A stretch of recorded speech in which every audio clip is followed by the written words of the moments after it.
So bored.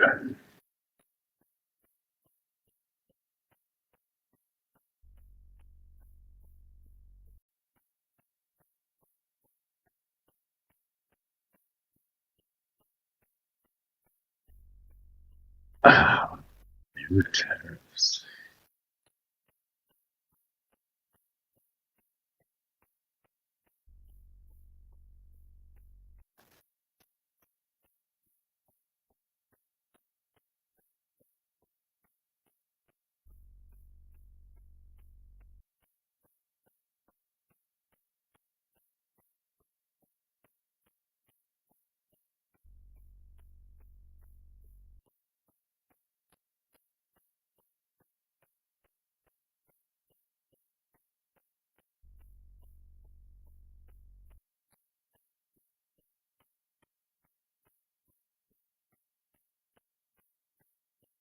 Hi, Naomi.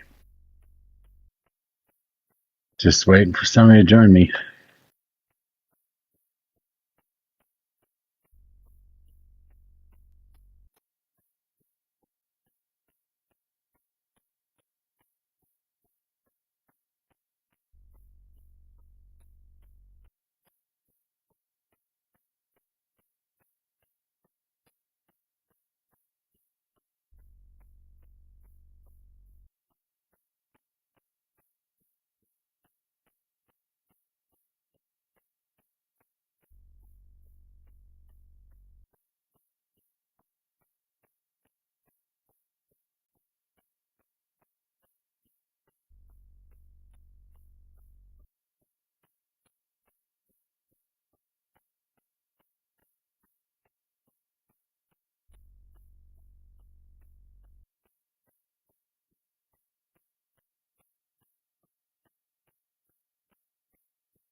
LH.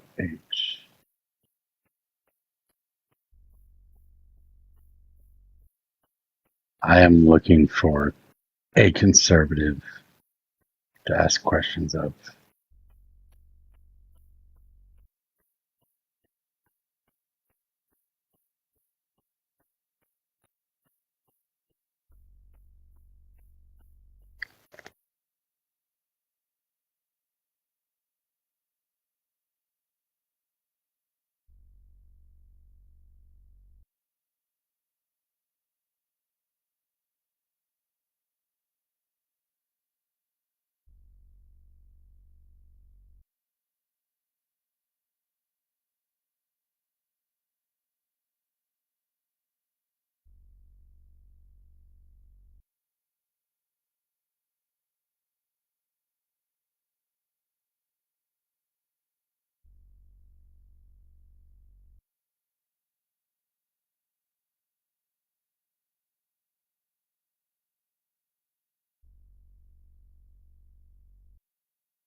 What's up, Lovey? Today kind of sucks. Really no vibes going that are worth it. Stupid conversations.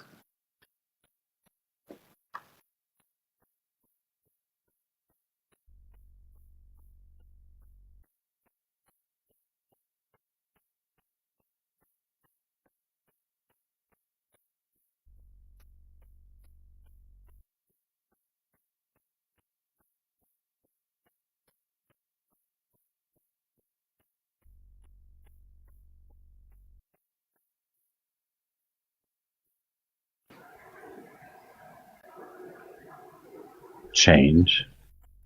Hello, host. Can I get your age and who you? Can I get your age? Yes. Can I get your my age and who you voted for? My age is 39 years old, and I see you asking pretty interesting question, but So I would you like are to not an say American. no. I am not an American. You would like to communicate only with American? Yeah.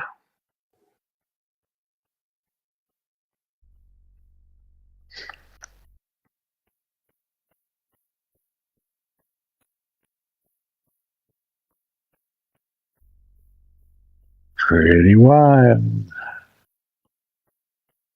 Guess the other one's better.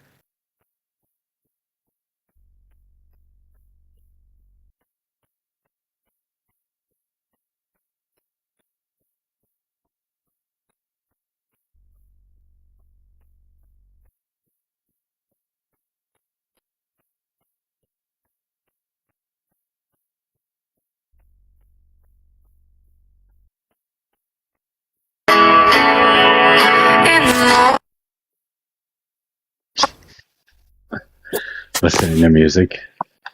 Oh shit! Sorry about that. Did you want to come up? Yeah, I was gonna pretend like I was a new person and be like, long time listener, first time panelist. What's up? But then my music played. I haven't heard that in a while. Tell me of your recent horticulture and agricultural efforts. The garden sucks this year. Why? Tomatoes aren't doing so well. Well, our cherry tomatoes are doing good, but the larger ones have been struggling pretty bad. If you have cherry tomatoes, larger tomatoes, and you have things like pears and stuff, you must have a decent size. Like, how do that acre, a couple acres, or No, just no. I'm sitting on what, quarter of an acre? Oh, okay. It's just it's a small backyard, but there's basically a patch of grass for the dogs, and then the rest of it's all garden. Oh, I was envisioning Mojo Farms, like a whole operation. It is. There's a lot of boxes. We utilize like the entirety of the backyard. So the sides of the house and everything. Got a couple pear trees back there. They are relatively young, so they're not very tall yet, but they produce a ton of fruit. And then you're growing chilies, you said? Yeah, I got chilies going. I've been pulling jalapenos and serranos and a couple of others so far. Those are doing good. The heat is good for those. Yeah, I wanted to make more salsa with serranos because I used to make it with jalapeno, and then I read that it's just so much more flavorful with serrano. It is. Serranos are better. They're more consistent too. Jalapenos can either taste like bell peppers or they can taste like habaneros. You never know. Oh. I mean, not taste like, but be as spicy as, I guess. So you have normal pear and Japanese pear? Yeah. So, well, 3 different versions of Asian pears and 3 different versions of American pears. Oh, geez. You don't grow oranges in that climate, right? Or no, lemon? Can't grow citrus unless it's inside.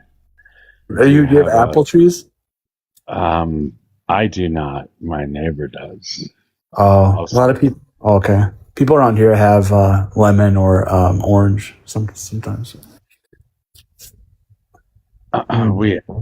I do a lot of trading with neighbors over stuff too. So they grow things and we grow things and then trade back and forth as needed. Oh, okay. Used to do that more when we had more neighbors that we got along with, but a lot of people have moved out of the neighborhood. So. Oh, you're growing a lot for a small space. Yeah. That's the goal, right? Get as much as you can out of a small space. Yeah. My girlfriend just has a few tomato plants outside, so we have a small area, but she wants to grow more. Well, a lot of people want their yards, right? I don't care about a yard. Yeah, we could probably do a thing with the neighbors on the floor we live on and have a co-op little garden or something. Yeah, it's always nice because some people, I don't like growing zucchinis, but I like zucchinis.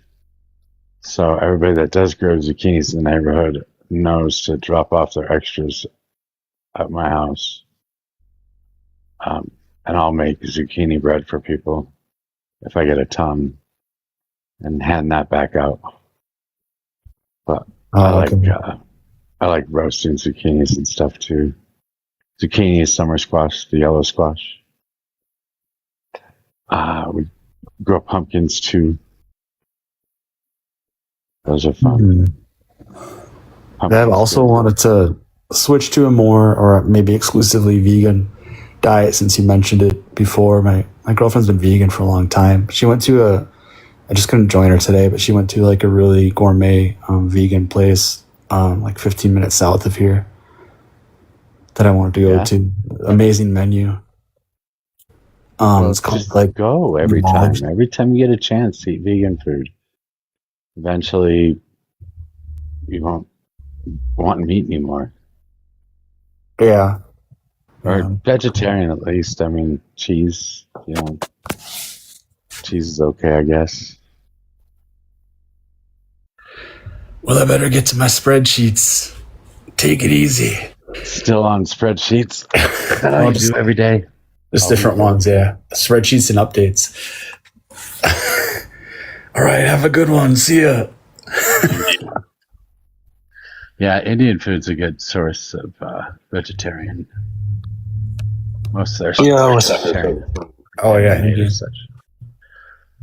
What's up, dummy? What up, Mojo? How's it going? You still can't fix your fucking echo. How's it now? I don't know. All right, so I have a question for you. Is it about abortion? No, actually not. I think it's the one that you probably agree with. So what's your stance on vaccines? Do you think they're good or bad? I think they're good for the people that need them. Okay. Did you think the COVID vaccine was a scam? No. Think it was good for humanity? Yes. I think it saved a lot of people's lives. Okay. Do you realize the death toll that it took on people after taking it? It didn't. It did. Well. Okay, sure. I'm going to steel man their argument because I actually am on your side when it comes to this. So what do you say to the arguments that say that the COVID vaccine didn't help anybody and did more harm than good? Even I disagree on everything. Why the fuck wouldn't you just argue with me about shit that you disagree on? Because the vaccines is a topic that was pulled up for discussion one time. So trying to see what your argument is. You want to see what my argument is and see if you can steal it from me? Is that what you're doing? If I could steal it from you? No, I wasn't going to steal it from you. I don't know. It depends how good your argument is, but why was it a good thing? Why was the COVID vaccine a good thing? Well, vaccines for pandemics are absolutely good. Even if it saves only a few people's lives, it's good to do because it stops the spread. Sure. The more people that get vaccines, the less likely that it will spread across larger populations. Okay, so what do you say to the numbers that for people that died after taking the vaccine and had side effects after taking it? What do you say to those numbers? I think all vaccines have side effects. As far as people dying, that's very few and far in between. I don't know that you can prove that hardly anybody, if anybody at all, actually died from the vaccine. Myocarditis is something that you get from the disease itself, which is what did cause people to die. But if you're vaccinated, and you haven't, and you never got COVID, I don't know that you would actually die. Okay, so what do you think about what Anthony Fauci was doing, pleading the fifth and admitting that he didn't know what the fuck he was doing? I don't think he admitted anything. He did. He refused to. He kept pleading the fifth and wouldn't. Yeah, we have the right to do that as Americans. We don't have to incriminate ourselves. Okay, so you don't think that's fishy at all that he was doing that? I don't really care. We have the right to plead the fifth. He got a pardon for any previous action that he had done, which means that if he would have answered something incorrectly even a little bit, or if it were to differ from anything that he said in the past, they could charge him with perjury today. So there's no reason for him to answer those questions because he's already discussed this with a lot of people. He already did reports on this. They have his reports, or what they call a diary. They have the information they need. They don't need to ask him questions. There's no reason for them to. All they're trying to do is get him caught up in a lie or some sort of perjury or something like that in order to file new charges against him. So he was right in pleading the fifth. Okay, sure. What do you? How many shots did you take, by the way? I took the original, and then I took boosters for the next, next 3 years. How many is that? What would you estimate? Well, I had 3 boosters and the original shot. 4. That's a few shots. 2021 through 20. No, that's not right. I only had 2 boosters after that because it was 23. It was 2023 that I got my last booster, I guess, because I ended up getting C19 in February of 2025. So I stopped taking the boosters. So after getting them, you still got it? Yeah, a year of not getting the vaccine. I did get it. Why'd you stop getting them?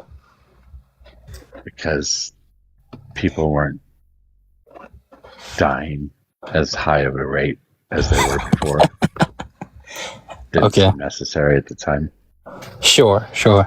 And it was miserable. I hated it. I felt like shit for about a week, but I was still doing lives on TikTok for the entire week I had it. So. When you had COVID or after getting the shot? No, when I had COVID. Oh. I was doing lives when I got that. That was right after the election. Okay.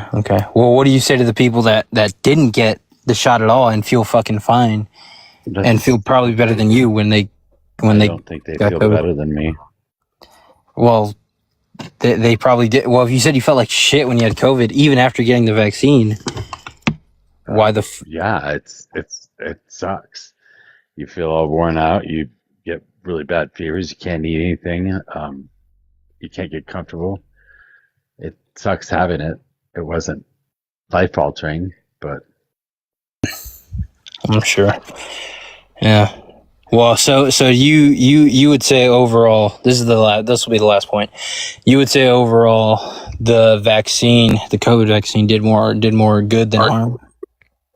Yeah. I would definitely say that. I was going through some medical treatments when it broke out in 2020. So I was in and out of the hospital probably once a week at the time, getting infusions and shit. And one of my nurses, they were rearranging the whole hospital. Like they had entire sections that they were moving around to different places. And I asked him what they were doing. And he said that they were setting up for a COVID wing. And I said, it's not going to be that bad, is it? And he's like, yeah. He said, we're expecting at least 250,000 deaths in the country by the time this is all said and done. And this was probably 4 or 5 months before the first person had died in the U.S. So he was kind of dead on. Actually, his numbers were pretty low, and I thought it was ridiculous to think that 250,000 people died for it. But we ended up losing like 1.4 million people. I think I deserve to be compensated for getting the vaccine and falling for Fauci's lies. Are you an American? And I won't rest until I'm compensated. Are you an Conor American? McGregor in your picture? Are you an American? Hold on. Are you an American, Diesel? Yeah. Where do you live? Florida. Where? 305. Why? You have an accent. Who'd you vote for? You think I have an accent? You I don't know. Irish. Is that a compliment or? No. Okay. Miami, boy. Mr. Yes, 305. Yeah. Who the fuck? So, The Derek. D13. Mojo, what do you have to say? I don't know. You didn't sound like an American. I mean, He's not an American. He's a LARPer. That's what he is. I'm sure, boy. I'm sure. Yeah, see the accent change there? Who'd you vote for? Trump. Sure he did. Why? Why'd you vote for Trump? Wait, can you wait? First of all, can you get this boy to stop interrupting me before I keep going? No. Why'd you vote for Trump? I voted for Trump because he actually had a plan for the U.S. And Kamala. Every time Kamala was interviewed, she never gave out her plan. So I assumed that she was. I assumed that she was gonna frame her administration like Biden's and do the same bullshit he did. So I said there was no way I was voting for her. She got walked in debates. She had Trump won. She had hundreds. Hey, Trump won every debate. Hey. She had hundreds of pages on her fucking website of plans that she had, that she wanted to institute, things that she wanted to do. When she was interviewed by every news source. I'm sorry that you didn't actually take the time to actually go read anything. I assume that you did the same thing at Donald Trump, that you have absolutely no idea what his fucking plans were. Not at all. How come you just heard they're bringing the rapists and the druggies and stuff like that. That's all you heard, and you're like, How come whenever she's put on the spot, she could never give a plan or anything? She would. She did. She did give. Plans. She never did. She never did. She did. She had a housing plan where she was going to give a $25,000 tax credit to first-generation home buyers. She was also going to do subsidies for builders to make sure that we were building more. That's socialism at its finest. To make homes more affordable. That's socialism at its finest. Because homes are going. Is that not socialism at its finest? Right now, I love socialism. By the way. Wow. Marxist. When are you gonna realize socialism doesn't work without capitalism? You don't even know what socialism is. Oh, and you do? Yes. You want to try and define socialism for me? No, not really. Yeah, I didn't think so. Why don't you go back to Ireland, bro? Bro, are you jealous I'm Irish? So you were born in Ireland, correct? I was not born in Ireland. I have family from Ireland. Oh, so you're Irish. Yeah. How's it feel? Well, so socialism. I don't think you do know what socialism is. You're just regurgitating the points that you heard from other conservatives. I think that's what you. Just because you use big words, bro, it doesn't mean you're smart. Okay. What big word did I use? Humble is not smart. Humble's like a little puppy, like the puppy that he has in his picture. So you're very conservative, Humble. So it's crazy. Hold on. It's crazy that I'm not going past that. Hold on. What puppy do I have in my picture? What are you talking about? He's talking about mine. I'm talking about Humble. Look at the phone and you'll figure it out. It's not that hard. Who's this guy? Are you a liberal? I am pretty far right. Oh, you're far right. Unfortunate. How so? Why would you say unfortunate, you dipshit? He's the one who fucking praises for people not to get ABs. That would make you pretty far fucking right. Okay. Humble. I mean, I think the more left and even center you get. Sure, but far right isn't only it. Yeah, far right isn't only connected to AB. Yeah. There's a lot of other things far right. You're correct, but a majority on the right believe AB is bad. It shouldn't be a thing, and that seems to only be the talking point you know. So, what do you know about socialism? Do I know this guy? Does this guy seems to know who I am? Did you? Who is this guy? I am so sick and tired of your fucking echo. Buy some fucking headphones, you little shit. Oh, okay. Buy a phone. Anyways, do you know this guy, Mojo? Because I don't know this guy. Yes, it's Derek. Yes. See, like You know me. See one of your. I know you. Don't know you. I did. This is the first time I've met you. But okay. Well, nice to meet you. We've met before, but pleasure to meet you again. Have we? So can you tell me what socialism is? Well, nice to meet you too. Can you tell me what socialism is? You want me to tell you what socialism is? I just want to see what you think it is, because you just fucking ransacked that kid. You probably just listening to conservative talking points. So what do you know about it? Is this where we're going with this? Is this really what we're doing? You're just spewing. I told you the other day you're kind of stupid, Humble. There's not really a whole lot you know. You probably shouldn't go up on panels. Listen for you should spend like a year listening to people and learning. Mojo, I'm not going to take advice from a dude that's literally a fucking liberal piece of shit, dude, who supports AB, bro. Dude, I'm not. And you support a bunch of other shit. You're a Marxist, you're a communist, whatever the fuck. I don't know if you're the best one to be giving that advice. Yeah, but you don't know what any of that shit means. That's the problem. I do. No, you don't. I do. You're still a virgin. You don't even know what the fuck what it's like to have a decision about it. Mojo, you probably don't, bro. You probably don't either. Shut the fuck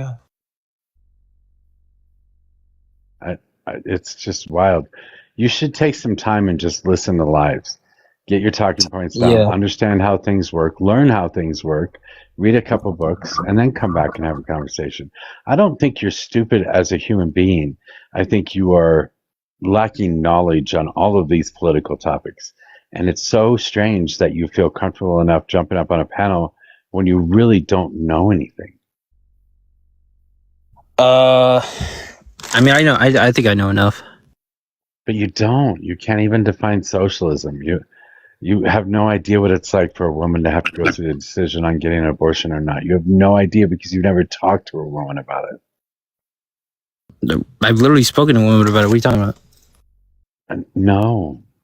I have. And they can't refute my arguments. They literally can't refute my arguments on AB.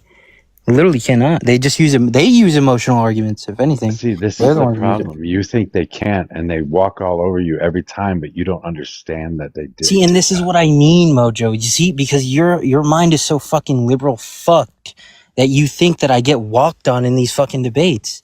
Dude, in reality, they're just using every time you end up running that's not away. Fucking true. Every single time you end up running away. No, dude. It's not even true. Anyways, I don't know what was going on. I was just came up. There's not a single person on this app that would say that you ever won a discussion or debate with anybody. Not one person would say that. Well, I mean, I debate mostly these liberals usually, so of course they wouldn't say that. Okay. Yeah. Conservatives wouldn't tell you they beat anybody either. What do you mean? I don't debate conservatives. You have no idea what it's like. You have no idea what it's like to make somebody go silent because they don't know how to answer you. You have no idea what that's like. I think I've made you go silent before. I'm pretty sure, dude. Not once. I actually have. I mean, I don't know what the heck's all the hostility. I don't know what the hostility is all about. Like, dude, I just don't understand why you come on these panels and pretend like you know shit. It doesn't make any sense. When have I pretended to know more than I do?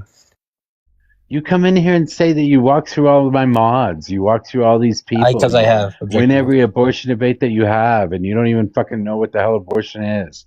You don't know what any of the fucking terminology is. You don't know what it's like to. You don't even know what it's like to have sex, and you're trying to have abortion debates. It's fucking wild. So is that like the criteria now to debate about abortion? You have to have sex to debate about abortion. It would be a good idea. That's a weird fucking criteria. Where do babies come from? Your mother. Still wonder who knew this guy is. I don't know who this guy is. Have I met him before? I actually never seen this dude in my life. But he seems to hate me or something. I don't know. I don't know.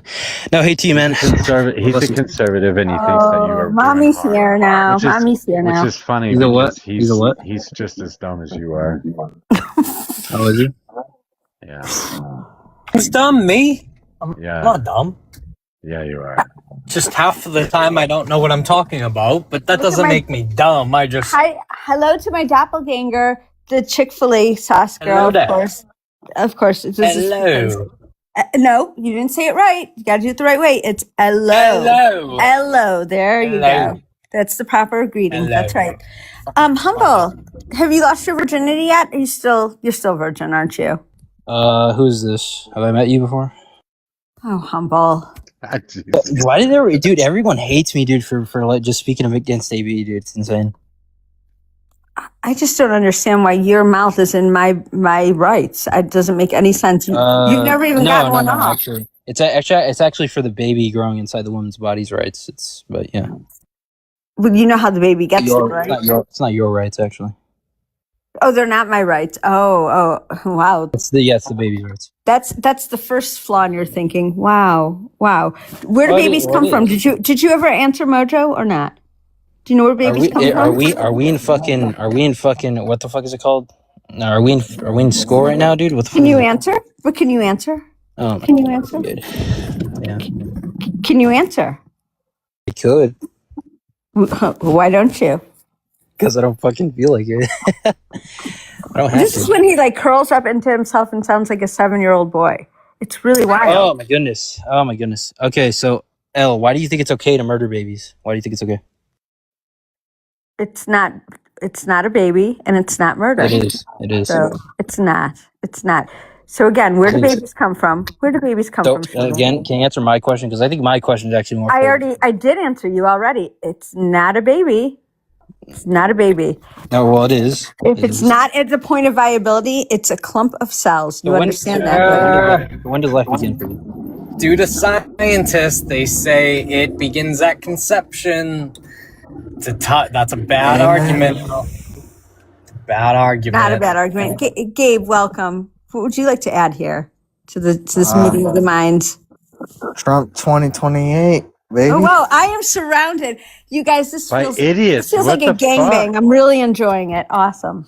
Cool. Awesome. Yeah, we know you enjoy those. I sure do. Listen. You're disgusting. Yeah, disgusting. Oh, wow. Are you a virgin too, Gabe? Gabe, are you a virgin? Gabe. Come on, this is like middle school behavior. Two of you at the same time? Wow, this is going to be fun. Oh, you wow. wish, don't you? You wish so you could like prey upon me or something.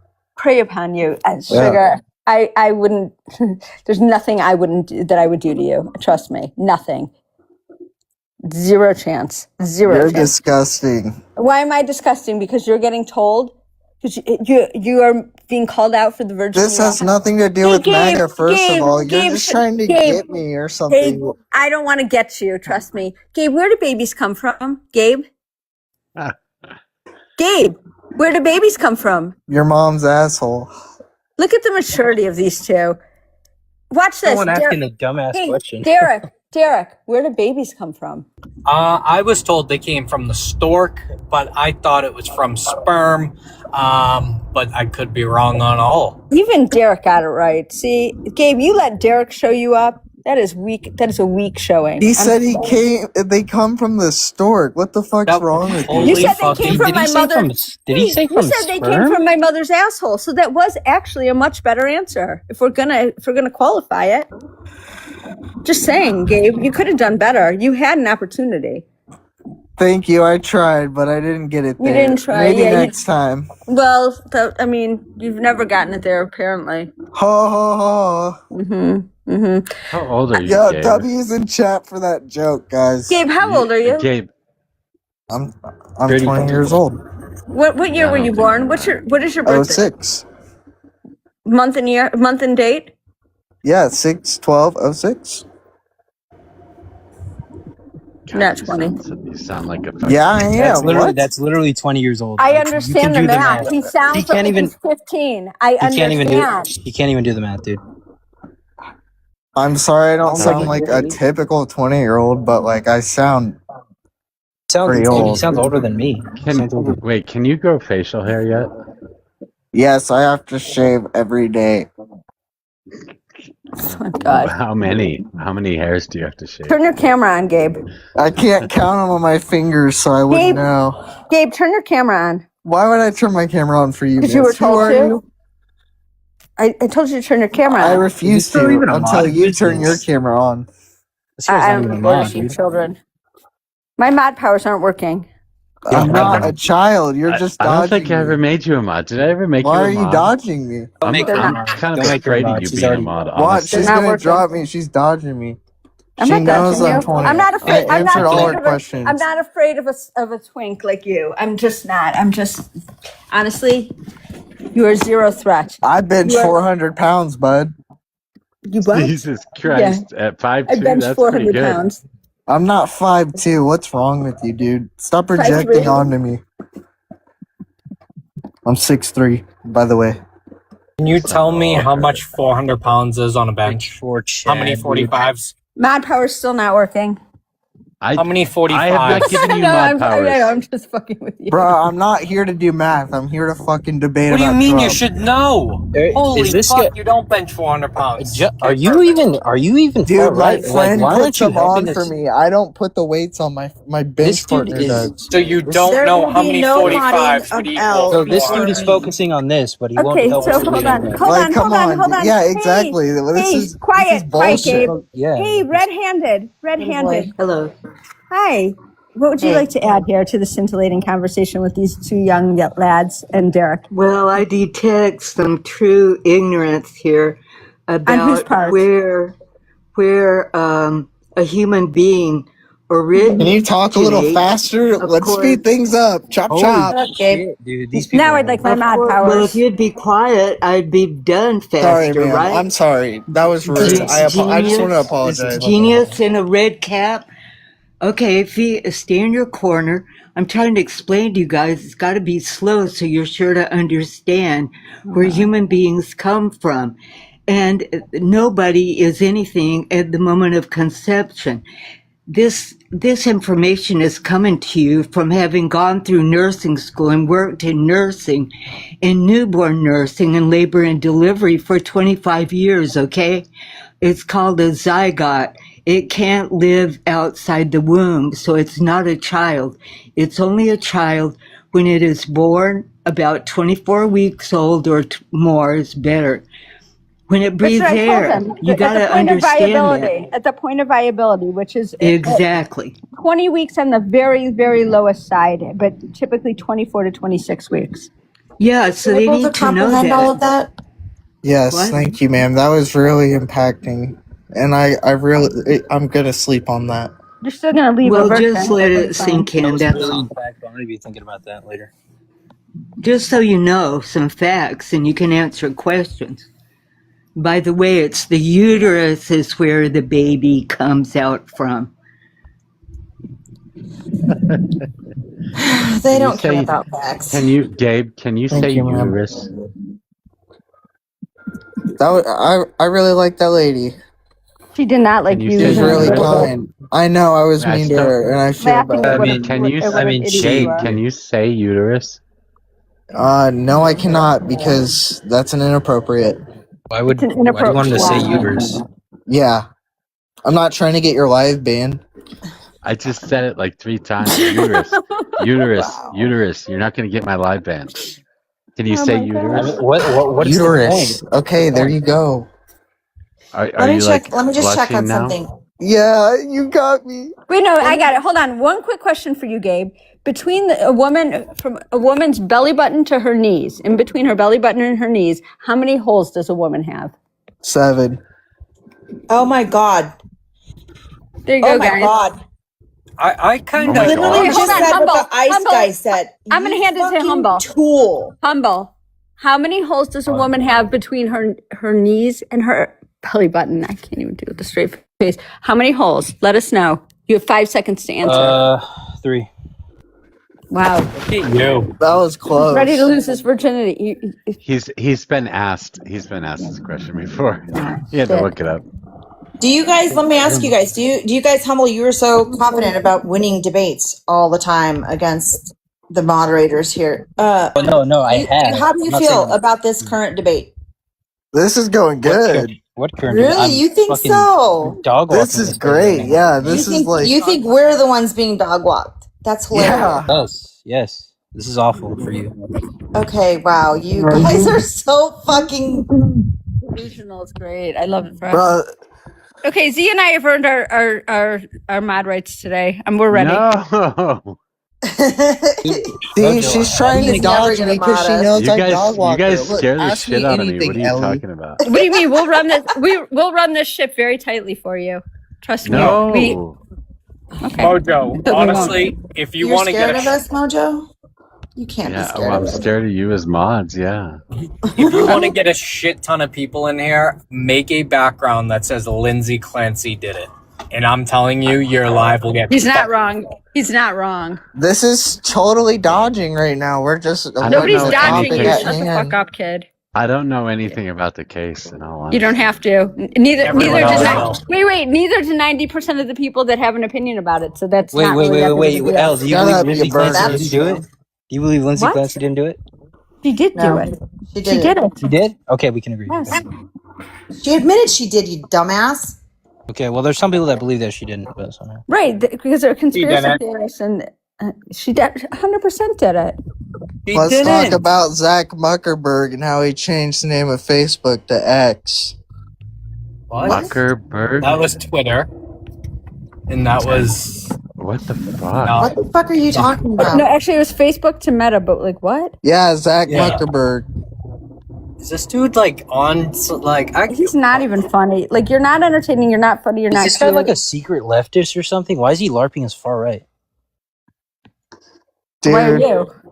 The dude on the top, why is I'm he not LARPing no as far right? freaking Does he- sissy no, not- liberal. That's Yeah. retarded. No, not you. Oh, This Well, other that's guy. enough to Mojo, get I you can't booted. drop Say that. Mojo, I don't have my mod powers. Thank you. I am Why'd you kick extremely him? far right. Why'd you kick him, Mojo? What the fuck? What You can't. Can't say that Say word. that word. did he say? Okay, well, we're not Really? going to repeat it. You- Oh my Are god! you really asked that him to say. stupid to ask You that asked him to say. question? You asked him to say uterus like 5 times, dude. Yeah, you Well, can say we don't make uterus. the rules. Is this like your rule? Or is this TikTok rules?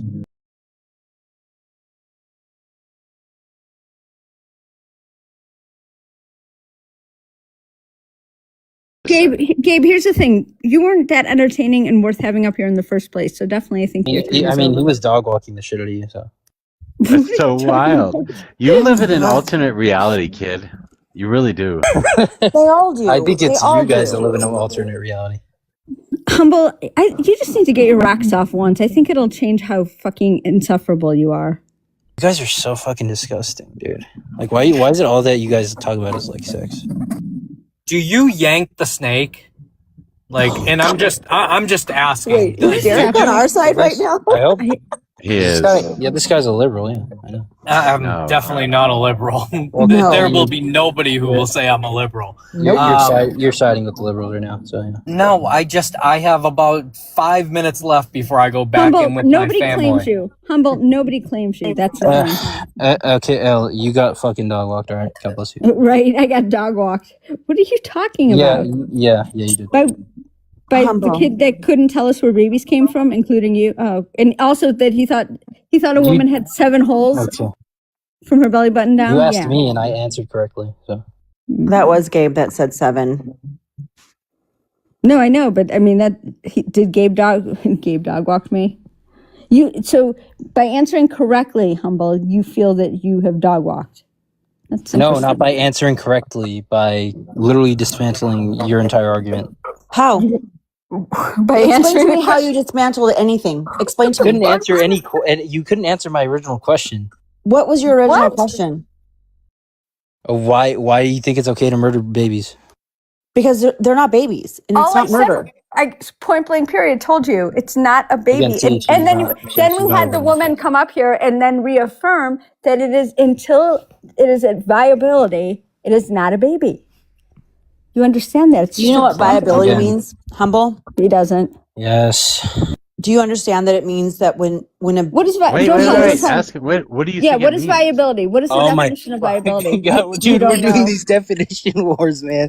Oh, This you is just like got this is dog- what it's like to by- debate these liberals, hey, man. by your own definition, you just Because got you all are dog so walked. See ignorant. how that works? No, it's Yeah, because you yeah. guys fucking suck at fucking literally everything. Fucking not fucking. You don't know how to do any of this. You don't know about any of this. Mojo, come on.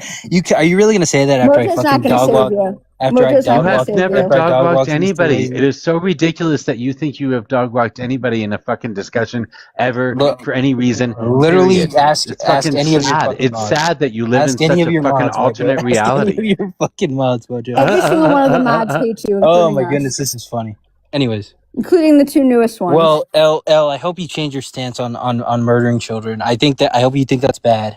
I hope you think what Lindsay Clancy did was bad, and I hope you think that she should be locked up forever. Oh, you're going to run now, little boy? I think we should let her go. Why? I think she should be institutionalized. I don't think she should be let read into the go. case, Mojo. No, she should be let go. You're She can go take care of the husband now. She's a good lady. Mojo, that was dark. I don't know. Yeah, see, this is what I mean by my point made. I don't know what your point was. I don't think you had a valid point. He doesn't have a point. Not since I've been in this room. Oh, he's gone. Bye, Humble. Miss you. Good luck But with yes. your opportunity tonight. I'm Derek, telling you. They What? made you just look like you just look like you were the smartest man in the room for a moment there. It's honestly, I just don't have the Wait. patience right now. I'm here. What's wrong with you people? Yeah, I think what you should do, Mojo, is get a background made and do either she did it or she didn't do it, and I'm telling you, it will become a fucking shit show. You will have 500 people in here. You will have 500 people. That's Red State had like 150 earlier, and he hasn't gotten over 30 in the past like few months. Yep, it's true. I'm just telling you, like, the numbers that people have been putting up, it's absurd. Like, people that normally have like 100 people have had 800. So everybody wants to talk about it. I don't care if you talk about it. I don't even make backgrounds. I'll get Robot on it. I don't even know if Robot's here, honestly. He's not. Slacking on the job. Slacking. I gotta go back with and deal with my family for 2 more days, so that's why I haven't been as on as I usually am. We somehow made it through. Your family still talks to you? Yes. Half of them just moved to Orlando, so I'm over at their pool right now. Nice. Yeah, no complaining. I'm enjoying that. Good. But no, so yes, my whole family still talks to me. Surprisingly. So do you guys have any opinions about Lindsay? I don't think she did it. I truly think the husband's new wife did it. What? Okay. Yes. I don't think that, but Let's discredit Derek now. I don't think the state proved she did it. No, state hasn't proved anything. But to that point, if you look into what rug that she was a part of making, you will see the side effects are exactly what Lindsay had. It's not, you can't get it on a toxicology. No. Look it up. I have. The thing is, this woman constantly cried for help. She did the right thing. She knew she was having issues. She told the doctors that. You definitely don't want to hear my take then. We can have a discussion about it, but I don't think she is criminally responsible for what happened. And the fact that there was no investigation and supposedly that's not true. No, that's not true. That's absolutely not true. So whose fingerprints were found on those cords? There was an investigation, and for us to here, I'm just going to say this. Like, here's my stance very quickly. She did it. But I'm 3 things can be true. Number 1, her medical providers all let her down. They all failed her. Every single one of them. That is a fact. Number 2 is he could have been a terrible husband, a terrible father. Like, we weren't inside of their relationship. We don't know. He could have been any number of those things. He could have been cheating on her. But he was. At the end of, hold on, that's not provable. At the end of the day, she did it. The defense team has acknowledged that she did it. And whether she was under duress or not still remains to be seen, but she did do it. So, anything else is conspiratorial, completely conspiratorial. I don't think, in all fairness, I do not think the state proved that. I understand why her attorney did that, but within 14 hours to get a statement when somebody had a body temperature of 82 in 20 minutes, there's so many things not right about this. I'm not saying he did it. But what we're doing though, what we're ignoring though is the set of facts that do exist in lieu of looking for another theory. We have to look at the things that we do know. And I think that too many people are overlooking the things that we provably know in search of some other answer. Well, let's look at what we do know.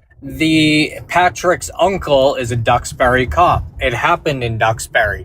As we know from the Karen Reed trial, if you know a cop, you can get away with things. They're cops favors. I know it because I know how corrupt the cops are in Massachusetts. I'm from a cop family. At the same time, to not understand and look into his friend Kyle. Don't do this, Derek. Come on. You gotta look into it. Okay, let me. One other thing. Currently, right now, in this moment in time, she is the only one on trial. So let's look at it from that perspective. Anything else is just noise. Well, yes, it is noise, but I am back at my family, so I will come back on later.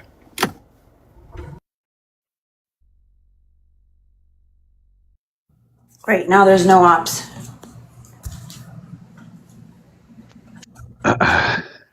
That's usually what happens. What would mean I'll show up? Is that what you're saying? No, it has nothing to do with you. It has to do with TikTok in general right now. Yeah. I went into. Do you guys know Mike? That big Mike or whatever? No. I do. Who is this? He's obviously conservative, and he runs panels full of conservatives. I just pop in the room. I start listening for a little bit. Somebody notices I'm there and said, "Oh, Mojo's here. I'll drop so you can bring up Mojo." And then everybody starts bitching about Mojo. They all knew me. I don't know who the fuck half these people are. And then Mike at the end says, "I don't platform his kind." What the fuck? I didn't even request up. What the fuck is wrong with you people?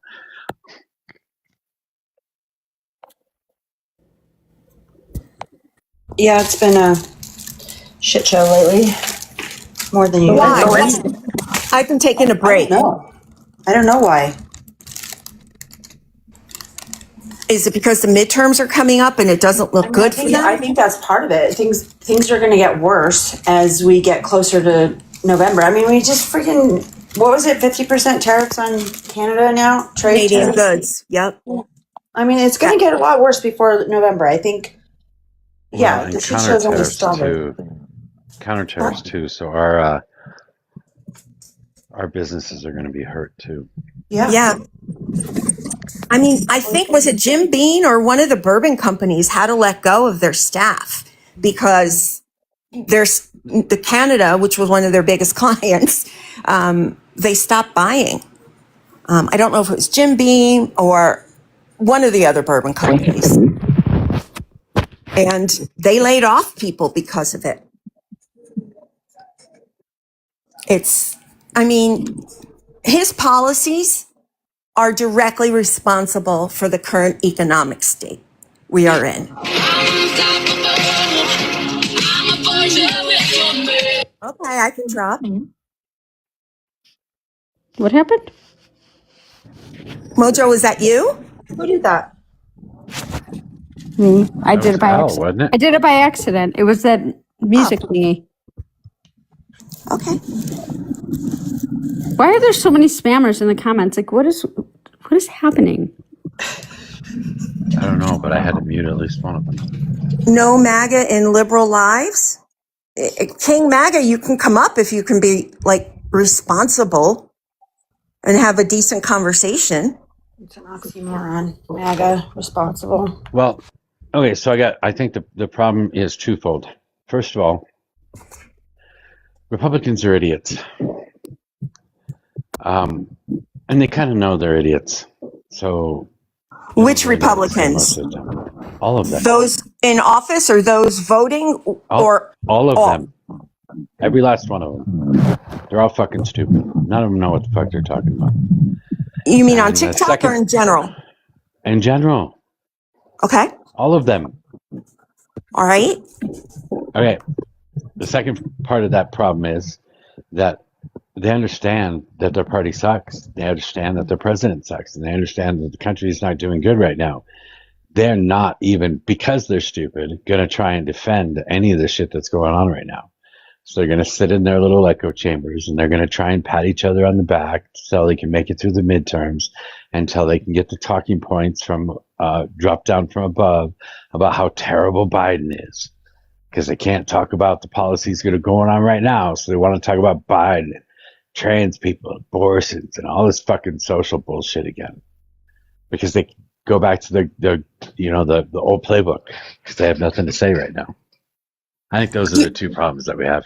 Do you think that'll work this time with people in or having such issues? That's up to us.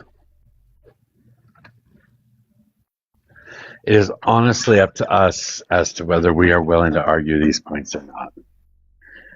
So when Humble comes in and can only talk about abortion and nothing else, and he has a specific dialogue tree that he runs down to talk about abortion, we choose to engage him or not engage him.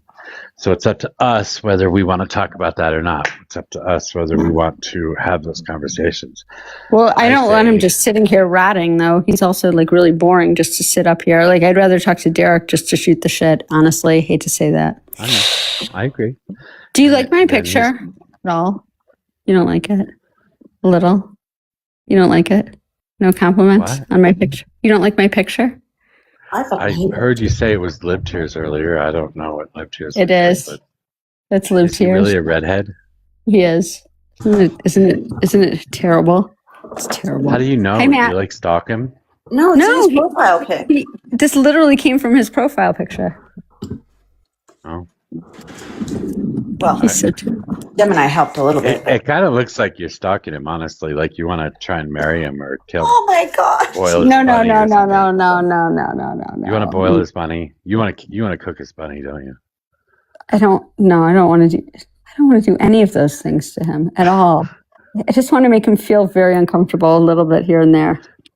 It makes me feel uncomfortable to know that you have a picture of you and LibTears. Well, it all was because we were on Anthony's live this morning, and Anthony very strategically, he has LibTears as a mod. Like, imagine like having that as your mod. Just imagine that, the chaos that ensues in that room. But LibTears, I can't stand listening to his live. Today was one of the most toxic, like, because he has radio as one of the mods, and like him and radio were just basically fighting the whole time. It was wild. I don't want to. Yeah, he wouldn't let radio talk. He wouldn't let anybody else talk that disagreed with him. But radio was also like overtaking things. It was interesting. I'll just say that. A little overbearing. I said the same thing about his voice this morning, Mojo. I was like, no, I can't handle his voice. Yeah, I was in there for a few, and then I'm like, fuck this. Yeah. With this shit. I was wondering why you had a couple hundred people in there, and I looked through the people that are on the panel. I'm like, God, it has to be the subject, but I don't even care to talk about this shit. It was the subject. It was totally the subject, because otherwise, like, the only other subject he had going this week was that Trump is going to be resigning in the next couple days. Did he defend that, or was? Yes. Look.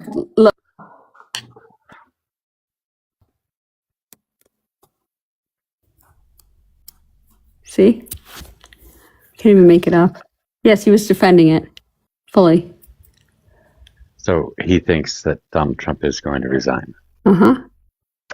That would be nice.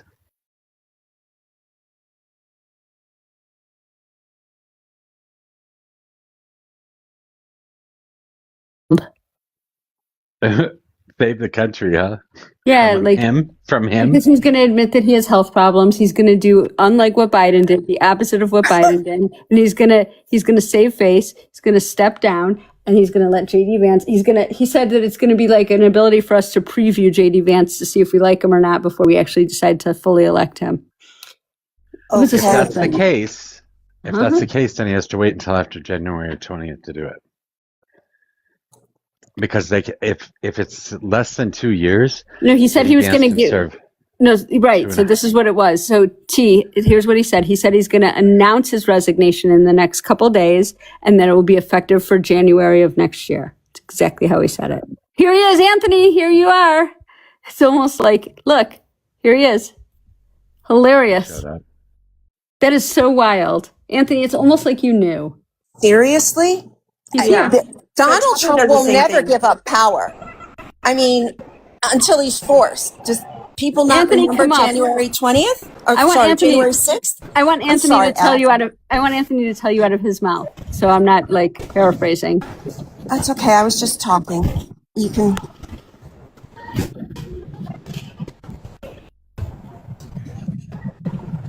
You're all right, Fee. Is he coming up? Elle can be a little boisterous.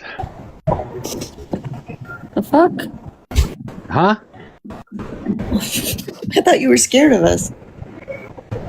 I'm scared of you guys as mods. I would be a good mod. Same with me. Nobody's ever complained.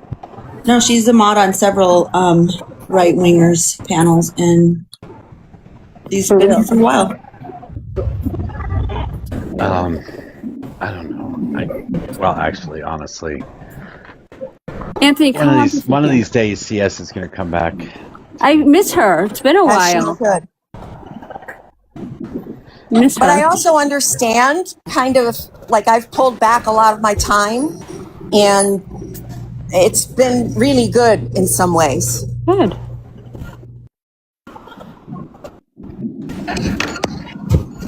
Do we know who this is, Silver? Hey, Anthony. So I wanted you to be able to give your. I'm glad you're here. Hold on a second, No Elle. problem. I can't take the background noise of your whatever his name is. Can he mute until You're he's Silver. here? You know you're on the panel. Nope.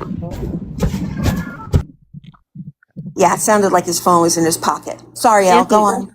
You know, Anthony only has a second. So, Anthony, do you want to explain the resignation thing? Happy birthday. Yeah, I think he's gonna... Happy birthday to Anthony, by the way. Oh, thank you very much. I appreciate that. But no, Mojo's right. He would have to leave office by the 23rd. So I think he's going to announce it before the midterms to not be perceived as doing it after the midterms, which I will think he will be impeached if the Democrats were to take over after the midterms. Also, it gives JD Vance clock to have a chance to have polling for 2 years. If he's not at the top of the ticket, then I think you see Rubio up there. If you could attribute, say, something like the troops being brought home to, say, JD Vance, I think that would be a huge win and the only chance for the Republicans to score a W. If Donald Trump should happen to do it, I don't think they even give a fuck. If the world won't give a fuck. They won't attribute it to him. They won't give him any credit, nor the Republican Party. Wait, what do you mean bring the troops home? There's no troops in Iran. Okay, well, no, not in Iran, but there were some stationed over there in the South Indian Pacific, in the Indian Sea and elsewhere. So if he can have the optics show that he's... I mean, they're not at war. It's not like Afghanistan. I agree with you.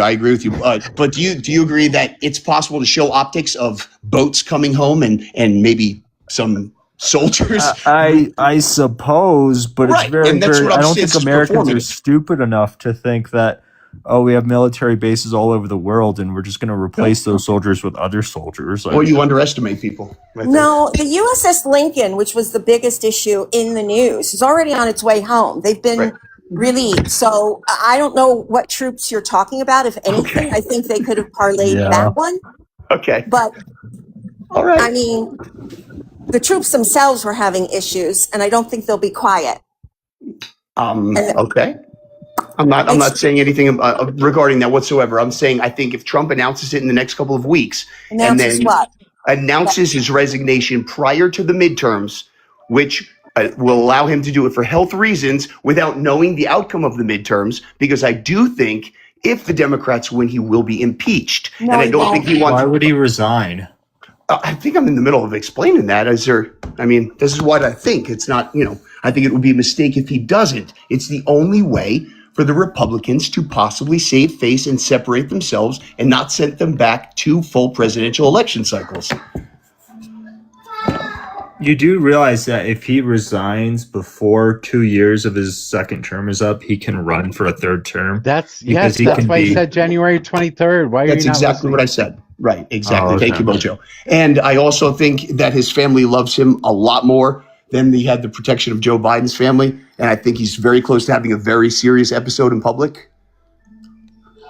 And I don't think his family, I think they sat down before this term and said, if anything gets bad, I think you guys, I think we all need to agree that this is going to be a step back. Because I think he's had some sort of condition for a while. And I think it's getting to the point where you're seeing involuntary jerks of his right hand, much more so than you ever did.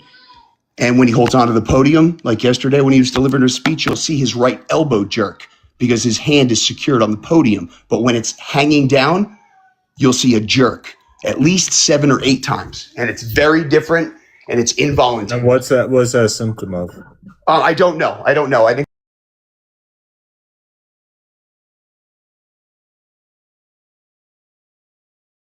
I don't know. And again, it's actually not. It's a symptom of some sort of degenerative nerve disease or some sort of congestive heart failure. And that's according to YouTube that I watched. That's just on that section of it. Congestive heart failure doesn't cause jerking like that. Okay. Well, I don't. I just wanted to come up here because Elle asked me to. I don't have a lot of time, but thank you guys. Happy birthday, Anthony. Wow. I actually don't disagree to a certain extent. I also think it gives him the ability to get pardoned by JD Vance as well.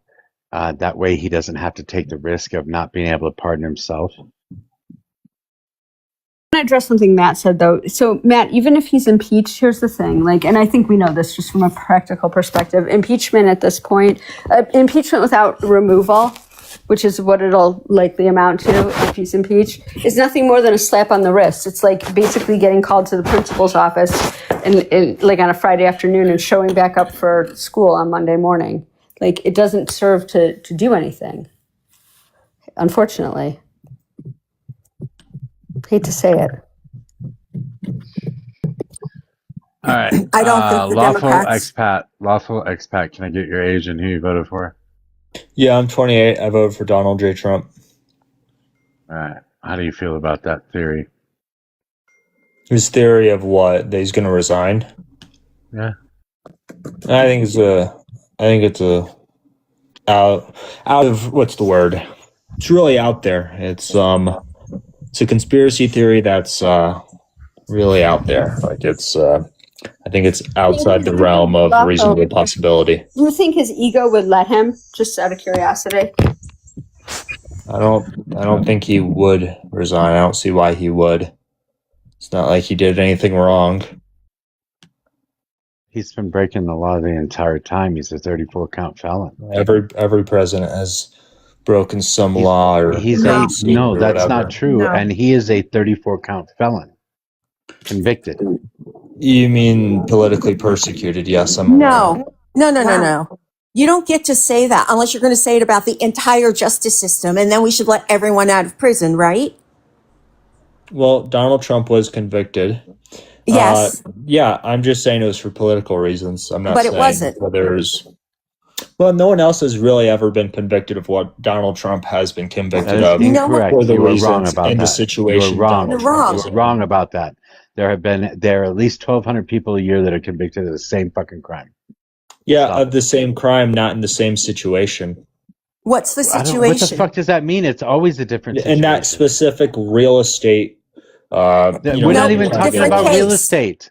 Different case. This is the one with the campaign finance where his CFO and lawyer both went to prison for the same crime. So the person is this the Stormy Daniels one? Yes, paying a prostitute. Yep. How do you I don't know many know that? Campaign finance violation. God, yes, it's a felony. So many politicians have done that too. That's like You're Paid off acting a like it's the porn end of the star? world. It's not justification for bad behavior just because anybody else has done it before. What? What if the No, president's paid a porn star? The crime wasn't paying hush money to a porn star. The crime was paying hush money to a porn star and marking it wrong. No, It wasn't. wasn't. It was Yeah, criminal. it It was actually, criminal fraud in the context Yeah, of an election. You know what that is? Criminal fraud. Fraud is a crime. yeah. So I'm guessing you don't like the Somalis then, right? my That has God. nothing to do with it. Yeah, I mean, let's yes. focus on Trump. Yeah. So I voted for one fraudster to get rid of millions of fraudsters. Thank you. That Very good is a deal. silly Mathematically statement. sound. No, it's not. Absolutely. It's juvenile. okay. So Not at all. what state are you from? Texas. Texas. So in Texas, right? If there's you go into a shopping mall and somebody commits a crime in a shopping mall and you call the police and the police come and they arrest a suspect, right? Do you agree with that? Yes. Right. Because why? Because you believe in law and order? Yep. Right. So in New York, crimes are prosecuted, and what he did was a crime. So you disagree with prosecuting that crime, even though you agree with prosecuting crimes in your own state. It was for political purposes, and the only reason it's a felony is because they couldn't name the felony. They just had to try to prove that those other 34 counts were to hide a felony, which you didn't even have to say what felony. So it really made no sense. It sounds like you don't like it when people commit fraud. Lawful. Yeah, I don't like it when people commit fraud, but I also think You think it should be prosecuted, right? Mm-hmm. Yeah, it should be prosecuted, but we do have a due process, and Which was followed. I think Donald Trump's wasn't given due process. Oh, absolutely. Oh, he absolutely was. He absolutely Okay, was. what was the charge that's a felony? Criminal fraud under the New York the State charge Code. that was a felony was something with business documents in Did you read order the indictment? to hide a felony. Did you read the But indictment? you didn't have to prove what felony or anything. You just had to make it seem like there was a felony. Okay, so here's the thing. Here's the thing. Under the New York Criminal Code, it says that if you commit fraud, okay, and you try to fool people into believing a set of facts, and you're running for an election, that constitutes criminal fraud. Did you read the indictment? Yeah, it sounds like a bullshit unconstitutional You don't law. like the law. You don't like the law then. The way you explained it, I didn't read the law yet, but the way you explained it, That's sounds like a interesting that you bullshit didn't law read the against law. the First Amendment. It's interesting that you didn't read the law, right? So you're up here giving an I'm not opinion a about the dictionary of law. laws. I'm not an encyclopedia. You don't have to be, but you're sitting here giving an opinion about the law about which you know nothing. Look, arguing with- even arguing if with I two say, people that even if know- I concede Donald Trump is a fraudster, he's getting rid of more fraudsters. So Like basically, you're trading one fraudster for millions of Somalians, which is great. I don't want the Somalians. Who did he get rid of? Wait, who did he prosecute? So he imprisoned. There was a Somali, for example. There's one Somali he extradited from Somalia who committed tons of fraud in Minnesota. That's one example, and there's tons of other examples. I think there's like 74 I don't think you other understand the meaning of the word extradite. Yeah, sir, you really Yes, should. he's punishing someone. We Lawful. caught them. He went into Lawful. No, that's Somalia, not what grabbed it's someone, meant and to- put You them guys in gotta prison let in the him US. answer. You guys have to let him answer. Let him hang himself. Sorry, Yeah. Al. Here's the So thing you about guys said- I'm sorry, go ahead.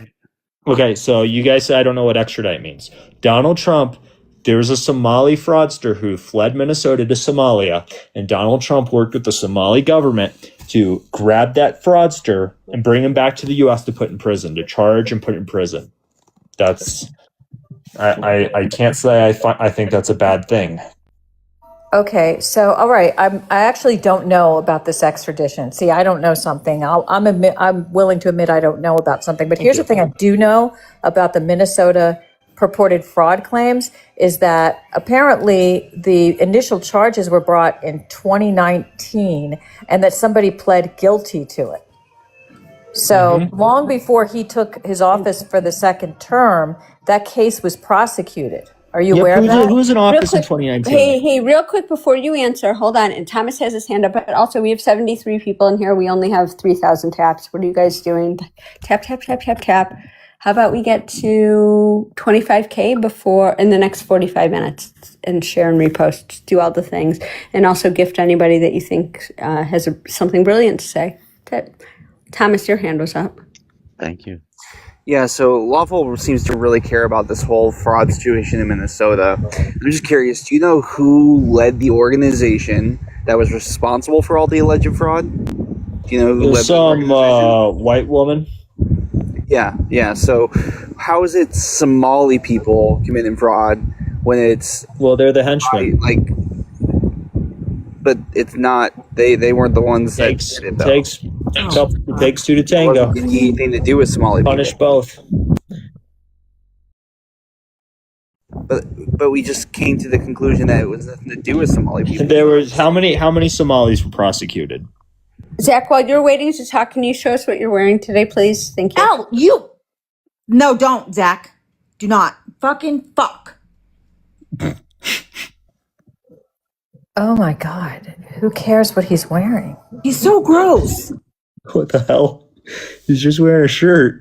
Hold on, guys. I had What do you designed. think about? Hold on, Zach. Hold on, just 1 second. Lawful. What do you think about all the folks he's pardoned for fraud? Especially the people after. who were in prison. Yeah, I don't know. That's a I don't good know the question. cases behind each of those. Obama and Biden pardoned people that were guilty of some heinous stuff. I don't know the exact logic. I'm not going to pretend all of them are the Your same. logic isn't logicking. It's all corruption. It's always been corruption. Pardons are corrupt. I designed a new constitution, Mojo. I think maybe you would enjoy it. Mother of God, help us. Really? Tennis? So, the system revolves around a very basic premise. Strong executives are what our country needs. So yeah, I wouldn't enjoy that at all. I don't like kings. So we have 1 second, but this is the system because they're elected. We've always been looking for a good accountability. I still don't like kings. So mayors elect governors. Governors elect the president. Fascinating. All the mayors get together. They have complete control over their city districts. They personally elect a governor who has control of all intra-city, all intra-state situation. Wow. And then only governors can become presidents. And they have to have been mayors. And they get Zach, you elected got by too the high sitting today. governor. It's too high. A little less. Wait, that's what China does. I'm not even joking. That's how their system works. It's a good They're system. similar. No. Oh, wow. Okay, so, wow. Oh my God. That's a lot of control limited to such a few amount of people. The last thing we need is a fucking Zionist up in one of those control positions or several. But do you understand that fuck they would no. have to have been directly elected from the citizens as mayors? Hell no. They would have then had to successfully run a city in order to become governors. And then they would have had to successfully run a state by all sorts of KPIs, right? Their compensation, which would be extremely high, would be relative to all the KPIs based on their state's or city's success. And so to become president, you would have had to successfully run a city, successfully run a state. And who's the and then arbiter pick- of what constitutes success? And what politician actually needs political experience? What president needs political experience to actually get elected anymore? Clearly none. That is actually the whole fucking problem, is that we have a bunch of fucking politicians who've literally never run anything, running the largest organization on the planet. Including the one you chose that put us in this position. No, he has been running large organizations for a long time that, by the way, had to meet real Unsuccessfully. KPIs. No, you don't Unsuccessfully. sell apartments to fucking kleptocrat Russians without it being a really good apartment. How you don't many get to just sweet talk your way into selling an apartment to a billionaire. That's not something that happens. Wait, And didn't he Central sell Park for 5 less? oh, God. Didn't he take a loss on that apartment? Mm-hmm. He did. He sold many, many, many apartments. Hey, Zach, do you attribute the the Central Park 5 to his greatness as well? Is that part of it? Let me know. You mean the group of They're people guilty. who? What a ridiculous question. Did you say that with a straight face? Yeah, because it's relevant to his time in New York City as a businessman. How does the Central Park 5 have anything to do with business? You're kidding, right? Yeah. How does the Central Park 5 have anything to do with business? Well, forget the business. It's his judgment. I know you just said forget business, so It's but his that's judgment. not because we were He talking showed about. poor judgment. Yeah, you think that. I think everybody at the time thought they were guilty. They had literally admitted to their guilt, and the whole world thought that they were guilty of surrounding a woman in the middle of the night at the park, No, we didn't. maliciously beating her and raping her. And then they were exonerated. Did you They forget were that? exonerated many years later, and I don't know if you've ever looked at it. It's not as clear cut as you think. He wanted, and as smart a businessman as he is, he was recommending that they get the unalive penalty, even though one does not exist in New York. It hasn't. It's very clear cut, by the way, Zach. If you actually took time to read it, it's incredibly clear cut, and there's nothing shading it at all. Maybe you haven't taken the time to look at it, but you're speaking on it. I don't know. Have you looked at it? Have you read No, it? I have, and they're actually. What was unclear to you? What was unclear? Because I'd be, as a legal practitioner, I'd be more than happy to explain anything that was unclear to you. What was unclear? I can help. Yeah, I don't think that the exonerations necessarily proved that they had no involvement in the crime. Right. So again, like which part was? Wait, it specifically absolutely unclear? did. No, it Hold on didn't. one second, Elle. Exonerations are oftentimes based on like police malfeasance and structural and like procedural problems. Like yes, Not and you this know case. that Elle, all the time. Real criminals get let go because of technicalities. That's not what this was. and So because I of, want like, you to, problems again, in I asked you, hey, Zach, so I asked you specifically what was unclear. So what part was unclear? Was it the DNA itself that was unclear? You know what? This is literally an example of what I'm talking about, which is we're trying to fix the actual country so that 330 million people stop living in a state. No. This is not run. You guys ran from the conversation. No, I want to have the conversation, badly Zach. our country is. I don't want to talk about something that happened in the 90s. It doesn't matter. Here's the thing. What you're proposing is totally corrupt. What I've heard you talk about, Zach, is that you think that democracy and the form of government in democracy is the worst idea that you've ever heard of, and that you would like to throw out the Constitution. Correct me if I'm wrong. Yes, I think Eyebrows, you need something? I think asking our like the largest, most consequential organization on the planet be competently run by a population. That's a lot of words. Eyebrows, do you need something? Excuse me, by a popularity contest every 4 years. Oh my goodness. Zach, how many employees did Trump Enterprise have? Thousands? No, less than 100. It was a small business. He used contractors. They were not direct employees. And those businesses he did have, they went bankrupt. So shame on you for not knowing this. By the way, you're trying. So what you're basically saying is Trump doesn't meet the KPIs you think he should meet. And I'm saying that's fine, but that doesn't have anything to do with my system. My system is about establishing KPIs for success and then hiring a competent people through a competent process to lead that success. Mm-hmm. So my thesis was actually this, writing a constitution. And it wasn't as pathetic as yours. Hey, Zach, you know that America is not a corporation. Like, we don't run on KPIs. You know that, right? That's actually a ridiculous statement. We are a corporation in everything except for how much money we waste and how much our people who are in charge of it would go to jail if it was a corporation. That's the only difference. We have employees, right? We have revenue. We have products.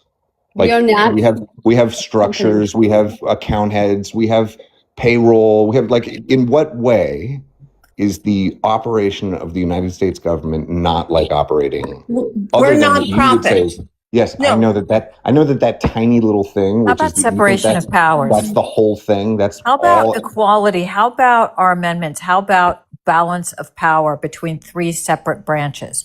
In what corporation? What are you getting? Wait, don't interrupt me, please. Goals don't interrupt me, Zach. In what way does that exist in a corporation? Balance of powers.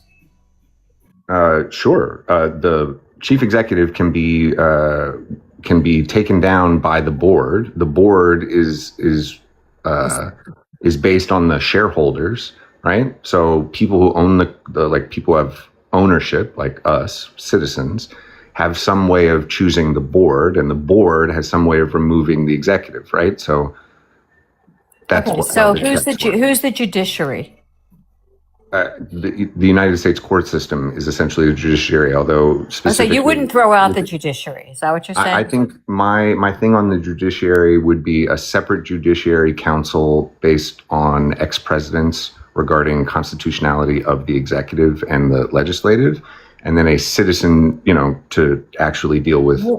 What are the qualifications? Why would you say executive should be on the judiciary? What qualifications do they have to fulfill that role? So not the judiciary, meaning that right now the Supreme Court decides whether, let's say, a president is operating within the bounds of the Constitution. Okay? And then there's also just civil stuff that's happening, right? And that's the whole range of judges that we have other than essentially the Supreme Court. And what I'm saying is the Supreme Court you could replace with a sort of a mixture of ex-presidents and governors, and you could essentially create a body of people who have had real world experience in the. It's fucking pathetic. We'll go bye-bye. We'll go bye-bye, Zach. Oh, enjoy the silence for just a moment. I'm gonna savor it. I don't know where I got cut off. It was a. It doesn't matter. Honestly, your presentation is shit. So it doesn't matter. Okay. I don't.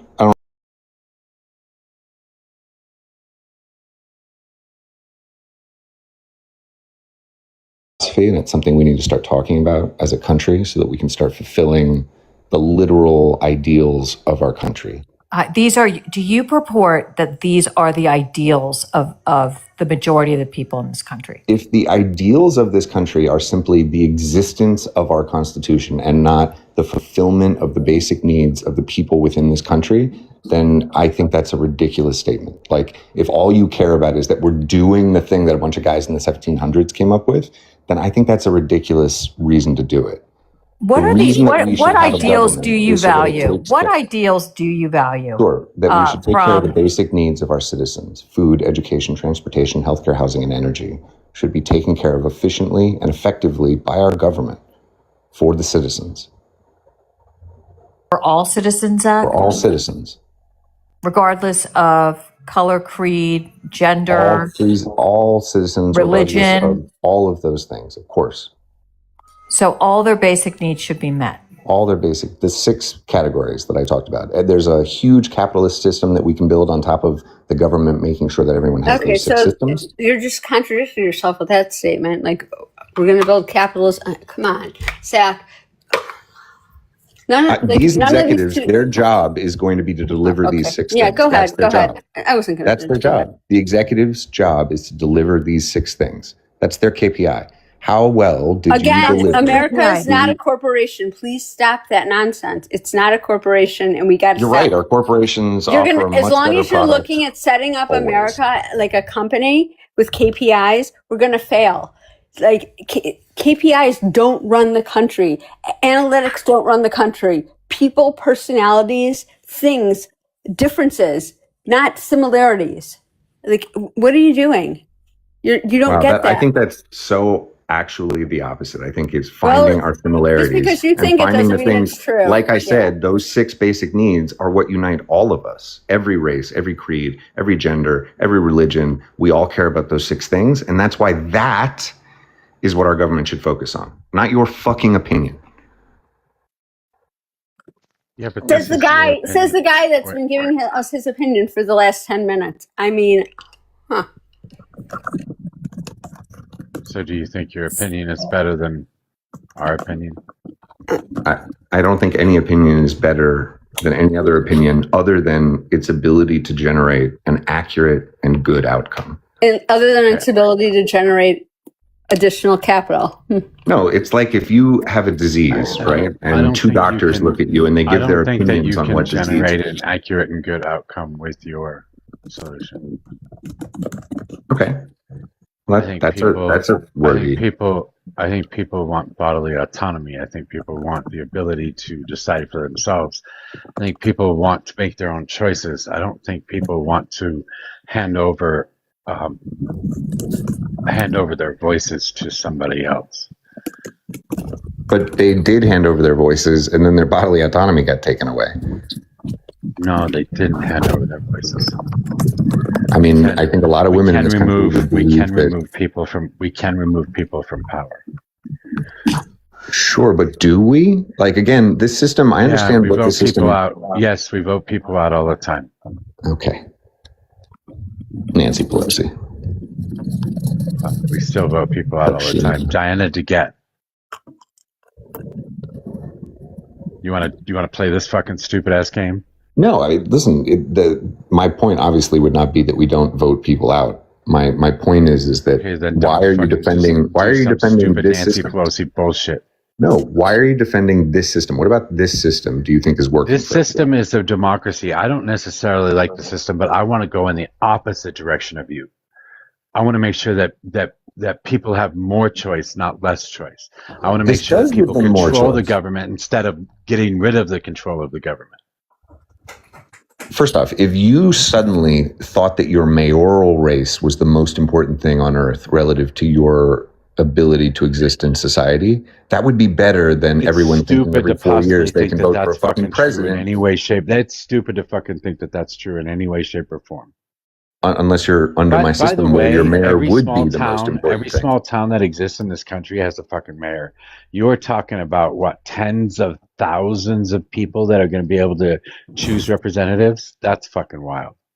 Well, various amounts in per state, and also you would... Well, who gets to decide which mayors count? They would get to start a new town with one person in it and be the mayor? So it would be bicameral, right? So the mayor would get a vote relative to his existence as mayor, and then also based on population. So obviously, a mayor of a huge city would have more of a vote in that election than the mayor of a tiny city. So I guess hypothetically, if you and then there would be districts. 1.5 votes, 10 votes. No, you just 10.253764. I mean, what? It's easy to weight stuff. You know that. It's just statistics, dude. You can weight stuff very easily. It's not hard. No, we haven't been able to figure out how to fucking do that shit yet. We have the Electoral College still. Which we have the Senate, which is exactly how we weight legislative influence by states. We say you have except land doesn't vote, people do, and that doesn't weight the fucking influence of people. It weights the influence of fucking land. Okay, so a mayor would get a vote based on his ability to be mayor, and then he would get some other bit of a vote that would be based on his population. So the mayor of New York would get one vote for being a mayor. That's fine. Then I just buy a parcel of land that is 1,000 acres. I split it up into 1/10 of an acre apiece. I give the mayorship of each one of those 1/10 of an acres to somebody else, and I get all of those fucking votes added to the process. And no. A town would have to either have existed past a certain date or hit a population benchmark. Also, new towns don't get a vote? New towns that hit population benchmarks, otherwise they're within the previous town. There's a population benchmark. Yeah, for a new town to be considered. Don't get a vote. Small towns, again, if they existed, if you're a small town, like let's say Hudson, and you've existed since 1776, then you get a vote, right? Even if you're below, let's say, the 10,000 person marker that is required for a... Okay, you haven't thought this through at all. Fucking all. How does that You got stoned and saw some how does that not answer your head the question? and wrote it down. Because how does that not answer the question? We're bored. Because there is a town in Wyoming with 6 people in it, and it has existed forever. Now, if I take that town and I split it up into 6 different towns, does that town no longer exist? But this is what I'm telling you. You can't split it up. And what would you think that's a mechanism that it doesn't even make sense, right? Like, how do you go and make 6 new towns? Like, that's not a thing. That's not a real thing. Why can't I split a town? How would you do that move today? The borders of how a would town? You do that today? We move borders today of towns all the time. Okay. There are agreements between all the towns that are around them to decide what the borders look like, and they do change. Okay, so let's imagine that you're in a town and it's got 5,000 people, and you want to combine it up into 6 new little towns, right? So first off, those new little towns It's existed since 1776, so that all counts, right? Wait, all the land that's in the United States of America has existed for billions of years. So everybody gets to vote. What does that means nothing. I'm the mayor of my own house there, guy. Tell me, but you're not, though. That's not a thing. I am, You're not the mayor of your own house. No, I get to make I'm the decision maker in my fucking house. I am the mayor. Yeah, but you're not the actual mayor. There is no city charter. You were not incorporated as a town. This is ridiculous, Zach. How is that stupid? So you I'm guys just are the lacking ones some talking paperwork. about So just all I being have to the do is mayor fill of out your a piece of bedroom. paperwork. You guys are talking about being the mayor of your bedroom. You're telling me I sound stupid? Yes. You started it. He's playing by your rules, and then you're criticizing he's not. him. He's playing by no No, he rules that is, exist Zach. anywhere ever, and certainly not in my system, but nowhere even anywhere That's today. wild work. I'll say that is some wild work. He's quite literally playing by your rules. He's just asking you tough questions about your What rules rule that you is can't he answer. playing by? What rule is he Oh playing my by? God. How do I you can't. become the mayor of your bedroom? Is that a rule that exists anywhere on Earth? Why couldn't it? Why couldn't it become? It doesn't exist anywhere on Earth. Why not? Wait, it does exist right now. You're right. What It would does happen if a exist right now. unicorn It burst does into the exist right Oval now. It Office does tomorrow? exist right. It's It like, does exist right now. I can go to my city council and I can tell them that I want to buy this particular plot of land that my fucking house happens to sit on, and I'm going to go ahead and take it and make it a new city. And they say okay because I'm giving them enough money to do so, and they sell me that plot of land and they allow me to create my own city of it. This happens all the time. You are always allowed to create a new thing. It has to do with population in every state. You are allowed to become your own incorporated And who gets to decide city what the fucking based on population has to be? I guess your state legislator. So each state's going to have a different population set for their. I'm saying this is what mayors? already exists. This is what already nobody allows No, you to it start a new doesn't. city with one person. No, it exist. doesn't because Doesn't mayors don't exist. vote for You're not allowed to start our own representatives. city with one person. Mayors don't vote for presidents. It doesn't exist today. Mayors exist in this country. They exist Yes, in but they don't towns vote that for have been presidents and incorporated and representatives. chartered. I understand, but it's a very simple thing to say that people who are mayors, who already exist, who are already the executives of their own defined political realities in America and have been defined for 200 years, those people would get power within their own districts, but they would be elected Yeah, by the people. again, who gets to decide what the population has to be? So you would make a rule regarding what new towns, Who what would is make a what is rule? required. I think it would be states. So then each state would have a different rule, and my state decided to allow the population to be one. Sure, if your state allowed you to do that, which is exactly why we're getting rid of legislature. Awesome. So Then we someone like you we with get that 6 idea million votes. would We get never 6 million. My state gets 6 million votes then. They don't get 6 million votes for the They president. do. They get 6 million votes for one governor. And then it becomes No. as unreasonable to unelect that Well, one then governor. I Do you give each understand? then I give each town a fucking governor too, because they're a state within in and of itself. No So you state need a can have mayor more- and a you would governor. there would only be 50 governors max, period. I mean, unless a new state was brought into reality, which would have to be done at the federal level. I just brought in a whole bunch of new states. No, again, states can only be brought in at the federal levels. Districts can only be brought in at the state levels. It's very simple. Okay, so we get an official elected Like, to how would a Congress, governor- and how would a Congress governor we get an if a official governor elected wanted- to Congress, and that official sets up the new states for 6 million states within Colorado. Listen, This is fucking stupid. What's stupid is that your argument is what happens when someone decides to go in and make 6 million All right, well, states within a meanwhile, state. while you boys are Like, talking, there's that's a really your fucking Hey, argument? Zach, That's the quiet for a best you can come second. up with? There's a heated discussion down below to see which Jewish tribe is going to claim you, Mojo. The Ashkenazis can't take you, but I'm asking Z currently, since she's 1% Sephardic, if they'll take you. You'll belong to one of us very soon. We will embrace you. But Zach, go back to your stream of consciousness. Well, too bad. You don't have a choice. We're going to claim you anyway. Go ahead. What the fuck? Now you sound like Zach, wanting to control people. No, I don't want to do that, actually. We just want to welcome you. That's what you say, huh? Welcome to the U.S. I'll take your chains off later when you get to That's the how it field. starts. You guys know my system would produce a better outcome. And I think that that's what bothers you, is you Absolutely not. you know deep down that the outcome we're getting with our We system. know that you're. Tell us you've what we know, demonstrated Zach. What an idiot you are. What a stone fucking idiot you are. That's what you demonstrated today. And you got freaking schooled. You know what's by great Mojo. though, is I also know how we're going to get it. I know how we're going to do it. I know how we're going to get there. Oh my God, you're an idiot. Now, you really think this is going to work? This little this form of government that you've devised? So have you heard of my idea for the abundance party? So this is abundance governance is what we call it. So your bris is next Sunday. So from now on, politicians who accept the idea of a better, more accountable form of government can call themselves abundance Democrats, or they can call themselves abundance Republicans. And if they give themselves that term colloquially, we will fund their campaign. They have to give themselves what? Wait.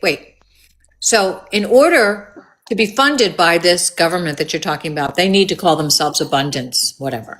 Is that what you're saying? They need to declare. They need to declare what you think is the descriptive. Yeah, which is a will announce violation of free themselves. speech. No, no, it's not. Right now, if someone calls themselves a DSA member, some people give them money, and if they don't call themselves a DSA member, those people won't give them money. That's not freedom of speech. That's just what they call themselves. Basically, they have to declare allegiance to the king. Not allegiance to the king, to the ideal, to the Constitution, to the future Constitution. Nope. The future. But really to abundance mindset. Wait, so did our you say government. bris? Yeah. Why would I do a bris? I don't even eat meat. No, not brisket. Not brisket. Oh shit! Yo, Sorry. Yeah, boy, that was. You don't even know how amazing that was, Mojo. That was fucking priceless. Yeah. Yes, I know what a bris is. But don't worry, you can keep everything you got going for you. I've already been circumcised. Yo, TMI, blip. I didn't have a choice in the matter. I don't know what to tell you. No, yeah. We're that ingrained in American culture. You, Mojo, I needed this so much that I didn't even know. Fuck. I am so used to making women cry. It's fucking terrible. That was really good. We need to get a clip of that. Tummy hurts now. Fucking die.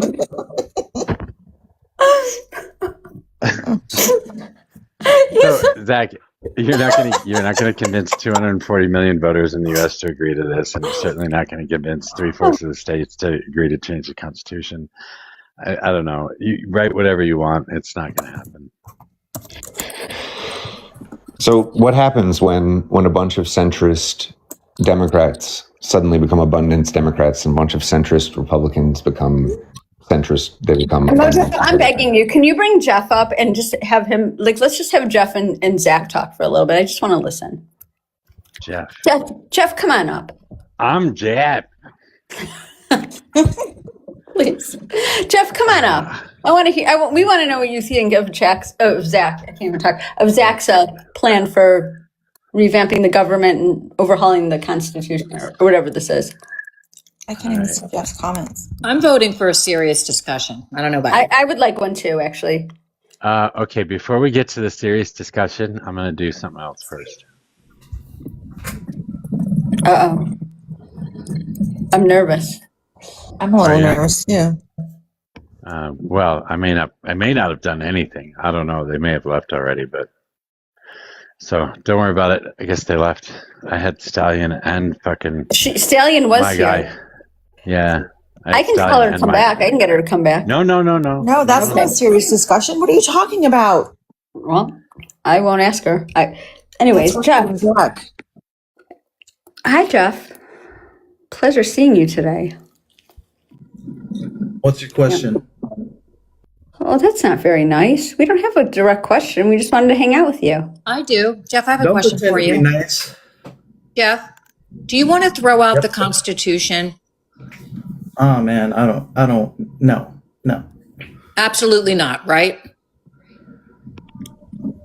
You don't want to do that, correct? Are you on board with the separation of powers and a balance of powers between the three branches of government? Yeah, I'm with that. Okay, thanks. I'm also I'm for changing it. So I guess. In what way?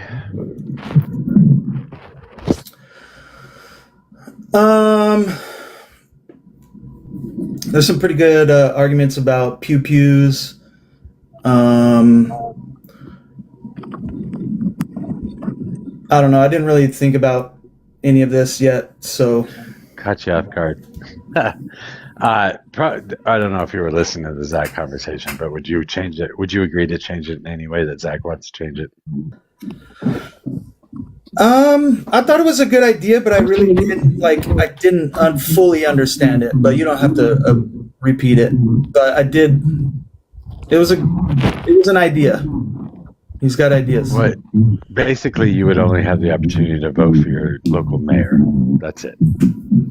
Your mayor would vote for somebody, and they would vote for somebody, and they would vote for somebody, and then all of your other elected officials would be voted on by somebody else. The only person you get to vote for is your mayor. Well, he also said basic needs, and he said some other really good things. Yeah, we can do basic needs without his ridiculous system, though. Based on what? Basic needs. We can do basic needs right now with the system we have. And yet we aren't. I don't believe that. Yeah, because we've got Republicans. Yeah, exactly. That's that. I know that is always your excuse, and the Republicans' excuse is always that there's Democrats. Everyone always has an excuse, and that's because we have built a system where everyone has a fucking excuse. Republicans can't say that, though, because Republicans are the ones against feeding people and housing people. No, Republicans can be like, you guys waste fucking money. We're not giving you any more dollars. Yeah, that's all they say. Fuck the poor That's people, because you fuck guys the waste sick money people, and they don't want to give you any more Yeah, dollars. fuck the poor people. Yeah. Fuck the poor people. Fuck the sick people. Fuck the kids. If you're stealing from a project meant to help poor people, you're the bad guy. Fuck the people that are dying. They can just all fucking die. I don't give a shit because you guys spend too much money. That's the Republican mantra. Why am I getting an echo through you, Jeff? By the way, that's not what they're saying. They're saying use the money that you have to do better. I didn't realize that was me. I thought that was L. Oh, it might be L. L? What? No, What? it's not L. Where's that echo coming from? Definitely not me. I don't hear it anymore. It just stopped for me. I don't. It did for me as well. Nope, there it is. I heard it. Oh, fuck. Is it me? Hold on.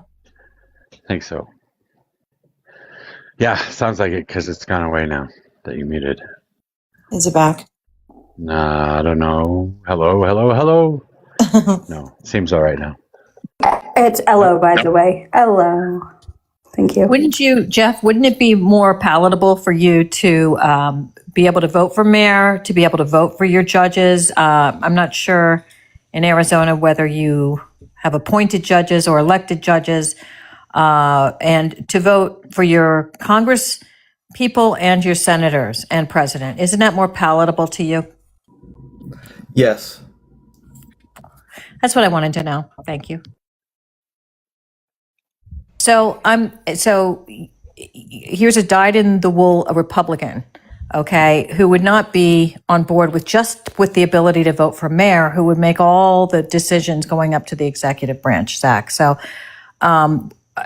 your plan will fail because Republicans, if we polled Republicans about throwing out the Constitution and doing this pick your mayor thing, I would imagine they would all agree with Jeff, most of them. Sure. Listen, Zach, for the most part, you're. Can you answer what I said, please, Elle? Me? I didn't know it was a question. I'm gonna answer?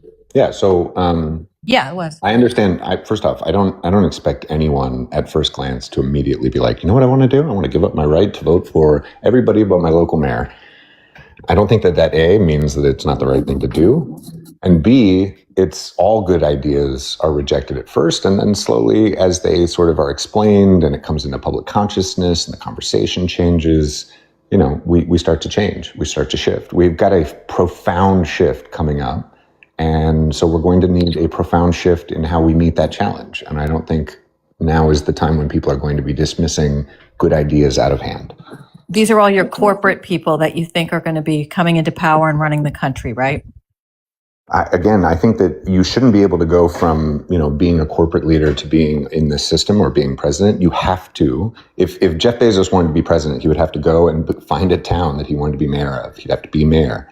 He'd have to then get elected to governor, right? And then he'd have to, after being elected governor, then he'd have to go on and be president.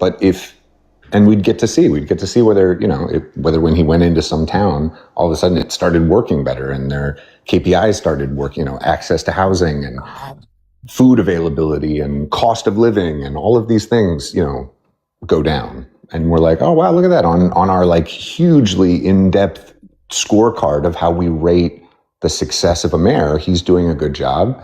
And then he did a good job in his state. And now we want him to be president. I think that's other than people being like, listen to me be an amazing speaker and let me tell you how many cultural buttons I can push in this speech so that you have an emotional attachment to my leadership. And then we let them run massive multi-billion-dollar organizations. It's the most ridiculous concept on earth.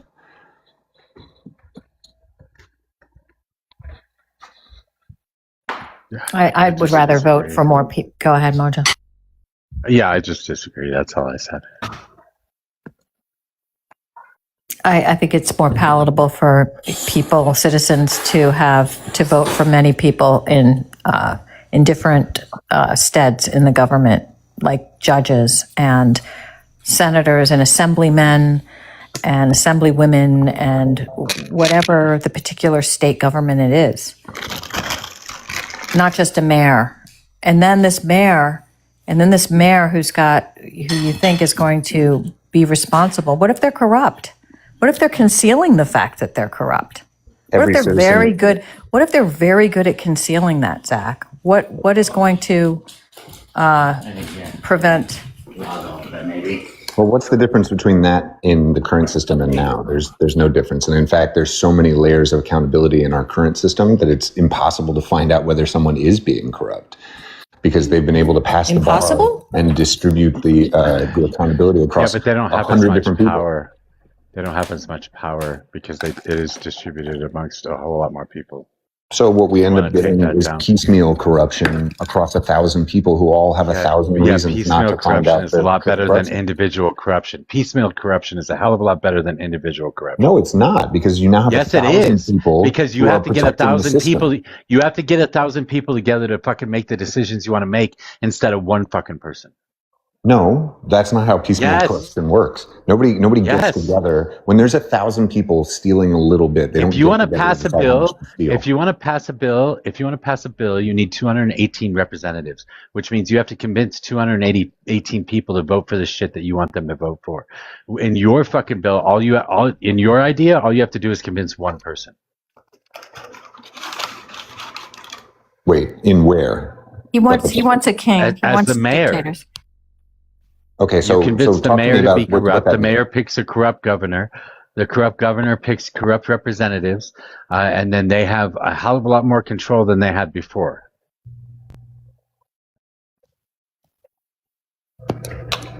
Yes, but again, you're talking about diffused accountability. What does that mean? Diffused accountability. The citizens would be fully invested at this point, so the citizens would be a very effective check, because he's talking about such a small and efficient system. So the citizens wouldn't let that type of stuff happen. They don't have a choice. You only have to somebody in. They've got the power. You only have to keep your eyes on 50 governors, right? Versus now you have to keep your eyes on like an entire state legislature in every state. You know, like you have to do the same thing if you're going to set up these rules by the state. What do you mean set up these rules by the state? The state is going to only... that the state gets to decide what the population is going to be. The state gets to decide what their election process is. The state gets to decide these things. You still have to watch the state legislatures. The legislatures just get to decide what the laws are, and then the executive gets to do whatever he wants to do within the bounds of those laws. So the Congress doesn't, they don't apportion money, they don't create departments, they don't fund research. They literally just say this is legal and this is not legal. They make the laws, and then the executive does whatever he needs to do within the bounds of those laws. That's a problem, Zach. How is that a problem? Because now you're leaving it up to states. Now you're allowing the corruption to start at the bottom and just fester its way to the top. This is fucking stupid. Everything about this idea is stupid. No, the other municipalities would compete and they would keep each other in check also. It's like they would become just as corrupt, and then they compete in their corruptness. Capitalist / pro small business. It's got a lot of potential. Oh my God. So where you have a mayor who's getting money from companies and corporations, who that's their principal interest in the world, and that's who they service is small businesses or corporations, right? And they're being paid as such. And somehow they're making the laws. A mayor alone is making the laws. I just said the mayors don't make the laws. Who makes the laws? The council will make a law. So we have council. Who elects the council? The people. Oh, so it's not just electing Where a did this mayor. council come from? That didn't exist before. What the hell? Yeah, we get to pick other people. I think you get to vote in your local council, who gets to create local laws. Although I'm not sure about that. Oh my God! Trying to say all of this. I'm We've very been told all of this for him to say. I'm very anti-legislature. I'm very anti-legislature, but I do believe that somebody needs to be in charge of making laws. But it's true that you might not need a legislature at the local level. You just need it at the state level. Well, council is legislature at the local level. So you're saying that. But I don't think you need. I don't think you need to make local laws. Okay, well, Elle had her hand up.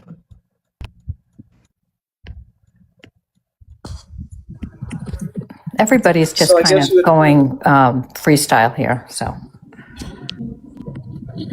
I think Elle was talking. It's interesting, but it's kind of along the lines of electoral college type of thinking as far as our country as a whole. I mean, this I understand is dividing it a lot differently or diversifying a lot more locally to each local town.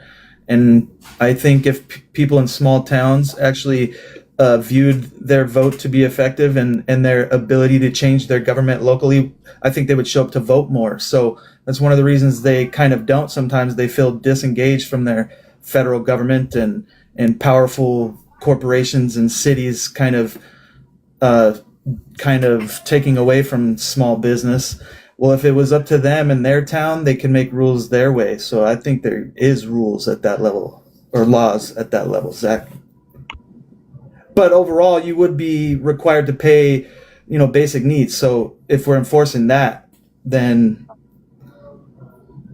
Well, that's what I'm thinking. I'm thinking it's the mayor's job to really provide those basic needs, because the governor's job really isn't about, they're about dealing with how does it work to be, a corporation doing something within a state, or,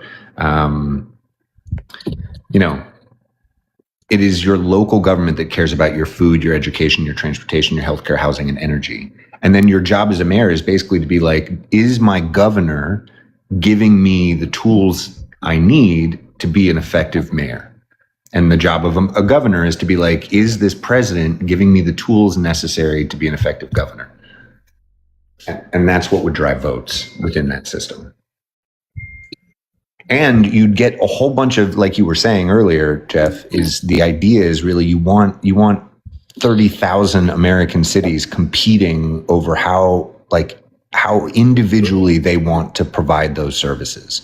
And then they should innovate and iterate, amongst themselves. And then other mayors would be like, wow, I saw that mayor in, Vermont, he was doing this thing and it was really effective on this KPI. I'm going to do that thing. And he'll have the ability to just be like, I saw it yesterday, we're doing it tomorrow.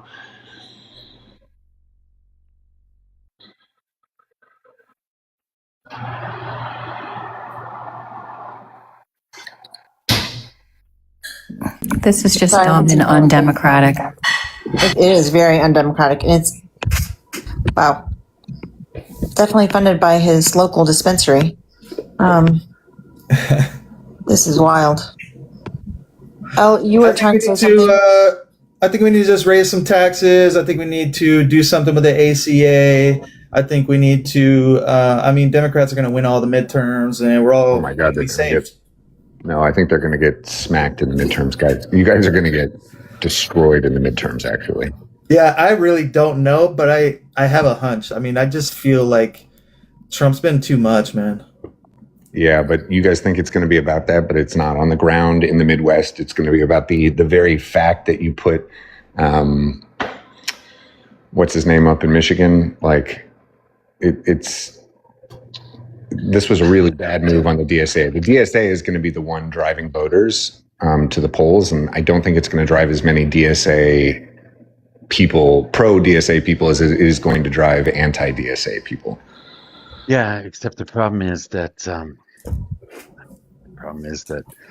these are Democrats, and they're Democrats in Democratic-leaning areas.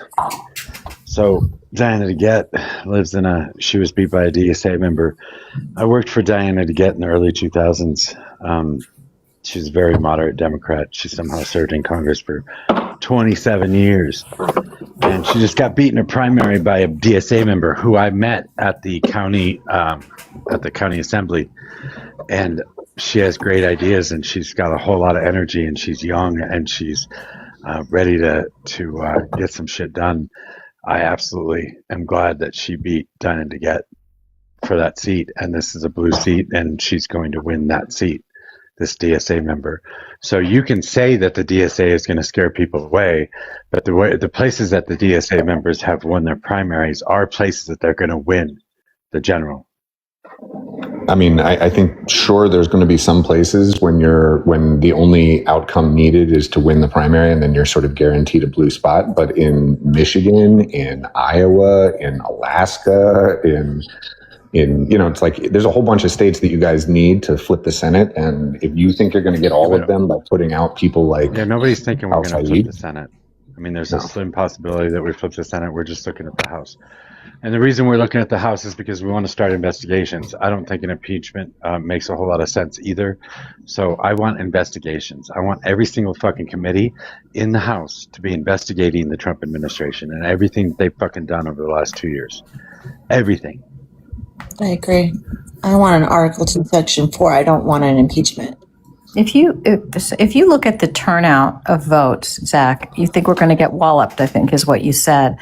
But when you look at some of these midterms, some of these elections, you look at places like the woman, her name is Nixon in Florida, running on a grassroots campaign, DSA member. She won against a Democrat who was funded heavily. You look at several of the races in the Midwest, or at least two of them. People came out to vote. You look at the numbers who came out to vote. I think that speaks volumes about what kind of a turnout we're going to see. If you look at what happened in New York, you know what happened in New York. Same thing. So these people have they have a voice, they have a movement, and that voice should be heard in the House of Representatives. We're all Democrats, and watch out for John Ossoff. The DSA and their energy, which I love, is going to be very successful in places where, as soon as you win the primary, you are guaranteed the seat. Always, 100%. What I'm saying is literally having them win is going to turn people out at a state level. That is not going to mean you guys get the national results that you're going to look for in this election. I understand that's what you're hoping for. You're talking about the Senate. Like I said, nobody expected us to get the Senate. That's like a pie in the sky dream, pipe dream. It's a possibility still, but it's very slim. The House. We can stop Donald Trump from doing everything if we control the House and investigate everything he's been doing. I mean, we even had a great primary turnout in Alaska, of all places. An indigenous Alaskan woman won her primary in the Senate for the Senate seat. I mean, I think that's really huge.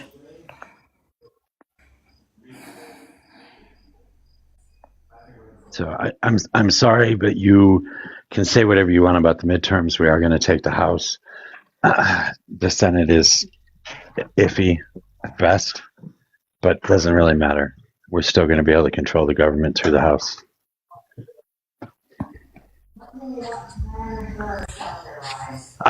Why is it that you don't like democracy? That's what I want to know, Zach. What is it about democracy that you hate? You know why I don't like democracy. That's ridiculous, Mojo. You know why I Because don't. you think people are stupid? I think people are really stupid. And the more people get together to make a decision, the stupider it gets. Well said, for sure. They are. You get, you get it in their fucking head that they're going to get free shit and they follow you off the cliff. You guys are both nuts. Like, if you educate the community properly, if you educate the society properly, oh my God. Can you bring Al back up? I don't know what happened. If you educate she sent you a message. I obviously don't fucking pay attention. She sent me a message. Can you also bring Stallion up, and then can everybody let me talk to her? Thank you. Yeah, 1 second. If you educate the society properly, then people are educated enough to make a decision on who they want to vote for. You don't have a small number of people who you don't agree with, their ideals, running the whole fucking show. That's ridiculous. Like, DSA is the solution. I don't understand what your fucking problem is. So here's what I love about DSA. First off, their energy. Second, their diagnosis of what the problem is. So, like, I agree and Mojo agree. I think we both agree, actually, on what the problem is, Can right? we put Patrick Bateman on ice for a little bit? Is that possible? Like, at all? Patrick Bateman. Jesus. Good call, Mojo. That's fucking brutal. Hey Zach, what do you think are going to be the strong demographic voters or whatever they're called in your opinion in November? Like generation, what small town people, what like rural? I think the real fear of both, and again, I don't want to get into the topic necessarily. Maybe we could bring up Stallion then. Stallion's one of the brilliant minds of the Wait, generation. I tried to. Shit. Like, Zach, I'm tired. Like, this was it's a lot. You're tired of me? Zach is. No, Zach. You told me to come up here. I didn't say you. No. I said I'm tired of Zach talking from it. I want to hear what Stallion has to say. Shut up. Talk. I'd like Stallion's opinion about this. She's been waiting down below for quite a while, and I want to hear what she has to say. I'm sorry. Thank you. Hey, Stallion. Hey, El, how you doing? What do you got to say about all this? I bet it's going to be something important. Let us know. No. I want your opinion. No. I already know that the Republicans are going to keep the House and Senate. That's a fact. Something You important. guys you know have that? nothing to offer the American people but an impeachment. That's it. Stallion, how do you know that? I want to know, like, how you have the inside tip, because I think that's really interesting. How do you know that? How many Democrats are up here? Can you name 5 policies that the Democrats have for midterms to help the American people? Free healthcare, free education, free subsidized housing. We want to make sure that food is cheaper in this country and more available. Jeffrey, hold on. We want to make sure that food is more available and easy to come by in this country. We want to make sure that people have access to college. I don't know. Who We doesn't want to have stop the access to wars. We want to college? stop all the wars around the fucking world. Stop the war in Iran. We want to stop that too. Hey, and Stallion, a question I left you with yesterday that you were unable to answer, but I'm hoping maybe you thought a little bit more about it today. When you see people checking out at Walmart with their 2 carts of food, how do you intend to ask them how their payment method? Are you just going to go right up to them and ask them? And then furthermore, the follow-up question to that is, when you do ask them their method of payment, what are you going to do with that information when they tell you how they've paid for their groceries? Are you going to write it in a little notebook? Are you going to like have some sort of revenge? Are you going to send them a bill, like a tax reimbursement for your tax dollars? What are you going to do with that information once you have it? Oh, to answer the last question, it doesn't matter what I do. 42 million people are about to be kicked off. So yes, I'll be going to the grocery store with a smile on my face more. And like I said, I watched them swipe the EBT and I said, hey, must be nice to have 2 buggies full. She didn't say So anything. She rolled it's her nothing eyes more and than kept going. okay. So it's nothing more than to intimidate them. That's right? I guess. Yeah, to get a rise, but it is also Okay. to teach them a lesson. What lesson are you teaching them? I'd love to know because maybe If I I can have help. this, Maybe I can help you spread the message. Yeah. if I have to sit and spend cash on food, so should they. What lesson are you teaching them that they should live in pain and suffering? No, they Because should live in they a may. world just like everyone else has to. Elle, do you spend food stamps at the store? Do you pay with cash or a credit card? I Or mean, what do you do? that's probably none of your business. It is my business when I pay taxes, like I told Well, you I mean, yesterday. I told you yesterday that what you earn annually is what I pay in taxes. So you come Okay. to whatever conclusion you need to with that information. But again, Elle, what lesson are you teaching them? Yes. I am teaching them how to get up off their funky asses and get a So job. It's simple. hey, so by demoralizing them, by insulting them, and by kicking somebody when they're down potentially, that's Oh yeah. teaching them a lesson. What lesson are you Yes, teaching them? 100%. Oh, 100%. oh wow. Okay. Oh, that's 100%. very Because interesting. Mhm. I grew up in New York and I watched people selling for dope money and for clothing and whatever What else they lesson can are you get. And it's teaching them? ridiculous. What is the lesson that you're teaching somebody by being cruel to them while they're down? What is that lesson? That I want them to I want to show them exactly how life should be. No, you shouldn't be How living are off you, the but government's again, tip. more specifically, how are you teaching them that lesson by kicking them while they're down, while they're checking out their cart of groceries at Walmart and paying with an EBT card? How are you teaching them that lesson? Being down is being late on your mortgage payment. Being But down is being I'm asking late on you your though, insurance payment. to That's being specifically, down. can you tell me how you're teaching them a lesson? That's what I'm asking. Oh, Like your words don't teach a lesson. Your words just offer cruelness. you see what happened Again. you see what happened last year in November when the government was shut down, correct? And you had people on this app crying and complaining where they didn't know where they were gonna So get their next meal. by teasing them Correct? and taunting them, you're teaching them a lesson. Is that what my I'm understanding should teaching be them, here? hey, instead of waiting for the government to give you a fish guard and grab you a fishing rod and go get the fish yourself. Because just like what happened Okay, in so November can happen hey, today. Where did they get the fishing rod? and furthermore, again, how are your words teaching them to get a fishing rod? Please explain. I don't get it. I didn't, like I said, I didn't say words. I just said it must be nice to have 3 buggies. But you said that you're going to teach them a lesson with your words. So how is that? How are you Next accomplishing time, it? well, what do you want me to do? Next time I see them, hey, oh, look, want me to scream, she's using an EBT card. I mean, that's I think I'll do essentially that what you're next time. doing. But that's I think I'll essentially. do that next time. But what does that accomplish? Again, I'm just trying to get to the end result. What does that accomplish?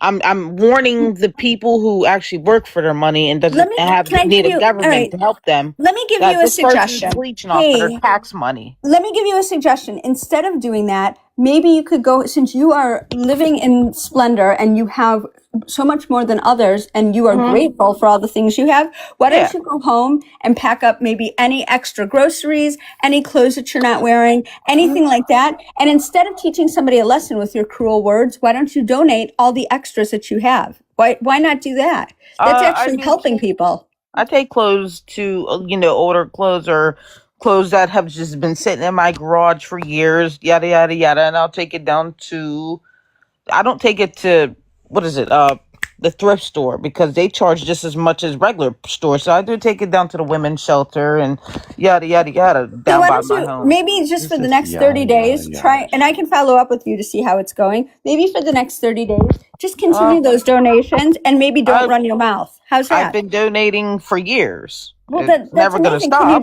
Can you do it without running your mouth and making commentary? No. Wow. All right. Well, and not to mention these people, as they're spending their food stamps, us taxpayers don't even get a thank you every month that they get it. Do you understand? So why they get to fill up 3 buggy cars? 3 buggies full. People like you have to suffer. Do you know what the average SNAP payment is every month? Couldn't care less.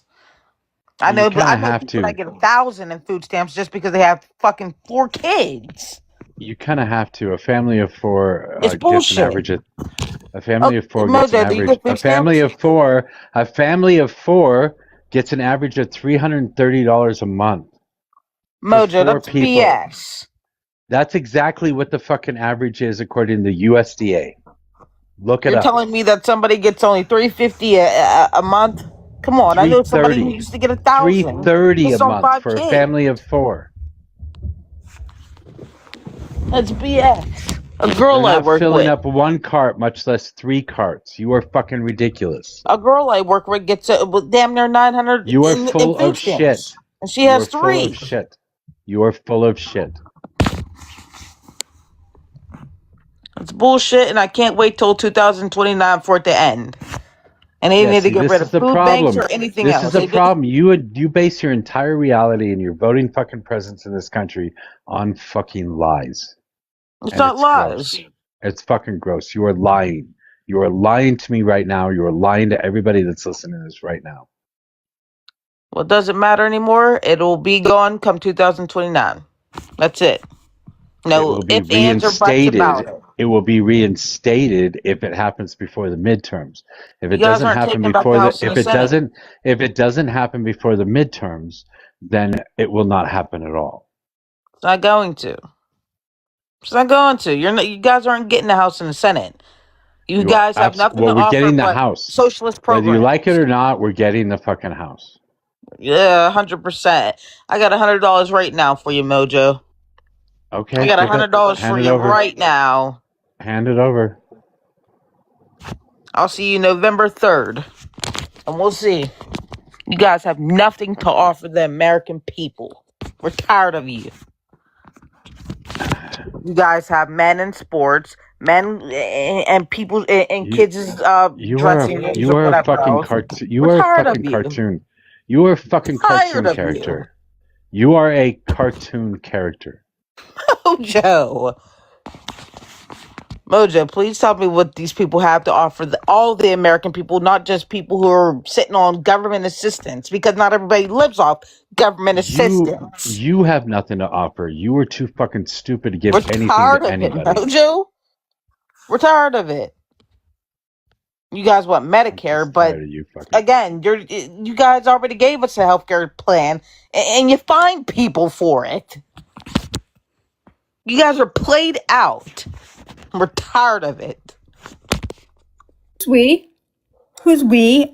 The American people.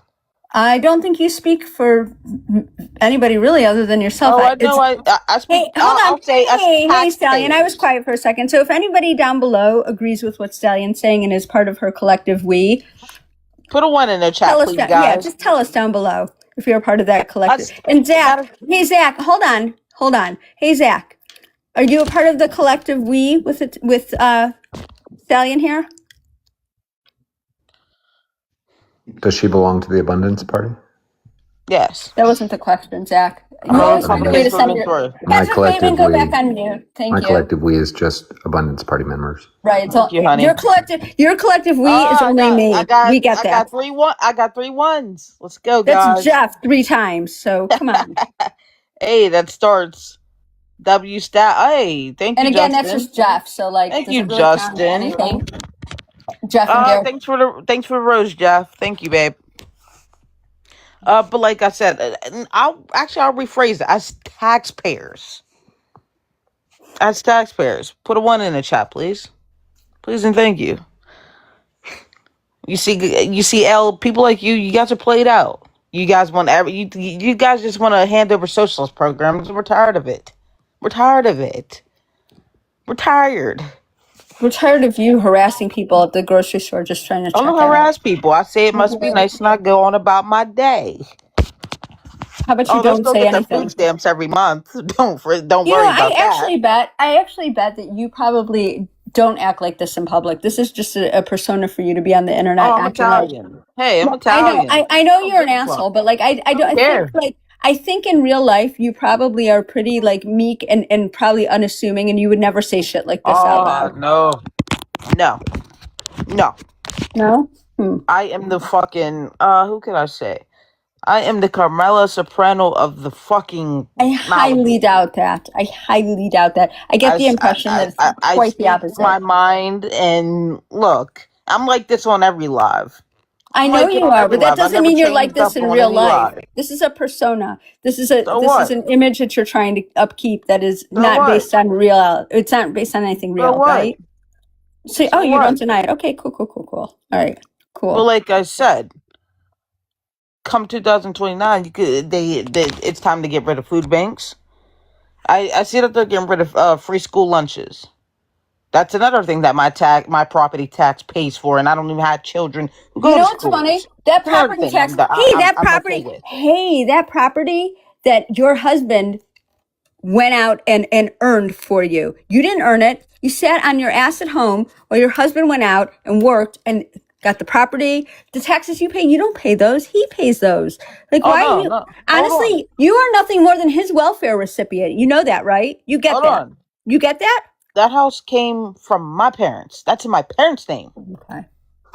So It's in my that still parents' makes name. you a welfare. That still makes you a welfare recipient.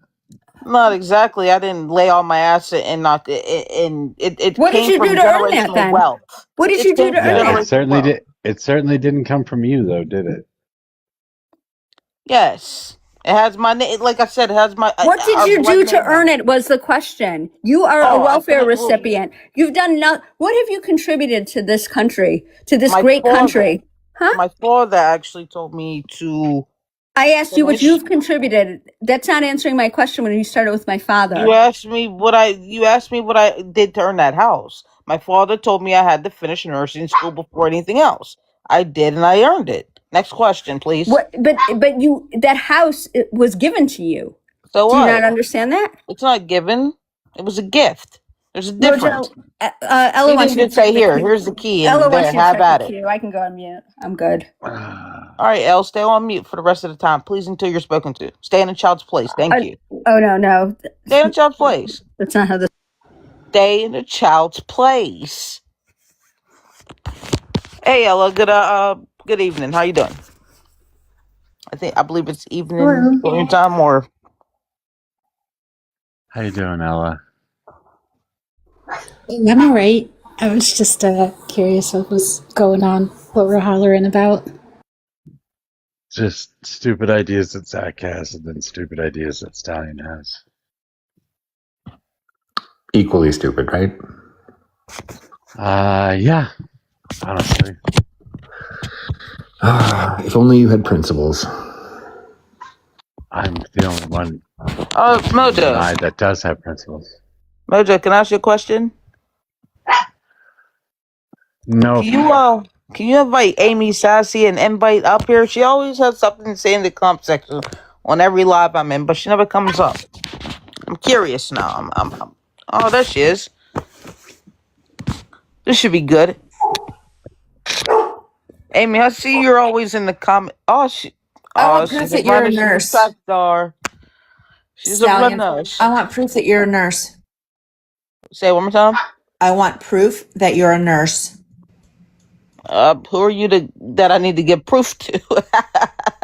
A nurse practitioner. Oh, you're a practitioner. You don't You're nobody. I'm a in my nurse eyes. practitioner. You don't get to claim Nobody. my profession. You're nobody, ma'am. You don't get. I'm nobody. I'm the one that gives orders to you. I wouldn't think so. I don't think so. Then you don't. You obviously don't know how it works. Amy, come back up. So what is that? You're a welfare queen and you're a felon?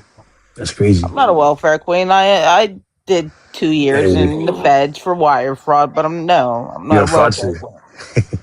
You're a fucking Welfare fraudster. I queen bet you is get. I bet somebody you like complain about Somalis, Reagan right? described. You complain about Somalis, but you're a fraudster. Reagan described the So perfect welfare queen. you're And it would be criminal? somebody like, let's see, let me scroll in the comments to see if I can find a welfare queen. Yeah, Ella, she told us yesterday that she did 2 years in federal penitentiary for wire fraud, in fact. She also claims And I got my children record expunged. claims children So I have a claims clean children on record. her tax return that are not hers. So yes. I have a clean record. I was able to get that Alicia, if I'm rude and ignorant, you can come up. What's in the comment section? I mean, I heard you claim being Italian, and I don't doubt that your heritage is Italian, but your behavior is not. I was born and raised in Europe, and most Italian people I know are actually quite polite, which is not Well, something you know. that's people you know. You know. No, that's actual Italian people. You are Also, you American know a whole Italian. bunch of, you know, That's a millions whole of different thing. Italians. Got it. I know a lot of Italian people. I was, again, born and raised Awesome. in Europe, lived all over the place. And I know a lot of people from Europe, and they're not so much stuck up like yourself. What's your point? Oh, Let me I'm ask just you, pointing out that you Stallion. are rude. I'm sorry, Ella. Stallion, what is S-bar? Z, are you here to give a pop I'm asking quiz? you a question about your Well, profession that me and you her claim were in to the have. middle of a What is S-bar? conversation. What is Me and S-bar? her are in the middle of a conversation. What is S-bar? Me and her are in the I'm not middle gonna of a let you out of that. conversation. So what is S-bar? You interrupted us to tell What is me S-bar? about something that has to do with nursing. What Get out is of here. S-bar? God, why Get is it out that of all here. Republicans lie too? Like every Yep. one of you guys lies. I don't Fucking get it. liar. Why would I lie? You're a disgusting. You're You're you a think I wanted my disgrace. life to be a fucking Don't claim. wiping Do some not old claim my depends ass profession. You are a disgrace. for a living? You're a disgrace. Do not claim my profession. Come on. You are not a nurse, and I just proved it. Everyone on TikTok now knows that Stallion is not a nurse. She's a felon who's a bald-faced liar. What is the SBAR thing? Is that something that all It's like nurses a situation background Hold on, assessment. I was SBAR is something that talking every Italian. single nurse is taught Both in of high I you. met a school. couple Both of you. I was Europeans, and they asking are a question. Yes, Ella. SBAR is something that every single nurse is taught in situation. nursing It's an school. assessment. I didn't even get to finish my fucking question. I'm interrupting just like she interrupted us. Shut up, Stallion. I was wondering if this Z. SBAR Damn it! thing is Bye-bye. something that Pass. all nurses, regardless of like station or later. experience, would know. Wait, where See you did later. go? Oh, Yes, but it is. Ella, Oh. it's like Yes, Ella, they teach it to you the first day of nursing school.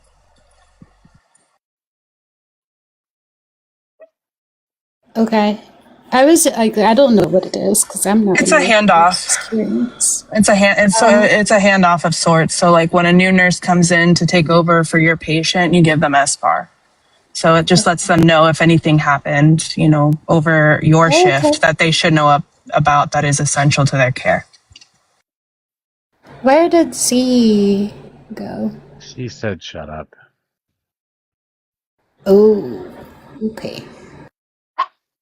I actually I feel didn't like that drop was her. okay. Can you just give it to her, like give her the one time pass? No, she knows. She knows. But I didn't drop her anyway. I'm pretty sure she dropped herself. I didn't drop myself. Somebody dropped me. No, I didn't. But y'all do overtalk a lot, but it's fine. Oh, I know we do. I'm sorry. I apologize for that. But Stallion's going to. I was just curious. Like I think the last I heard before I requested up was her claiming that there shouldn't be any free school lunches because that comes out of her property taxes or something. Yes, that's right. Wanted to have a conversation about that. I don't think she's See, this is why people run off. You can usually get people to stay in here for a long time as long as have normal conversations. As long as we pander to them and kiss their asses and let them get away with saying You just have to be human. I'm human. We're human. Even if the shit coming out of their mouths is vile. I mean, I am human, by the way, too, for what it's worth. Well, I think passion is a human reaction. I mean, but yeah, I don't know. I don't know. Can I ask a question? She came in ready to jump off, but she's yeah. fucking Stallion. This is the way she acts. That's normal for her. Can I ask Zach a question? Yeah. That's nice. Yeah, hey. Zach, you're back. I was just thinking about, your disdain for democracy and your idea that We elect mayors, mayors elect, and under your ideal government, we elect mayors and city council, and they look to govern, they elect the governors, the governor will elect the president. Did I sum that up well? Yeah, again, I think jury's out on whether there's any real town council, but continue. Okay. So, and my concern was that, what if you have a corrupt mayor? And you're like, oh, that wouldn't happen because the people would ferret out a corrupt mayor, right? Isn't that your response to that? I think corruption is a thing that you're going to find in all political systems. And so the question is like, how easy is it for people to withdraw someone who, is corrupt and is found to be corrupt?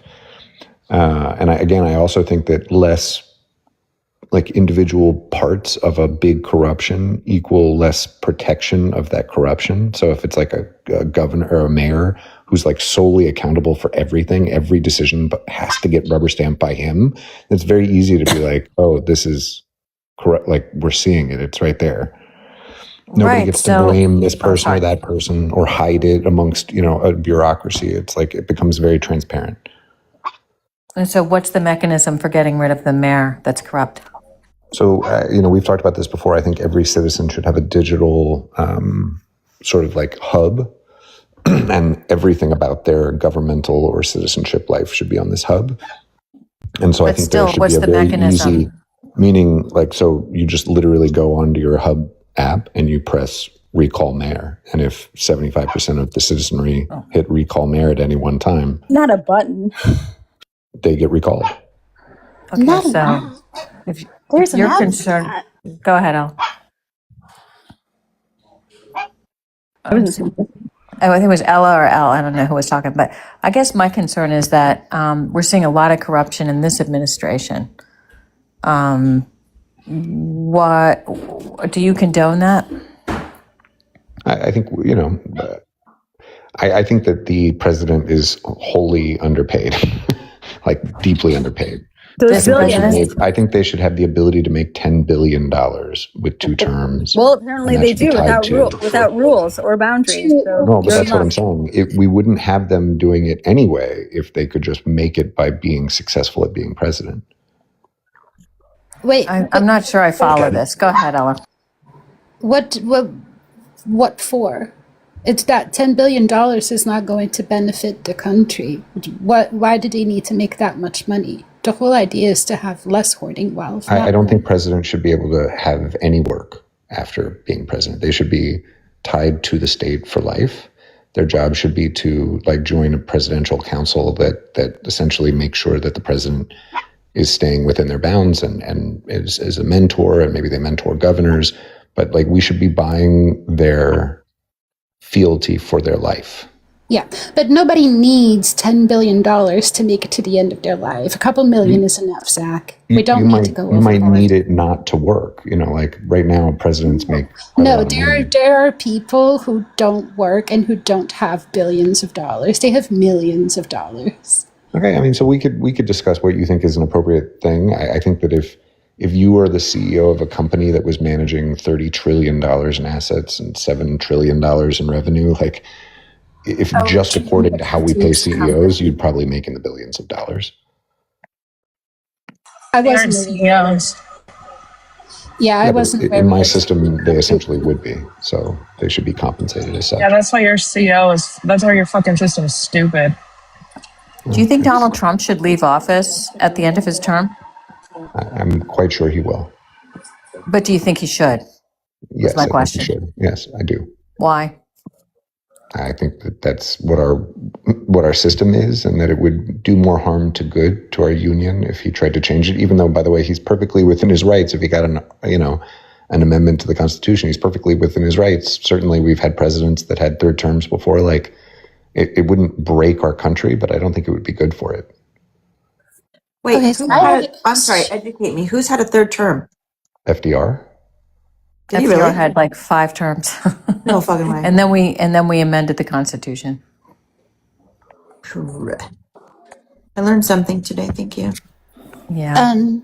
Zach, so Currently, when the president is in office, they're not supposed to make any money from like companies and things like that they own, right? If you treat the country as a company and the president is basically the CEO, would they be allowed to have outside companies or ownership or No, be that's what I'm on saying. the They board would of other literally companies? they would never be able to work again. Also, They would not literally, while they're president, right? Because otherwise, they would well, put of the course. needs of their outside companies in front of like ahead of the people, don't you think? No, and by the way, remember, they can't just go from being in a company to being president. Or maybe you missed this part. They have to be a mayor first. Then in order to be a governor, they have to become mayor. And then in order to be president, they have to be a governor. And only when they go through that process can they actually become president. And then they don't So get to we're work anymore. always going to have old presidents. No, you could be a mayor by 25 and China a does governor this. by 30 and president by 35. There's no reason why you shouldn't be able to do that. This is the Chinese model, except for the Yeah, CEO part. The CEO part, if you suggested that to a Chinese member of the No, CCP, they'd Xi lop your is, fucking head off. I don't know what you're talking about. Xi is basically the CEO of China. No, he is not basically the CEO of China. In fact, CEOs cannot even be in the Communist Party of China. They could be advisors, but they are not allowed to be in the Communist Party of China. I know, but he has CEO No. There is no, capabilities. it doesn't matter if he has CEO capabilities. He is not a CEO. China is not Okay, a well, fucking obviously business, but bro. I get it. Okay, but whatever. Again, you're missing the point, which is that I don't think there actually is a difference. You can say there's a difference. There There's is not an a difference. absolute difference. And the difference is profit motive, right? A CEO's sole purpose in life is to make profit and enrich his shareholders so that his company continues, right? That's literally a metric of success. That's all that is. Yeah, that's a metric of success for a business. And Exactly. it is It very doesn't. So, selfish but and it changing is the metric of very success. one-minded, right? There is Okay. only one thing, and that thing is profit. Our government is a system with people who get salaries. It has directors and objectives. There's hiring, there's firing, there's revenue, there's balance sheets, there's accounting. Like, there's literally no difference between running the organization CEOs want of to a make state. themselves rich. They do not want to make their employees rich. Okay, well, that's all you have to do is change that rule. You just say your job, the way you make your money, the way you make your 10 billion at the end of 8 years is that you make your people successful, rich, wealthy. That's your KPI. You don't have to make the American government any money. In fact, we don't want the American government to have any extra money. We want it all to be going to the citizens. That's a successful presidency. And for that, you should be paid 10 billion. 10 billion. Fucking wackadoo. What do you think is reasonable for, what would you deem successful for a president to make all the 340 some odd million people in America successful? How much money should they each get? The presidents? It's not about getting. No. Lower For the cost of living. for the president to be successful, how much money should each citizen have? For you to deem, so you wouldn't have to hit your little box in your app to say, get rid of this president. So it is not as simple as just a dollar amount, right? Like, obviously it would be across many metrics. So it would be like, how many new housing units were created? How did housing affordability go? What were new job production numbers, or what was productivity, or what was the human health happiness score? What was the rate of chronic disease? Like, you'd have a whole panel of like 100 different Everybody scores. would be in good stead, is what you're saying. Yeah, you'd have an objective score on 100, point metric, and your score would be public. Everyone would get to see it. They'd get to see whether you were a successful mayor, whether you were a successful governor, and then your money would be tied to your score, and some of it would be base pay, but most of it would be tied to your score and whether your score remained after your years in president. So you wouldn't even make all that 10 billion while you were, like, as soon as you got done with the office. You would make it over a 30-year period afterwards. This is just hyper-capitalism that is going to do nothing but breed greed. They don't care that they're going to get 10 billion at the end because they are fucking rabid dogs and they want more and more and more. So you're not going to snuff out corruption because you're offering them $10 billion at the end. If anything, you're breeding more corruption. Because if we know anything about CEOs, fucking $1 billion ain't enough, and 10 won't be enough either. They want more and more and more.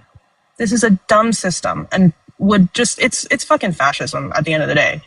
But it's even worse. You're creating an even worse society. You can even I think imagine something worse than fascism.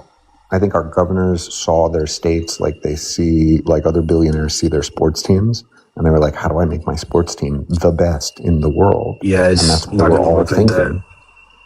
Well, why not? Basically, when you run your country as a business, your citizens are no longer citizens; they're employees, and all the money is meant to go to the top. I think you should. I think the president should be more akin to like a union leader, not a fucking corporate CEO, because corporate CEOs will make money off of only enriching themselves and their shareholders. Union leaders operate on making sure that their workers are well paid. And well, yeah, we're basically it's operating a business like a company is not good for anyone because we end up like we basically become numbers, employees. I think from a financial perspective, I could see what you're saying. I don't like it, but I could see where you are trying to go. However, from a people perspective, I don't think this would work at all. I mean, if you look at large corporations, most people that work there aren't necessarily happy, and they're not necessarily getting what they put in. And I don't see how that would be different if you treated our country as a company.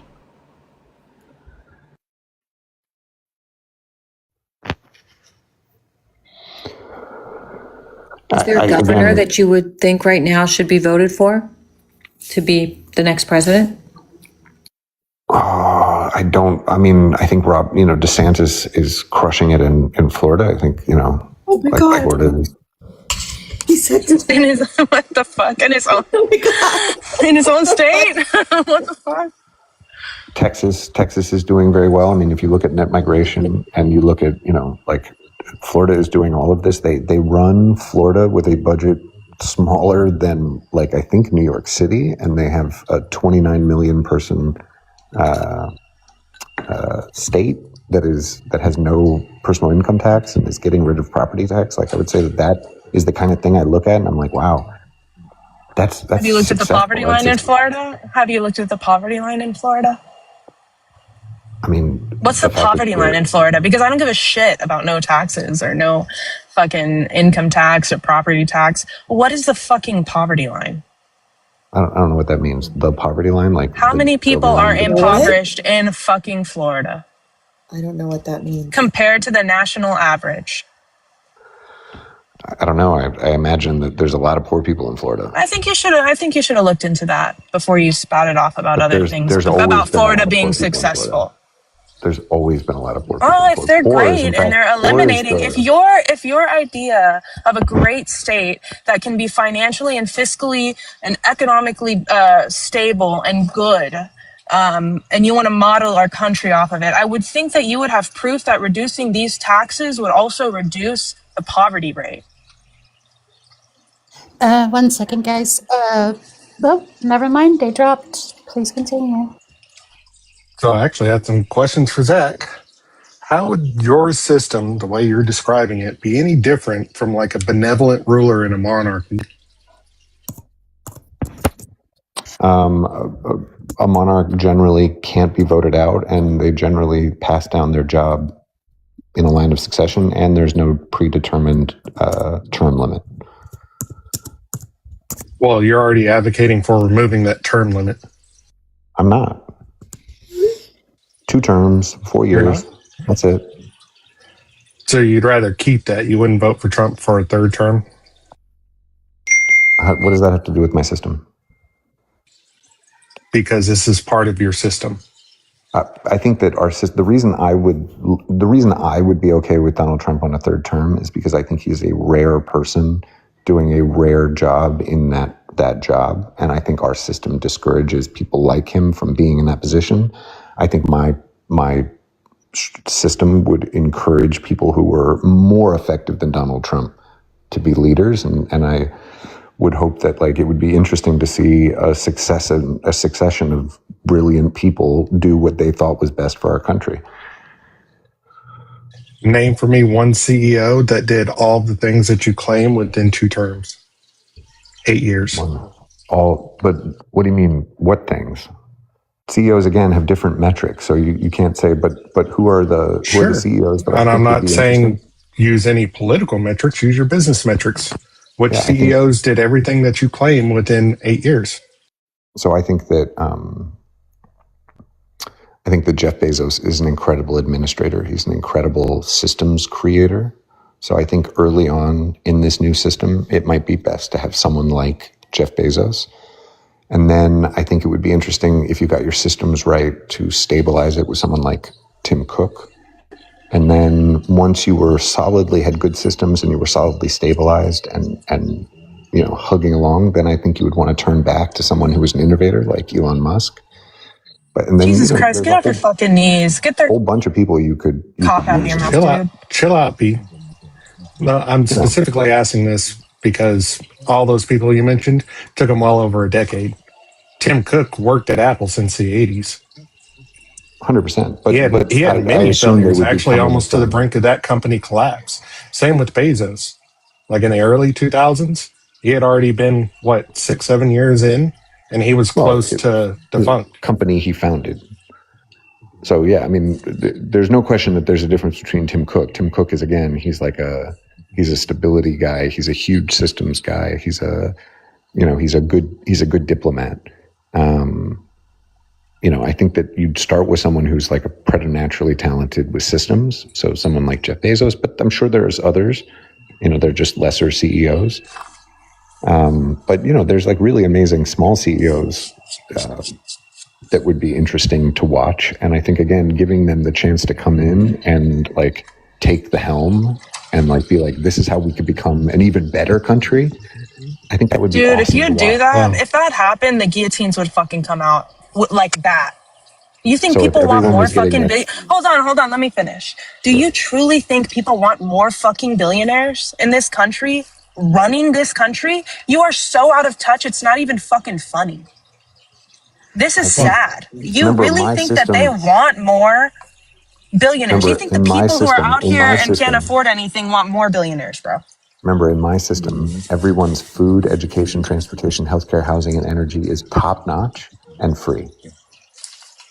Well, I do think it's certainly interesting that you have the cognitive dissonance, and it looks like you're aware of that cognitive dissonance, whereas you would say that in your idyllic system, you would want those term limits, and you even like promote having an early turnover in the seats of power like fairly quickly. But then in reality, you don't want that term limit. You want to vote for Trump for a third time. First off, I answered earlier, I don't think you should run for a third term. That difference to make more sense, because for probably most of the listeners, you just sound a bit crazy. So here's my real view, and because I think actually it's going to go Republican after Donald Trump, and so you would think I would be happy, but I'm not, because I think that we're going to go from a non-politician who had the ability to change the system had we all unified behind him, to a politician again. Rubio, Vance, whoever wins, they're just more politician. They're not my system. It's not your system. It's so I would rather have the outsider again than more politician.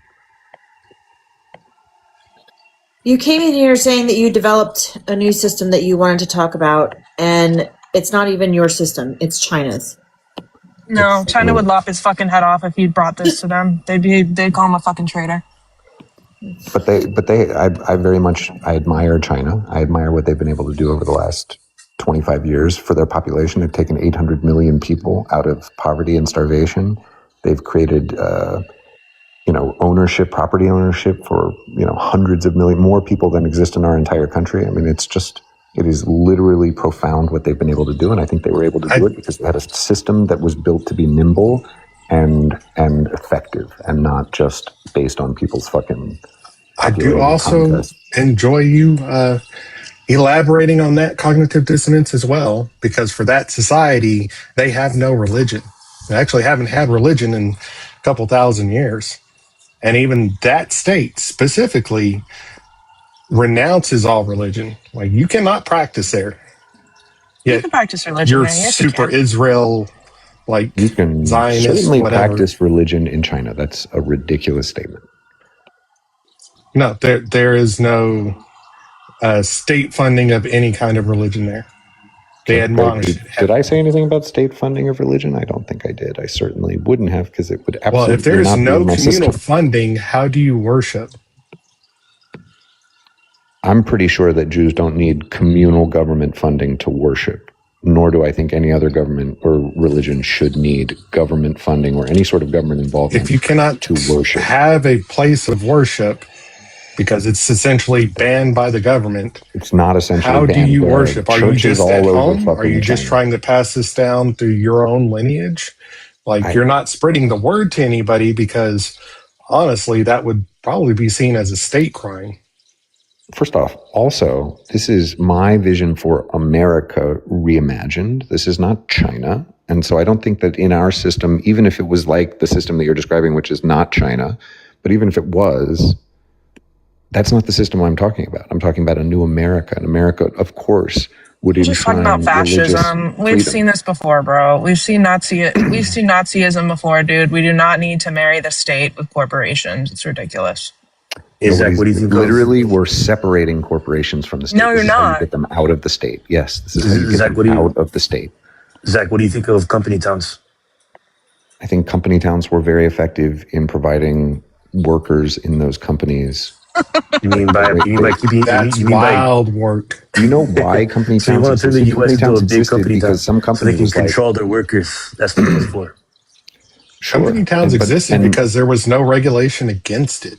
They specifically took control and advantage of all of those people into slave labor. Who built the houses? And it is slave labor because even the Supreme Court decided on it that they are illegal because it promotes a system of debt that they can never get out of.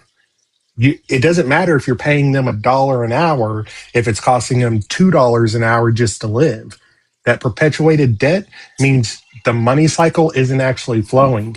It is forced labor. So is a company car. You can't have a company car without it being forced labor. It's just like, it's so ridiculous. No, it's not. Company providing something company to cars their are not comparison. Yeah. Dude, they had their own monetary system.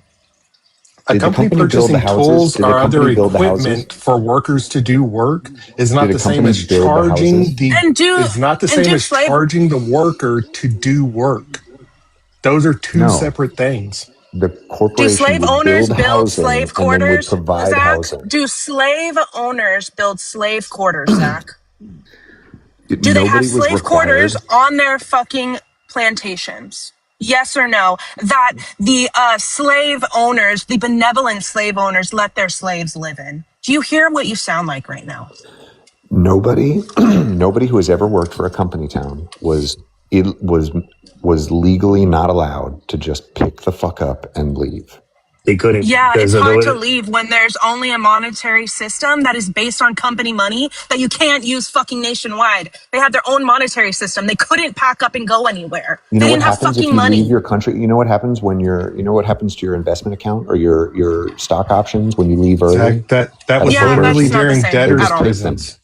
Are you not aware of that, Zach? That was literally during debtors' prisons. They take their car, they take your office, they take all sorts of things. They didn't take anything from the workers but their freedom. If you tried to leave, they would catch up with you and throw you in jail. No, incorrect. Yes, there were debtor prisons.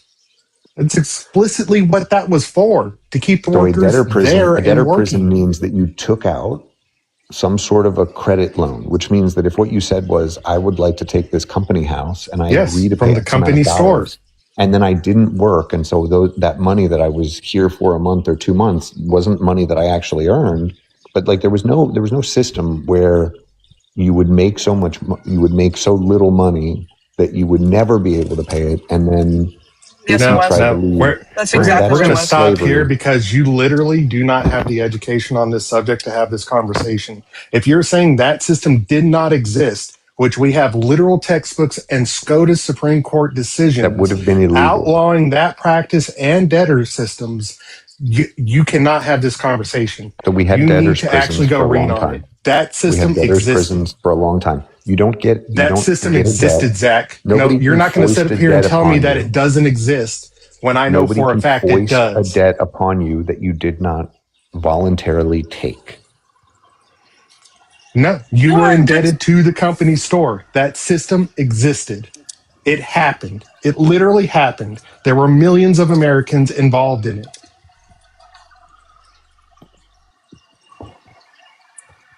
That's ridiculous to straight up deny that. That's wild.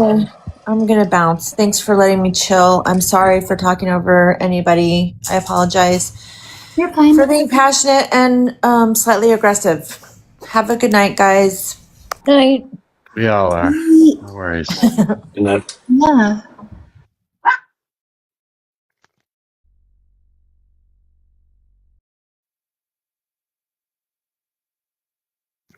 Especially my I think father. I actually heard your chihuahua for the first time. I've never heard any background noise. This is the first time I heard it.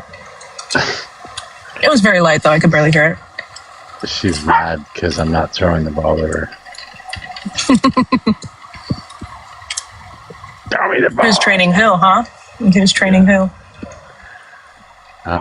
Well, she is female. Well, you know. Someone's got to be the boss. $5 says Stack has a trad wife. Zach? Who? You think someone touched him? A trad wife? Yeah. Oh, Somebody just agrees with you at all costs and does your bidding.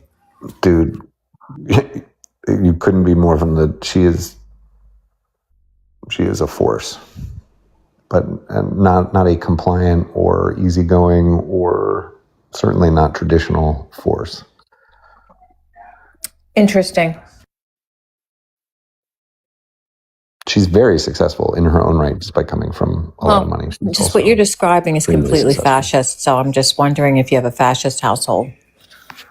Yeah, if anything, she's the fascist. I'm more like, I don't know if this is fascism as much as just being out of touch with the real world. It's fascism. It's a pillar of fascism. What is so out of touch to imagine that a bunch of dudes in the 1700s didn't create a perfect system, and that we might, in the year 2026, facing the complete and total change that our society is about to encounter with AI, maybe we might want to take a look at the underlying design of our system. Maybe the Constitution is a living document that's been changed 27 times. Well, now you're for the listening greater to me. good. So really, there's no reason that we couldn't just change the Constitution to what I'm saying, right? If you had a consensus of the people to do that, then fine. Yeah, the abundance I mean, it party. wouldn't be fine with me, but I can guarantee you that you're not going to get all these things from our legislature and then 3/4 of the states. What would be the amendment? The president will be a CEO and that is it? Like, what's the amendment you're going to do to the Constitution to pass your ideology? It's a complete change. It's a reworked Constitution, starting from scratch. Okay, so revolution. What, are the CEOs are going to finally crawl out of their fucking mansions? Just a new charter. You can call a constitutional convention with the same number of votes. So 3/4 of the states, 2/3 of each chamber. You can call a constitutional convention, and you can rewrite the entire Constitution.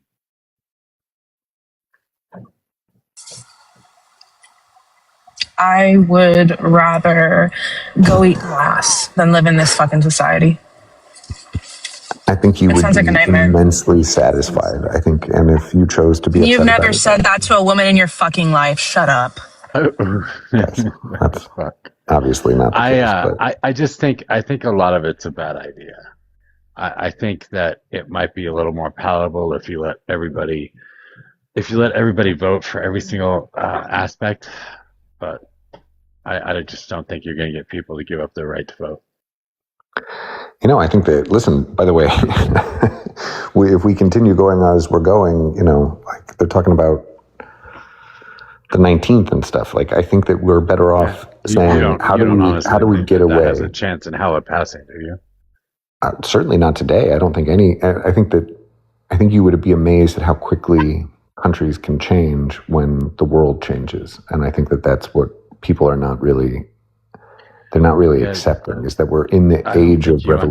You understand, though, that the change is not toward a more corporate system. It's toward a more socialist system.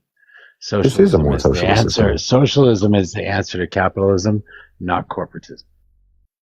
This is really, I know that you guys think because I say CEO of a thing that is corporatism.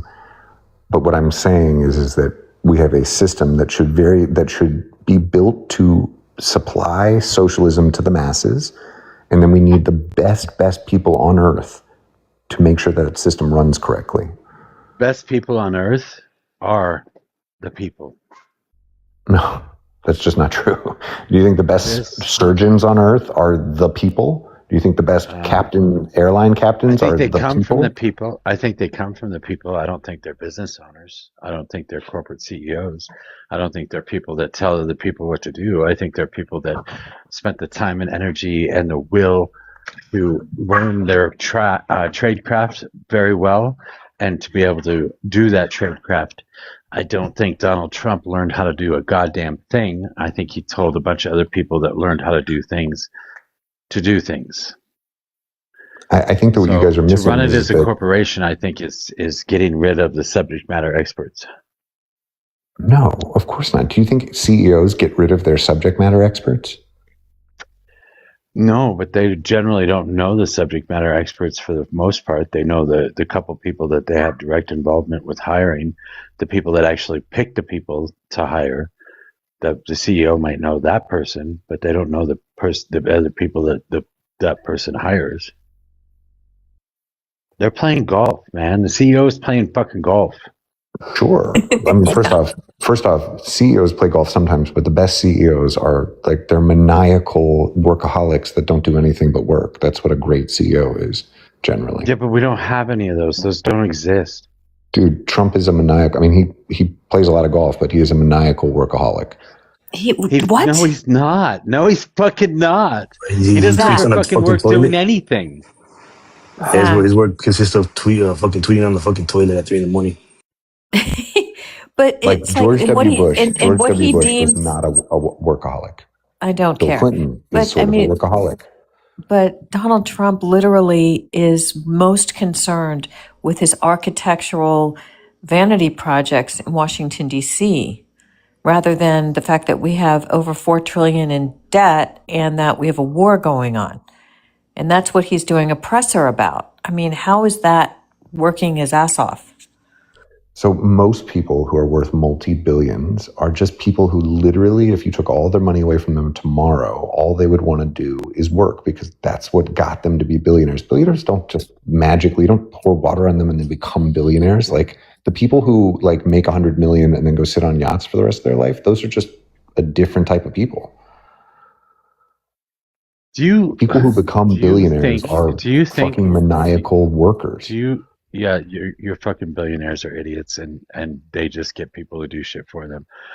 Do you think that evolution works in reverse? Do you think that the evolutionary process ever leads us to a place where we were in the past?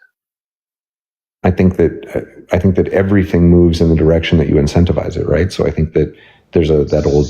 Can you give me an example of where something is reverted to something in the past? Well, so have you ever heard of the saying is, strong men create safe times. Okay, this is a ridiculous statement. That's a fascist. This has nothing to do with what I asked.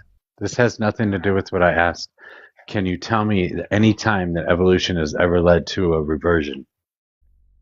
Evolution? You mean like literally genetics? Yeah. There's a reason we evolved. I don't know what that means. But like, we had the dark ages. You don't know what evolution means? After a period of immense, learning. You don't know what evolution means? I do know what evolution means, but I'm not sure what you mean by regression in evolution. Like, okay, so your government is a regression in governmental systems. You want to go back? We fought for thousands of years to get the right to vote, to get the right to control our own country, to get the right to control our own representatives, our own governments, and our own bodily autonomy. We have fought literally for thousands of years to get to that place. We are still not there yet. However, we are closer now than we ever have been in the history of mankind. So today, you want to go back to a time where we give our bodily autonomy away, where we allow somebody else to make decisions for us. We want to go back to a feudalistic system or a monarchy of sorts, or some sort of fucking Roman Republic. No, we don't revert. Systems evolve, just like animals evolve. They get better. They figure out what they've done wrong, and they create better systems out of the systems that failed. What you're doing is trying to go back to a system that failed already and combine a couple systems together that have all failed.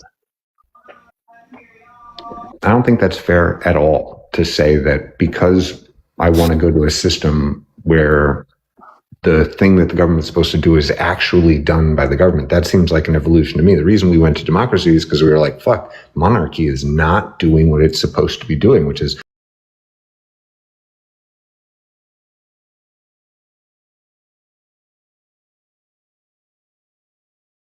Dude, I'm going to kick you off the panel.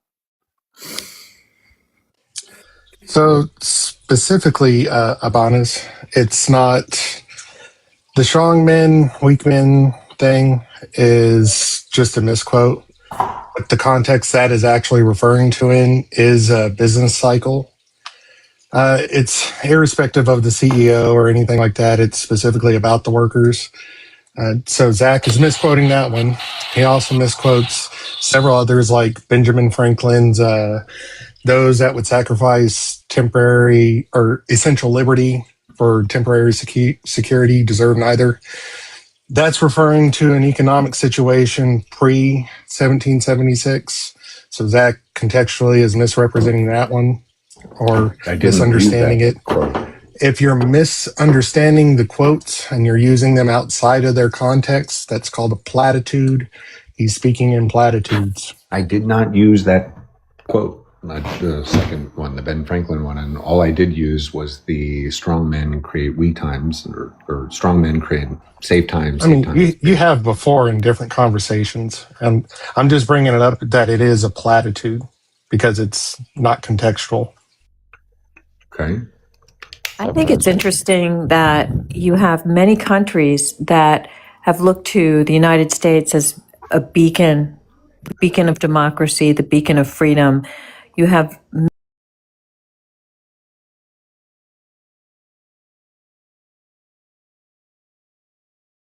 with the quote unquote strong man or the corporate or the whatever, KG, whatever, KPI or whatever, this whole thing is we have dictatorial places like Saudi Arabia and Iran and places where they're kings are not good for the people. I mean, your whole ideology wants to take us back.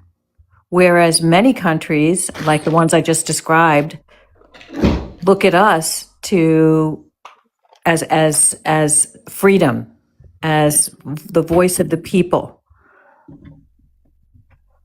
Okay, that's because we have been excellent at PR over the last couple hundred years, and for a long time we actually were the best thing going in terms of personal freedoms and possibility and opportunity, but we are no longer that. We are now a failed post-capitalist, declining, empire that seeks to reassure its citizens that it isn't wasting their money or destroying their future by allowing them the right to vote, quote unquote. And I'm saying I'm done trading my quote unquote right to vote for a completely useless figurehead of a government that's actually just making everyone's life's worth. Yeah, but you still want to keep capitalism, and you just called it a failed fucking system. That's ridiculous. It's a failed system because it's been infiltrated by large corporations, which is exactly what it will always be infiltrated by large corporations. That's why when you have a unified executive that can look with suspicion at large corporations and make a choice as to whether what they're still a asking for is fatal good for flaw. them. It's always going to happen because people are in a capitalistic system. People can be bought. When food costs money, people can be bought. It's always going to fail. It was Can't buy designed to someone who's going to fail. make 10 billion. Socialism was designed to temper the failures of capitalism.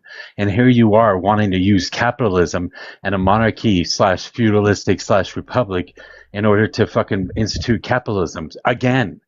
I think what you're missing your is that evolution socialism is a hasn't been devolution. successful. Your Socialism evolution is a hasn't been. Your evolution is a devolution. No, it's an evolution of socialism, where it uses, instead of socialism, Just make up that word, Mojo. Devolution. it's an evolution of socialism. No, it's devolution not the evolution is of capitalism. If I'm not mistaken. Shit, I hope I didn't just make up a word. The socialism that works is better than the socialism that doesn't. Socialism, per FDR, and the many social programs we got after the GI Bill, and where free markets at that time did work in America, where we had social programs for people who needed them, and to the extent that we've tried to expand those for people who need them, right, has been always cast aside by Republicans.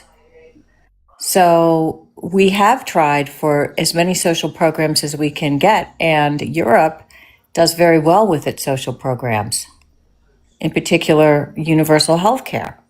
Many European countries, that is. Europe also taxes a lot more, and they're a lot smaller countries. I mean, where do you think the money is coming from that we're funding these social programs with, Ms. Tanas? Well, so part of my thing is the National Endowment. And the way we're going to fund the National Endowment is we're going to take all wealth over, or actually, excuse me, an increasing percentage of all wealth over $10 million is not accrue wealth for the person, it accrues wealth for the nation. So basically all wealth just sitting starts to accrue money for America.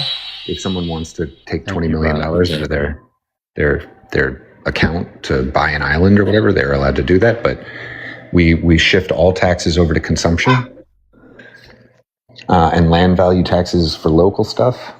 And then we use a UBI, we use an AI tax to essentially fund the beginning. And then it becomes an endowment. Eventually, there should be no taxes. And in fact, you should get a dividend from the government for being an American citizen. How do you continue these free food, free everything with no taxes? Well, so first off, AI is going to allow us to take the marginal cost of producing food, education, transportation, health, housing, and all that stuff down to essentially zero. If we allow corporations to control that, then it won't be zero. But the government has the ability to essentially make food cost, approach zero with automation.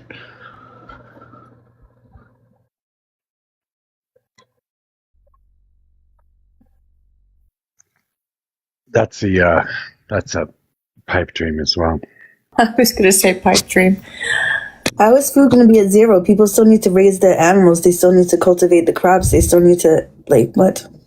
Yeah, so, a good grazing regimen for animals generally is just land that they get grazed on. We, in our sort of capitalist pursuit, have made it much more complicated. You've got to supplement hay and all this other stuff, but that mostly had to do with terrible grazing practices and bad health and all of the things that come from that. So it is our bad food system that makes the requirement for a lot of that stuff, whatever. But the point is that we're going to have farming robots that are going to go down the rows, and they're going to give exactly as much water and exactly as much nutrient as that specific plant needs, and they're going to put it directly into the roots. We're going to have efficiencies beyond what we can even imagine, and it's going to require a ton less human labor. And every stage of the parson, so planting, tending, harvesting, transporting, even what are the cooking, people going to do? People should be able to do whatever the fuck they want. They want to make music, they want to make art, they want to hang out. That's so ridiculous. I hate people guys. Yeah, I mean, listen, some people are going to start businesses and they're going to make extra money. But the idea is that we should make a floor of existence that is very comfortable, that America can provide for every single person, no matter what they want to do. And then, by the way, if someone comes and offers you $7 to scrub toilets, you'll be like, fuck you. But maybe if you give me $50 to scrub a toilet, I'll do it. And then you have some leverage because you don't have to worry about paying rent or eating that month. What if we?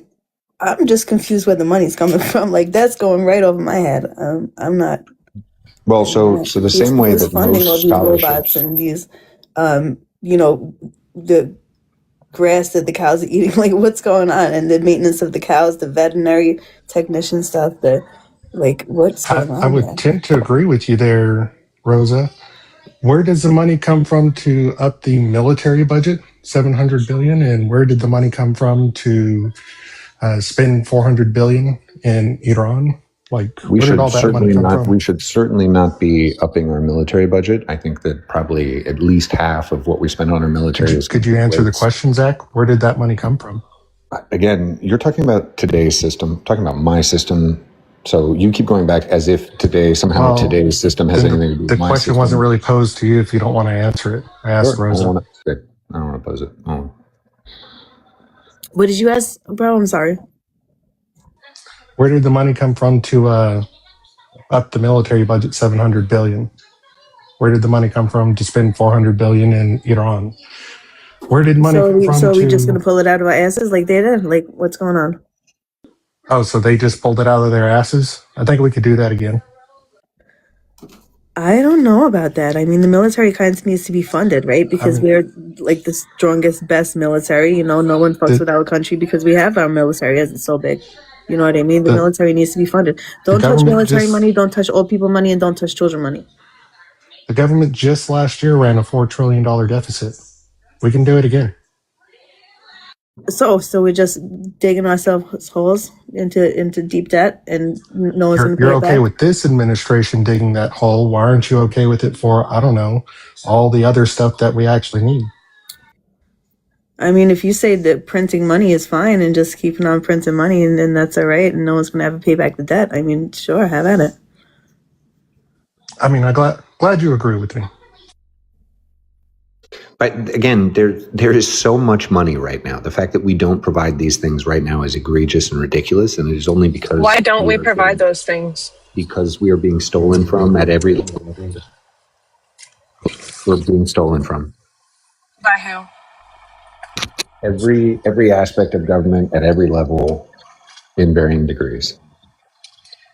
How was the government? So are you saying all people are getting stolen from right now? So that's why the wages haven't kept up with inflation. That's why the housing market got almost doubled and in some places tripled overnight. That's why food is so expensive, is because we're getting stolen from by the government? Yeah, sure. Because we essentially live in your system right now, right? Like we live in a corporatocracy right now. It's run by the corporations. We have your guy in office and it's still not fucking working. Okay, so how do you hold on a second. I'll tell you exactly why. I'll tell you exactly why. How do we feed people right now? Like SNAP, right? How does SNAP don't answer it. Don't answer it. That doesn't really need rhetorical questions. Just get to your point. How is the government stealing from us? Okay. The government, as we previously decided, is controlled by corporations. And so a corporation says, hey, I know that your job is to provide food for people. And I know you could just, create a system of municipal farms and housing cafeterias across the country. And we could create an endowment for these things to be self-sufficient. We could integrate them into local economies. No, here's what I think you should do. You should take their tax dollars and you should give it to them to buy our products. And that's what we do with everything that we do, whether it's health or housing or food. We let the private market. Why? Because again, we had the private market before we decided to help people. And so what we did was we built a system where we used our tax dollars to buy from private corporations to give you the things that we think we should have. That's a terrible fucking system. It was bad from the beginning. He knows it. He just worded it in the different way. It's not the government stealing, it's private corporations. Privatization. No, but it's the government. Exactly. No, because how do you think the government exists. They get money from the corporations, right? So they're stealing your money. No, the government That exists makes because zero we give sense. them because of tax dollars, right? So it's not just, There you the go. ultra wealthy, but it is also the people giving their tax dollars. That's why the government exists. And then they do what you said, the billionaires and the trillionaires come in and prey on the most vulnerable people who are vulnerable specifically to corruption and greed. And they prey on them and have them do their bidding. So But I aren't think you're taxes seeing a essentially theme with stolen me, money? right? Like So the I'm giving you theme with tax dollars. me Okay. is that it is greed and it is money and it is this rabid nature in these fucking billionaires that has led us to the point that we're at now, just like it did in the Gilded Age. There's no difference. Yeah. And you're saying He that we need to make described more of that. how the conservatives view the economy. The government is somehow greedy and all this shit, but it's really the corporations that are running it. The corporations are stealing from you. Privatization is the bad part. But they tried to say, like, oh, the government's stealing so much from you, we should privatize, which that's exactly what the greedy corporations want and why they're running the government, because they want to be able to run everything without a government. Okay, do you know the difference between privatize and what I'm saying? Absolutely. Because what you are saying is that the government is so corrupted that the corporations are already running it, and the corporations want to get rid of the government. So they want to move everything into a privatized market. Whoa. That way there is no government control. Hold on, because if we're paying taxes to the government, how how are corporations stealing from us? Like, we don't, corporations get over on us with, get over paying taxes and go through the loopholes and stuff like that. Like, where are they stealing from us? It's the government. corporations We're paying through taxes to the government, which is stolen money, essentially. Why are we doing that? The government gets through money. corporate subsidy. The government gets money in the form of your taxes, and then their representatives, our elected officials, decide where that money goes. And corporations are more connected to the elected officials than we are, even though we think we elect them, because they really elect them. And so then what they do is they become part of a system where they give our government money to those corporations. And then when they get out, by the way, they then work in 6-figure, 7-figure jobs for those corporations in repair. So that is how they steal your money at every stage. And when they're in local government and they're paying, in New York City, they spent $4 million on a couple stall bathroom in Tompkins Square Park. Why? Because at every stage, someone is getting paid to consult. Right. Yeah, someone's got their hand in the pot at everything. Yeah. Someone's always taking something off the top. But essentially, the issue is the greed. The issue, you're not getting to the core issue. Just described socialism, like the evolution of socialism from crony capitalism. He is saying that the corporations are so greedy that they're going to get rid of our government and the working people in order to, seize the means of production. They have to overthrow the corporations, which in doing that process, you're overthrowing the government because the corporations control the government. He's literally just explaining Marx from like some weird point of view, but he's saying the same shit that Mojo does. No, I'm saying but no. He is saying Mussolini. This was Mussolini's plan. This was not Marx's plan. Mussolini used to be a Marxist, by the way. He's the founder of what we know as fascism today. This was Mussolini's plan. This is what Mussolini wanted to do. He wanted the corporations to run everything. And in Zach's world, there would be people who would be exempt from these benefits. It would be immigrants. It would be Palestinians. It would be anyone who he doesn't deem worthy of receiving corporate subsidized living, so to speak. So it's absolutely fascism at every turn and in every sense of the word. Don't make him ever make you think that this is Marxism or socialism. So right now, wait, no, hold on. No, only describing the problem. Only in describing the problem, not in his prescription. B. Yeah. So hold on, B. Have you asked him on this panel if this system was for a specific group of people? Oh yeah, he denies it. But his rabid distaste for fucking immigrants, his distaste for Palestinians, I don't care what somebody says to my face. Hitler said similar things. Mussolini said similar things for the Italian people. He said for the Italian people. Well, we know that excluded the fucking Jews and black people. Right? And so this is exactly what Zach is doing. I mean, I think that people should come here with a skill and not come here and be dependent on social services if you're immigrating here. But Hitler never Most hid the immigrants fact were. that he wanted to They have an aren't, out group. Rosa. He specifically targeted the Jews in every speech. Yeah, but Mussolini was different. He didn't really have a hard-on for the Jews the way Hitler did. Mussolini just kept saying for the Italian people. Right? Guys, And do we you all know understand? what that meant, though. At the end of the day, it did not mean every Italian citizen, and some people were denaturalized, Do you know how many including Jews. corporations my plan would destroy? Yeah, so you want to monopolize now? That's even fucking worse. You're making it worse every time you open your mouth. No. I in fact want to demonopolize, right? So if you have one massive corporation that builds a lot of housing all across the country, I want every municipality to become their own construction agency and act like a developer would to increase the beauty and increase the housing stock in their area. So what we've actually now created is a bunch of municipal government-run housing entities, and we have lessened the ability for private housing corporations to upcharge the federal government and the state government for usage of the houses that they build. Do you know why China's system succeeded and Italy's system did not? Do you know why? What did China do with billionaires who refused to give the money back to the people? What did they do with them? They didn't put them in fucking government. That's what Italy did. And that's why Italy failed. They fucking lopped their fucking heads off and made them disappear. As I said earlier, if you were a billionaire, all of your money above $10 million, more and more of it would go into an account that while it was sitting there, it wouldn't make you interest, it would make the government interest, it would make the people interest. That's That's the problem. Money making money is fascinatingly the dumb. So no, we'll get to that in a moment. But specifically, they did not lop their heads off like Mussolini. They had them hang out for a while in the public square, upside down. Yeah.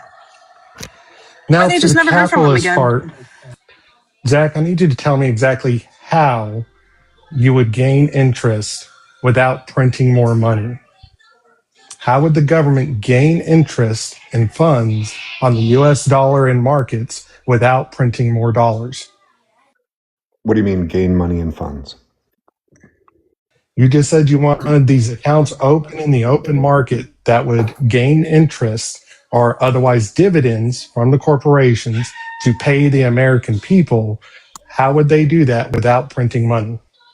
So the sovereign wealth fund would be invested in every American in fact, every global corporation the moment it became worth a certain amount, right? The moment it hit a certain benchmark and whatever, became a profitable company, our sovereign wealth fund would buy a share of it. So we would own a broad spectrum of all corporate, all business all across the world. And that's where the money would sit while it was in someone's account. Now, if they wanted to, again, take 20 million out to buy an island, they were allowed to do that. And that's when they get taxed on their consumption. But while it's sitting, simply seizing control of a company. Because again, the government already prints this money. People's wealth, private wealth, billionaire wealth. Sure, that's still the government seizing the means of production that is coming from those corporations. They can take it out. They can take it out of the fund whenever they want. It's their money. That makes zero sense. You can't make passive wealth off of money over, call it $500 million. Then you would just tax. You wouldn't seize any parts of a company because once it's in the public sector, that is seizing the means of a production. It doesn't matter what it is. Mining company XYZ starts making $500 billion because they hit all the rare earth minerals in Alaska. Mm-hmm. And you're saying, well, you can't make any profits over $1 billion, for instance. No, so you're going to go in the sovereign wealth fund. We're not talking about corporations. We're talking about people. People's wealth. So an individual cannot make over a certain amount. They're just not going to pull that money out. Once they get to it, they're going to stop.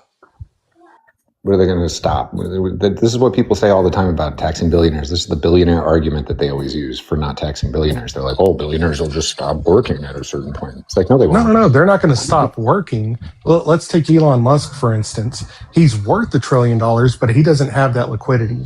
He may have something like a few hundred million, but he doesn't have $1 billion in liquidity.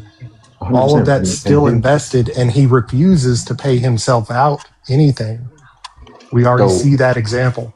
those stock, whatever, would be sitting in an account. Ownership of that stock would be, they wouldn't have voting rights on that stock. They wouldn't have transfer rights on that stock. But if there was a dividend paid on that stock during that period of time, that increase in wealth would go to the fund. It would not go to Elon Musk.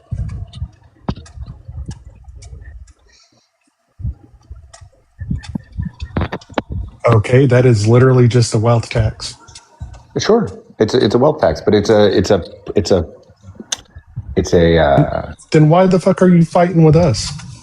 You're right here with us. There should be a wealth tax. He doesn't like communists. No. But again, Communists are lefties. One second, you don't understand. I become incredibly willing to take money when I think there's a system that is delivering what it's supposed to do effectively. Right? I wouldn't take an extra dime for this system. In fact, I think we should drastically cut the amount of money we give to this system. But if it was a system that was actually providing all of the basic needs for our citizenry, then I would be extremely open in how to fund it. The economy wouldn't change a whole lot. It's still a fucking capitalist system. It's still corporations. It's still got wealthy people. As a matter of fact, the president will be one of the wealthiest people in the country. I assume that the governors will and the mayors will as well. So now it makes oligarchs out of our politicians. And they become part of the wealthy class, or can become part of the wealthy class immediately. So it's a feudalistic system where you can jump up and be a monarch instead and have control over things. He says you can't work after you leave the presidency, but obviously that can't be controlled in any way, shape, or form, because you simply give orders through somebody else if you so choose, and you can still continue to build wealth after that. So he wants the same system we have right now, short of more socialized products like healthcare and education. Well, I don't even know if he wants education, but he wants people to be fed and people to have healthcare. But at the cost of giving us a fucking feudalistic / monarch. So mayors would be in charge of education. Okay, this would be stupid as fuck too, because then you got fucking towns that have no education. Yeah, sure. People would so fucking do you know how many people? You're such a fucking idiot. God damn it. Fuck. Mojo, hold on a second, Mojo. Settle down. It's a puke. All right, not a fucking idiot. Okay. Fuck. I was trying to get to a point where his system made a little bit of sense, and then he fucking goes and screws it all up again. Wait, has anyone read the 45 Goals of Communism? I actually haven't. You seem to be aligning with that, like big time. Who wrote that? Again, you guys, I really think that we should probably crack some books open on what fucking communism is. It would not marry the ideology of private property with the government. It is the exact opposite of that. When I say China handled it better because they disappeared their billionaires, that is how they handled this type of system that Zach wants to do. She says I'm crazy, and then she's like, what?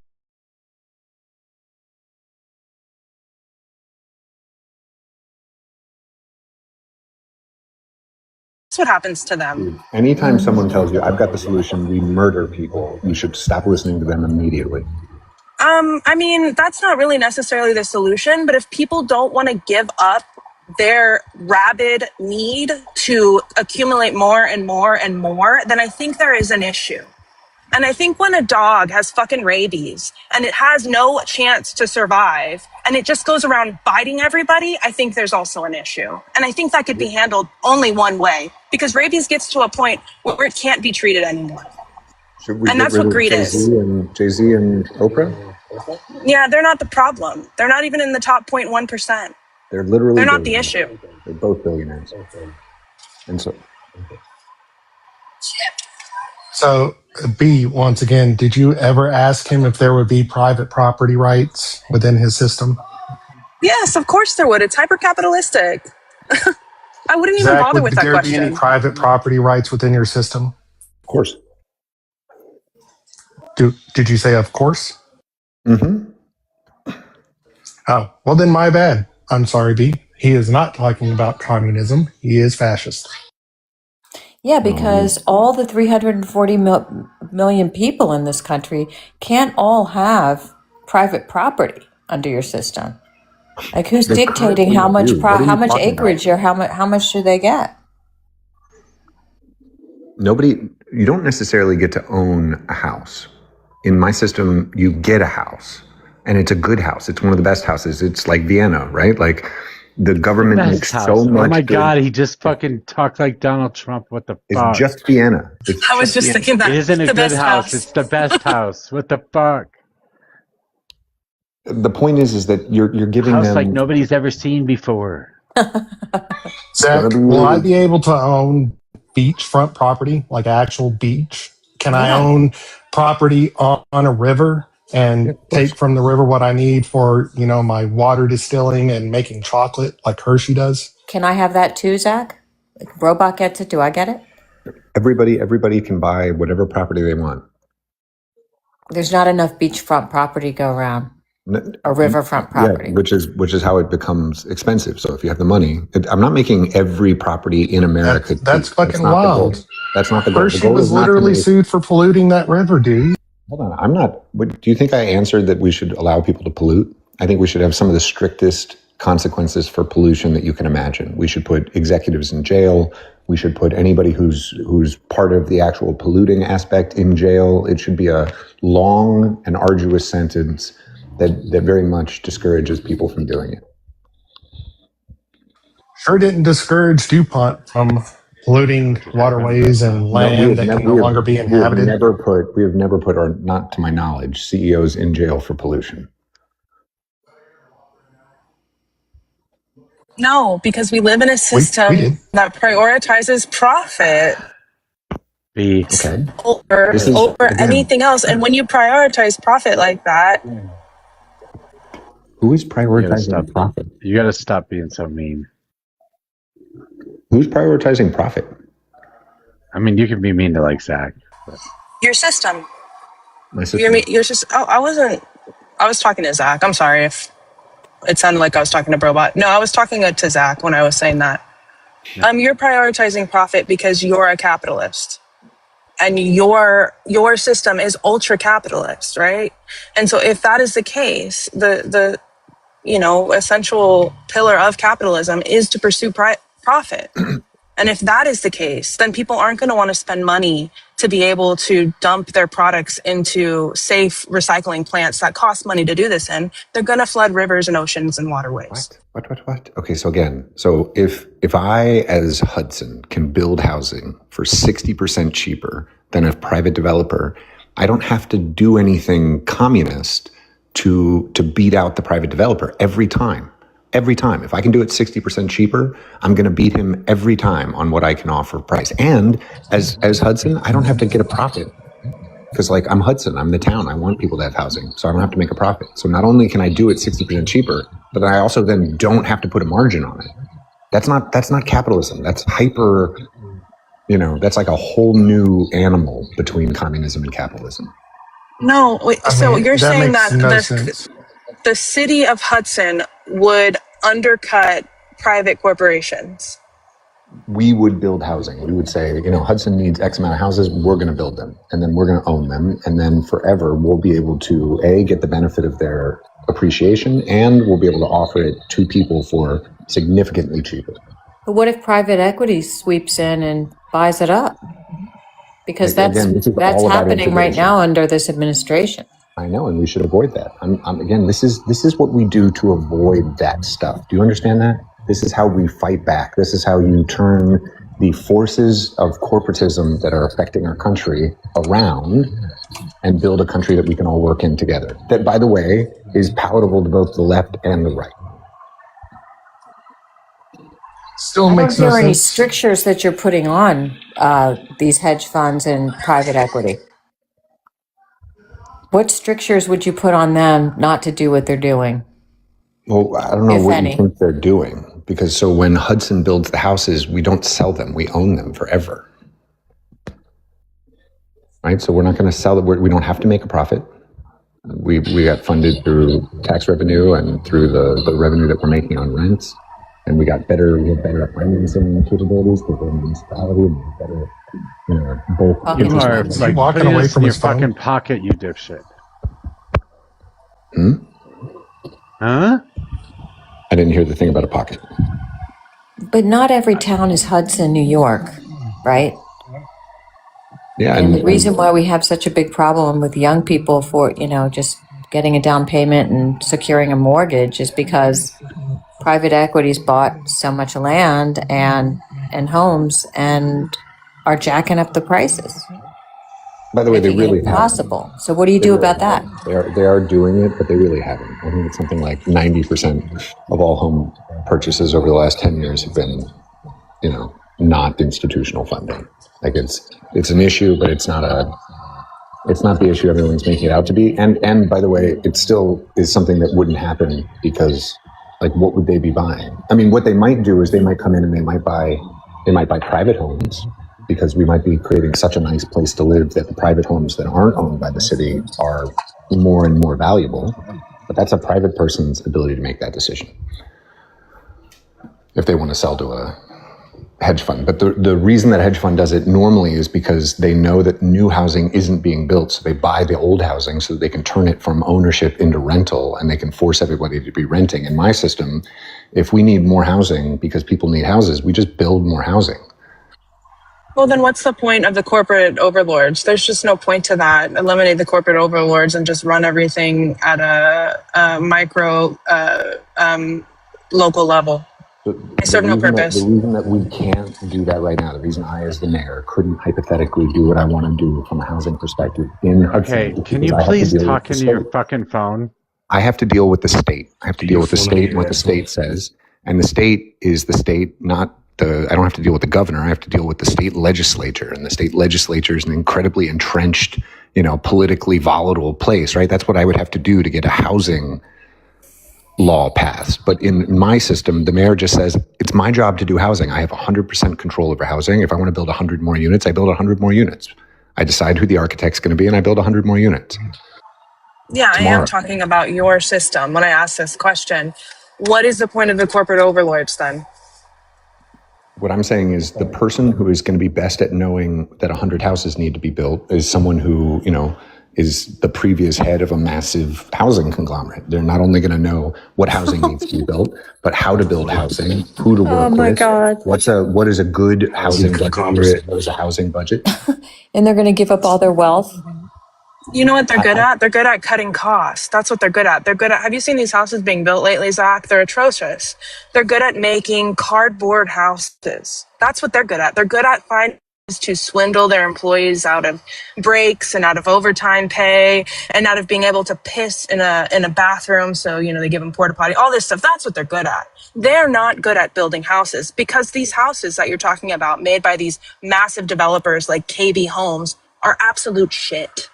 They are absolute shit. And let me just tell you that if you decided to be the town that built Katie Home type houses, people will leave your town and they'll go to the town that has decided they're going to invest in full masonry buildings and a return to the styles of the... Yeah, but that's not my point. You're missing the point. The point is the people you're putting in charge, you're deeming these people as intelligent enough to lead these projects, but they're not. Project managers, I could see wanting to put a project manager in charge of this, who is a construction working project manager. I would never put a CEO. What does a fucking CEO know about managing a massive home building project? You are putting the wrong people in charge of these things because you're associating wealth with success. So like Jeff Bezos doesn't build homes, but he's had to build a ton of buildings as the head of Amazon. He's been in charge of headquarters. When did he put on his scrubs or when did he put on his overalls to do that? No, but that's what I'm saying, which is that he knows who to hire that does it the best. How would he even have that knowledge or that information if he's never touched a fucking hammer a day in his life? Well, but again, so how did he? They've built multiple headquarters all over the world. They've built data centers. They've built all sorts of things. You're this close to understanding communism. You're so fucking close, it's sad. He did not do that, Zach. He got other people to do it. Well, nobody thinks that anybody is doing anything all by themselves. If you think I think that, but you want the best quarterback in charge of your team that you can get, period, end of story. And by the He's way, not the quarterback. that's like being like, Tom Brady is nothing. He's never done a thing in his life. Everything was the receivers. Everything was the whatever. It's like, no, like it really is. You can look at a team captain and be like, you are really good at doing this. He is not the quarterback or the team captain. Again, a project manager, somebody who is in charge of a construction project, would be that position. But you, again, are associating success and intelligence with wealth. And that is the mistake you're making. You would put the wrong people in charge. Just like, RFK being in charge of medicine. What the fuck does RFK know about medicine? He's wealthy and he's successful, so people assume that he must know something. But he knows fucking nothing. He's not a professional in his field. And someone who is a head of a CEO of a KB Homes company is not a professional in their field. They're good at cutting Jones costs. would be your actual parallel, the owner of the Dallas Cowboys.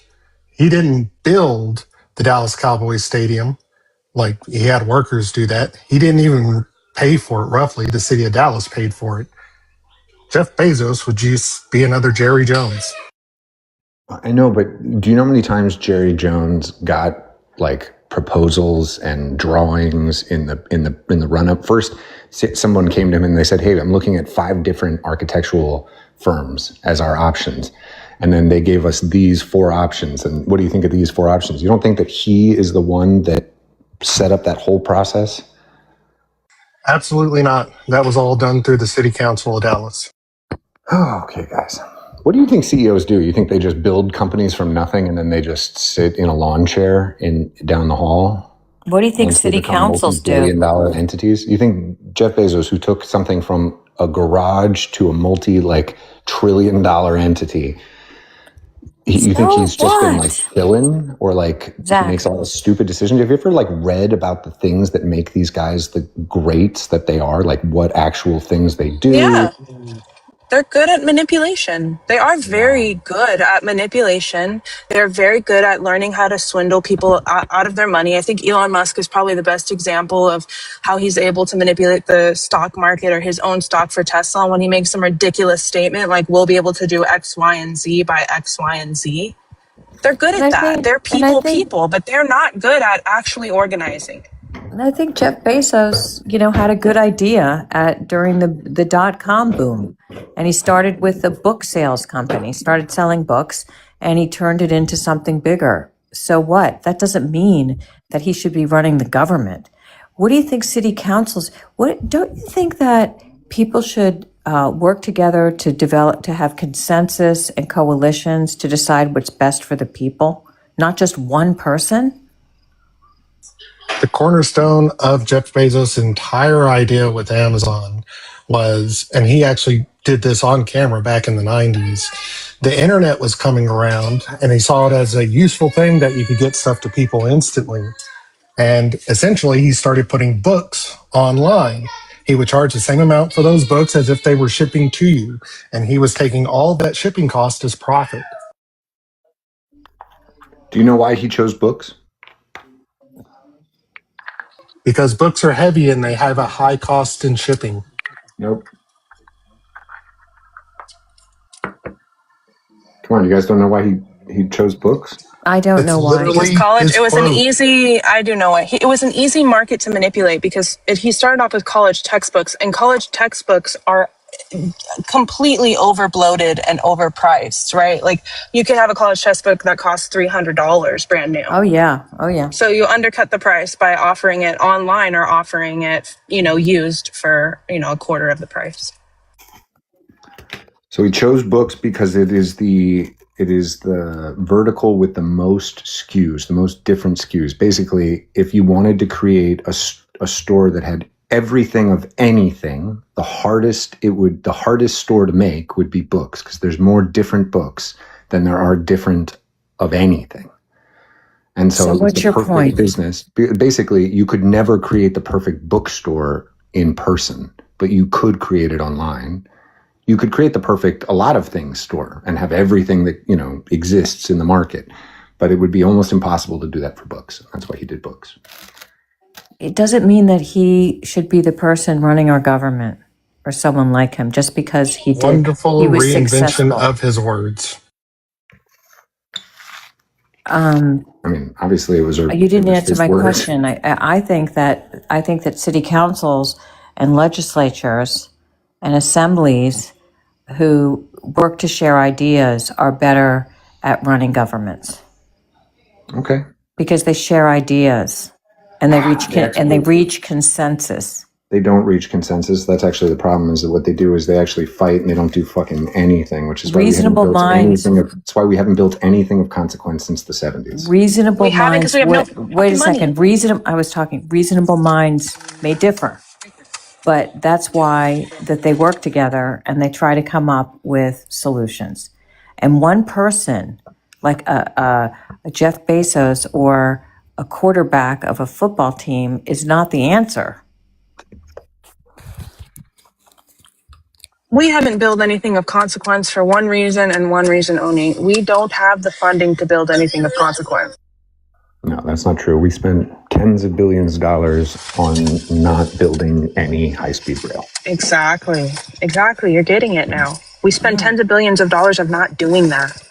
We spend tens of billions of dollars on the war machine. That's what we spend money on. No, but I'm saying we literally spent tens of billions of dollars that were supposed to go to build something, and they never built anything. We spent tens of billions of dollars on supposedly connecting rural broadband, and we actually did no connecting of rural broadband. We tell people that that's we're a going damn to do lie. things. Sure, I'm sure there was some rural broadband. I'm sure there was some. But tell me whether 10 billion or 47 billion, which is what I think the number was, divided by the average Starlink subscription. Tell me whether we're actually getting a good. It has helped extend broadband in 47 states so far. And how many actual houses have been connected? Not in how many millions. States? No, that's not true. It is true. You say it so confidently without ever looking it up. Propaganda. It's so wild how much propaganda you use. I'm sure he thinks that Elon Musk is one of these people that should maybe, be at the helm. But meanwhile, I mean, for all the things that Elon Musk has done and, Starlink or whatever, he also withholds it from countries that need it, right? Like, if you rely on one person, they can just take that power and use it to the detriment of the people. And he did that, right, Janice? That's what he did in Ukraine. I think so, right? With the Starlink? Yeah, with Ukrainian people who are like unaliving under rubble. It was like, oh, it's free. Oh, wait, no, it's not free. You got to pay for it now. Just kidding. Yeah. You think Elon Musk would be one of your people, Zach? You can't get 10 gig service through Starlink either, not even close to that. Yeah, fiber you can. Did you say 10 gig service? Yeah. I don't think people need 10 gig service if they're getting... Yeah, a lot of people do. And you can't get that through Starlink. Would Elon Musk be one of your people who you think would be, he's so incredibly rich and accomplished so much that somehow he should rise up in the mayor, governor, presidential thing? I think that the problem with Elon Musk is he's personally more divisive than I would be looking for. Like, I think someone like a Tim Cook or a Jeff Bezos would work to create unity. I think Elon is a little bit more of a megalomaniac in the same way that I think, Steve Jobs would also have maybe not all been megalomaniacs. Yeah, they're all megalomaniacs. You're right, Strike. Yeah, they wouldn't get to where they are if they were megalomaniacs. I think that Elon is more impressive than Cook or Bezos by a lot, but I don't think he would be a better president, potentially. It's only because you don't know who he is and what he does. No, because I think, first off, I think we're better off having him as a technologist and actually working, and I would never want to take him out of the private system. But, again, it's because you don't know what he is and what he does. You think he did something great with Starlink. All he did was give himself power over rural communities at a slower speed than everybody else can do it. It's such a weird thing that you guys can look at, like, the person who shot like so many satellites into space that he can now provide. NASA can do that. Russia shot that many satellites into space. Stop it. No, actually, technology. Look at the number. The technology or the science for satellites. Stop. No, of course not. Of course not. But you might want to double check that number. We've actually knocked out more satellites with nuclear testing than we've put into the atmosphere so far. Guys, look at how many satellite launches he has versus everyone, all the nations on Earth, and everyone. Look at it. Zach, is Elon Musk aligned with the far right party of Germany? I think he's aligned with what he believes are common sense political things. The AFD, the fucking Nazis. You're so fucking ridiculous. You don't even know it. Just wow. Wow. That Roman salute was on brand. The common sense of the Nazis. He used to be a liberal until he wised up. Yeah. And he became a Nazi, right, Charles? Yeah, exactly. Right. Zach, I have a question about capitalism. AOC, the bartender, to be the president? Oh yeah, a fucking worker, a literal fucking worker. Yeah. Someone who actually relates to us. Never had a job. AOC has a better education than Donald Trump. Bernie Sanders. That's wild. AOC has a better education and a better current job than Charles at the moment. Right. You guys are so envious. I swear. Do you not think the House of Representatives is a better job than you have? It's fucking sick, man. You guys are so envious of some people that are successful. Yeah, I'm not envious. Wait, hold on a second. Zach, I gotta ask, isn't the argument for free market or capitalism is the free market system is that the system will find the gap in the market and someone will fill it in? Yeah, I mean, it's one of the ideas. One of the ideas. Okay, so isn't it reasonable to say that the only reason we know Jeff Bezos' name is he was in the right place at the right time with the right amount of money? No, he fucking did it and you didn't. No, that's what it was. Absolutely not. No, I'm pretty sure that's the case. Exactly because there's a gap in the market. What the fuck? Hey, he didn't accidentally become a fucking genius. No, Charles, I didn't hear you. Jeff Bezos is who he is because he got a loan. Sure, everything was handed to him. You fuckers make me Charles, he got a $400,000 loan. Hold on. Communist Charles, we can't hear you, dude. You're so far away from your phone. It's either that or you got to get Jeff Bezos' cock out of your mouth, dude. No, you're the one sucking dick, bitch. He's talking to your speaker, Charles. You're the one that's sucking dick. Charles, you got those nuts on your chin, bro. So, anyways, back to what I was saying. So, arguably, to say in capitalism, it could have been anybody. So, why the hell can you argue that Jeff Bezos should be in control of anything? Someone would have eventually found the gap in the market, and it would have been somebody else. I mean, you can think that Jeff Bezos is successful because of luck, but there's literally nothing on Earth that supports the idea that Jeff Bezos just happened to wander into an opportunity and that he hasn't materially had an effect on growing from a company in a garage to like a multinational megalith. I mean, we could go back through history, but we could go back through history and look at the people who have had the most success and have attained the most wealth are the people who are most active earliest in an industry. Look at Standard Oil. Dude, how many biographies have you actually read of great people? Plenty. I don't have a number, but plenty. But they're all in the right place at the right time. Someone is bound to get. Always matters. That always matters. By the way, Malcolm Gladwell has a great book on all of the little things that go into the sort of. Who read books about great people or people that can't be great people. You understand that, right? So does Blink-182. Incorrect. All the small things. Can I ask a question? There are many people out there. I mean, I want to make the statement, but I want to get your perception of this.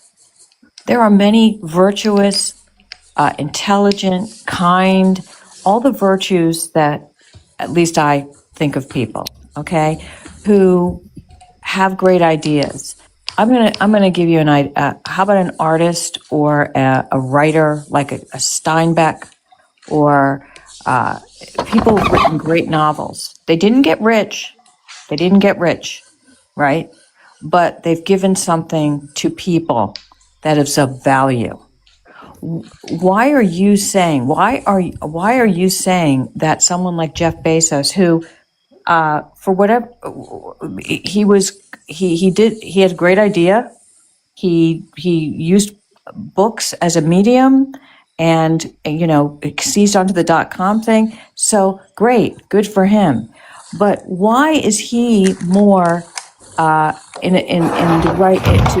Why should he lead more than somebody else who's done something virtuous and something that's given to the people, like say a great writer or a great artist? American. This is such a good example of like my basic point, which is how is it that you guys think that the thing that you're good at has nothing to do with anything once you become a politician? Like, if being a president meant being able to write a great short story, then John Steinbeck should absolutely be our president. But since that has literally fucking nothing to do with how to be a good president or how to run either does being a corporate CEO.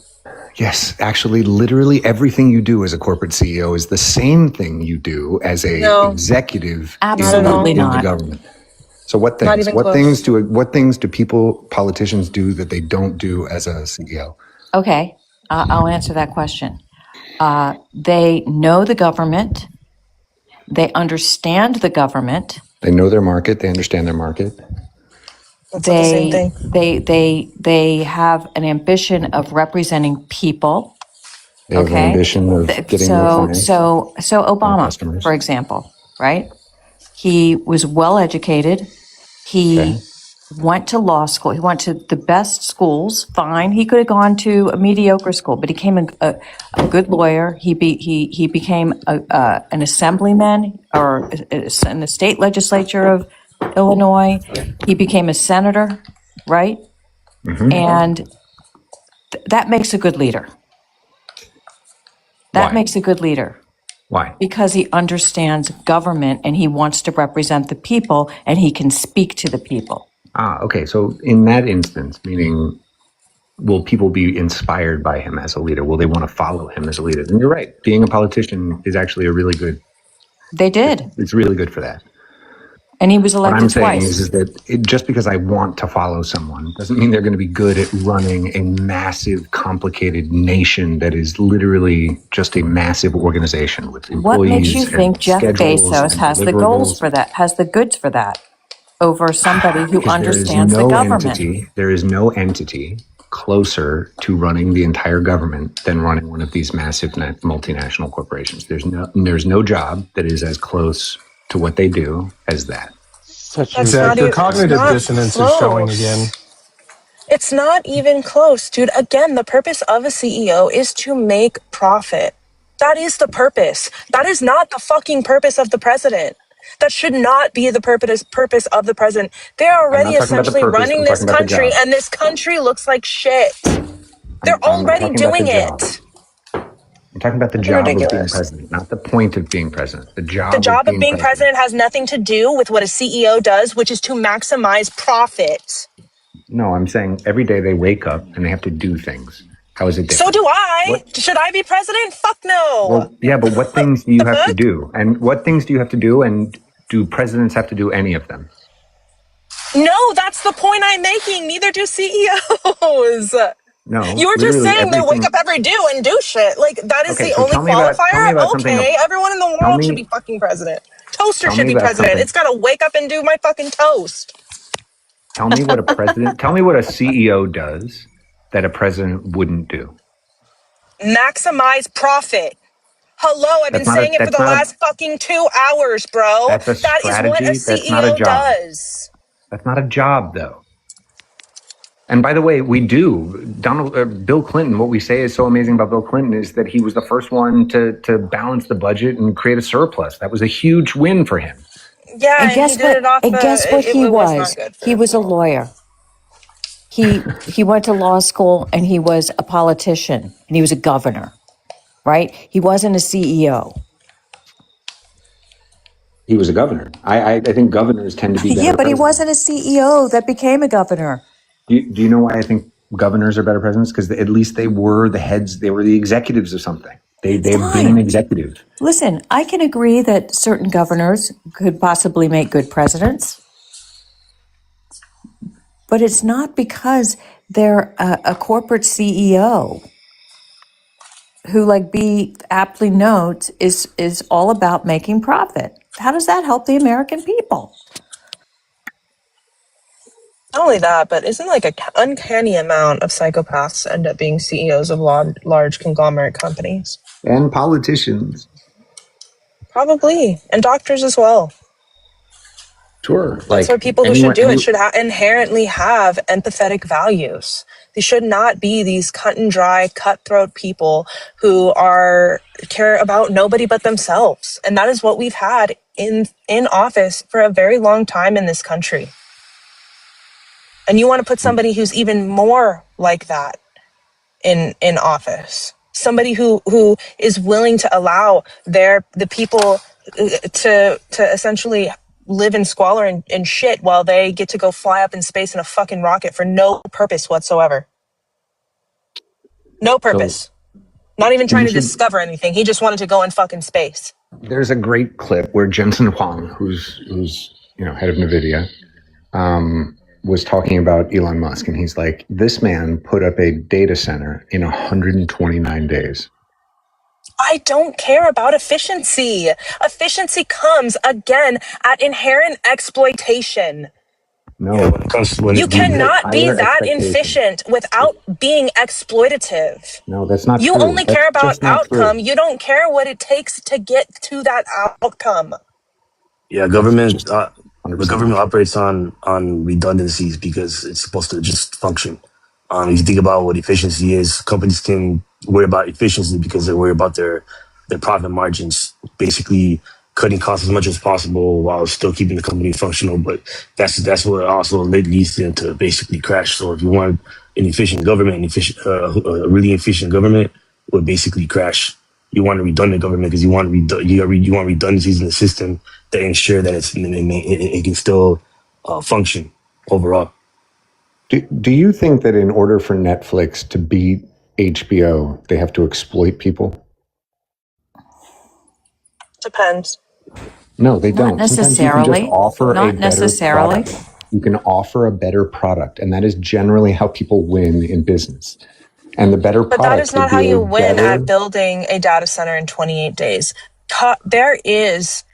There is something being cut. I would have to look more into this data center, but there is something being sacrificed. And it's one of a few things. It could be worker safety. It could be worker rights. It could be the quality of the data center being built. Is this a fucking tinderbox that they put in the middle of a desert? Because data centers are very fucking flammable. Did they cut regulations? There is something in this efficiency that does not add up, because again, Elon Musk is all about maximizing profit over anything else. So they will find ways to cut corners, and it is one of those things that I mentioned, or something that I may not have mentioned. That is the only way to do that. So Adocus down there is talking about how she says, can we pretend private companies are somehow bastions of efficiency? And this is a really good point, which is that not all companies are really efficient or really good at giving a good product, right? There's a ton of terrible fucking companies. And I don't think that those people would be candidates for the kind of government I want to run. But when we talk about a Google, right, which has only given us great products for a very long time that have improved our lives, then somebody who is responsible for that's the kind of person I look at and go, I would be up for giving you a shot to give me that same experience as an Google American has been citizen. up for multiple worker rights violation. I live very close to the Google campus in fucking California. They have been up for multiple workers' rights violations. Yes, they are so nice. They're so benevolent. They put swimming pools at their campus, all these tech companies, and they cater the food, and they put libraries and on-call rooms, almost like doctors. Do you know why they fucking do that? So you will never want to leave, and you will do nothing but work. They have essentially made company towns at these fucking headquarters. So what you're talking about in my model would be government workers. So we would have to worry about how hard government workers will be. I don't want government workers to be exploited either. No, People but should what not be exploited. you're right, I don't. But what I want more is I want the level of education, transportation, healthcare, housing, food, all that stuff. I want all of that stuff to operate at a level of Google. And then we can worry about the workers who are providing it. But first, that's just slavery, bro. That's just fucking slavery. 330 million people, I want them That's just slavery. But then pay the workers providing that service is better. People work at Google because they make $250,000 a year. The best people work at Google. The best people work at Apple because they're being paid $250,000, $300,000 a year, and then stock options on top of that. Good. Pay the workers that much money, and the government will run better. Agreed. And we should do that. I have no problem with much higher compensation. It's a much more important product. We should have the highest compensation in the world. Then why cut the government? Why are you a fan of cutting taxes? Correct? And I think you can get rid of. I think you can get rid of probably 100 government workers and replace them with one really high-paid, super competent worker, and we'd run much better. They tried to do that in fucking hospitals. You know what happened? People died. That's what happened. This is not hospitals. This is a bloated government. No, it is. It is. It is a hospital. You and I'm sure, are by the way, essentially in charge of people's lives. You're in charge of their well-being. You're saying you want to be in charge of their food, their water, their housing. You are much more exploitative than a fucking hospital is, because people in hospitals only come when they're sick. And here's the thing, though. When they come to you, it will be for everything. And you want to make sure that that one person is doing the job of 100. That is not exploitation to you. And here's actually a good point too. Here's an actual government example in my state. When the Republicans took over, they shrunk the workforce of workers' comp. People now have to wake up at 8 o'clock in the morning to call them and hope they get their phone call picked up by 5:30 at the end of the day. They shrunk the workforce, but it hasn't gotten more efficient. That's not a positive direction. I don't, again, when I say shrink the government and you say, well, look at what happens when you shrink the government, you don't actually increase efficiency. It's like, then you didn't really do a good job of shrinking the government. You just made it worse. You can shrink things. That's what Elon Musk does. Elon Musk took space flight. And it was fucking horrible. Hold on. It was horrible. When the government was doing it, it cost $1.5 billion per flight. Now it costs $20 million because Elon Musk was like, you guys are doing this very badly. And that's what we could do to government. What flights are you talking about? Space flight. But I'll agree with you. I'll agree that Elon did a great job at the economy of scale for space flight. But do you think we would have got there ourselves if we didn't cut NASA's budget by 98% since the 60s? Do you think we would have gotten there ourselves? No, I really don't. In the same way that I don't think that, think that Microsoft has been able to compare. 1 second. Microsoft, even knowing exactly what to do, what makes Apple so good, has never in these 30 years been able to overtake them as the desirable computer or phone. Okay, I understand. Do you know who is the single greatest patent producer of the 60s? IBM? NASA. NASA created the most patents for public use of the 60s. Listen, I'm not against public funding of space. What I'm saying is that we were paying Boeing to do this stuff, remember? Yeah, but you're not hearing what I'm saying, is that you're telling me that Elon did such a great job of getting there to cut the cost of space flight, but we cut public funding to NASA, and you're assuming that Elon did something better, whereas we could have probably eventually got there had we kept the funding of NASA at the level we had it. Right. But again, what you're saying, though, is that had we kept going with the system that was costing us X amount of dollars, 1.5 billion, we would have eventually gotten to 20 million with that same system? Well, the way that he did it, and then again, you don't look at the whole picture. You just like to zero in on one thing, right? Like the government doesn't have desires to flood towns with, rockets in the middle of the fucking night. Elon Musk had no problem with doing that, right? And so the way that he does things, he is not held to the same standard that government entities are held to. Government entities are inherently better because they are held to higher standards. And we see this mostly with like infrastructure, but they bridges, don't bridges that are deliver at built higher standard. that are built by state and local governmental construction agencies are built better than bridges that are built by privatized companies. No, because that's they not true. follow regulation to a T, and they fucking have to. I can't think of anywhere on earth where the government builds infrastructure better or cheaper or even any combination of the two than the private sector. Just doesn't exist. Almost all infrastructure, especially when it comes to bridges and trains and roads. So on the Williamsburg waterfront, there are two parks. One is called Bushwick Inlet Park, and it's just one of the sections is this soccer field with a cool building, and it looks over whatever. It's just one section of the I don't care about anecdotal evidence. I care about what the data shows us over time. It cost New York $195 million to build it. Down the other end is a park called Domino Park. And Domino Park was completely built by Two Trees, which is a private development corporation. It's 1,000,000 times nicer. It's like 5 times the size, and it cost them $40 million. Until the kids fucking, break their arms on swings that weren't built up to code. Yeah, but that's not it. It's and I see it happen all the time. My partner is in a trade, and my partner is in a trade that gets to see all of this. We see it all the fucking time.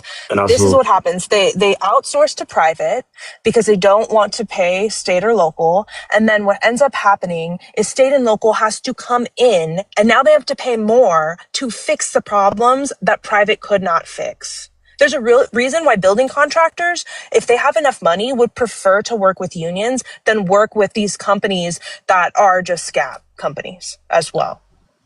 Also, I bet they don't let people film there. Like I've been to had a couple some people film a video in basically I guess there's a building called Fitham in downtown LA, and security guards wouldn't let you film there at all. Like you would have to have like special permission and shit like that. So it's not a public space. There's not really a lot of what do you call it?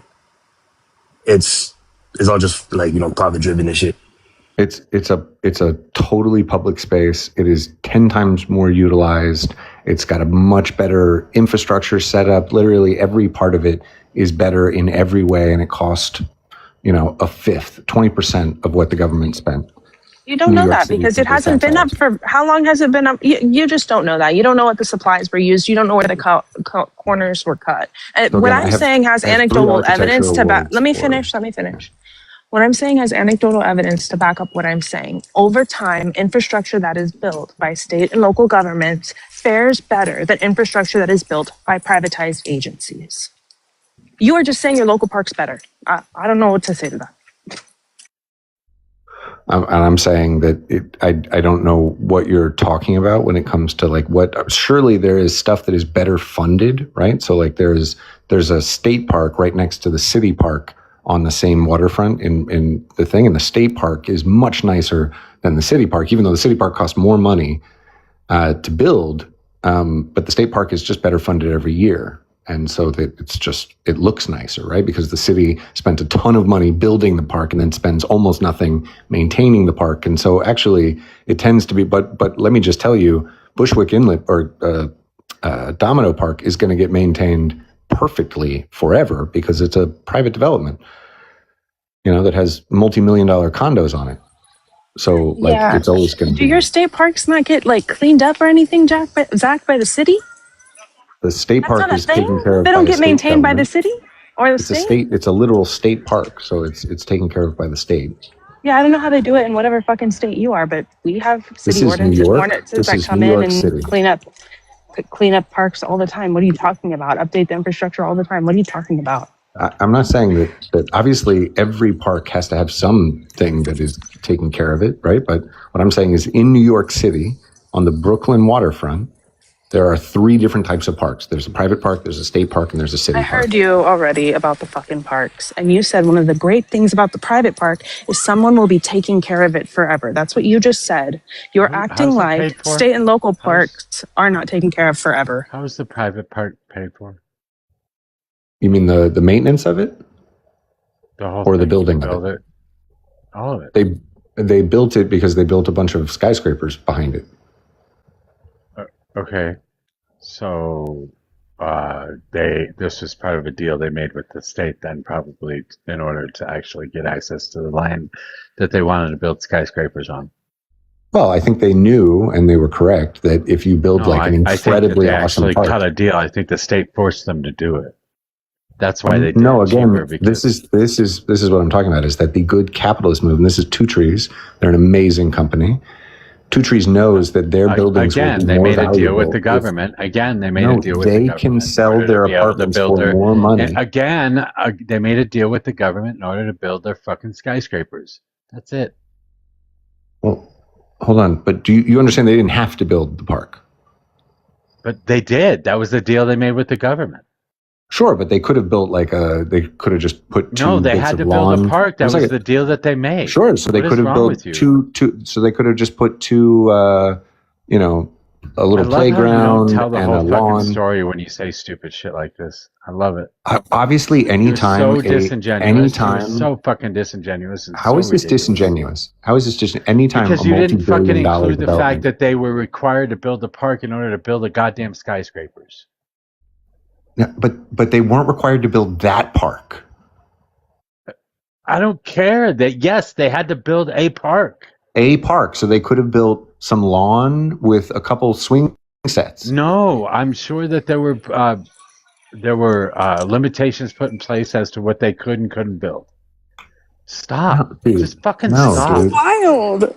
Wait, you're telling me that this was a part of their deal? They had to build the park? They knew that if they build a world-class park, that it will make their buildings more valuable. That's why they built a world-class park. Yeah, that's what they knew, and that's why they went ahead and signed the contract with the state, who forced them to do it so they could build their fucking skyscrapers. That's awesome. Which they probably got state funding for as well. Yeah, absolutely. That's and wild, tax dude. breaks and all sorts of shit. And then the state, us taxpayers ended up having to fucking fund all the roads that went into it and shit like that too. Yeah, fuck those guys. Fuck the private corporations. Fuck them all. Great. So you would have rather they're making money off this shit. They're making a lot of money off this shit. You'd rather there was no park. And you think somehow they did something good. There was no park there. You know that, right? Do you understand why that was bad faith? It was an industrial waterfront, right? Zach, it was the brook. Do you realize why that was bad faith? How would that be bad? Guys, I said it was a private park. Of course it was part of a development deal. Like that, I'm sorry, did I have to just assume that you're intentionally not including that information? Wait, just so you guys know. What is the information? Just so you guys know, I made that shit up. I have no idea if it was part of the deal or not. I just wanted to see if he'd go along with it. Yeah, I'm pretty sure there was state funding, right? I know there must have been. You can't get anything done in New York like that without getting the state involved. There is a bunch of parks. There's literally, that's the problem, Dennis. There are He's literally making these broad generalizations of how things happened without either knowing them or hiding that information. Because he's not once ever brought that up until Mojos said something about it. And then all of a sudden, yeah, it was part of the deal. Like it. But it has nothing to do with the point I was making. It has nothing to do with the point I was making. Has nothing to do with the point I was making. Zero to do with the point. But that's why it's bad faith, Zach. How is it bad faith? How does it have anything to do with?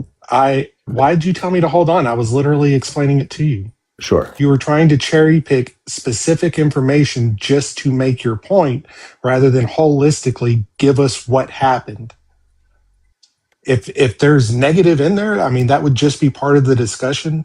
But now it's like it was all rainbows and sunshine until we found the fucking giant piles of dog shit in the middle of the room. What is, hold on one second. Now we're sitting here saying like, this seems to be a bad thing. And you're like, oh no, I mean, we can just put a rug over it. Like that's how is it a bad, one second, guys. How is it a bad thing that a corporation that only had to essentially green their connection to the waterfront, that's all they had to do, built a world-class park for considerably less than the city built a much worse park right down the road. World class is fucking wild. I've never heard of this park.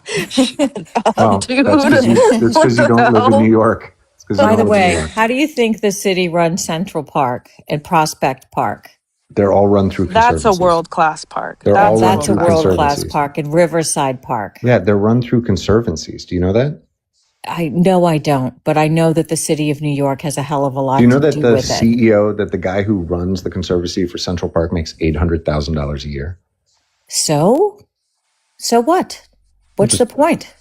Just saying, like that is how it's a private park essentially. No, it's not. Yeah, it is. Central Park is not a private park. It is privately funded. Robot, you want to these just days. Google that? I mean, call the police. I just Googled it. I mean, It is I a don't public have to park. Google It is it. owned by the state of New York. I just Googled it. Good Christ, Zach, come on. I don't have to Google it. There is not one single American that will say that in any way that Central Park is privately owned. Nobody's gonna fucking say that. Absolutely nobody. Except for Zach. Mother of God. And let's, if you want to talk about how wonderful privatization is, let's talk about fucking insurance companies. How good has that been for America? Maybe Central we should Park. make. Central maybe Park we should. is 15% of the budget of Central Park. 15% is the city. 75%. He's not wrong. I looked it up. I looked at the Conservancy. 75% is donations. Yes, 80, it is 85%. owned by the city, though. So for when we're talking about maintenance, that's one thing. But when we're talking about who owns this park, it is owned by the city of New York. What I'm saying is that if the people stopped giving money, the city wouldn't have the money to take care of the park. So what? That's irrelevant. It's the city that owns it, and they keep it as safe and as world class. But they don't keep it world class. That's what I'm saying. They only make 15% of its budget that keeps it world class is from the city. And that, guess what? And you want to know why? That you have conservancies, or I can't say the word, or private donors, is because the legislature of New York and the city of New York and the assembly has made it so that can happen. That's management. That's good government management. And you said it was like the CEO of this conservancy makes $800,000 a year. This is a nonprofit company, and she's making $800,000 a year. You don't see something inherently wrong with that? That's why I said it. That's why I said it. That's why you guys don't understand. Everything is corporate. Everything. Your government is corporate. Yeah, and it's everything obviously, you think of as government is corporate. Everything I agree. is money. And the part of the corporate, entity of this park, which the CEO, like you're mentioning, making $800,000 a year is extremely corrupt. And you want to put the entire government into this system? No, thank you. Bye-bye. I'll do my system better. I like China's system. Hold on, but I thought China's you guys said it was a actual world-class park. Isn't it a world-class park? Doesn't that sort of indicate that? Central Park, yeah, it's a world-class park. Okay. I don't care that it's a world-class park. How do you make it a world-class park? You're making the claim that, CEOs are going to inherently in your system be benevolent. But again, I'm telling you, we don't have to look at your system to understand the way CEOs act. We can just look at the system we currently have, in which they are the leaders of our government and infiltrated in our government, and they're not acting benevolent. I want to actually test you a little bit here, Zach. And I'm sorry to Quizler this, but I kind of feel that we need to, just so I can get your sense of like what the difference between public and private is. The New York docks, do you think those are public or private? The New York docks, like as in the marina? Yeah. Or no, not the marina, the docks, the actual shipping channels. The shipping channels? I imagine are state controlled. Yeah. I mean, all beaches in the United States have already been rolled as public land. Nobody can buy them, but you have corporations that work on those docks. Okay. They even have signs up all around the docks. No trespassing. Yes, I'm aware of this. Okay, are they public or private? The docks? Yes. They are probably owned by the state, maybe the city, depending on the dock. But maybe also Are you starting to catch it now? It seems like but you're willing to have this argument over the Central Park in New York City. Real quick, I want to go back to Domino Park. It's Domino Park and River Park, correct? Domino Park and East River Park is the state one, and then Bushwick Inlet Park is the city one. Okay, well, I just wanted to mention I did look up the deal, and it was met with heavy pushback from residents. It was actually they approved the zoning change with them putting the park in. That was a stipulation of the deal to get zoned for the skyscrapers was to build the park. Sure. Holy shit, I was right. Yeah, I mean, but that's how all development deals work. That's funny. That is funny, actually. But that's just I just again. wanted That's to see what do you know you that said. all of Good guess, you know that Mojo. all of Brooklyn Bridge I Park was guess. built Oh, off no, of that would be the. an educated guess. Mojo just used logic and reason to figure it out Yep. before actually looking up the information, whereas Zach just pontificates. But again, anyone who understands, especially New York City waterfront development, would know that like the developer would have some public like obligation for public spaces. That's every building. And so who manages that? And what makes that possible, Zach? It gets done deal by deal. It gets done by way of the government of the city of New York and or the state of New York. Yeah, again, I have 3 architecture awards from a project that I did on the waterfront in Williamsburg next to all these parks. I'm very aware of how it gets done. Are you an But here's the other question, Zach. If the stipulation, this is hypothetical, the stipulation was to build a park 1,000 miles away. Do you think the park would be as nice as it is where it's at? You mean 1,000 miles away from the people voting or the people the building skyscraper? it? Yeah, the skyscrapers. I'm not sure I understand. Do you think they would have built as nice of a park as they did, is what you're telling us, if that was the stipulation they had to build it 1,000 miles away? No, of course not. So there's your point. Our point again is they built as nice of a park as they did because it benefited them as a stipulation of the deal. But this is the wonder of capitalism, which is what benefited Two Trees the most was to build the nicest park. One second, and then all of New York got to benefit from the nicest park. There are other buildings that made much less nice parks. There's ones literally down the street that made much less nice parks that nobody fucking uses. Why? Not every park. I was going to say, that's wild.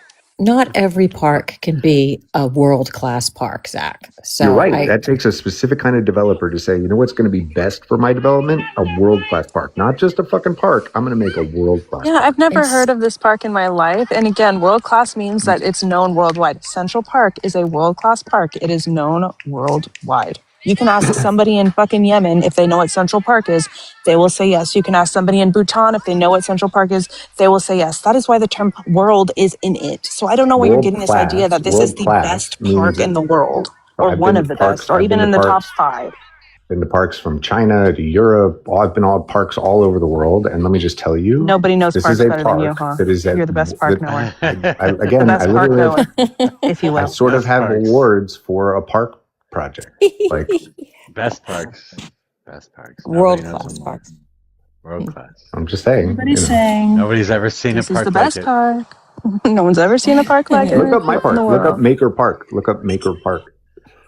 How do you it never got built. You're not an architect. How do you have architectural awards? Look it up. Look it up. I got Pentagram to do all of our branding. I got Arup, which is the biggest engineering firm in the world. You can't get architectural awards if you're not a fucking architect. What is wrong with you? You can design. You didn't even finish college. How could you be an architect? I'm not an architect. I started a project called Maker Park. We had an architect who came up with a drawing based on my drawings. Did he get the award? Based on my drawings. We all got the project got the award, and it was my project. Okay, so he got the award. I got you. The actual person that designed Maker it, that's Park. the person. There's like New York Times articles about it. Like just look up Maker Park. Somebody called you out in that park because they said that your design was like there's some fucking so many like problems with that design. I probably called you out on it, but the shit was hilarious.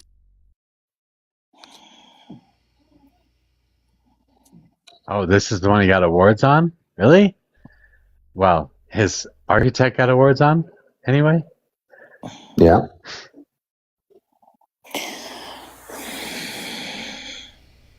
Zach, you're so disingenuous. You think way too highly of yourself, and you have no fucking reason to think that way. I guess you think that the job that the president did on the reflecting pool is something of value. You probably think that too. Yeah. Central Park, a real world-class park, by the way, was made by the state and the city together. They came in collaboration and designed and made this park. It was completely publicly funded and made.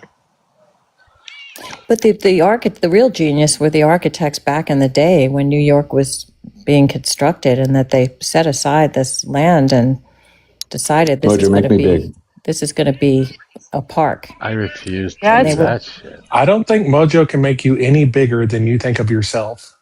You guys should see it. It's pretty What is cool. this? I don't understand what I'm even looking at. A fucking waterway? Okay, congratulations. So these were a bunch of oil tanks on the end. That's ugly as hell.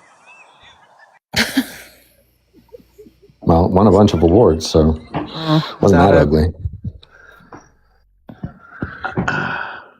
So we were going to turn the oil tanks into like rock gardens and art spaces, and then we were going to turn the building into performance spaces and rehearsal spaces and maker spaces, and we were going to redefine what recreation looks like. Wait, does this park even exist? You say we were going to. Did you do it? No, the team that was responsible for the rest of the park next to this piece fought us as hard as you can imagine, and it was like it was the first time I got my like eye open. You didn't even build the fucking thing? What the fuck? Why are we looking at this? Now I'm Jesus surprised. Christ, you have to be the most obnoxious motherfucker I've ever met. It's the ego. Oh. Again, there's a lot of local activists that do not like this park. They wanted a green space. So let me get this straight. There was an artist, an actual architect, that did a drawing that you are now taking credit for on a project that was never built. Did I get that right? Funny. You're funny, man. I like when you come up here. I used to hate it, but now it makes me laugh. Thank you for this. Mother of God. Zach. Jesus Christ. This is actually pathetic, Zach. I'm sorry. Let's talk about private insurance companies and how they fail so miserably in this country, and why is another example as to how capitalism is not the answer to run our government. Can you discuss that? So in my system, we would have a serious focus on preventative medicine, and then a network of local nurse-led health clinics that would be responsible for all daily and sort of regular medical needs, alongside a serious. Don't diagnose. They can't do that. What was that? So again, I would say that we do AI diagnosis on nurse-led care. B. Hold on. I got you a friend coming. He said, hold my beer. So we about to find out. Oh, Jesus. Oh, here we go. How many parks has Leo built, I wonder? How many architect awards has he gotten? He drew them with crayons. How many drawings does he claim that he had a part in? That's what I want to know.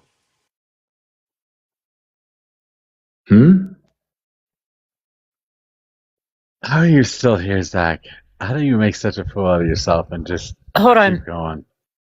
Hold on, because B was laughing too hard to explain to Zach why his thing wouldn't work. It's because nurses have to be supervised by physicians.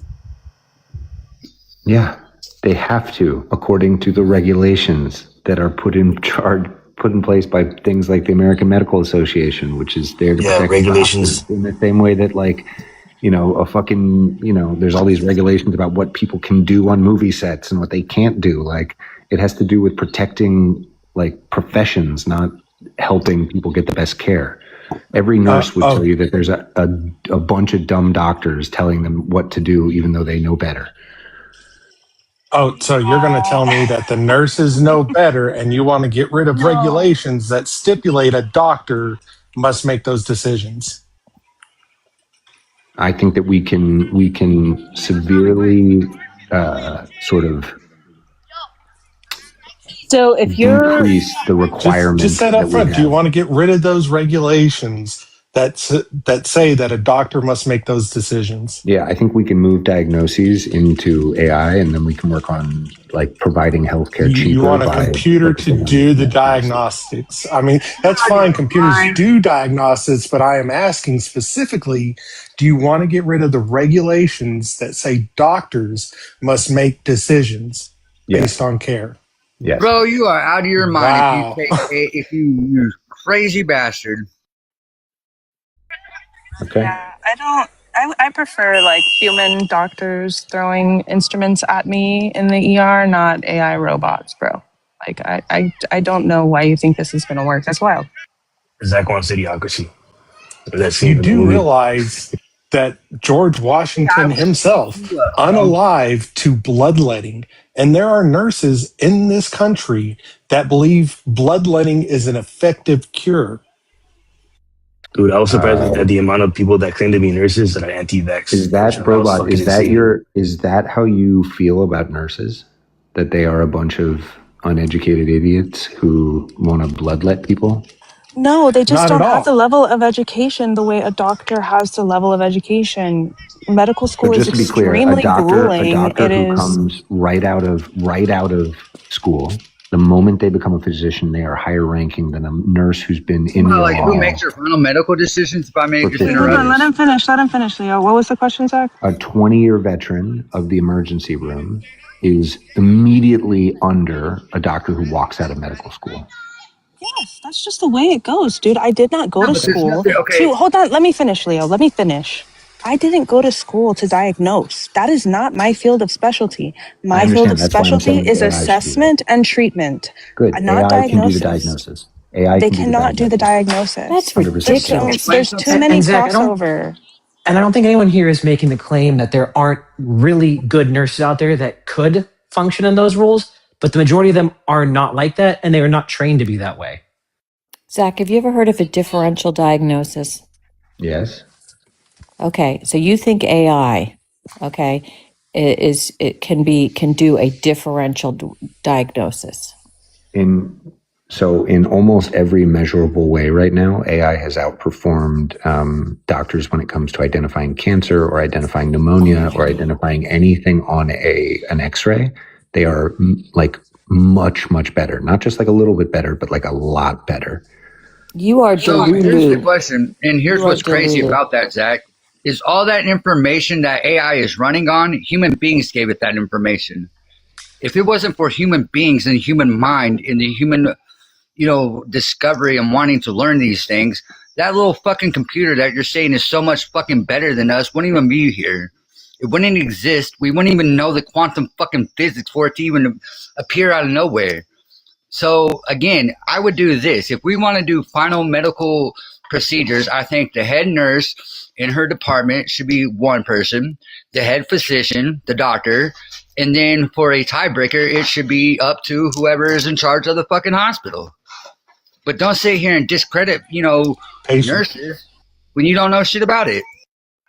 It's been mixed. They found actually in these studies that it's best if AI works alongside nurses and physicians, not independently of nurses and physicians. Is what I'm asking them next to them, and yes, but it should. Hold on, Zach. When I say working next to, AI, if it's going to diagnose, should work alongside a physician, not alongside a nurse, because a nurse is not trained to catch an AI's diagnosis mistake. That only a doctor is trained to do that. So in the end, you just end up spending more money. You just end up spending more money, dude. I just want to make a statement. My sister is a medical doctor, and I know the training that she went through, and no computer can replace the education that she had in Philadelphia at the emergency room, where patients presented to her, and she had to do differential diagnoses, and how she has to see a patient in the physical, and she has to palpate their body and has to decide what, given her education and her experience, to come up with a differential diagnosis, which could be many things, because it's not just, doctors, this is definitely, hey, if she's presented with eczema, she knows what eczema is, for example. But it can be any number of things that they have to work the tests to do. They have to order blood tests and they have to order things. Bro, I mean, it's just absolutely ridiculous that you think that it. Go ahead. Oh, I was going to say, and the idea of AI in medicine is grossly overstated. Everyone hears AI in medicine and assumes it's taking over the doctor's role. The only thing that they're seeing any real benefit of AI in medicine is efficiency improvement. AI is serving as a co-pilot to doctors. They're sitting there, they're listening, and they're writing the doctor's notes. It's an efficiency gain. They've shown that AI has hallucinated multiple times for diagnoses. So right now, AI is many, many, many, many years away before you to allow it to make a diagnosis at the current stage of the game. I don't know if we'll ever get there either, because it's someone's life, or it's make or break. Someone's lives if it's wrong. Thank you. Correct me if I'm wrong. They can't. AI can examine someone's body and I think look we at could get them. to that point. But they're No, we're not definitely doing not that there. now. No, not even close. I think what it's best for is the thing that I've seen it used the best for, and I love it for, is charting. Most of my job is just charting and writing notes. And if I have a little AI recorder or whatever the hospital provides me, it cuts the time in like half. That's amazing. The issue with that is because it's run by a capitalist system, they have now decided that people can have more patients because they have more time. Rather than making our jobs easier, it's made it harder because now it's adding on to the patient load. Other than that, I've seen no benefit in it. Even like surgical robotics still requires a surgeon to do the maintenance of the robot. So it's not going to replace it, not anytime soon, not even close, especially nursing, because nursing is more physical than medicine is. Then this is veers a little off topic from AI, but I always like to mention it because of the way our system's set up. Most people don't realize that taxpayers pay the salaries of residents. And resident salary is $50,000, $60,000 a year. We pay the hospital systems about $170,000 a year for residents. Just pointing that out, that's another capitalist system that these hospitals are making a bunch of money off the taxpayers to have these residents work and do 72 hours a week or whatever it is. I just want to mention that because everyone always assumes that the hospitals pays them. No, we pay for it as a taxpayer.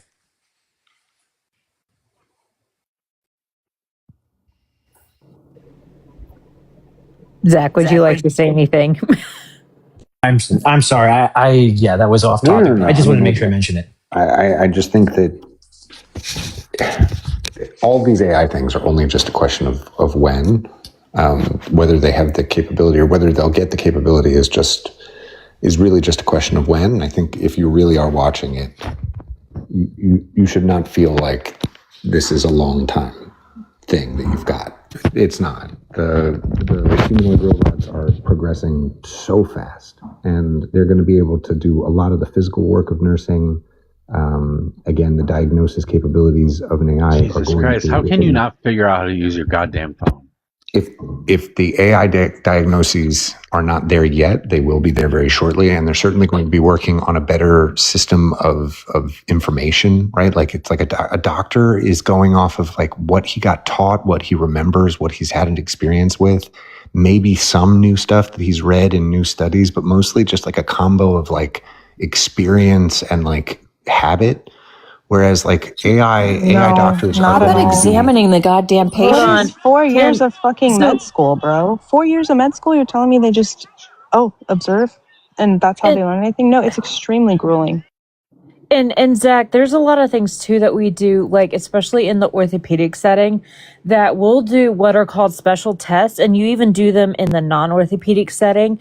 Like when you're looking for appendicitis, you find McBurney's point and you do a rebound test. And if it's positive, then it's a very good indication that you need to order a CT scan to check out because that appendix is inflamed. We do a lot of things, especially when we're looking for ligament tears in specific joints, especially like the knee and stuff like that, so that we are not necessarily having to make this person go through so much radiography. Because that's another thing too, is having them do x-rays all the time is going to take a toll on the body. And that's all AI is going to be able to do right now to examine someone. What, take x-rays?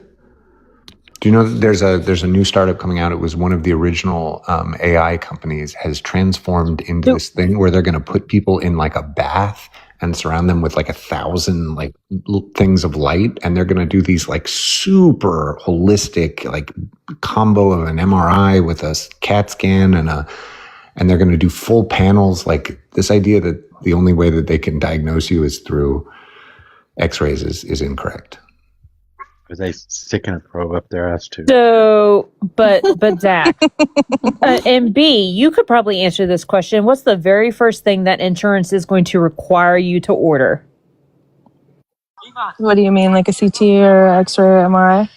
An X-ray is usually the number one thing that you have to do first before they will even possibly think about paying for the MRI or the CT scan or the bone scan or anything like that.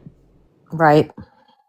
I had to do that. I with think my back. that's just for ortho, though, Sammy. Like, they wouldn't. Well, at least. Well, yeah, because like if they're wouldn't. thinking blood clot, they're not going to order an X-ray. They're going to order a Doppler ultrasound. Like I get that, but especially when it comes to any type of orthopedic injuries, X-ray is the number one thing that they're going to make you order first.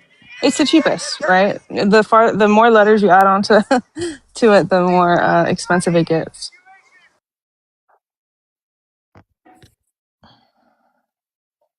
The point is that if you want to provide health care, we can do a combo of making sure people are eating free and healthy food. We can decrease their stress levels by getting rid of all of the stress that comes with not being able to provide your basic needs. And then we can deal with their basic, colds and sniffles with a nurse-led health clinic system that's hyper-local. And then we can build a system of like higher end care. What happens when the AI asks me to push potassium into a patient? What happens then? And I go against the AI.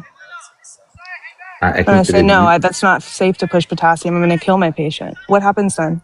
Do I get in trouble for that? Because if I disobey a doctor's orders right now, I can deny a doctor order, and I can go up to the doctor and I can explain why I denied the order. And the doctor will say, you know what, you're right, I made a mistake. Or he'll say, you know what, I think you're wrong on this. Please give it. And I'll say, you know what, I don't feel comfortable with it. He says, okay, I'll give it then. But with your AI system, what do? I go up to the AI system and it says, no, give it, no, give it, no, give it, no, give it. And if I push potassium at any rate into a human body at all, I could kill them. So do I get in trouble for disobeying the doctor's orders? Because in a hospital setting, I do. But now we don't really have a hospital setting. We have an AI setting. So have you even looked into the ethical implications of what you're saying? Don't you think it would be more likely that nurses, wouldn't you agree that there are probably nurses, wouldn't you agree that there are nurses probably all the time who don't push hard enough because they're having to push against a real asshole doctor who's above them? No, doctors are malleable. That may have been the case. The culture has changed. It's not like that anymore. But you're telling me that you don't think any nurse has ever not pushed as hard because of the superior she would have to fight and his. Sure, but what I'm talking about is pushing potassium, right? Like in the medical field, when I say pushing potassium, I say putting potassium directly into an IV line. Anyone in the medical field will know that this is a huge fucking no. But because we know that AI hallucinates and maybe they perceive this patient's potassium levels as critically low, it may ask me to push potassium.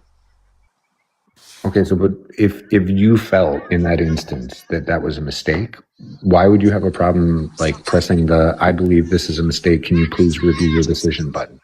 Yeah, well, we all know how these systems work. What if it still pushes me to do it after I push that button? What if it tells us to do multiple mistakes over and over and over again? A nurse's load is already pushed to the max. You are making her now not take care of a doctor who has a breathing, thinking brain of their own who can go in and change the order because they understand that a nurse may know more in this situation. A lot of baby doctors, like you were saying, do that.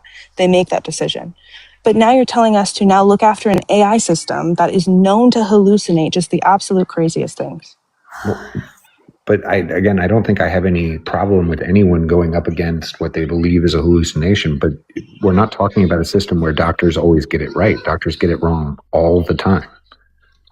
Yeah, but AI always gets it wrong all the time. And now I don't have a real human being to talk to explain myself to. But you also don't have a real human being who has an ego and who's maybe tired and hasn't slept in a week and is making it's like, I think there's a lot of trade-offs. You're right. I prefer that to an automated phone system, because that's essentially what you're making me work under, is an automated phone system. But do you think so we're talking about a hyper-local neighborhood clinic. You think that, someone walks in, if they go up to the AI, they type in all of how they're feeling, the AI asks them a bunch of questions, it does some diagnostic work, and then it says, here's what I suggest. Like, you really think that you're going to be dealing with life-threatening problems a lot? Or do you think that might actually just be a good way to deliver healthcare cheaply to the masses? No, I think that we are dealing with life-threatening problems all the time. I work in a life-threatening specialty, so I know that the first line of defense is usually the ER, especially for people who have not had access to medicine before. So the first time they ever visit a hospital may be at the ER, and if you're at the ER for something that could be caught earlier, it's usually already too late. Like if you're coming to the ER because you've had headache for months and you didn't realize that, hey, that's a sign of, having a deteriorating CNS, you're at your worst point. So I guess what I'm saying is almost everyone, you have to assume, who comes into a clinic is at a life-saving point.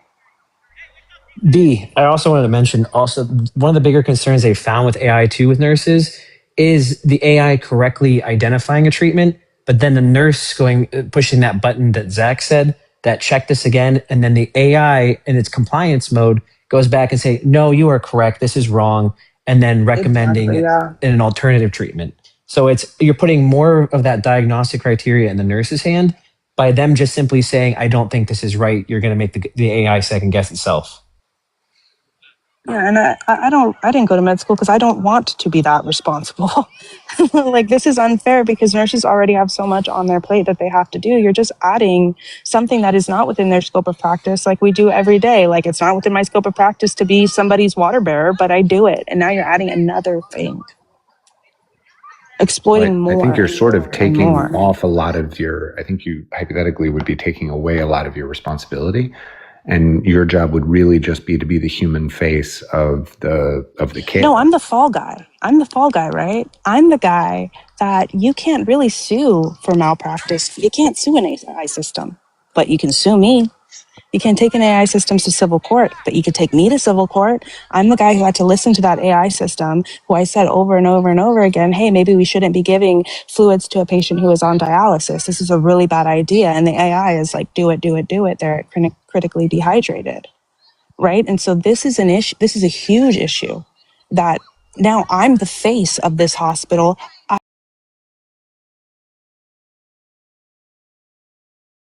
Responsibility, the nurse, and anyone who is involved in administering this treatment.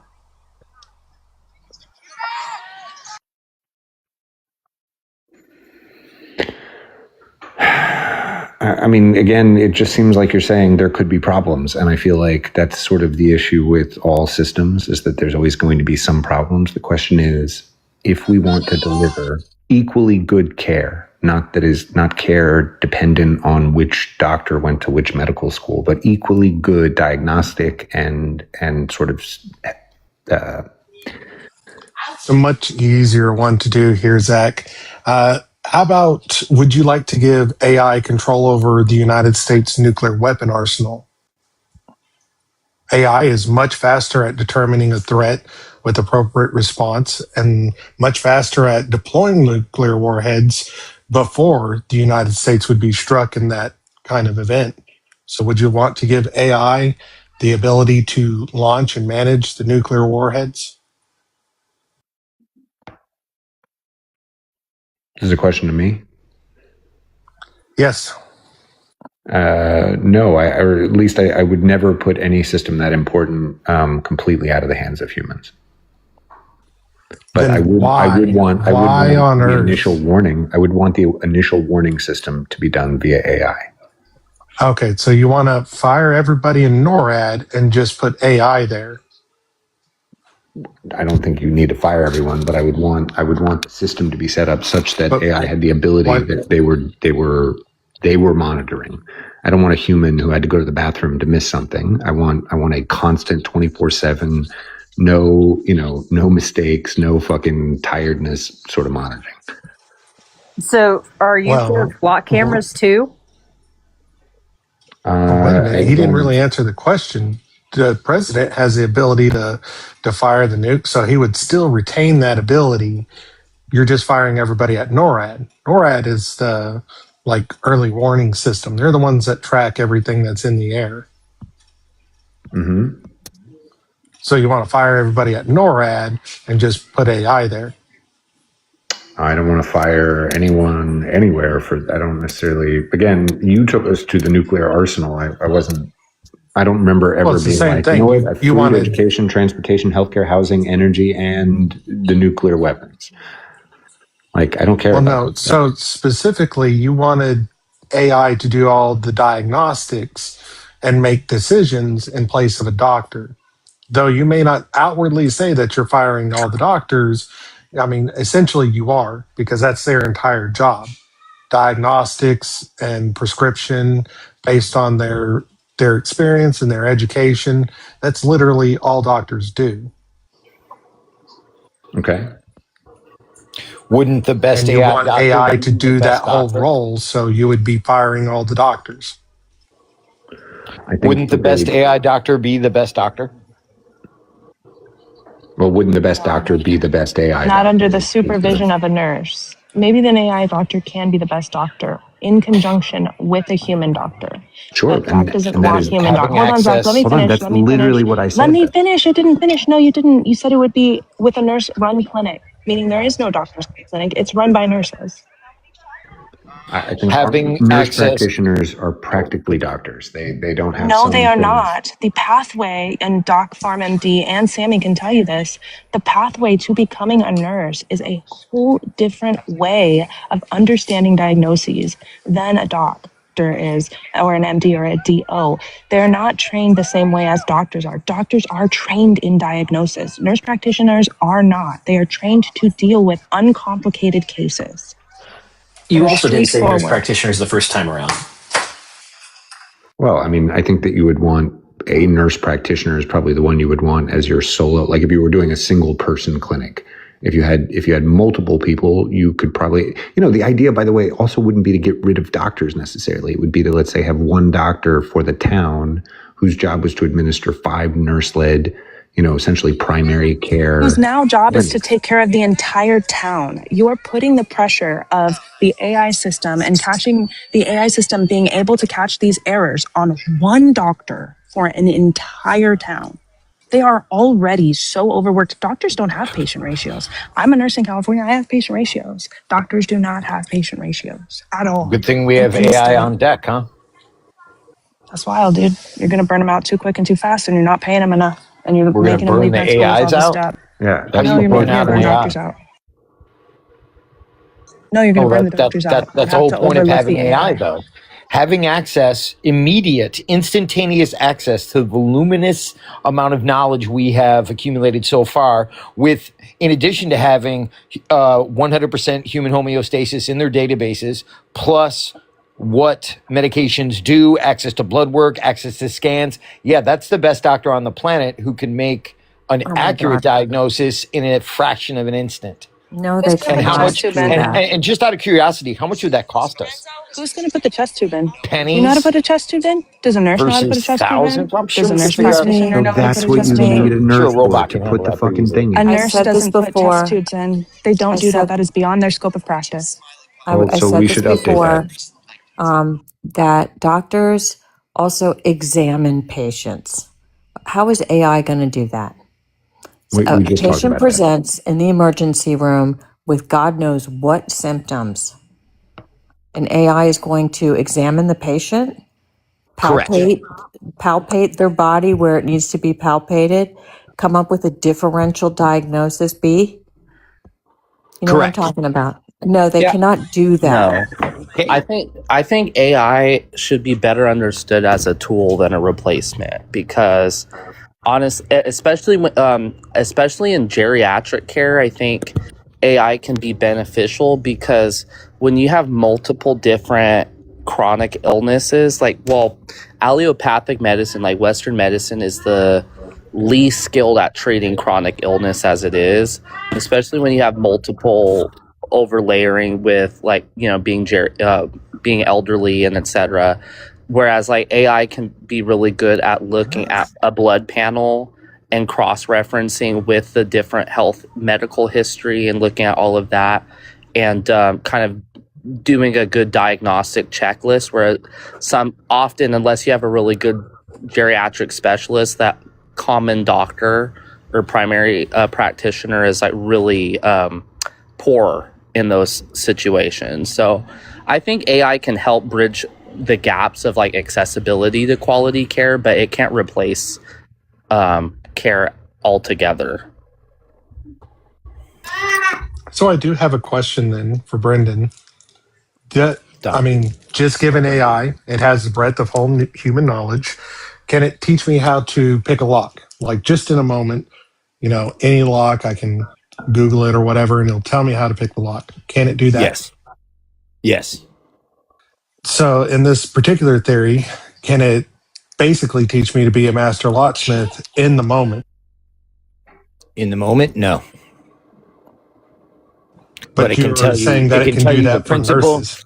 Listen, I'll tell you what I tell my students. There's no reason AI can't say this. There's 3 pillars to lockpicking: patience, technique, and luck. Luck is the intersection of preparation and opportunity. So that, I mean, you have to know what shear lines are. You have to know the difference between a rake and a feeler and a diamond and a ball and why they're different, why they're important. Pick versus bump. Yeah, I mean, there's elements to it, but the amount of information that can be rendered relative to the amount of resources you have to bring to bear and the amount of data that can be fed into the AI, yeah, doctors are going to be replaced by AI, just like attorneys are. Well, just like master locksmiths would. Did you hear because that, all Dennis? of that specific knowledge that you have, I mean, the world's knowledge is at the behest of AI. It's all fed in there. It could tell me exactly what to do moment in moment, right? Yeah, I don't care. If AI can replace my job, then great. That's better for society. So if you get arrested, you're going to go with Wow. AI to represent you on a felony trial? Absolutely. Yeah, They would good have luck more with that. accurate. Honestly- I mean, they're certainly better than a public defender. I mean, That's I've where seen public defenders that ply is their where I trade. was They're just gonna pathetic say. 9 times out of 10. No, I mean, that's- really, in most cases that I've seen, public defenders are more concerned with angering the local district attorney or solicitor and the police if they bring a defense that calls the professionalism of law enforcement into question. I've seen that happen multiple times. So yeah, if you're asking me if I would use an AI to help, especially defend in a pro se kind of situation, yes, absolutely. Well, No, that's the I whole actually- thing. It's like, how many people are going to opt to go pro se?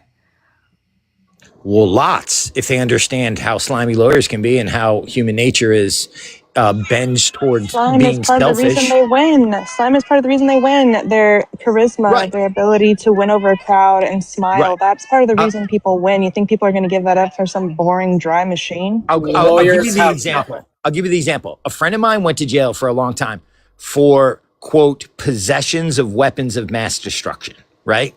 And all it was a sawed-off pew-pew. But the police said that they had probable cause to go into the edifice because of the odor of marijuana, right? But here's the thing. The only bit of cannabis they found was locked in a safe in the very back bedroom. So that throws out their entire probable cause. That case should have been thrown out, and that cop should have been sniffing luggage at a fucking airport. But the attorney didn't feel like bringing that up because it would have angered the judge, the district attorney, and it would have made the cops look like, like they are, like crooked little fucks. So, of course, he didn't do that. He just pled it down, and the guy had to go, there was a sawed off in there, so he went to jail for like 5 years. So you're telling us anecdotal. So Okay. hold Just on. one example. Hold on. Let's get this straight. The police officers went into the home or wherever the hell it was because they quote unquote smelled the devil's lettuce and they found some. Is that what I'm hearing? In a safe in the back bedroom. So they had some when I'm assuming at the time it was illegal. Yeah. Did you not hear the part about where the cops should have been sniffing luggage at the airport? No, I heard the part about that they had probable cause to enter the home and they found what the probable cause was. Right, but what I'm saying is that they manufactured the probable cause because, again, it was How did they manufacture it was in a hermetically sealed safe in the back bedroom. You're So missing you're it. telling me that the person had pot, but apparently they didn't smoke in the house. Correct. So how do you know? I How do you find that know? very hard to believe. Yeah, and Okay. I'd like to know if you're so familiar with this case, what was articulated as the probable cause? Odor. Huh. Well, I do really enjoy this ANCAP arc that Brendan now has, but I mean, confidential informants happen. Yeah. Can I ask what a lawyer realistically knows or what they're needed for, other than fucking their logic on the book smart aspect? What do lawyers actually need for? No, I'm being You sound serious. dumb because that's the whole job of being a lawyer is being book smart, so you're because it's all answering about.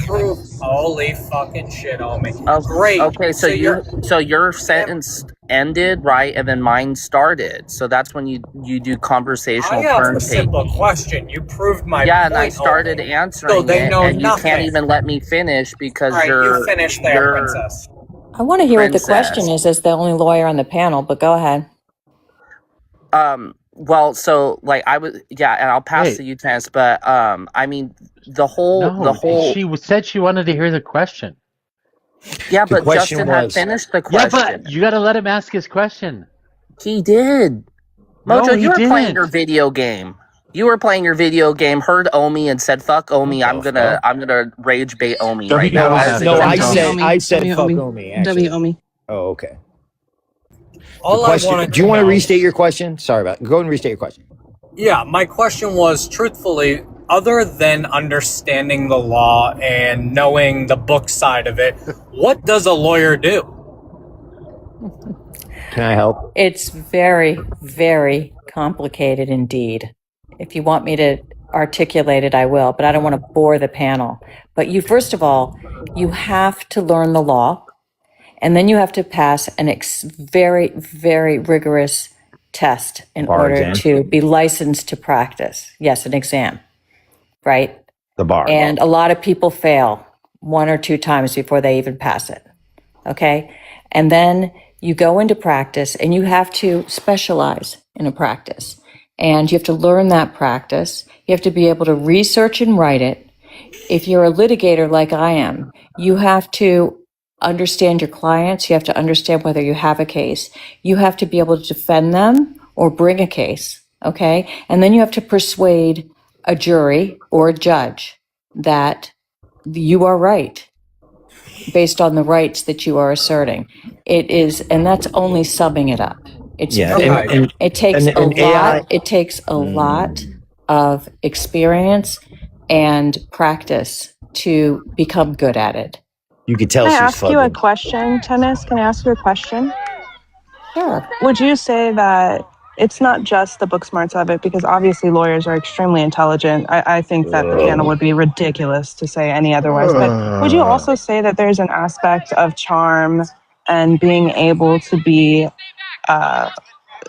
somebody who is approachable and good with people in order to win a lawyer, in order for a lawyer to win a jury? It depends. It depends on the practice that you're in. You could do commercial. You could just be in corporate law, and you could work in an office, and you could be highly analytical, and still have a rigorous job. And it's very analytical and very difficult, right? And you have to work.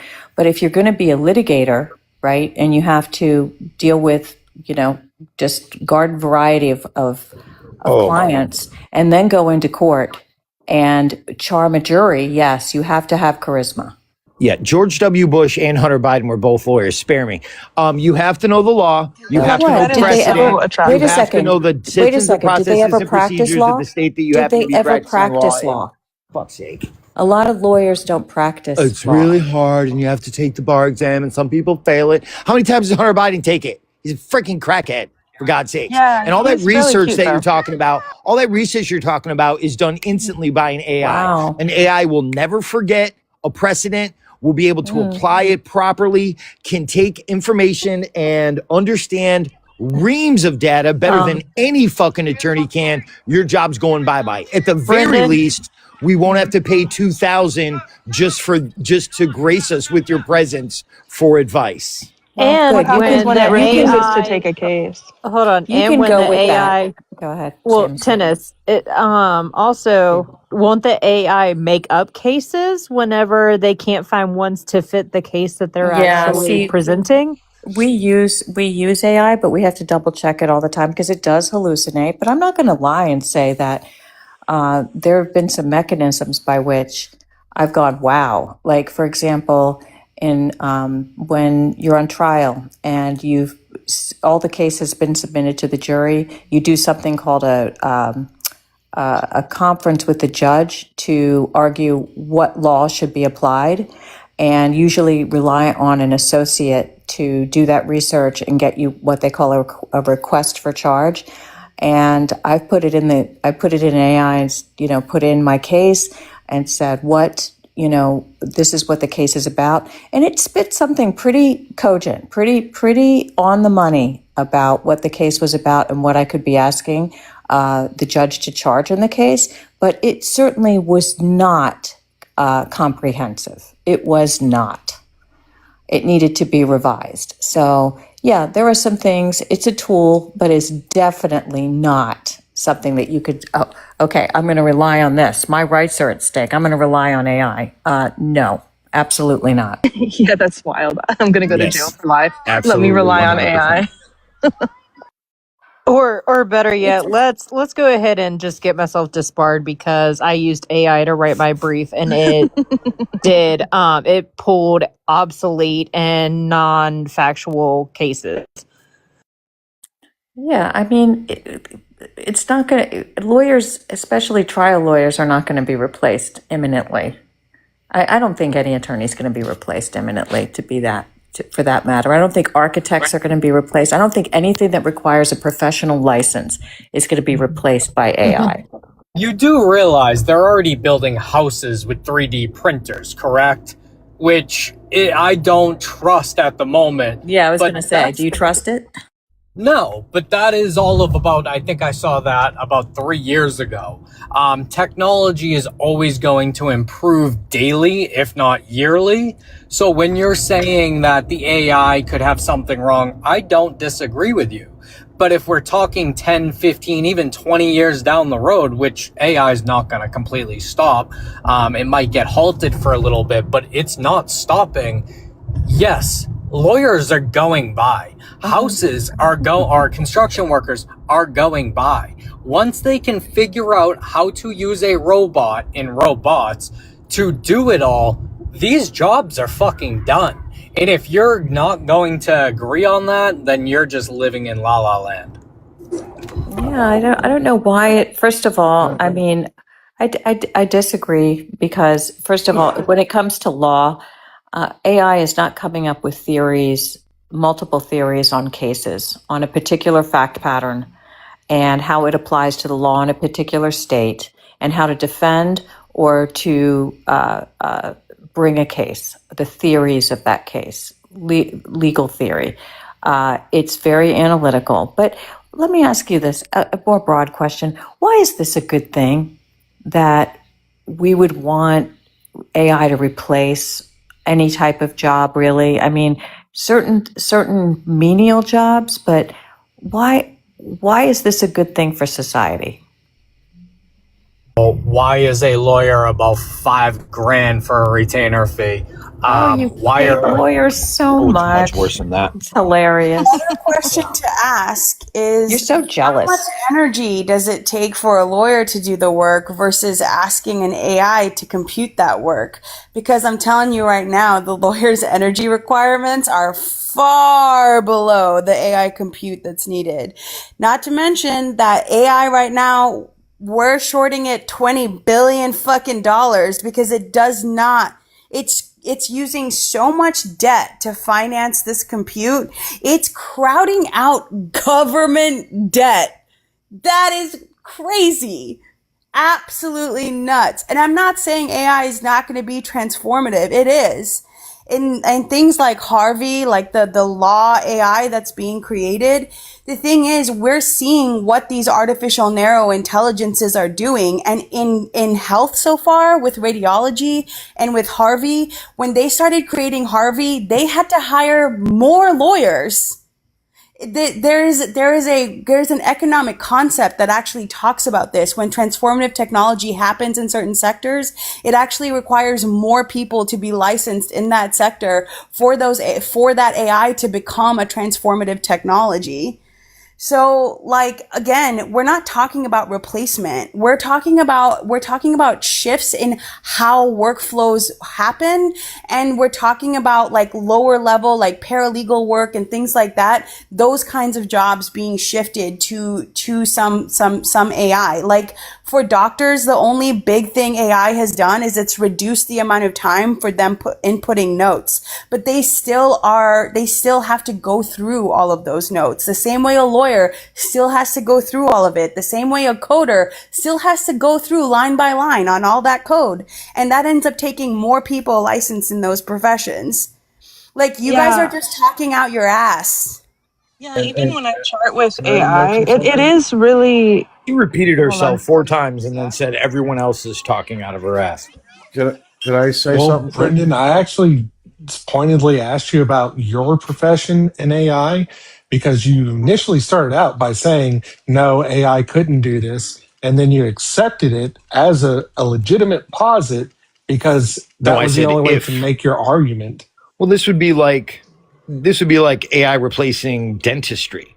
It's not purely cerebral. What I do and what a dentist does is not purely cerebral. There's effects that happen. Dentist is more like a surgeon. Now, with an advanced AI with robot help, could they do something like surgery? Yeah, possibly, probably even. But an attorney is different. An attorney is almost entirely and completely cerebral, and having access to the law in an instant, having access to all precedent in an instant, Will the jury and be access AI? to the facts of the case that can be provided by witness. Will the Forensic jury evidence, be human or AI? all of this can be understood and applied quickly. Will the jury You be know human nothing, or Brendan. AI? You Hold don't on. I know. have an You don't know important shit question. from Shinola, Brendan, about I the have law. an important question. I have an important those are both question. really, It is thought out statements. I appreciate it's a legit question, I think, Brendan. I think you should entertain it. It's not a gotcha. But will the jury be AI? Or the judge? Because you're not trying to win over. Hold on, you're not trying to win over. You're not trying to win over another AI system. You're trying to win over humans. You think Correct. humans will be won over by an AI system? Yeah, but don't you think that the information the AI will collect from the jury is going to be applicable? A human attorney could not even perceive the type of things that the AI will be able to perceive and then tailor its responses and discourse based on the reactions of the individual jurors. See, again, this just comes down You're asking a question. You're to answering your a lack of question that I didn't imagination. ask. You're answering a question I didn't ask. You guys cannot let me finish a fucking sentence because you're afraid of what I have to say. I am not No, you're just not answering the question that I asked. I am telling you that no, they are going to be people, and an AI can understand what is happening around it with And then proper I input didn't get to far finish better what I than was any saying. fucking human attorney finish his can. statement. Do you understand, B, that there are in high profile cases entire teams that are there at the behest of the attorneys and monitor the reactions to each juror in order to specifically modulate their discourse? Do you understand that? Okay, I would like to get back to the question that I hold on. I would like to Fucking get back to so the question what? that I I'm asked. arguing about the Can you fact that stop it's and real. You guys don't even acknowledge the fact that it's real. You I would like to get What's back wrong to with the you? Hello, can I ask the question? I would Ask like the to get back to question, the then I'd like to question say something. that I asked, which I originally started asking you with, do you think the jury will be AI? And then the question after that, you said no, which I think is honest. Humans, it'll be humans. And then I asked, do you think AI will be able to convince a human jury? So that's the question I asked. I don't really care about all the other stuff you said. Yeah, the You answer didn't is an answer that obvious question. yes, based on the powers of perception that AI has to bring to bear. And tell the shortstop to back up about 5 paces. AI is not in the courtroom. The lawyer's in the courtroom doing the assessment. The lawyer's in the courtroom with his or her or their client. Okay? The lawyer is speaking to the judge. The lawyer is dealing with the opposition. Okay? The lawyer is putting the witness on the witness stand. The lawyer has mustered all the evidence. The lawyer has lived and breathed the case for years prior to going to trial. The lawyer has selected the jury. Okay? So don't tell me that AI can do all that better than the lawyer on the case. Excuse me, but didn't you ever You just see made my case for me. Brandon, didn't you ever see Brandon? Didn't you ever see my cousin Vinny when he kind of dupes the witness into saying things that he won't? You know what I'm saying? How's a AI going to pull that off? AIs are far more intelligent than humans. You don't think that AIs are capable of guile? It's a human connection. Super intelligence No, it's has not. yet to happen. AI is just a large language model that uses structural functioning to predict the next letter, to predict the next word. There is no super intelligence yet. That has not happened. That has not happened. AI is a lot dumber than You're gonna say it a fourth time, HR? Why do you do that? Why do you say the same thing 3 or 4 I times? specifically agree with HR in that notion because I can get AI to do all kinds of really stupid and silly shit. And I work in servers. I mean, they're not particularly smart. They're just glorified web crawlers. They have access to a tremendous amount of information, but they have not displayed super intelligence yet. And every AI company will tell you the same fucking thing, right? General You're intelligence. talking about super intelligence. Super intelligence. I just said they are smarter than humans. That is the definition of super intelligence. But super intelligence is coming. Super intelligence is being smarter than humans. That is what the definition of AI super intelligence is, that an AI that is smarter than humanity, than people, than a person. Right? Already computers. Intelligence. Your average computer is smarter than a human. It's not smarter than a human. It's only as smart as the human who created it. Yeah, you're arguing semantics right now. And What I you're just doing want is to you're say trying something. you're trying to arguing devalue semantics. the very basis of artificial intelligence. Artificial To intelligence. say that even okay, no, go ahead. So when it comes to a trial, Kate, have you ever heard the adage that cases are won and lost at jury selection? Brendan? Yes, yeah, that's why I brought up the jury. Right. And the observers that attorneys bring to bear for the jurors. So the lawyers have lived the case. They're fully familiar, and they live and die by the facts of the case, right? And they know their client, That they and they don't. know what types of jurors will be best for their client when selecting the jury. That is something that the lawyer is uniquely experienced and adept at doing, not AI. Wow. So you don't think that a properly equipped AI would know the juror's entire history before they even sat down in the box? Wait, No. I'm confused. Facial recognition? I thought you said the jurors would be AI as well. No, the jurors would be humans. Why wouldn't the jurors be AI? Why wouldn't the whole damn system, even the judge, be AI? Shit. What's the stop? The criminal will be AI. Can you guys focus? No, I'm not not. developed It's a serious yet. question. That's it's why. a serious question. It's not developed Because yet. jury of your peers, it's in the Constitution.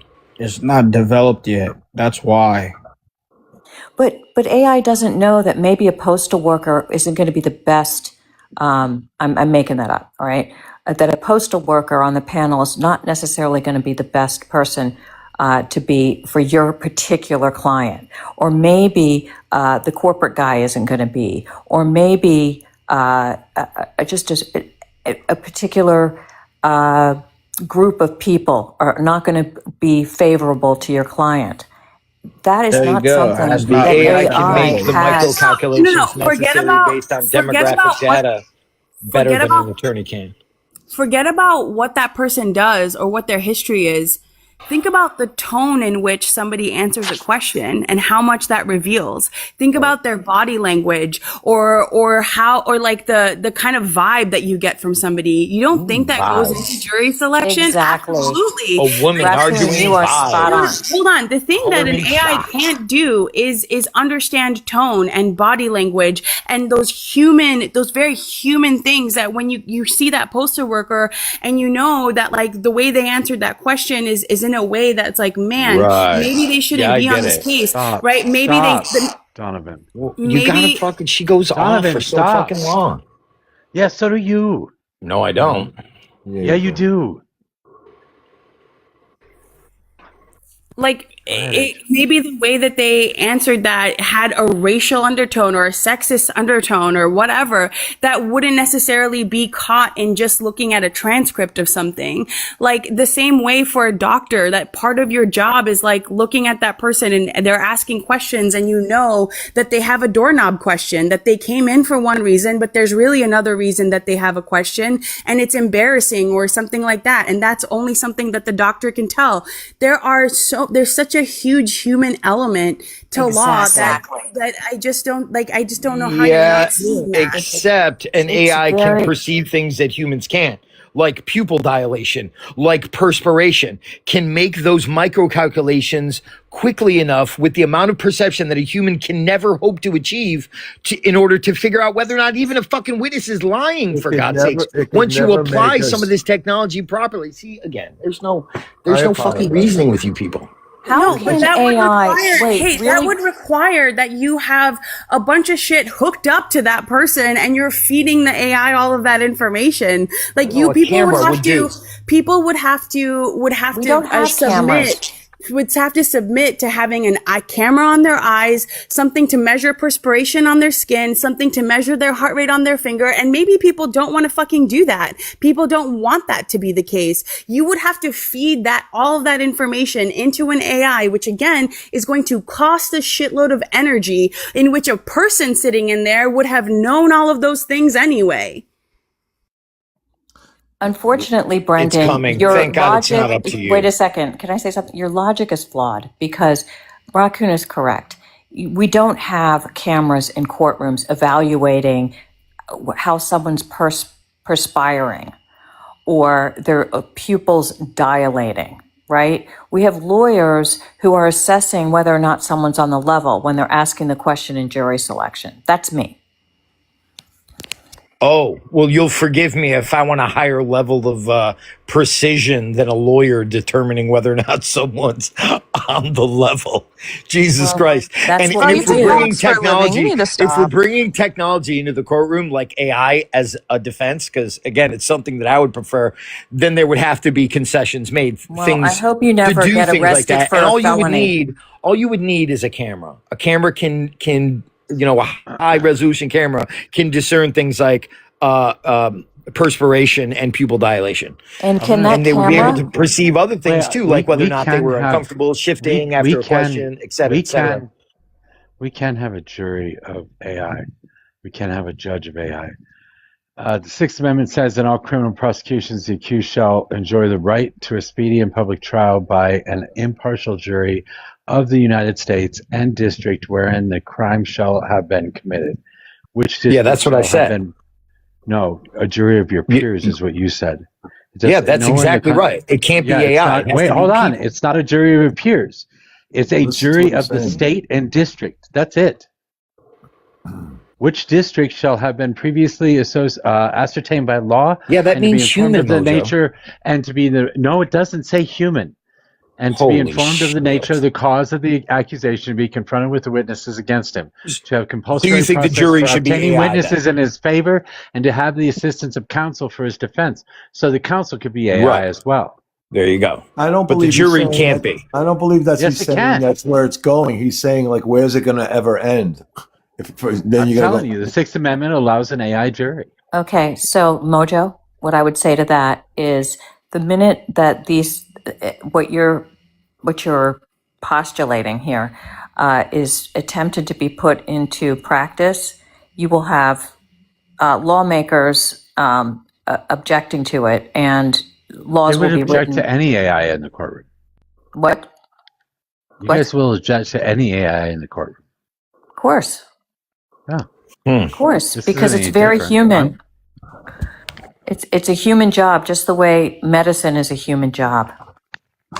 And Yeah, I if you agree. want to, if you're arrested for a felony or you're arrested for a crime, Brendan, go ahead. See, Oh, I will. if you Oh, I hire an will. attorney Oh, that's going to yeah. rely And I think it's solely on really funny AI now that the to elite's defend your jobs are case. getting fucking threatened. Now it's a agree. fucking crisis. I agree that it all has to be human because humans have to have made the decision to prosecute somebody and sentence them to a punishment. You can't leave punishment up to a computer. You just can't do that. Look, my job is insanely analytical, and so much of it is done through mathematics.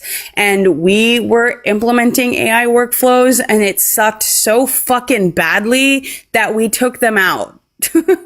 We literally took them out. Yeah. And my job is not really that human. It's not really that human at all. And we AI's bad at notice, math, right? we notice that it hallucinates things constantly when there's holes in the pattern, but those holes in the pattern are precisely what you trade on. And they make shit up for all of those problems. And I'm pointed this out to my boss, and I was like, dude, look at how this happens constantly. I have to go back and make sure that it's not changing leverages willy-nilly constantly. And like everyone was having that same problem, like basic trading, agentic agents, bad at it. When it comes to when you're managing a fund that's in the billions of dollars, little mistakes like that cost big time. And until it's like 4 or 10-fold better than it is now, we're not going to see them on big trading floors. For example, also when it comes to the job of an architect, do we really want to rely on AI when architects are charged with designing and building bridges, right, and skyscrapers? And Yeah. I That'd be mean, wild. my daughter is her boyfriend's an architect, and he just finished architectural school, blah blah blah. But it's like, he's concerned. Oh, people are saying about AI. I'm like, no. Absolutely not.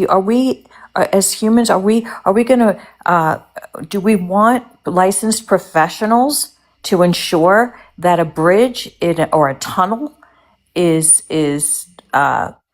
something that's going to hold up to trucks and whatever that's going across it? I would rather have a licensed professional. Thank you very much. How many of you have ever seen that Brendan- famous video of that bridge oscillating back and forth?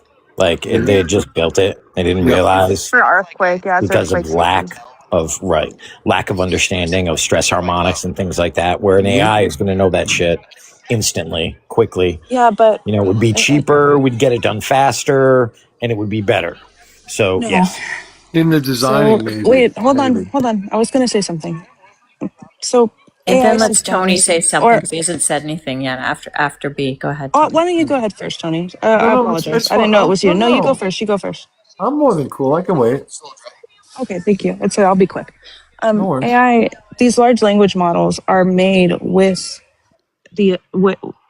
this feature in which they are supposed to have room for error. It's supposed to be a marginal room for error, right? But it's room for error nonetheless, meaning it is extremely bad at anything that requires precision, anything that requires counting, and anything that requires mathematics.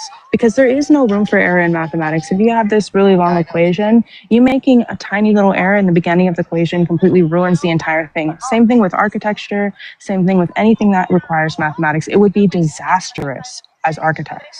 Completely horrible. Yeah, humans are way better at math than computers, HR. Thanks. Not HR, that was B. Yeah, the fuck. Oh, sorry, B. It would still need to be looked at by a human. I mean, the design, it can happen, the design part. But Derek, he's still here, right?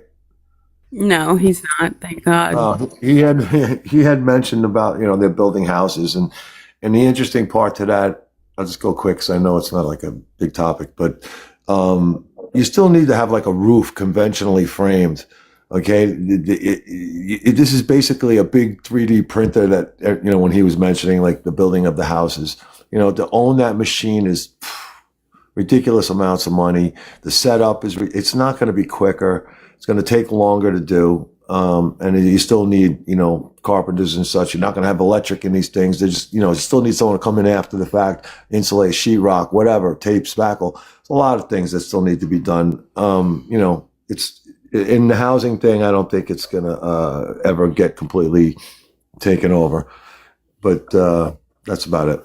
And also, like the movie industry, like AI proponents, right? They think, oh, we don't need to have great directors and producers and actors even now, because AI can just do movies, and they can do it better than like The Godfather or Gone with the Wind, or some of the best movies that have ever been. I'm like, fucking A. I mean, you AI proponents, I mean, people who think that AI can replace art. I mean, this is just getting out of hand. Nobody will ever be able to paint the Sistine fucking Chapel. Right? Okay. You are an old person shaking your fist at the sky. All right. This is no, AI is no different than the invention of a more precise brush, or the spray can of spray paint. This is just another medium that artists will use to render their vision upon reality. And you just, you know, being scared that finally an elite person might lose their job because of technology, I think is adorable. Thanks, A. Thanks, No, Dennis. it's called. You're going to have to chase the ambulance still. So there's that. Whatever. AI can't do that. Sticks and stones. I don't chase ambulances, but you know, when I look at you know, people who are creative, humans who have you know, come up with, you know, surrealism and all the art and all the scripts, the movie scripts, and the things that people react to and emote with and can relate to their lives. I don't think that AI can do that and recreate or do something that special that humans have created. No, I don't. And it's not because I'm old. It's not because I don't want things to be more efficient. It's because I think that humans are our connections in the world, and how we relate to people. That's how we create. Art, and I don't think. Go ahead. Art is about the process. Right, the reason that we connect with Da Vinci, and the reason we connect with all of these artists, the songwriters, all of these things, is because there was a process behind it, right? That there was something that created the thing. When you're just prompting something to create something, it's different, right? The reason that art feels good after you create it, the reason I feel accomplished when I learn a new piece of music, is because there was a process, that I struggled, that it was hard, that I had to give up time and energy to learn something, that my fingers hurt, and that like I've been listening to the same song for like 100 days in order to perfect this piece of music. That is what makes it beautiful. When you go watch a symphony and you see everyone perfectly together, each bow moving at the exact same pace, you know what it took to get there. There is a feeling that comes from that AI won't be able to have. I'm not a Luddite. I understand that AI is going to have a transformative influence on many jobs, but I don't think it's where you guys are talking about yet. And I think that if it's going to get there, we have to seriously talk about what the government does and what the kind of regulations are going to be. Like, nobody is going to argue that this stuff isn't going to be transformative. It's about when, and it's about how, and it's about what the government does. Because the fact of the matter is, right now, there's no energy for what you're talking about. Even if you were right, Brendan, that all of this stuff could be done today, we could replace all the lawyers and replace all the doctors with AI. We don't have the energy to do it. We don't have the infrastructure or the compute to do it.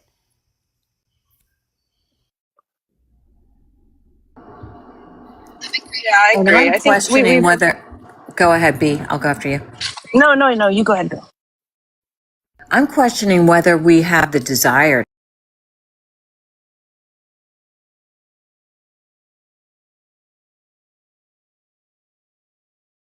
He does a lot of AI stuff. That's it. And I'm like, I'm sorry, but AI will never be Renoir or the Beatles or Francis Ford Coppola or some of the greatest artists. And I'm questioning, do we really want that as humans? Do we want that? Or do we want to create? All AI is just the new form of calculator. Like, I know y'all started talking about art and shit like that, but I came up like a second ago to talk about. You can't have AI just build a bridge. You can't have AI design a structure. All of these have to have human input. AI in no shape, form, or fashion can do a project start to finish. It's impossible.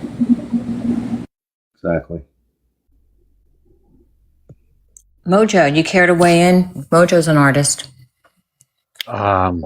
Yeah, I think AI is going to just be another tool used by artists. Just like Corel Painter, Photoshop, shit like that. There'll still be artists, but they're not going away. Thank God. Mm-hmm. Everybody said the same thing when Photoshop came out. Everybody said photography's dead because we have Photoshop. Everybody said photography's dead because we have digital cameras. Everybody said that painting is dead because we have Photoshop and Corel Painter now and we can do everything on the computer. But that's just not the case. People want the real thing. 3D printers are supposed to recreate sculptures perfectly, but nobody wants that shit. They want the real thing. Companies don't even want AI agents on their websites. They're all putting in code to make sure AI agents can't get in. And when people are like, for example, I know I gave this example already, like Allure magazine, right? They won't let AI agents into their website anymore. So when somebody is asking like, what's the best rated beauty product, blah, blah, blah, Allure is one of like the top, magazines that does that. And they don't want those AI agents in there because they're scraping and using their content to learn. And that hasn't been protected yet. So they're just not allowing agentic agents in there. So these agentic agents are actually just scraping like lists of things and reviews of things that are also AI generated. And what's happening is people are looking for something that's human coded. Right? Pinterest has lost a tremendous amount of people because people keep posting AI generated content and people want something real. And so that's been like a mass exodus off of Pinterest because of allowing all of this AI stuff on there. There are people creating businesses right now that are just going backwards, that are making it so that AI agents and AI isn't allowed on the stuff. And people are like flocking to it because we inherently crave connection. And so there are always going to be things that AI just doesn't do well and that people will have mistrust for, right? Like, because they want to be seen. They want to feel connected to. They want to feel like somebody gives a shit about the service that they're requiring or asking of.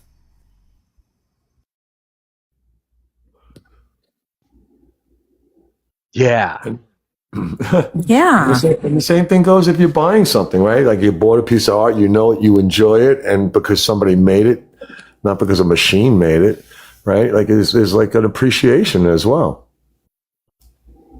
Absolutely. And like mass made things, like we know that when something is mass produced, it's not as good. People still pay premium for premium products that are quote unquote handmade, right? Like the clothes that I have from India that are handmade are extraordinarily expensive because they're beaded by hand.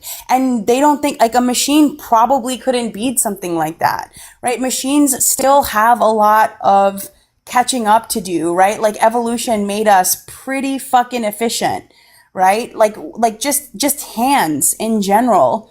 Like a hand is such a difficult thing to recreate just with like the fingers all being different lengths and the way that we articulate them, the way that we can feel pressure and our brains understand pressure. So when we're doing something, we know how little or how much pressure to put on something without 17 sensors having to do it, right?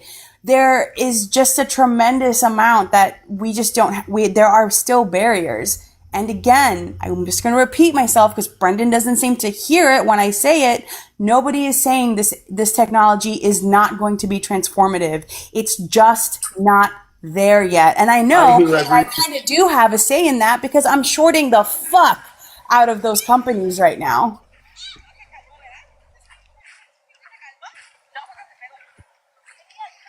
I hope it takes my job. I'm sick of it. What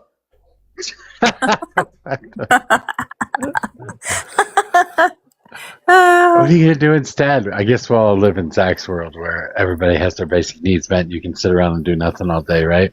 Whatever the fuck we want, right? Did you guys see how all of those Waymo cars were like gathering in like little herds and like ended up in these cul-de-sacs, like going round and round and round and round? Did you guys see this? In that They're movie? becoming aware. Yeah, they like herded together and were driving in a little herd and then ended up in a cul-de-sac in a neighborhood just driving around in circles. What was the name of that movie? Are you talking about? No, this happened in real life. Mark Wahlberg, The Happening, I think is what it was. The trees? That was about the trees. No, okay. There was one where all the Teslas like went to one spot. Yeah, these are Waymo cars. This happened in real life. These Waymo cars all gathered together in a little herd, and then It sounds like you're describing Tacoma. I don't know. It was just this happened like in real life, and it was like a really, the videos of it are hilarious because there's nobody in these cars and there's just a herd of them and they're just driving in a circle together. Ever heard of Ghost in the Shell? Standalone complex, any of the Ghost in the Shells? Talks about AI. The movie was Leave the World Behind. That's the one I'm thinking of. With the white cars in the end. Yeah. Yeah, a coordinated cyber attack causes self-driving white Tesla Model 3 cars to go rogue. Steer themselves into massive highways, pile up and block the road to trap the characters. Yeah, it's so weird. Yeah, Stephen King did that in the 80s with Maximum Overdrive. But oh, that's right. Maximum Overdrive was the best. The clown truck. Yeah. I think like the biggest issue with AI, and I think that it's kind of overblown on like replacing jobs, is a lot of these jobs that people are saying that are going to get replaced by AI. I do think that there will be some industries that are hurt really bad, but like industries that require somebody to have culpability for wrongdoing, I don't think are in danger, because like no AI company and or no municipality and or like no company is going to want to take on responsibility like when it comes to mishaps in the form of artificial intelligence. Like there's nobody that's going to want to accept that risk. Like there's going to have to be like somebody at a minimum that's stamping something. I agree. When I chart with it, it is very charting. Like is the way. Same with doctors. I wish Doc Farm was up here still, but charting is essentially the way you don't get sued. Like if your notes are on point and on T, it is what saved your ass from. Nurses can actually go to jail now, but civil lawsuits, right? And so I have to go through, if I use an AI system that does charting for me, and they have like these AI recorders at certain hospitals, I have to go through the chart meticulously, and it almost takes longer than if I would have just done it myself. Because if the AI records something and it hallucinates in the recording, then I could fucking go to jail. Is there a disclaimer form or a fine print or anything on these AI things? You know, say, you know what I mean, like warning you. I don't know yet, but I will give you guys a funny story. I was talking to my dad about AI charting, and my dad's a psychiatrist, and he said one of his AIs hallucinated a hallucination from a client who hallucinated. He was like, it was so hard to parse out like what was the patient's hallucination, the AI hallucination, And like, so he had to actually go back and re-interview that one because he was a resident, had done that interview, but it didn't make sense to my dad. Like, there are like certain kinds of delusions and hallucinations that people have, and this seemed very off. And when he went back, he realized that the AI had hallucinated a hallucination from a hallucinating client or patient. Your dad's head must have been spinning, figuring It's it dangerous, right? Yeah, really dangerous, because like, you know, the type of delusion or hallucination somebody's having can give you criterion for different types of medications, and then you all of a sudden feel like this person might need something atypical when they don't really need something atypical, and it can cause a ripple effect on that patient's care. Yeah, and also like how to not re-trigger them, right? Like if they hallucinate that, you know, the government is out to get them, you know, maybe don't wear this crazy uniform around them, or don't have cops show up in a uniform while they're out in the hallways, because it can trigger another delusion or a hallucination. Exactly. So yeah, So where would the liability, like, how does someone have recourse if there was a mistake made? There's got to be some. the doctor's still ultimately responsible.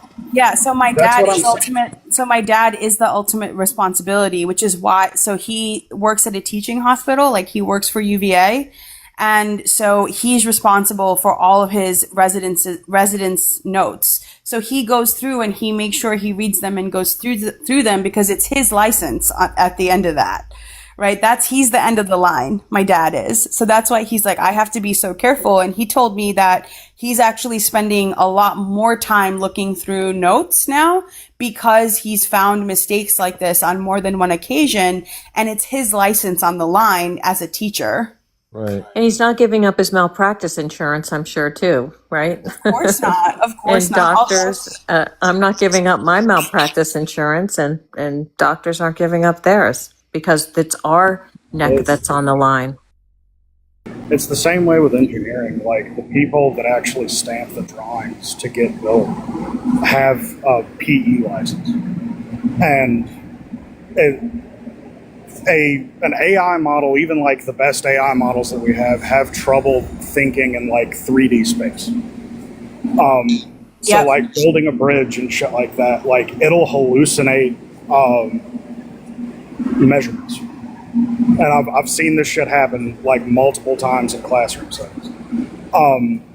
And again, like what y'all were talking about with doctors, like that person has their license on the line, that person has their insurance on the line. And most engineers that I know like aren't comfortable using it to that level, because of like, at no point in time are they using their own knowledge to make this.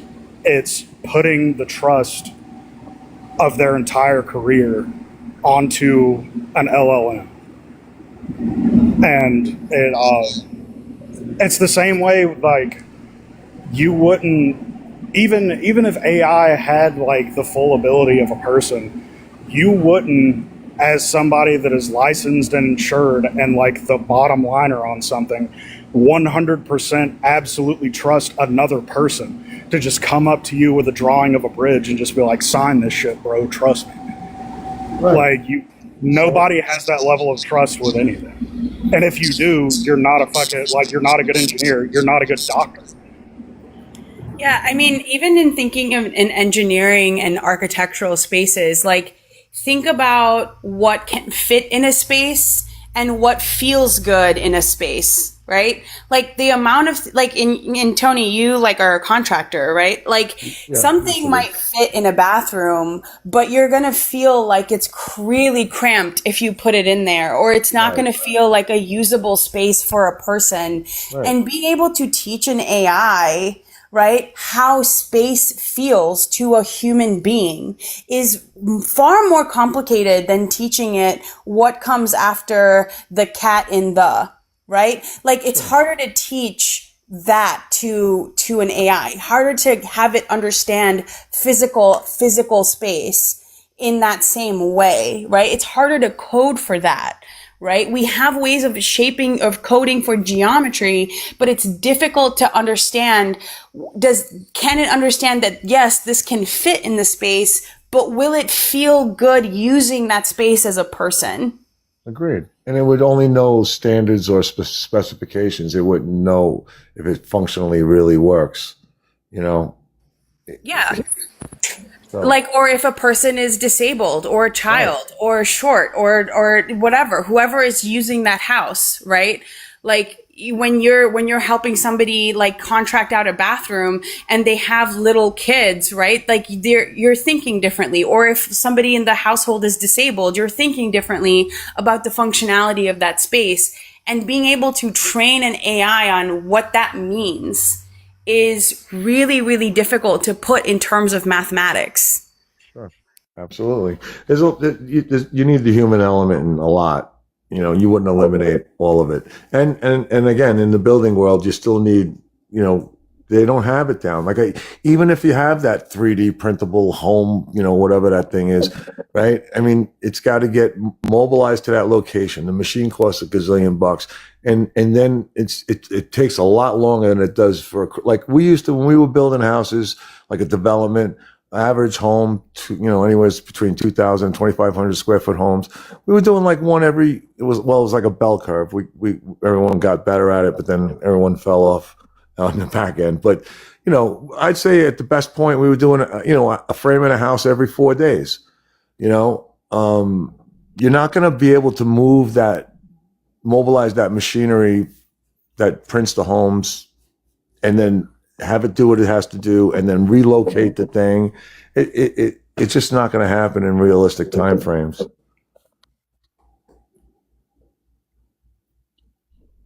In my opinion. All right, guys, I got to take a phone call and shower, but I'll be back in a little while. Cool. I just want to say, I don't know if you're still listening, Raccoon, but I don't know what you were saying, Brendan, about she's adopted Mytel, but my response to Brendan is she's a very bright young woman. And I know you don't like that, but Raccoon is extremely bright. Why wouldn't I like that? Well, I don't know why. I don't know why, because it's just for you to make a comment to me about her is just, to me, that shows something. And she's just extremely bright. I mean, I love to hear what she has to say. Really? I'm not saying she's not bright. You're missing the point. Splinter, are you here? What's that? Okay, weirdo. Yeah, I'm the only mega cultist up here, I think. Brendan is. Oh, he is? What's up, fellow cult member? You have a friend in need. I got a friend indeed. How do you feel about AI? Don't like the data centers. It's the only thing I don't like about it. And the rest of it, let the market dictate. Why don't you like the data centers? What's that? Why don't you like the data centers? What don't you like about them? I don't know why there's so many. I mean, I could understand maybe 10, 20 for whatever commercial application. I don't see the need for so many. It draws into a lot of questions. What do you think they could be used for? If you look at the commercial application, I mean, shit, we've been witnessing that with Google, right? I mean, you're discussing something with your friend and 2 minutes later, you got an ad for it, right? So are they going to use that for that? I don't think so. So what are you worried about? If it's already happening, what are you worried about? I just think it can go further, and it depends on what they do with it. Would be the concern. Can it get apeshit crazy? I can see how it can get apeshit crazy. What? Start attacking people? Nah. More like if they implemented like a China deal with a social credit score, I could see something. If it turned into that. That's people. That's not AI. Well, that's why I don't like the data centers, is what I'm referring to. He's talking about AI's effect on people, Mojo. Correct. No. What does that? Wait, hold on. What does that mean? AI's effect on people. He was talking about social credit score. How do those two intertwine? Well, they have cameras all over their cities that collect real-time data on individuals, who they are, where they are at all times, and they apply a social credit score to do things like cut down on their travel. They could debank them. The AI in this case is used for to support and buttress this social credit score system. If used Where like do they that. Well, first of all, they don't do either of those things. They don't limit their travel or debank them. Generally speaking, it's only used for corporations or businesses. That being said, we have cameras all over our fucking country too. Every fucking house has a goddamn camera on it now. So you're seriously telling me you don't know about this system and how they've been using it? Because no, they absolutely haven't. We've talked about it. You and I have talked about it before. I looked it up. I told you were wrong then, and you're still wrong now. Why are you against that, though, Brendan? Like, you're cool with replacing half of the judicial system. Why not the penal system? Or why not the enforcement system? Wait, replacing half? Being able to debank someone because of a fucking social media post is fucking wild work. And the type of authoritarianism that the communists, want. That was the wet dream of the Soviets would do. No, communists during the Cold War was to have this kind of advocating power. for that. The only person advocating for that is you, Brendan. Nobody's advocating for that. Putting words in my mouth does not work. Simply having access to competent defense in the face of the fucking legal industrial complex is important. And when you have people who generally feel the weight of this because they're poor, having good representation is not the fucking public defender. And I don't know how that somehow morphs into, no, Donovan's advocating for it. No, I'm fucking not. But if you want... Mojo won't even admit that it's a fucking thing at this point. No, you understand that you're fucking advocating for some weird ass shit. So, like, if you're advocating for... Is that the summation of my position? Yeah, 100%. In your estimation? So, you're advocating for quote-unquote... You're advocating for quote-unquote competent defense. Then why not competent policing in the form of a surveillance state? How about just don't break the law? Well, no, he's right, though. The surveillance state would make it so we need courtrooms a lot less, right? Need a lot less cops, too. We have a lot less corruption. Yeah, I'm just saying I don't advocate for that, but the way Brendan's talking, it sounds like he wants it. Having competent representation or competent healthcare or even inexpensive healthcare is a need. It's not a want. And this technology can also be applied not just in the United States and our market, but it can be applied all over the planet. You set up here competent bitch about the violent left, especially in third world countries, set up here will and mean bitch the about difference the between life every and death. goddamn day. Please don't yell over him or at each other. Having this type of technology, especially in the third world, will mean the difference between life and death in a lot of instances.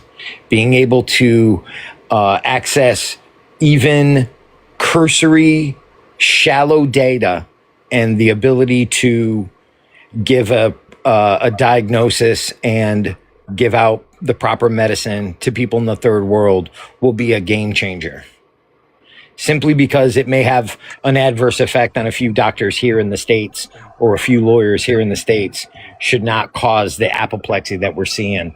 Nor should it be pointed at like I'm somehow advocating for a fucking big brother. That's not what I'm doing. Why would they get access to it in the third world? What makes you think that we would ever give them access to it? You do so much goddamn double speak that it fucking like blows my goddamn mind. Last week you were just talking about like how there should be arrests and this, that, and the other. Like how there should be arrests of like prominent Democrats and people should be getting arrested for fucking this, that, and the other for crimes that you make up in your goddamn head. So you're talking about like, oh, I'm not advocating for this fucking authoritarian state. You 100% are. And you want, No, I'm not. like, I'm you want simply the saying the judicial people. system, you want the judicial system to be automated. Like, you don't want people to be able to see another person. At no point did I say that, number one. Number two, I didn't say that they should just be arrested willy-nilly. What I was saying is that they engineered a bug and then released it so that they could change electoral laws here in this country and jam their candidate in. That's what I said. And being complacent with that is tantamount to treason. That's just not me pulling shit out of thin air. You'll find that a lot of the country feels the same way, but they know they can't talk about it because leftists have had a fucking stranglehold on media for a long time now. But that's changing. That's why you fucking hate Elon Musk so goddamn. This is too much. You're going off track here.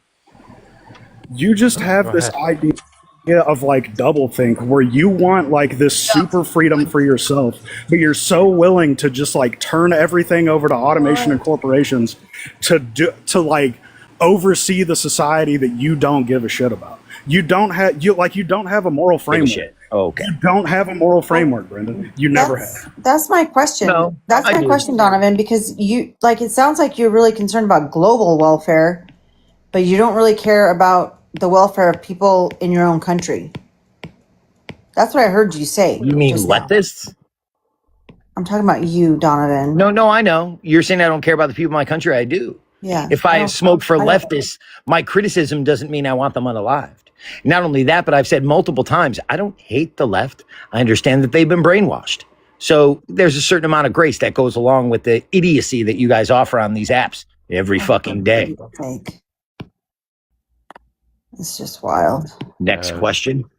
Useless. Honestly, if you were innocent of the crime, you'd be better off having a surveillance state than you would be having an AI lawyer. Well, I imagine that will be a feature of the AI. If they could have access to the flock cameras, if they have access to other cameras that regular law enforcement has, I imagine they'd be way more efficient at petitioning the judge or the courts for those subpoenas than a flesh and blood attorney would. And they definitely wouldn't charge. And if we're talking about charging per hour now, well, I imagine those documents could all go out in a couple minutes instead of a couple months. Flipping its choice in real time. Attorney to fucking send real it. time. So they're saving money. Okay, so you are okay with the surveillance state then? No, police do that now, Mojo. Police do that now. They subpoena fucking video from banks. They subpoena video from DOT you seem to be cameras. okay with they it do though that right shit. now. He's making seem two to be arguments. No, I'm just justifying it telling right you they're doing nothing more than the police do right now. He's just making two arguments. I understand it. You're just doing it faster and cheaper.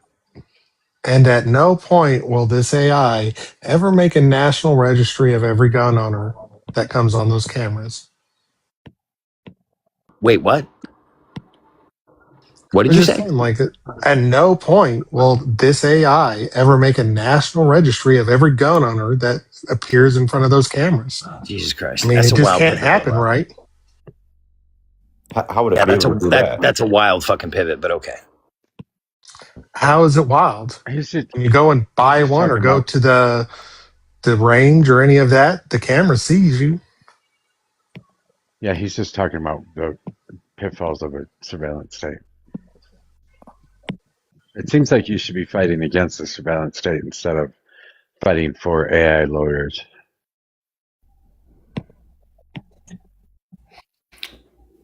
See, I'm okay with the surveillance state, but that's just me. No, I'm not for the surveillance state at all. No, I am. I said. Guess you never got a ticket in the mail for taking a red light. It's fairly usual. Yeah, I've gotten traffic. Surveillance can help us at times, to defend us because, I mean, buildings have, whenever, there you go, Mojo. Wherever, everybody dance.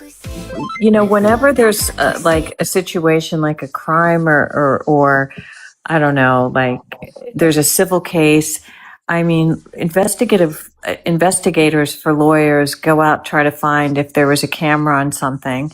And if they think they could get some type of surveillance on something that would prove or disprove a certain fact in their case, they're going to try to subpoena it from a building. Many buildings in New York have surveillance cameras. We saw the Luigi Mangione case, right?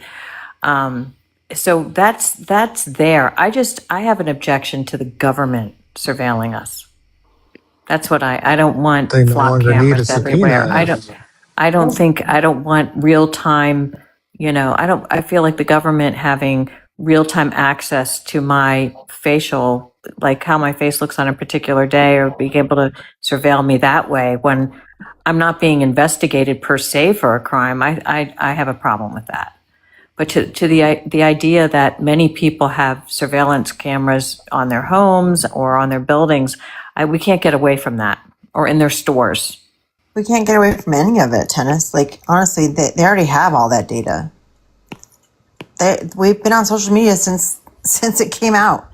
Well, yeah, that's social media. You're right. They already have what they want on damn near all of us. Right. With our digital footprints. Mm-hmm. True. Kind of late. Yeah. Should have seen it coming, but we didn't. Yeah. Well, we kind of did. I just think we were okay with it. I think we're probably still okay with it. We sign up for all this stuff when we sign up for our shoppers cards and shit like that. It's just normal. Whatever's convenient. It makes our life more convenient. Mm-hmm. Everybody was completely willing to sign all of their personal data away so they wouldn't have to go Black Friday shopping. I mean, how many of us read the terms of service agreements? How many of us actually go through and read them? I think I've read one in my life. Yeah. It's like, yeah, I consent. Because if I say no, I can't use it, so whatever. So that's why I'm okay with it. I mean, I decided long ago that it doesn't really bother me, so I think we all did. But so it's kind of strange to me that everybody's so up in arms about it right now. I just don't like the environmental impact the data centers are having. Yeah. I don't like flock cameras. Well, no, I mean, I've been like anti-surveillance for a hot minute. Like back when I used to be a conservative in my teenage years. Like when a conservative actually was a fucking conservative and not whatever the fuck they are now. But like, like I've had this position for a long ass time. What are we now? Here you are on TikTok. You don't have this position. What are we now? With it. MAGA. We're not woke enough for him anymore, so of course we can't be conservative. No, it's not about wokeness. Conservatives aren't conservative in any shape, form, or fashion. Name one thing that the conservative party in the United States actually wants to conserve. Unborn children. That's not a conservative principle, first off. Actually, it is. We want to conserve and preserve life. When did the Republican Party take up that mantle? Forever ago. Always and forever. Yeah. It was the 1980s. It was about 40 years ago. Okay.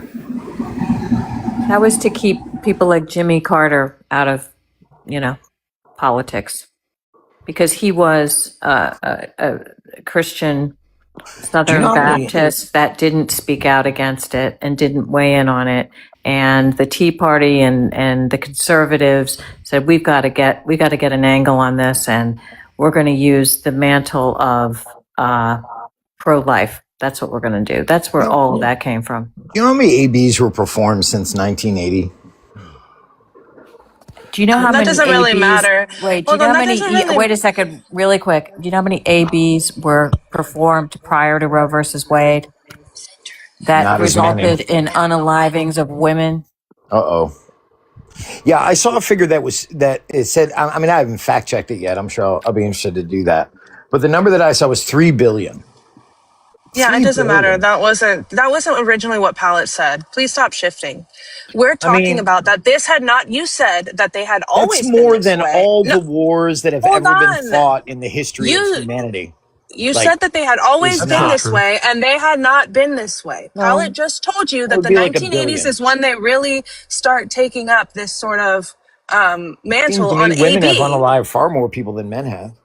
So, are you unable to address this right now, Brandon? Are you afraid because you just got proven fucking wrong? So, name something else. Brendan, and when did I get proven Whatever. I wrong? don't care to know your name. Why are we following Brendan down the fucking abortion trail?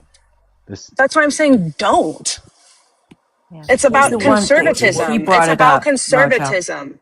Well, No, it's about conservatism. He asked what conservatives conserve, and I said life. Right. So what's your opinion on the other side of things, like corporal punishment or war or things like that? Good question, Tony. Well, that would depend. Is corporal punishment good? Well, you said you conserve I and suppose preserve parents would have to make that decision whether or not they send their child to a school with corporal punishment, like parochial school or something like that. As far as You're war missing the goes, point as again. far You and as the war point are goes, complete no, strangers. he asked me a direct question, so I'm answering his question directly. And then war, that would be, again, nuanced because there's just some people on this planet that are begging to be unalived. And I would like to oblige them. You are missing the point. The point is, again, we're talking about what do they conserve? What do conservatives conserve? That was the whole question. Are you, did you hit your head? I said life. Fuck's sake. And we already told you that was wrong, so try another one. How for is fuck's that wrong? sake. You guys Because are fine Alec with correctly told you that in the 1980s, this is when the babies, for God's sakes. Pallet it already doesn't, told it doesn't you. get more. It doesn't get more disgusting than that. No, It's Pallet gross. What about the school in Oh my Iran? God. Why are you guys letting him do this to you? No. Why are you avoiding the question? Do conservatives fucking conserve anything? Tradition, Yes. ma'am. What do they Typically conserve? tradition. It's typically Can we tradition. could do life for the fifth time. No, again, for the fifth time, Pallet already proved you wrong. They did not take up this cross until the 1980s. Okay, Try again. either way, conservatives do that today. It's tradition is what conservatives do. They want to conserve tradition. They want to Yes, conserve what the way of life. traditions? Correct. What There is traditions? no tradition that quote unquote American Let me ask. It was whoever said the 80s. Who was the party? If you don't mind, sir. Who was? A majority of Republicans. Wow. A majority of Republican voters.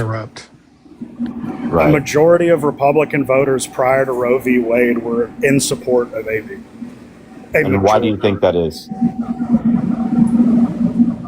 I don't know. You tell me. You're the conservative that is saying that like conservatives throughout time have held these like traditional values that don't just change willy nilly whenever an election cycle comes up. Right. And the reason why you're seeing conservatives get more, I don't know what you want to call it, if you want to call it progressive or more left leaning, is because conservatives are tired of fighting with the left. Conservatives always give in. But traditionally, conservatives just like to conserve. They like to conserve their family. That's not true. They like to The conserve Overton women Gotcha. of the United States has been moving How did right AB since start? the 1960s. How did the AB argument start? It was rare, safe, and effective, correct? Was it not rare? Did it not start? Gotcha. The AB argument started because the Republican Party needed a new voter base in the 1970s. Sure, and that that's was what it called was, right? That was That's called right. the evangelical Christians. That is what caused the AB argument. That's right, pal. It's got it So you right. mean to tell me Christians have been around just since the 80s? Evangelicals, yeah, the evangelical movement started in the 1950s in California, grew to the southeast. Oh, And so during the Christians, I'm 60s asking. Yep. During So the Christians, 60s, during how the about- 60s and 70s, the Republican Party wanted a stronger foothold in the American Southeast, and there was a growing movement in the American Southeast called evangelical Christianity.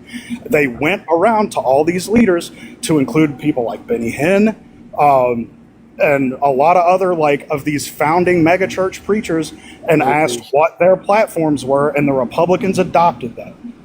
Welcome to the nightly hair splitting, Splinter. Enjoy. That's crazy. I'm seeing this. It's interesting to see that Christianity started back in 1980.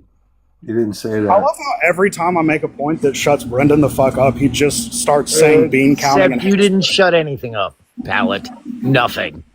we haven't talked in like fucking 5 minutes, Brendan. Oh, you're complaining about my decorum now, Pallet? No, I'm complaining that you're a Weasley little piece of slime that has like no foundation. Yeah, ad homs are the fucking foundation of any cogent argument. Thanks for that. Yeah, and that's what you spend your entire night doing, talking about the left as like this amalgamation Can you of say we one were brainwashed? Exactly. Yes. Yes, it's a reason why I don't hate the left. Now, do I clown them at every opportunity? Absolutely. Do they make it breathtakingly easy? Absolutely. But you forget, it is my civic duty to relieve leftists of their illusions. You're welcome. No, this is what Pallet was trying to explain to you guys, but it's amazing how much it went over your head. That the issues that you claim to care about are historically proven to be issues to manipulate you to vote for essentially the wealthy class. Because that's what the Republicans are. They are the wealthy class. And you are stupid enough to fall for it. You're just morons. So It let me wasn't get an this. issue. Let me Christians get did this not straight. care about Let me get this abortion straight. until the 80s. We don't actually care about the lives of children. We're just being manipulated by the rich. Yes, Is that right? Absolutely.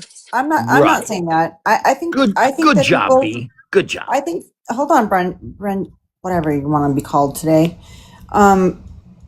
I think that you, in particular, whoever I'm talking to in the moment, does care. Like, I think you do care. But I think you've been misled down this path of being given a reason to fight against the left. And talk about brainwashed, bro. I think you do care. But I think that it's misguided and it's not well informed. So, and miss me with your freaking ad hom whiny shit. You do it all the time. When did I ad hom you, Z? You always do. Oh my God, I'm a Muslim woman. You pick a day. Is that an ad hom? No. But you have said many offensive things to me. Name one. Because of who I am and how I identify. Because name one. that you don't like. You have attacked me. Criticism is not an attack, Z. Pinch leftists with feminized brains because of my beliefs, Donovan. So don't accuse us of being the only ones who do ad homs. Please give me a break. Having a feminized brain is not a pejorative. It's just a different kind of brain. This is why women go into fields. Semantic arguments. This is why women that go into fields that are more nurturing and more caring, like teaching and nursing. It's not an ad hom. You just take it as an ad hom because you perceive somehow that because I'm saying that leftism is essentially the feminization of the human brain, that it's a bad thing. No, it just sheds light onto why they say the things that they say and why they do the things that they do. It's not necessarily bad. Just like I said before, a little misguided, but you can apply this calculus to every single position that they take and it bears itself out. I think, Brendan, that you are wholly misogynistic, the way that you degrade women on this panel, the way you degrade Raccoon, who's a very bright young woman, the way you degrade me as an attorney. You do it all the time, and it's obvious to anybody listening. Well, don't forget he's a racist too. Don't sell him short. Interesting. So may I ask Pallet a question? I think it was Tennis. You're the one who said it was the 1980s. Well, right now I'm just kind of looking at the sky, beautiful sunset. The clouds are like off to the side. Oh, what's Brendan talking about women all like being in these nurturing roles in Western society? Women didn't start becoming teachers until the 1850s. Thanks for splitting that hair. Appreciate that. Nope, just proving you wrong again. So it doesn't prove me wrong. It just puts a fucking clock on what I said.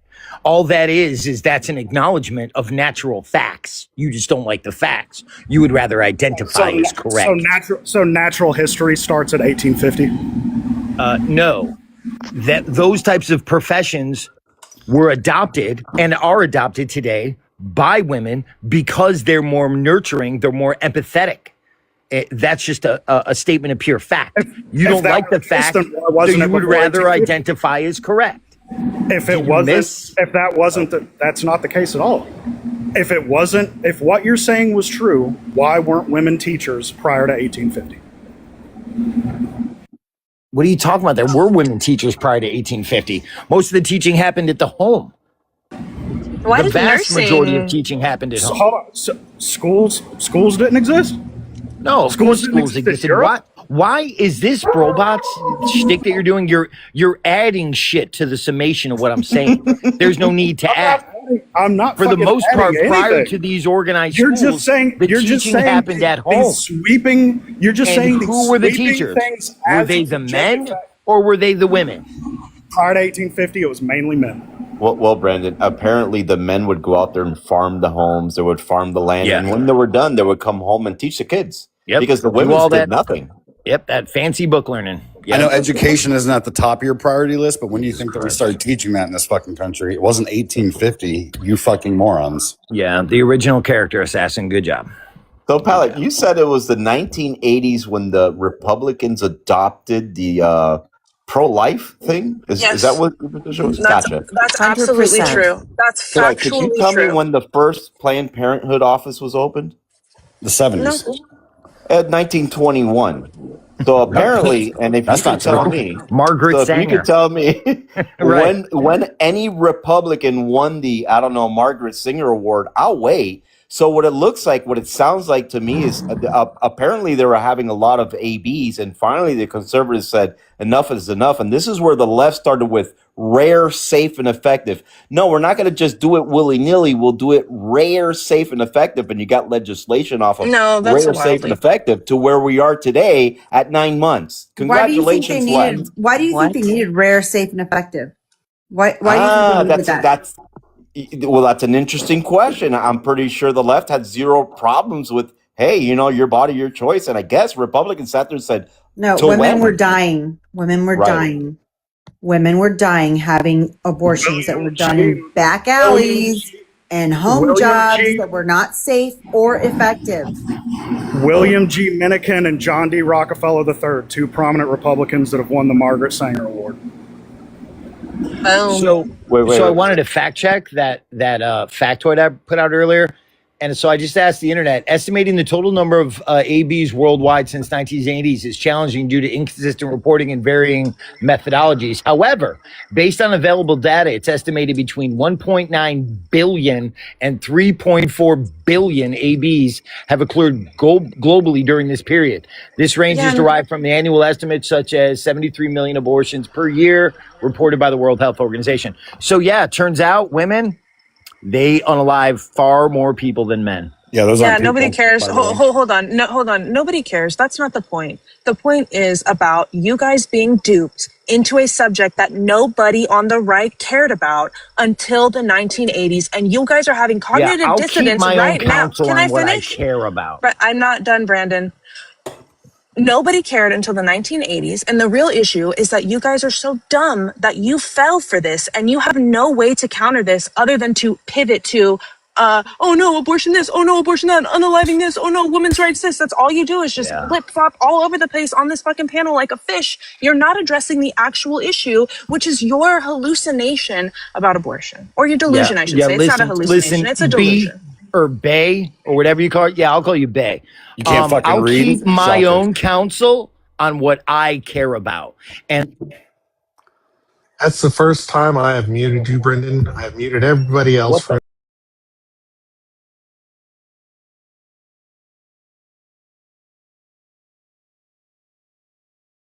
If she wants to fucking pervert my name, I'm going to act in kind. And you know that. It's not a pet name. Brendan Didn't you pick your name on purpose? Are two actual I did pick my name on purpose, and I've corrected her multiple times. It's Brendan, not Brandon. Why'd you pick your name, Brandon? And I understand that, but it's still not an ad hom, and it is not a pet name to call you Brandon. It is actually a pet name to say Bay. It is not a pet name. It's great. It is. It is a like current. Wait, that's like kid shit. What the fuck? I don't know. It's a pet name like Babe. Please don't do that. And B, just stop calling. Just call him by his name. What the fuck? So let me ask you guys a question. You guys believe that the right is the only one that is subject to ideological subversion? Is that your position? No, absolutely not. And I probably shit on the Democrats more than you do. The Democrats do the same fucking thing. Yeah, I just don't believe your fake outrage when you talk about the kids, right? You don't want to feed them. You don't want to educate them. You don't want to make sure they're in homes. You don't want to make sure that they're provided for. You give a fuck less about kids that are born. And you want to unalive them. Yeah, which again, is worse. You don't care about like I'd scientific rather they live processes. and be You don't give poor. a shit about nothing. I'm going to keep going because he's going to keep doing this because he's spurging the fuck out. He's going to say something racist here soon, so he gets kicked. But yeah, you don't give a shit once they're born. Yeah, You care about I'll keep unborn children. You my don't own actually give a counsel. shit about children that are actually fucking on this planet. You don't want to do fucking anything for them. Yeah. So I'll save keep- your fake outrage. We don't There we believe go. you. You're just going to say the same shit over and over again. I'll keep my own counsel on the shit that I care about, both of you. To come up here and say that, oh, you don't really care is juvenile and idiotic. Yeah, you and don't I'm give a shit. articulating, Brendan, I'm articulating glad that you're exactly saying why that. I care about it, why it's I'm important glad to that you're people, saying that and this because is you're why you just guys saying- are losing agreeing with what I'm saying. badly. You're just agreeing that you don't have, like, you're not following a conservative platform. You're just No, we following are. what suits you best. No, we are. We're Okay, trying to then, conserve Brendan, what and is preserve your- life.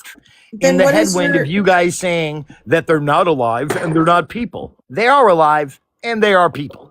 No, they're Can I not. say But something? what is You what guys is- are So evil. don't believe they're people. Because okay. if you believe they're people, then you would think, in accordance with United States law right now, if a woman got pregnant in the United States, an illegal immigrant woman that got pregnant in the United States, that fetus would be a citizen of the United States. Do you believe that right now as the law Quick, states? deploy Yes. the ridiculous hypothetical. Answer the It's not a fucking question. hypothetical. It's not a hypothetical. That's your moral standing. Answer the fucking question then. We've asked you this before. You still haven't come up with a fucking My, answer my yet? question is whether or not a child born in the United States soil is a citizen. Is that your question? Born, No, a when she child gets pregnant here. conceived- A child conceived on United States. No, the way it works right now is you In have the to be womb. born in the United States. Conception doesn't He's matter. actually about right. that? Pilot is actually right. The Supreme Court ruled that they're conceived here. Now they're a citizen of the United States, which is why. And this is chat. And I would like to ask you this question: Do you Well, think they some just gave the corporations- unborn. Wait, if that's the case, they just gave the unborn civil rights.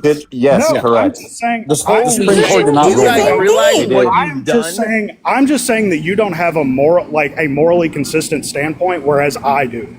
Yeah, but hold on a second. Okay, it's all about you, Pallet. Hold Wait, on a second. is 'Cause that this could get ugly, though. Oh, 'Cause it's this all could get about ugly. me, but you just spent the last 5 minutes saying I'll be the judge of my own choices, and I'll be the keep judge. counsel on so what I it's care all about? Thank you. So let then me keep ask you counsel guys a about what I question. Well, yeah, care because about. other people Jackface. are telling me what I care about. You know, I just want my bodily You autonomy. do that, right? You do that Right. all the fucking time to us, Brendan. Okay. About what we care about, and you frame the No, I say conversation you and don't the care about and shit. the fucking That's different. bullshit MAGA way that you want to. Like you Okay. don't ever want to have a conversation, and you talk about I have conversations me wanting every to, day. You talk about me wanting to be fucking right or whatever. That's all you do all day is just try to fucking weasel a point in and do a gotcha moment, not actually try to have a fucking conversation about the substantive portions of it.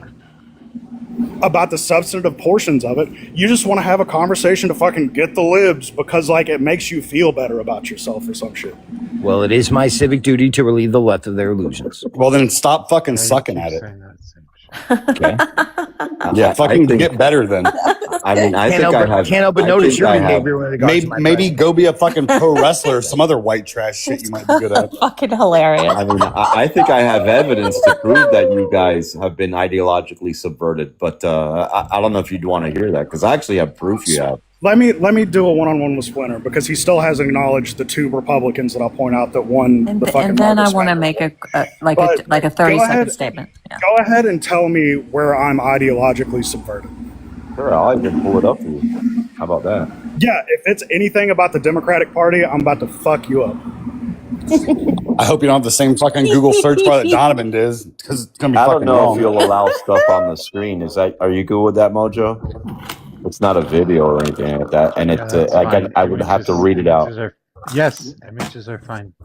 Gotcha. Hold on. No videos though. TikTok. No, I won't do that. By the way, I don't know what's going on with that. By the way, twice today, somebody said the R slur and did not get a violation. Not Making sure a why. comeback. I've been saying it a lot. That's interesting. All right, so here we'll go through this and we'll see if one side hasn't been ideologically subverted. Hold on, and like I said, guys, let me take this real quick because he wanted to bring this up to me. Yeah, so this is the 1963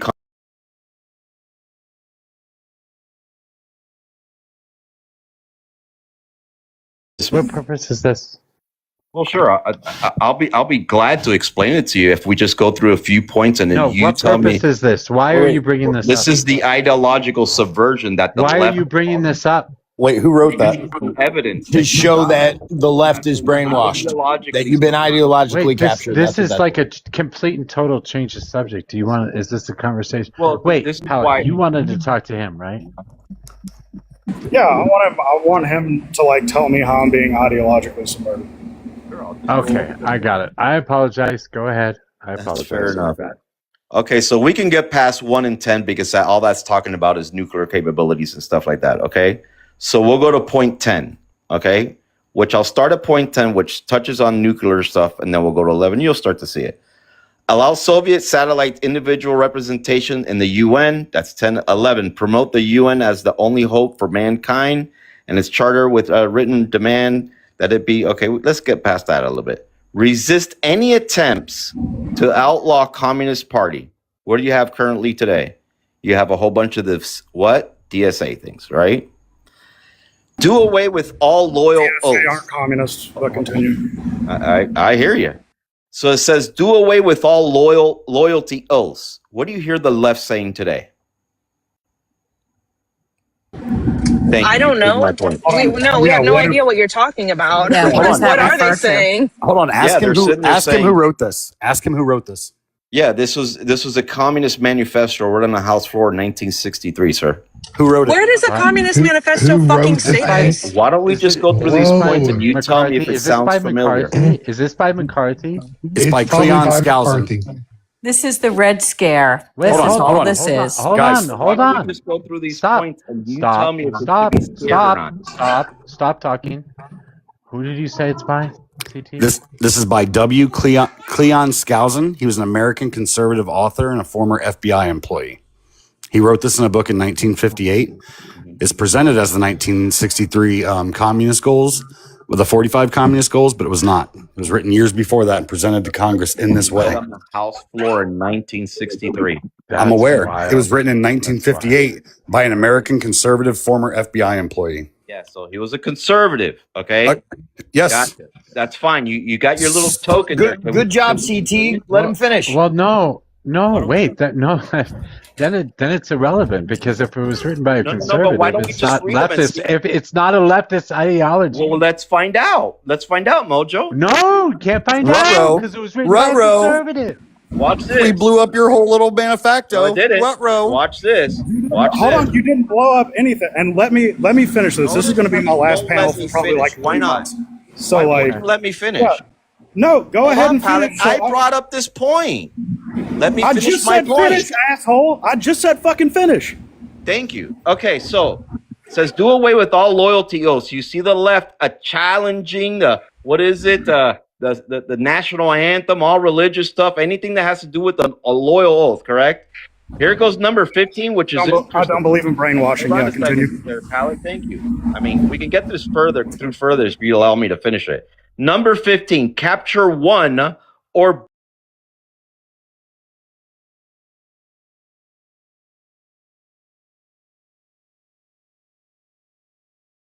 basic American institutions by claiming their activity violates civil rights. That sounds familiar. Get control. What are you even talking about right now? Do you even realize what you're reading? Let me finish. Let him finish and let me go in. Get control of schools. Use them as transmission belts for socialism and current communist propaganda. Soften the curriculum. Get control of teachers' associations. Put the party line above in textbooks. 18. Gain control of all student newspapers. Number 19. Use student riots. That sounds interesting. to foment public protest against programs or organizations which are under communist attack, infiltrate the press, get control of book reviews, assignment, editorial writing, policy making positions. Number 21. Just while he's doing this, I want to point out the Republican Party is doing every single. Tell me afterward. I'm telling the chat just so I don't forget. The Republican Party is doing every single thing. Every single thing. Shut up. Every single fucking thing that he is saying the Republican Party is doing, to include books, to include schools, to include subverting the fucking court system, to include fucking loyalty oaths. Everything that he is talking about, the Republican Party right fucking now is doing. Why not, Pilot? Why? We're not even done, so how do you know we're doing it?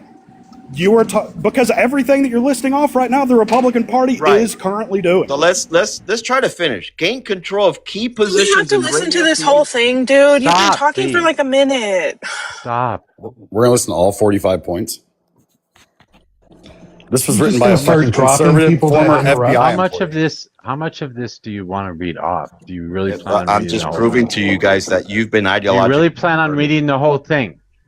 Well, apparently you don't want to know that you've been. Do you really plan brainwashed. on reading the whole thing? Holy fuck. Just Well, answer why the not? goddamn question.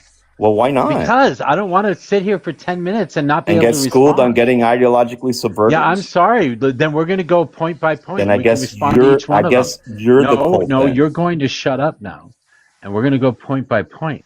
If you want to go through it, we can go point by point. But you can do an overview as No, well. that's fine. Because Let's do that. Pallet is correct. Everything that you mentioned already is the Republican Party today.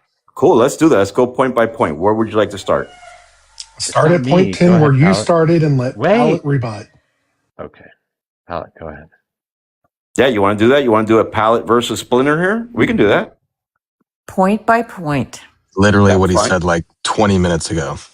Sure. Okay, so we'll do 13, which is where I kind of started. Is that cool with you, Pallet? Do away with all loyalty oaths? Yeah, sure. Okay, so where is the Republican Party calling for doing away with loyalty oaths? Give me an example.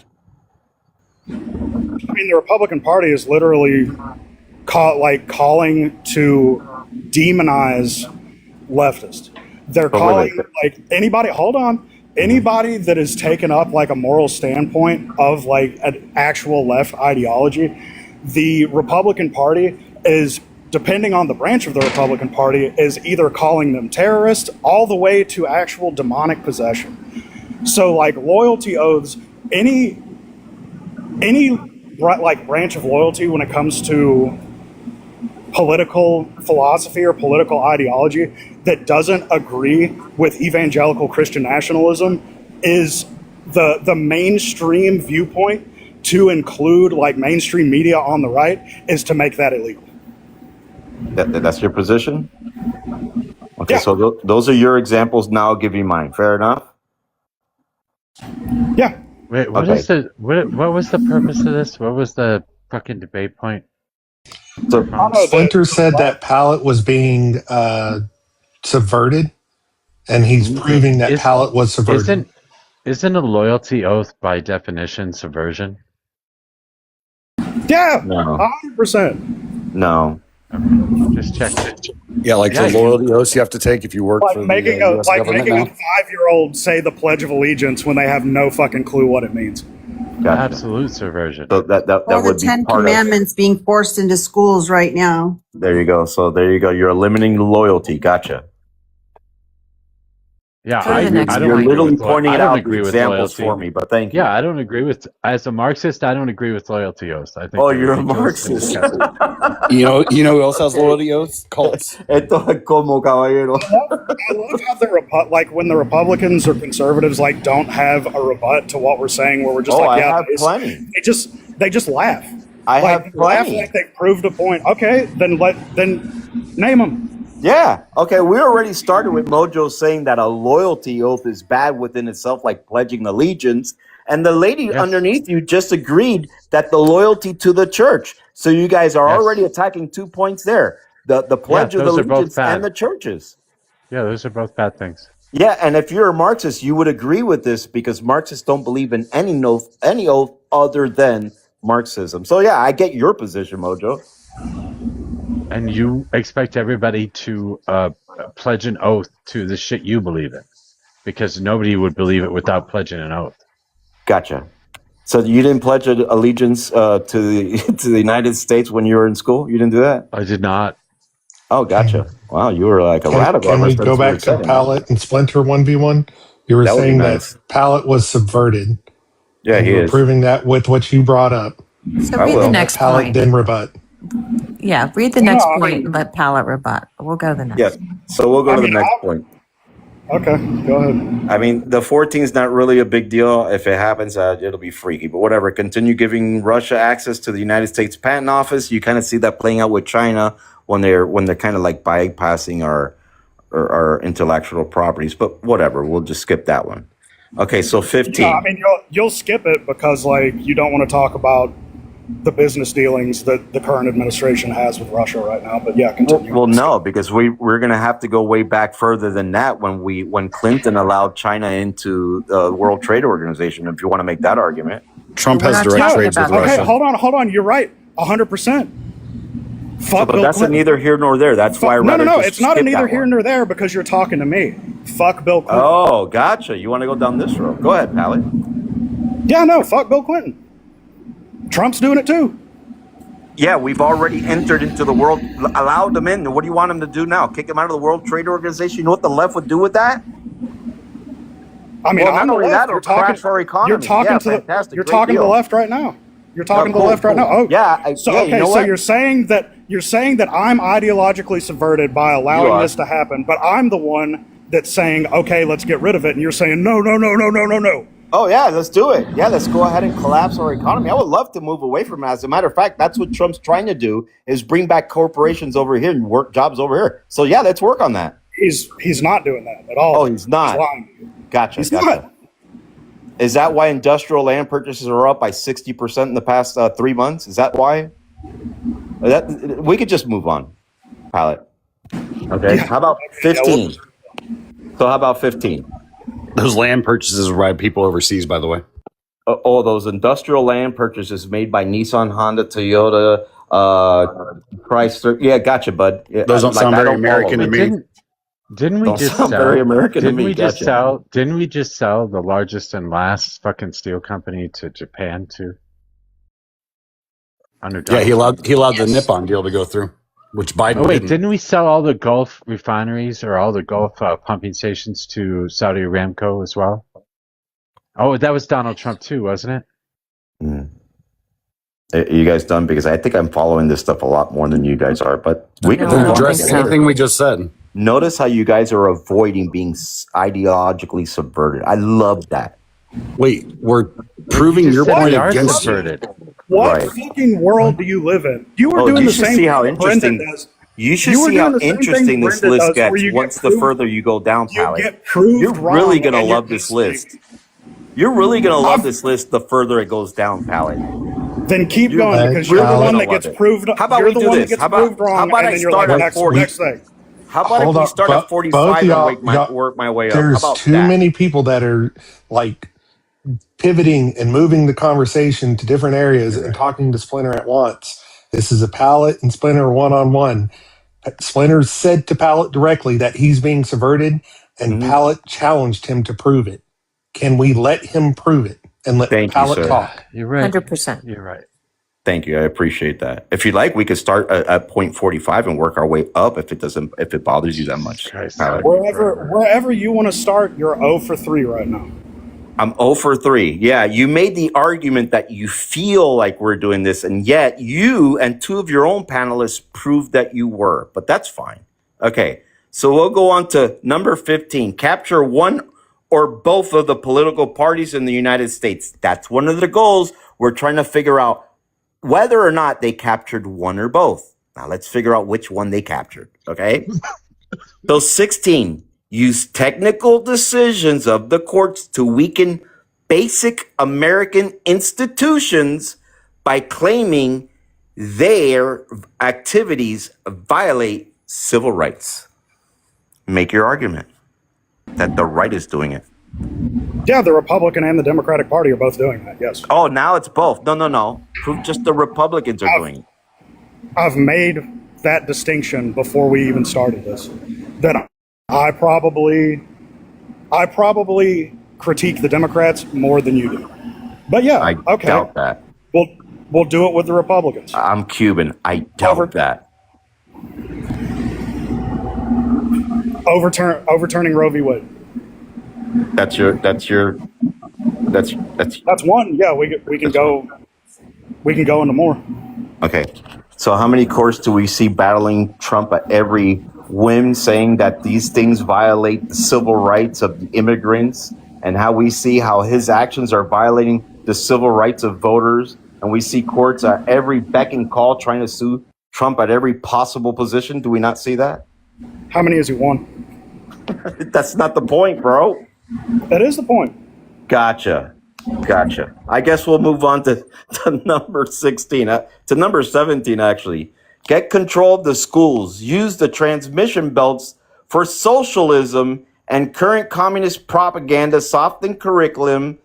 Get control of the teachers' associations, a.k.a. unions. Put party line in textbooks. Is that not currently happening today, and who's doing it? The Republican Party in states like Tennessee, Alabama, Louisiana, Texas, Arkansas, and Missouri, and Idaho, and Utah.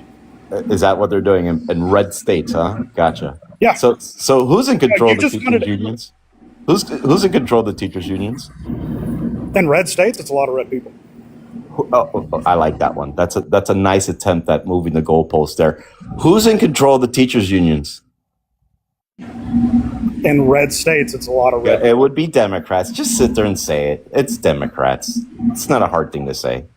Prove that. Who's promoting socialism and Marxism and communism in colleges? That would be the leftist professors. Would it not be, Pallet?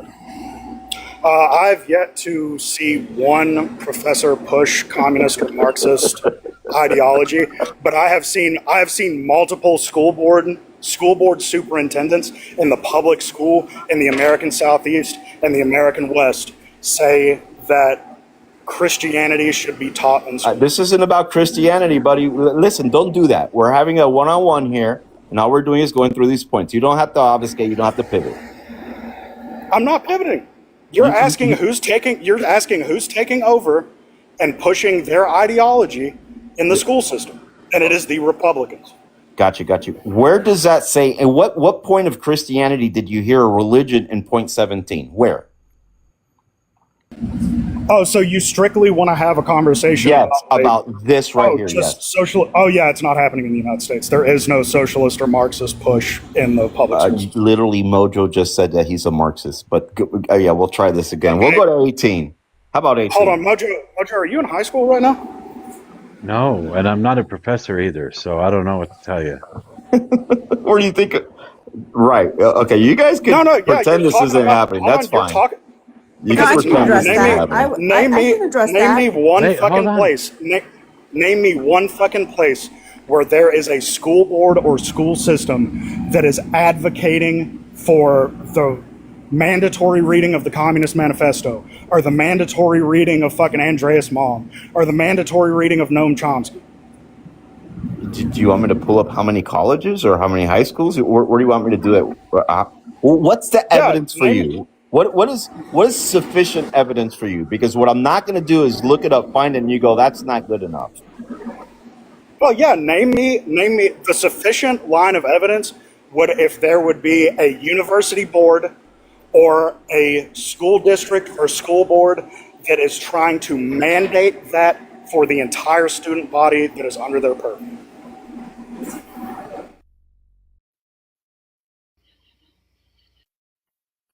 Because I can name about 10 cases off the top of my head that they're doing that for the Bible.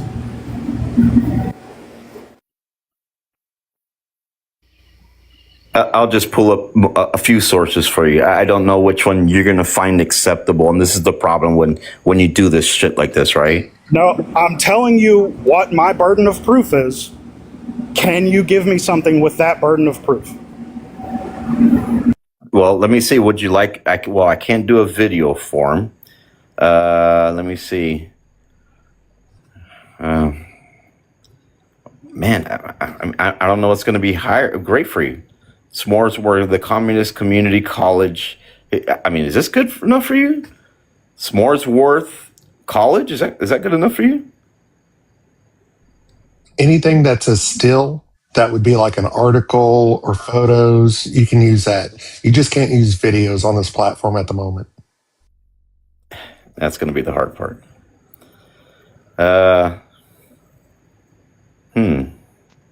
This is fucking taking long enough as it is. I don't fucking. There you go. We'll do it. We'll do it this way. Fucking read his idiotic thing. While you're figuring that out, what's the college's name?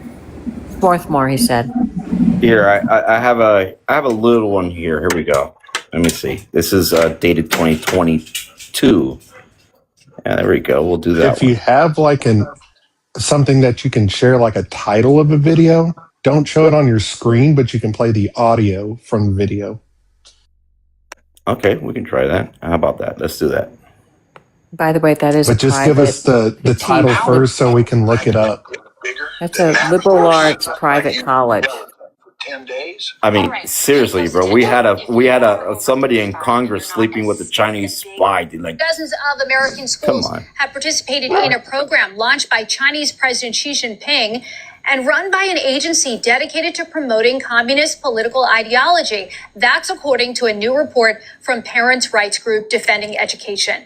The National News Desk, Jeff Harris, joins us. You dug into this report. It's actually a follow-up to a similar one, Defending Education, published in 2023. You spoke with the group. Tell us what you're learning, what's different with this. So titled Little Red Classrooms, Young Envoy Scholarship Program, Defending Education, reporting tonight that roughly 83 universities and 26 K-12 schools have participated, noting that the program, which is run by the China Education Association for International Exchange, is guided by Marxism, Leninism, and Xi Jinping thought on socialism. I don't want my children, I don't want my neighbors, I don't want my community being exposed to those thoughts. Speaking with the National News Desk Friday, president and founder of Defending Education. Do we need any more? Do we need more? I don't so fucking gross. Sounds like AI. Hold on. We need 100% more because you're not saying, one, what they're doing. Two, again, my burden of proof is give me a university board, give me a fucking school board, give me a school district that is mandating like communist ideology. That's a good one. I like how you did that one. I like that one. I like how you did mandating now, huh? Move that goalpost, right? Gotcha. But where did the video come from? Hold on. Anybody on the panel, did I move the goalpost from what I originally said? Yes, you did. Nope, that is exactly what you said verbatim. You did not remove it at all. Gotcha. So let me see, just to make sure that the discussion was get control of the schools, right? Use them as transmission belts for socialism and current communist propaganda. Soften the curriculum, and you've seen our kids. Shit, they can't read for shit, but whatever. Get control of teachers' associations, put party lines in textbooks. And now you want to sit here and tell me that's telling me that I have to now sit there and have an entire curriculum. I'm only interrupting for the actual minutes here. So about 150 seconds ago, Pallet asked for a mandated curriculum because the posit was that the Republicans are doing it with mandated religious scripture and other things in schools, like the Ten Commandments. Yeah, that's why he had said mandated. Yeah, but that's a pivot from the point 17. No, it's not a pivot because you don't want to talk about what the Republican Party is doing, and you want to make because this has nothing. It's not in here because that's not in this manifesto, Pallet. It's not in something from 1963, so that means that it's not real. Yeah, I'm literally discussing what happened in this time, how far back it goes, and how ideologically subverted you have been. Who the fuck cares what happened in 1963, written by a conservative? Who the fuck cares? Okay, gotcha. All right. In any case, I've given you my burden of proof, and I didn't change it. Even though you want to talk about, even though you want to say that I moved the goalpost, I did not. Okay. Give me my burden of proof. Fine. You know what? Here. So we could move on from your nonsense. How about that? So before we move on, we're teaching religion, so you win. How about that? Hold on, so before we'll we move on to 18. How about that? Can we? Yeah, let's move on again. You haven't made a single fucking point. Fantastic. Oh, don't worry, it gets better. I actually found where that report of the 83 schools came from through K through 12. It is 83 schools that participated in China's what's called Young Envoy Scholarship, or the YES program. The organization involved was Chinese based. The education was mainly used for linguistics and learning new languages with the CEAIE. But because that was sponsored by Xi Jinping, it's considered Marxist-Leninist because China considers themselves Marxist. It has nothing to do with the teachings of Marxism. It has everything to do with the fact that China is helping with linguistics of learning Chinese. Oh, that's cool. So, America. Way to look that up, I guess. Welcome to America. Also, Marxism is an ideology that's open to interpretation. So if Ping wants to say that he is, doesn't mean that he's wanting to move on. So let's go to the next fucking. Yeah, let's go to gain control of student newspapers. That's going to be pretty hard to prove either side on that one, but whatever. I can prove it on my side. Cool. In the state of Tennessee, they have mandated a Turning Point USA chapter be opened in every public university in the state of Tennessee. What city is that? In the state of Tennessee. Oh, the entire state. Okay, cool. Yeah, Turning Point USA has been mandated. A Turning Point USA chapter has been mandated to be formed at every public university in the state of Tennessee. When does that start? The only state, I think, actually. I think. It's the only state I just know for sure it's Tennessee. When does it start? It's already happened. When did it start then? After the assassination charge. Oh, so I guess that hasn't had enough time to subvert people yet, has it? I mean, is the start of subverting still subverting? Like, is day one of subverting still subverting? I see how that works. At the very least, Wait, no, hold on. There wasn't even subversion. Your little thing just said, get your curriculum in schools and take over school newspapers. Right. So this would be one of the goals. Republican Party's doing that. Oh, awesome! So we're starting to get subverted. You're calling yourself communist. No, we're not starting. It's happening. Oh, what the fuck? They are taking over school newspapers. They're taking over school grounds. They're taking over fucking curriculum all over this country. They tried to put the fucking Trump Bible in Montana schools and shit. Tennessee has also mandated that every public university have an open area, like a public little park area in the university dedicated to Charlie Kirk. Oh, cool. Every single public university in the state of Tennessee. Cool. Use student rights right now. Oh, okay. So use student rights to foment public protest against programs, organizations which are under communist attacks. Do we see kids running into protest? Yeah, and I would say like government mandated, like the same thing. I'll use Turning Point USA again. This is from government mandate to form student coalitions. Right, and I'll use ICE with kids protesting ICE. We can move on now.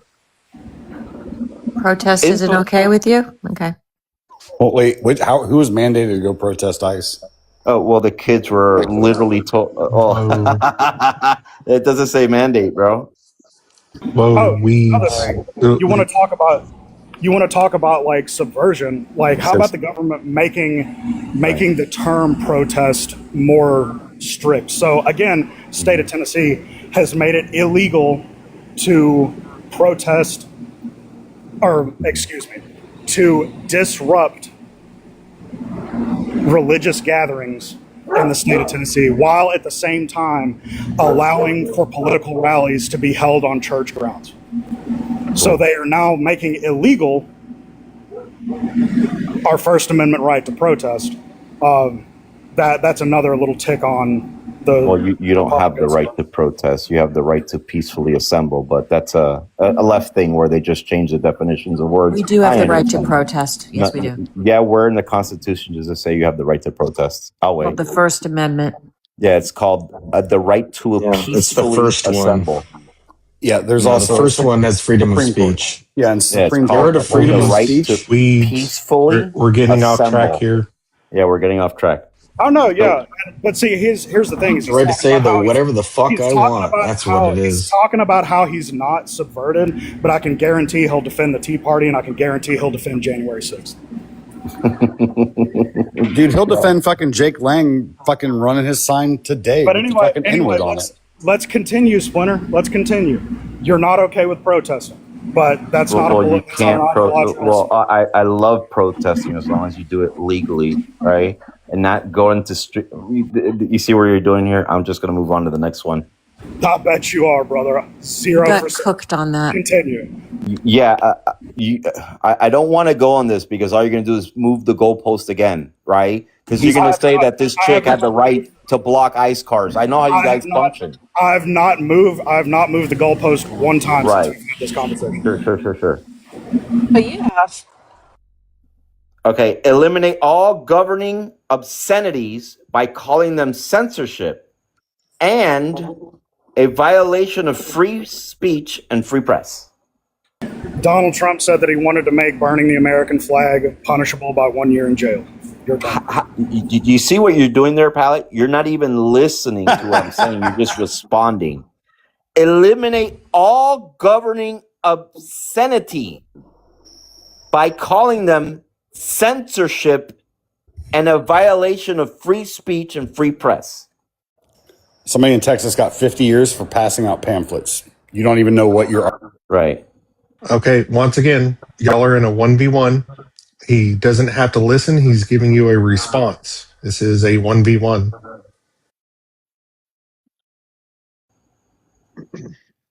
Yeah, we're doing this because Pallet said he's not going to be able to be on TikTok for a little while. So, yeah. So you got a response for eliminating all governing obscenity laws? Yeah, I mean, one of the first acts that Donald Trump did as an EO was to set up, the anti-Christian bias task force that is part of the executive branch, specifically designed to point out dissent when it comes to evangelical. What does that have to do with You're not listening to the question, are you? I'm giving you an answer. What is obscenity? I mean, you would say obscenity is a subjective term about what somebody views as disdainful, disgusting, not worthy of the ears. Wow. Okay. Gotcha. So I'll use my pride parades on that one and calling them, oh, that's censorship if you say these people can't walk around butt naked. I'll do that. Want to go to the next? Yeah, where on the national level are they doing that? Gotcha. Break down cultural standards. I guess we just won't address that, but continue. Yeah, because it makes zero sense. What does that have to do with obscenity? Because now if you're sitting there saying, oh, we could choose what's obscene or not. It's fuck me, dude. It's crazy. I mean, you do choose what's obscene or not. I can guarantee that your definition of obscenity is different than mine. Is a dude swinging his pecker left to right in a public space obscene or not? I mean, yeah, I would consider that obscene. Gotcha. So then, I don't think burning a flag is obscene, and maybe I do think it's obscene. So that would be subjective, would that not be? Yeah, I 100% agree with you. Got you. But we can agree that a guy swinging his pecker around is kind of like not cool, right? I mean, you and I maybe, but other people. I guarantee you everybody on this panel is not going to like the idea of a dude swinging his pecker around in front of kids. I hope so. Robot loves it. Gotcha. So then he's been ideologically subverted. Thank you very much. It's still against the law to do that, by the way. Break down cultural standards and morality by promoting the word that starts with PORN. Are we good so far? Ography. And obscenity in books, magazine, motion pictures, and radio and TV. My favorite kind of ography. How is this Marxist, by the way? It gets more interesting, Mojo. It gets interesting. It's not. Here's the question that I have for you. Do I, as an adult male, have the right to look at? Yes, you do. But Okay, normalizing it in children's schools is not cool. Would you agree with that? Name one place that has pornography in public schools. Oh boy, we're really gonna go. Wow. If you guys just want to pretend shit ain't happening, that's just a different thing. Imagine. Dude, just provide evidence. Gotcha. That didn't happen in schools. Parents were not going to school board meetings. You're just making up shit. Yeah, parents were not going to school board meetings, Parents were bringing bitching. They books. bitch about all kinds. You guys fucking bitch about everything. You're right. Man, you got me there. You won. You guys just want to burn books, and whatever those books are, whether they're fucking pornographic or not, you want to burn them. Cool. That's a So here we go. conservative thing. You're right, man. We just want to burn it all. Present homosexuality, degeneracy, and promiscuity as normal, natural, and healthy.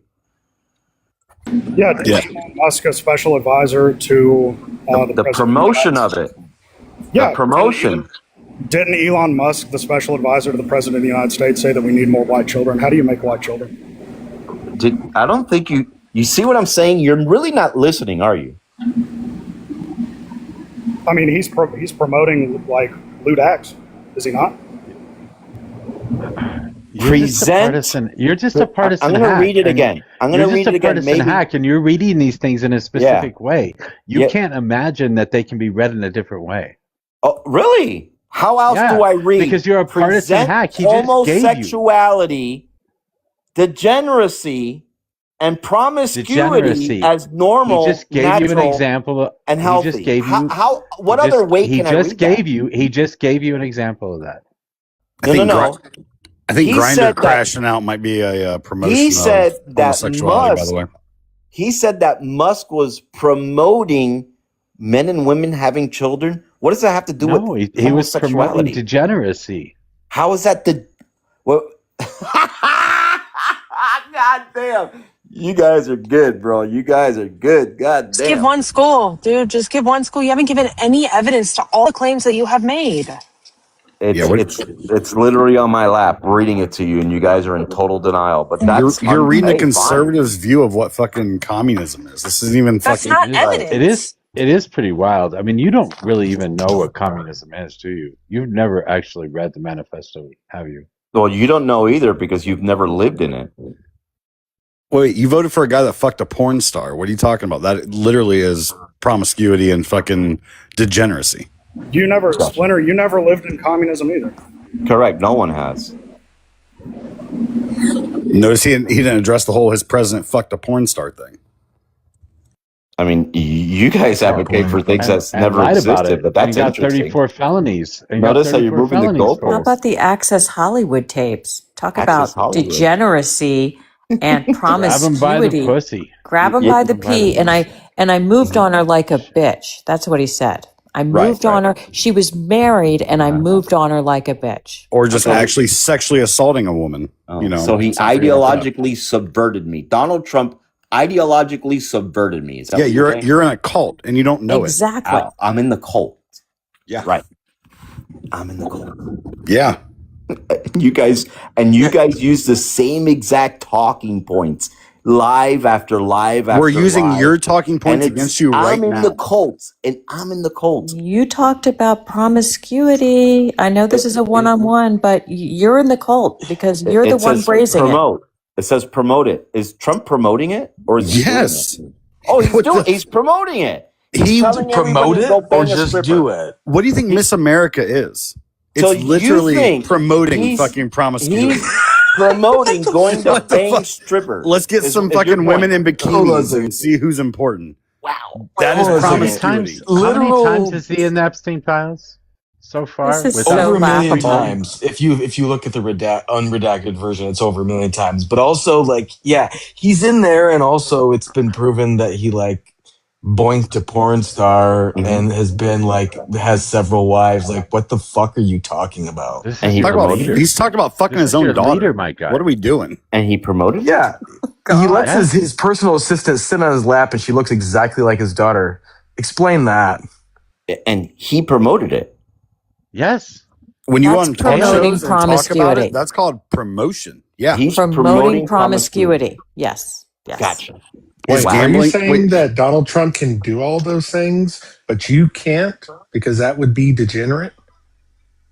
Of course, if you have a lot of money, you can grab him by the okay. pussy. But if you don't have a lot of money, you're a piece So of shit. how is he promoting it though? No, wait. Can you answer that? How is he Not promoting Ash me answer to it. go do I'm what asking he you, does? Splinter. Can you No, answer it? but how is he promoting me to go do that though? Is I'm gambling? asking you, Splinter, a Uh-huh. point blank question. Can Trump do all of those things, but you can't because it would be degenerate? Well, no, because if I did it, I'd be a freaking dude as well. What's your? I don't understand what you're saying. You But when voted you're for him. promoting You voted promiscuity, for him, right? You voted for him. oh yeah, yeah, I did. After you knew that he was convicted or found liable for sexual assault, right? For what? Dude, when did that happen? Jean Carroll. When did it happen? What year did it happen? He was found liable for it. No, when did he do that? What does it matter? Irrelevant. I think it was You voted for it. 1973. You voted He's been for molesting his whole You life. voted for it. Wait, stop. Wow. You voted for him knowing that. So yeah, I'd say he promoted it to you because you were now You've been normalizing subverted. it. I've been subverted to You've been think. subverted because of that. Because you Right, voted right, for right. that. Yes. Because Eugene Carroll didn't know when or where, what time, month, year. The jury believed convinced it. Now me. you're not just promoting She it, but you're convinced me. defending that shit. No, You're but she fucking convinced defending me. it right now. Right. Yeah, I don't defend. I don't defend psychos who claim 20 No, other but you guys are did it to her defending a psycho and right didn't now. sue them. It's The you fact that guys you who hear him did it. talk, Okay. no, the fact that you hear him talk and think that he's not a complete fucking narcissistic psychopath, is just a reflection on yourself. You understand that, right, Splinter? Right. Yeah, you Good. got me. Okay, perfect. I Yeah, asked him a I very know. specific question for a very specific reason. Do you believe that Donald Trump is a degenerate or not? Oh, can it be an asshole? Sure. Can he do some? Is it plausible that he's done some nasty shit? Absolutely. Have I witnessed it? No, I can't say I have. Then So you're you think he is not a degenerate. degenerate after all of those things, but if you did them, you Is would it be a plausible? degenerate? Yeah, you could do those things as well. Would I have evidence that you have? No. That's not My what I'm asking. fucking If you God. had That's done exactly my those things point. yourself, you would be a degenerate. Yes? Well, I Like gotta fucking say, a porn star. I This is was something that we know. I was kind If of a you were manhole caught growing fucking a up. porn star Hey, and Ash, your wife let him found out answer. you're a fucking porn star. Sorry, go ahead. Well, I was kind of a manhole growing up, so that According might to have been. Splinter, Well, he's married when he fucked Stormy Daniels. That's what I'm getting at. Is he a degenerate? According to Splinter and his logic, no one's gay because he's never watched anybody have gay sex, unless you want to tell me something. I do like that, but I that's also super don't want to funny, let him off but the hook here because Bro Yeah, Buck don't can let Let him figure out answer there's a very Burbach's specific question. reason I'm asking this. Yeah. Like, we know he fucked Stormy Daniels. He even said that he did. Through Right. that court case, he did it. And he was married at the time. Is he a degenerate? Well, I didn't see that special thing that you're saying that he admitted to, so I can't say that I was subverted by him to vote for him because he did that. So you were. I'm not even talking about the information. subversion or anything else at this point. In the court case, specifically about the hush money, he said, yes, he did pay it. Like it was to her, but the lawyer did it through a wrong account, through a campaign funds account instead of a personal account. That's not. He said all of that was That's correct. not right. Stop doing that. That's not right. What do you mean that's not right? That's not right. Did he say that he didn't fuck her at all? Has nothing, and he it wasn't has paying her nothing to fresh do. money? It has nothing to do with the fucking account he paid from. Fucking hate when people say that shit. Well, I'm just giving it to him for the argument's sake because this is going somewhere specific, Mojo. no, what you're trying to do. This is why I said I didn't hear him say that, right? So, and amazing what you guys don't hear. You should listen to more what Mo Yeah, said. just because you don't hear it, he lied didn't about mean it. it Just because you happened. don't hear it doesn't mean it didn't happen. I'm sorry, So but I'm just going to jump in he here real quick. denied ever because having sex with Stormy Daniels. He denied. Go ahead, Mojo. Go ahead, Robot. Well, that's what I'm asking Splinter. Did he deny having sex with Stormy Daniels? That he was not paying her hush money? Show me where he did. This would be the first time I hear of this. We know of the case, man. It's already adjudicated. A lawyer went to jail for it. Pretty well-known case. What lawyer? His lawyer that signed the check. Jail? One of his lawyers has been indicted. Robot? Which one? Why did he go to jail? What was his name in 2015, 2016? Was it Michael Cohen? Cohen. Yeah, Cohen. So why did Cohen? Oh yeah, that piece of shit. Why did he go to jail? For lying under oath.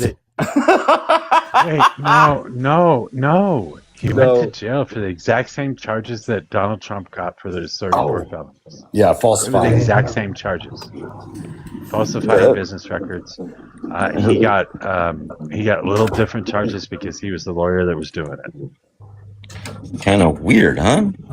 Well, it's weird what you pretend that you don't know. That way you don't have to defend it. And then what you do know. No, It's because crazy. I like to see how far you guys go with the nonsense. It's kind of like what I want to do. No, I think it's full of Mojo, at shit. least on the other hand, is But a he little still more hasn't answered the up question. up to par with what's really going on. But I'll give Mojo. So you tell me what's really going on. Did he have sex with Stormy Daniels while married or not? You tell me. You're very familiar with You this want case. me to tell you? Yeah. Like I've already told you that this is tell me known. where you heard he him. already admitted to it. Yeah, like show me boinked where her. you heard him do it. So Splinter's doing that thing In the where court case. He doesn't want to defend anything, so he's just going to keep asking you questions, so he doesn't have to make any statements that can be proven wrong. Like I Because said, Pallet fucking dick walked in. No, here's the deal. See, I mean, it's not looking good for him right now. I've already If he sat there can't and said, defend this particular I don't notion, know this is about his this. own beliefs. No. Dude, you can't just say you this don't is the know funny about part. it and say Yeah, that, I like, it can't didn't because happen. I don't. So All right. tell If me you about it. so if you're that ignorant, why the fuck you talking about it? Hold on. You guys who brought it up. Hold on. If you can't say one way or another because you didn't see it or you don't know about it, how the fuck can you say that kids are being taught homosexuality in schools? Because you didn't see that, did you? Well, you're literally seeing Mojo. it playing Good out. point. You're literally seeing it play out in school board meetings. That's why. Well, we literally Which saw school board hearsay. we literally saw Donald Trump get convicted in a court of law for felonies and found liable for an essay. We literally all saw that. It happened. Right. You can look it up. Well, it happened. He's literally got no out here because if he's trying to say, "Oh well, I didn't see it, so Donald Trump isn't either of those things," then you weren't in those school board meetings to say that they're teaching communism or Leninism right. or literally anything else, unless you can give us definitive minutes from that fucking student council or whatever the fuck you saw where they're saying, "Oh, well, we're mandatorily teaching this." This is what I like about you, Robot. You are one of the most ridiculous conservatives I've ever fucking ran into. Is he conservative? I can see why the R word's been thrown around a lot today. He's mega. Robot's literally playing 4D chess on this fucking fool. This is crazy. Well, I mean, You know if he what, says Splinter, that you should Donald just Trump take is the L. not a degenerate and that he does know Take the L. that Donald Trump has boinked the porn star while married, then Donald Trump's a degenerate. This is a Republican Party I'm still asking. perpetuating I this still haven't particular answered. notion from How is he promoting it? that would be the Republican Party doing the degeneracy, and you were Right. saying that he's a degenerate. Still don't know how he's and that's the promoting it. Republican Party promoting it. I still Now, don't if you know how say he's he's not promoting a it. degenerate, wait, let's finish this because this is the third avenue. Let's say that you've read all this and you think that he is not a degenerate because, simply put, he is Still the don't know how he's president. promoting it. You're in a cult, dude. How You're is he willing to promoting it? defend That's your the leader question. at any cost. How has he promoted it? You Because he voted does for it. him. You voted for him after he was found guilty of it. Therefore, it was promoted to you as something that was okay. Oh, And you bought it. So he came out and said, "Hey, I banged a porn star. Vote for me." Is that what he did? Yeah. Splinter, Okay. real You quick. have to. Splinter, hold on, Splinter, real quick. Do you think that he hit that second race was stolen from him, or do you think that he's full of shit? And I just want to throw in real quick, on January 31st, 2023, Donald Trump admitted to having sex with Stormy Daniels on a Truth Social post. Cool. And here's another one. Well, I'm not subscribed to his Truth Social post, so it looks like you guys are, I guess, more MAGA than me. So. Promotions don't have to happen by the person; they can also happen by the party supporting them. So when they give you all these fucking bullshit talking points that you buy into, and you believe it, you bought into the promotion that it was okay. Yeah. To this day, he's still saying that he. Or Pallet's less MAGA than you, and he just knows how to work a computer. Oh, got it. Yeah, to this day, he still says that he won that election. So I just want to be sure if Splinter thinks that was the case or not. Well, that would be a conundrum for your side, actually, to be honest with you, right? It's not. Really. It's not? How is it a conundrum for our side? Yeah, I'll explain that. Some degenerate asshole who cheats on his wife and has sex with porn stars and is in the Epstein files a million times runs for presidency, and then he lies to everyone, and you're like, well, he's still kind of a pretty good businessman. Right. So the conundrum that I'm talking about is if you're saying that Joe Biden won 6 million votes, but Kamala Harris couldn't pick up those 6 million votes, sounds like you guys would be the misogynist, racist, bigot, don't want women in power people. Not MAGA. So you guys kind of find yourself in a conundrum with that. It's the word salad. That's what we call a word salad. No, I would 100% agree that the Democratic Party isn't as strong on women as they pretend to be. Agreed. That doesn't excuse the Republican Party whatsoever. Well, and it's weird too that we always talk about this proverbial middle of independents, right? They make up a third of the voting block, and then we want to pretend like it's all Democrats that didn't show up to fucking vote. It's 30 million fucking people, dude. Also, let me just clarify something. Mojo, you can correct me if between the 2020 election and between the 2024 election, what was the biggest difference in voting availability between those two elections? Wait, say that again? What was the difference between those two elections? Why did more people vote in 2020 than they did in 2020? Are you going to tell me that because people were able to sit at home and vote by mail is why? Please don't go down that.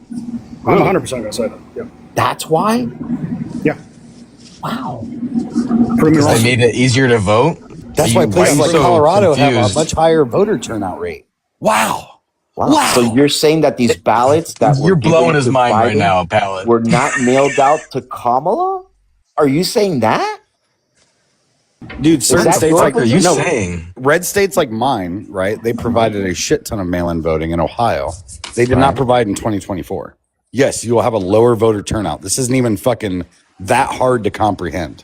I mean, are you telling me that the older population, which votes majority Republican, who don't have as much access to get out and go to the polls as the rest of people?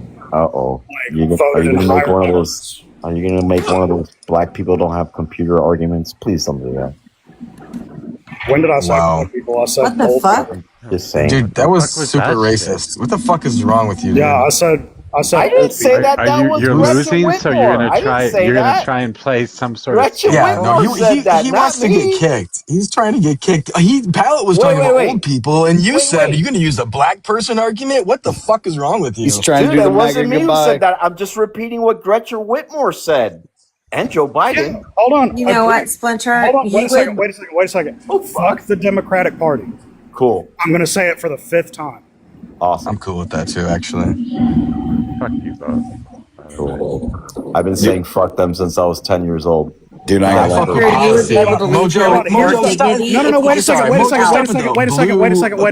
Right. Here's the difference between me and you, is that I've woken up to the American political system. You're talking about me being subverted. I realize that the Republican Party is as bad, if not worse, as the Democratic Party. And when I say if not worse, they are objectively worse.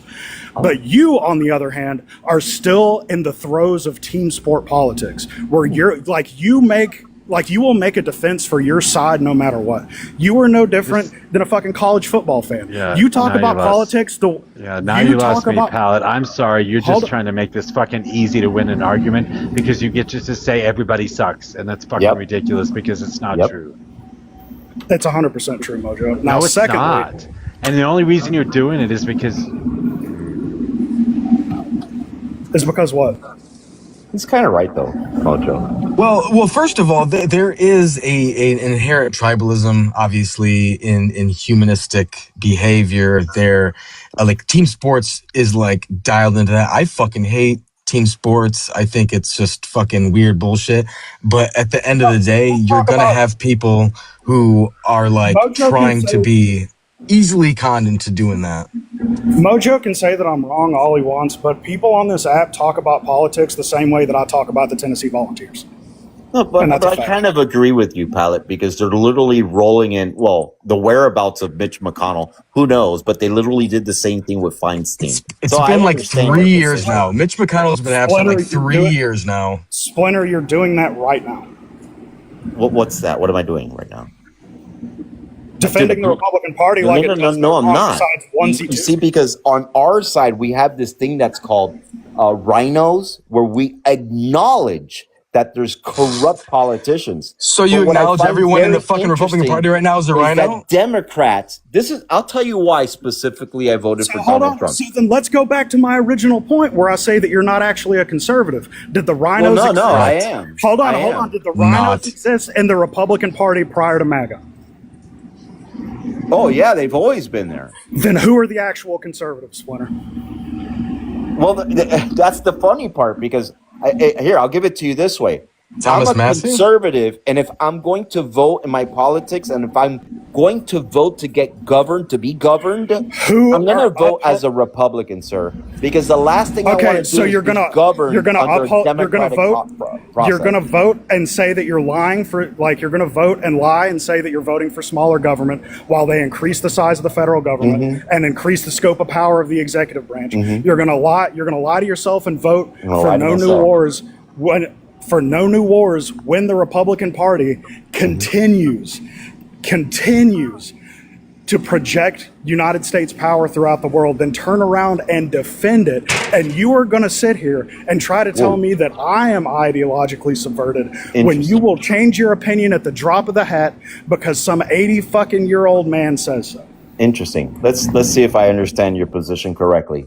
Because it was LBJ who started the bullshit in Vietnam, right? And that started a whole bunch of ruckus over there in Vietnam. Why are you going back to LBJ? We're right here right now. Because he's saying Republicans start shit, right? So then we had Carter, who was a punk, who literally caused all the bullshit that's happening in the Middle East that Republicans got to go now fight, because it was Carter who started all the bullshit in the Middle East. So if you want to make the argument that Republicans are the warmongering hogs, had it not been for Carter, if he would have stood on his fucking balls and actually said, yo, Iran, you can't be doing all this stupid shit over there. We're going to take control of this. Then, hey, I kind of understand your position had he had taken some balls to do that. But thank Reagan, the Democratic thank Reagan, Party, who sat there and said, and Republican parties right, gotcha. Engaged, I find it interesting that have both engaged in military conflicts and military skirmishes with Iran. But I find it interesting that you leave the nuance out of it, right? And if you even want to make the argument, you're not leaving the nuance out of it. You're making it out. You're making it out like the Democratic Party is some fucking cabal of evil demons, and the Republican Party is our fucking as the saviors of peace. Democrats are evil. They are the evil party. Jesus Christ. So please, This goes back exactly to what I'm talking about. He's playing team sport. But here's the thing, and even though Mojo fucking hates me for saying this shit, whenever I call this out, the Republicans always chirp up a little bit and they're like, yeah, you're right, Pallet, like this, that, and the other. And then I dig a little bit deeper into it, and then it just turns into the fucking Punisher meme of them going, no, whenever I start fucking looking at the Republican Party. Splinter, can I ask you a quick question? Is there anyone in the Democratic Party at all, any single person who you could point to and say, like, I like what they're saying, I like their vibe, I think they're honest, and I think that I kind of agree with a lot of what they're saying? In the Republican Party or the Democrat Party? No, in the Democratic Party. I think it's been a while since they've actually come together and made sense. To be honest with you, That's not my question. I can't I'm think of asking you if anybody there's any right now. one person. I You can't think I of can't one. think of anybody right now in the Democrat Party that sits there and actually See, makes any this is sense. a big problem because there's plenty of people. Well, maybe not plenty. I would say I maybe would two give or Fetterman. three Well, at hold on. least I would give people. Fetterman. No, I would give hold on. Fetterman. I would give Fetterman. Fetterman's not Democrat. Fucking Oh, fuck he's not. Fetterman. You can't look at James Tallarico and agree with him on everything. No. Then you're not a Republican. Gotcha. Exactly. Yeah, I mean, there's plenty of Republicans in the party right now that I would agree with a lot of stuff on. There's people in Texas. There's people in the South. There's these young people who it's weird because some of them talk a lot about the Bible, but they have a similar vibe to DSA members in that they're young, they're talking to the new generation, and they are addressing issues that the young generation who are going to be growing up in the new world have to address. And I think regardless of what side you're on, I want to see more of these people coming in, smart young people who not only seem to have a good grasp on a moral compass, but also have a good grasp on what the technology is that is starting to take over our world. And I think those are the people we need to be looking towards.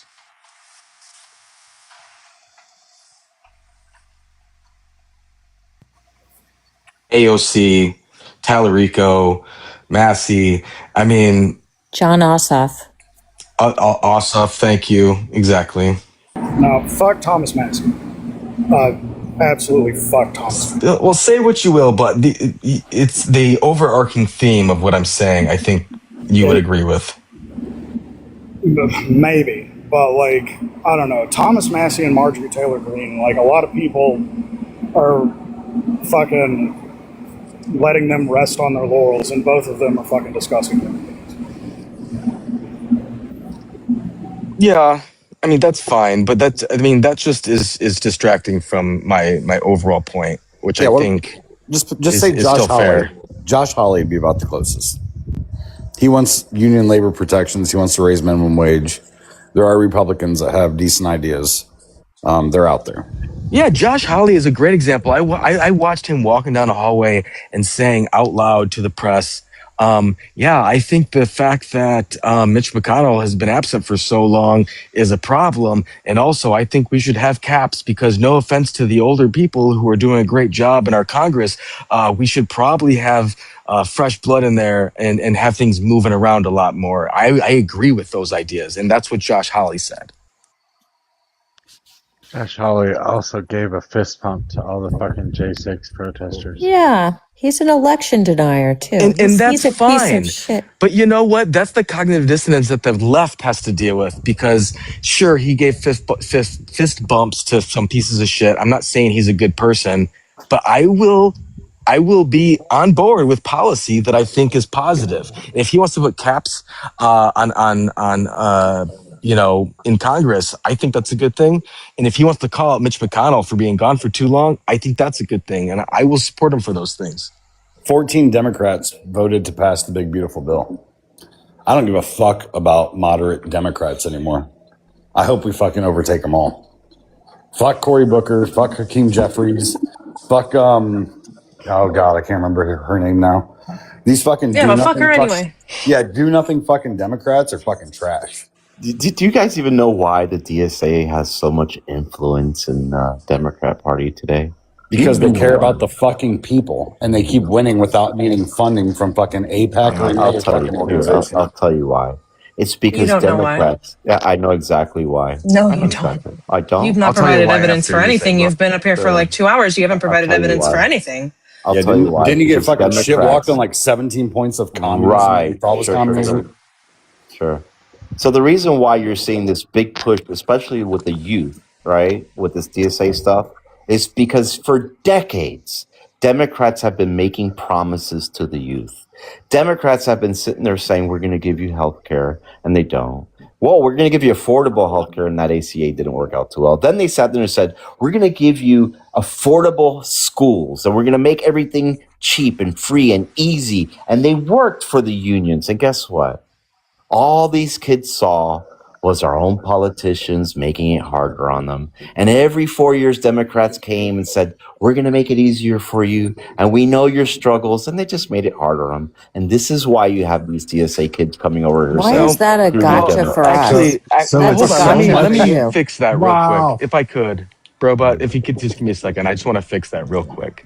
And I think most people would agree with me on this. The reason that DSA is very popular is because even though I will agree that Bernie Sanders lost in the primary, there was a lot of energy around that, and it was from single donor donations, a lot of young people engaging in politics, and he is a proclaimed democratic socialist, and those people haven't forgotten. Those people sat out in an election because they said, fuck the Democratic Party. Yeah. They fucked over Bernie Sanders. Maybe they did, maybe they didn't. It doesn't matter. Those people still are alive, and those people are still young, and those people are still going to get out and listen. And they're hearing, oh shit.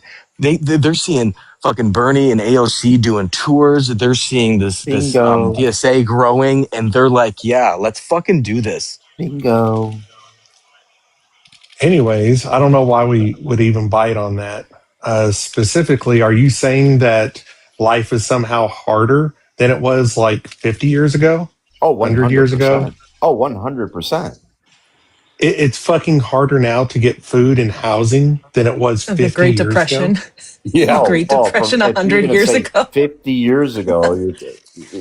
Well, you know what I mean 50 by years that. ago, we're in the middle of an oil embargo, and fucking people couldn't even fill up their gas tank. They were rationing gas. What does that have to do with 50 years ago with these kids that have a Congress that has put us into $40 trillion in debt and passed that inflation on to these kids, to where they told them that they're going to have cheap schools and they're going to have cheap this and life is going to be easy for them, when the Democrat Party has done nothing but given them promises? This is why these Democrat kids have gone over to these socialist things, is because the politicians lied to them and promised them a whole bunch of bullshit they knew they couldn't deliver. That's why. Yeah, we're in $40 trillion worth of debt. That's not what and happened. 10 trillion of that is from Donald Trump. No, it's not. It's not even 10 trillion. It's 13 trillion.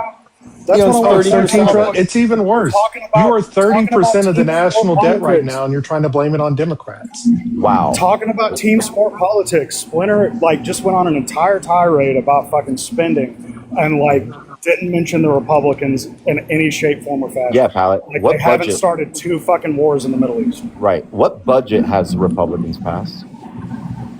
Recently, the big beautiful bill. That's not a budget, bro. Yeah, it is. That's exactly what it was. Yeah, literally a budget. It was the continuation of the PCJOA. What is reconciliation, bro? The fuck? Oh my God! You know what, Splinter? You should just take the L. If you want to leave with any kind of dignity at all, you should just. Let's see when the last time Congress passed the budget. Let's see. This is that argument that the fucking that they gave when we started the shit in Iran, where they're like, "Well, it's not a war because Congress hasn't declared it." Dude, this is teaching the alphabet to a fucking rock. It doesn't matter how much you talk about it. It's a fucking rock. No, this specifically was literally the collegiate football. He basically made the claim that the University of Texas never makes touchdowns. And I said, well, no, we hand it to the fullback and we've run it directly down the middle for a touchdown. And he said, what's a fullback? Teaching fucking calculus to Helen Keller. No, we're teaching fucking calculus to a pet rock. That's true. I forgot Helen Keller was actually responsive. Here you go, Mojo. Let's see if we can learn how to read something. Can you read? I could read it for you. Recent federal funding actions, Recent federal funding actions, February 3rd, 2026. Congress passed and the president signed major packages providing fiscal year 2026 funding for defense, blase, right? No, not blase. Hold on a You're talking about the NDAA. Oh, yeah. Do we need to go down all that? Yeah. Okay. You asked about a budget. Wait, you were looking up budget. So here, I'm looking at it right here. If you mean, I got you right here. Mojo. If you mean a traditional, unified congressional budget resolution passed on time without relying on stopgap measures or omnibus packages, Congress has not successfully passed Not a full. Wait. Hold on. That's a couple Not interesting Congress. qualifiers. Wait, It's that's a it's a couple. Rocking Congress. budget. Wait, You guys are wait, doing the wait, whole mumble wait, jumble shit, wait, not me. wait. That's quite an interesting. God damn it! Quite an interesting couple of fucking caveats you put on there, right? Because it's not a budget, To dude. make sure that there's no It's continuous omnibus. funding. Wait, do you know what an Continuous omnibus? Do resolutions you is what know you're looking at. that was continuous funding? There was a stopgap Resolutions, measure. There was a not stopgap budgets. measure. There was a stopgap measure. It was a budget. There was a stopgap It's measure oh because my they couldn't god. get because they disagreed on a couple things in there. It also went through a bird bath, and a bird bath can only be done to a budget measure. That's it. Only through a budget measure can a bird bath actually occur, and that actually happened to the big beautiful bill. That was a budget package that was passed by Congress, and yeah, it was an omnibus. But do you know what an omnibus is? It's the exact Do you thing know what Trump that is? ran against, saying they were going to pass only single fucking If you issue guys votes. don't know the difference between appropriations and a budget, why even bother asking me what anything is? Buddy, what's the stop point? pretending like you're the smart one here teaching It's like us. you That's guys just don't not not know. real. You don't Since even know what an 1997, omnibus we is. haven't passed a You just budget. said a word that you don't even understand. You don't know what an omnibus Right. is. Here we're gonna do it this way, Mojo. It's not me disagreeing with Jesus you. It's fucking Oh, he's Christ. killing time so he can disagreeing with Google it you, real bro. quick. Yeah, Wow, he's trying to you're, look up what an You're omnibus Googling it is. real quick. right. You got It's the not me silent disagreeing keyboard, with right? you. It's not me disagreeing with you. It's Budget Google bills, by disagreeing the with way, you, bro. are inherently omnibus. Inherently. Gotcha. Yeah, our guys just didn't I'm run just on saying, not doing I'm not omnibus disagreeing bills. with you. Google is. At least he admitted it. Mojo, you might have to explain What's the inherently. purpose in What's the purpose in not disagreeing with Mojo? Because if you guys don't understand what a continuing resolution is and what funding appropriations is, why even bother? It was So I'll the just big sit there and beautiful go, bill. I The don't big disagree beautiful with you. bill. Google The big will. beautiful bill was not the big beautiful bill was not a CR. It was not Gotcha. a CR. Wait, does he? It's a standalone omnibus bill, and all budget bills are omnibus, and they're all omnibus because they include more than one subject matter. Because a budget has to include the entire budget for the federal government, which means it includes all sorts of fucking things. Wow. So it So is did Biden omnibus pass a by budget? definition. Did Biden have a budget when he W did the Mojo. Inflation Reduction Act and when he did when all that bullshit? Did he have a budget? Biden didn't get a budget passed. But he had a bill. Yeah, no, hold on. He had CRs. He did CRs every year. He had Wait. CRs. This is what he doesn't understand. Oh, So, I don't understand. Yeah, when the Right, budget I actually don't. when the actual budget gets passed, right, depending on who's in office, that allocates funds to departments. And what was the last Then- time that happened? 2017. Big beautiful bill. And then it happened No, again dude. in 2020. 1997, bro. What? 1997, Bill Clinton was the last What? person to have a budget. No. Bill Clinton's the last person on a budget. That's great. He was the last person with No, a but you- balanced budget. What the fuck is wrong with How you? did he balance that budget? What did he do to Social Security to balance the budget? Holy fuck! Now you're all over the place. Did he do a You are getting your Mondami? ass kicked. Did You are Bill getting your Clinton ass do a kicked. You are Mondami? getting your ass kicked. You are No, I'm getting not. your It's ass just kicked, you and guys you are don't fucking know. running, and you are Did running Bill around in circles Clinton right do now, a chasing your own Mondami? goddamn tail. Did- You're No, he chasing didn't. your You own guys don't goddamn even tail, know, kid. bro. Son, This you is are the sad chasing your part. own tail, You son. guys don't know. How did he Bill balance? Clinton I would do that love to thing know. to that woman? I want to know, how did Bill Clinton balance his budget? I want to Reduction know. of With a- spending, with a the cigar. increase of the fucking .com he didn't boost, do a and then- Mondami? No. He fuck didn't. No. No. He didn't do that with Social Security. No, they had the .com fucking boost, which generated a ton of fucking revenue, and they cut spending. They worked with Newt Gingrich to make it fucking happen. They agreed upon a lot of shit. How do you guys know fucking nothing? Right, I we know do love nothing. that, Like, how are you so like, confident in being so dumb? Gotcha. I do love that by Splinter's own definition of budget, it wasn't even a Republican that passed it. I'm sorry. This So- is so sad. I just can't. So, Splinter, I'm going to explain this to you again before you interrupt and spurg out again. So, when budgets happen, money is allocated to departments. It's usually sometimes for like 10 years, right? Depending on what the money is. And then what happens is the president says, hey, we're going to allocate those funds to X, Y, and Z. So like when you're talking about the infrastructure spending bill, that was something that was already agreed upon years beforehand. They just decided instead of spending it on this, we're going to spend it on that. That's all it is. And Joe Biden, you can even use as a perfect example, tried to use some of the spending to cut down college loans. The court said, no, you can't do that. And he goes, okay, cool. Can I use it from here? And they went, yeah, that's fine. That's how that shit works. It's allocation of funds. Right. So here's a simple question. The simple question was this. Did Bill Clinton use Social Security to balance what did I just the budget? tell you? Gotcha. What did I just explain to you? Hold on a second. He doesn't Yes, know, technically. He has no fucking idea. Gotcha. No, I'm not listening to you. Why bother? You're saying, Chad, you were saying it's your position that Clinton didn't use Social Security to balance his budget. So go fuck off. Don't anybody chase his tail. Yeah, I'm not. He just lost on the last point. Because you don't want to get schooled. Because, Yeah, all right, he then lost, tell us. he lost the last Wait, point hold on. miserably. And he Bill pivoted. Clinton. Wait, hold on. If Yeah. somebody's To asking Bill a question like that, Clinton. they should know the answer. So what did Bill Clinton do to Social Security? Yeah, there was a surplus in Social Security, so he took that surplus to balance his budget. Wait, But you why knew is there that, a right? surplus? Why is there a surplus in Social Security? There's always a there's always a surplus in Social Security. Can you tell me why? Joe Biden did the same thing. He did it with Medicare. You just laugh when you don't know. So you you can don't just know. answer it.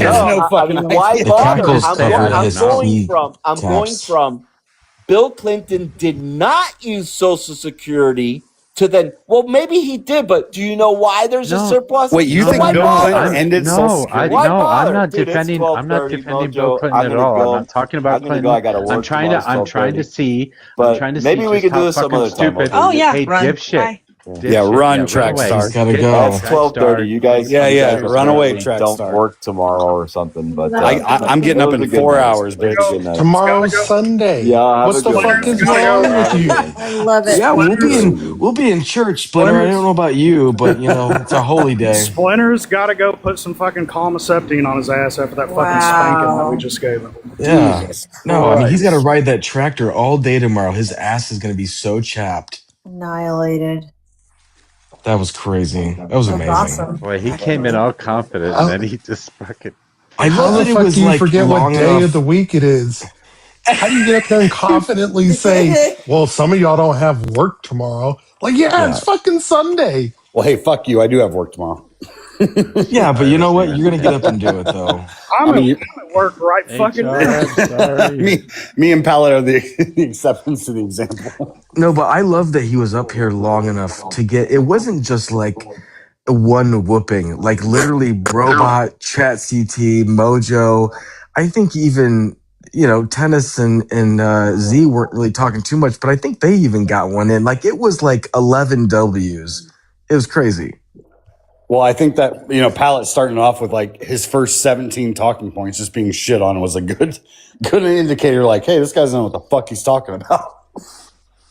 I don't think that communist, whatever that thing was that he was reading, was even worth addressing. Why would I give a fuck what a Republican says about communism?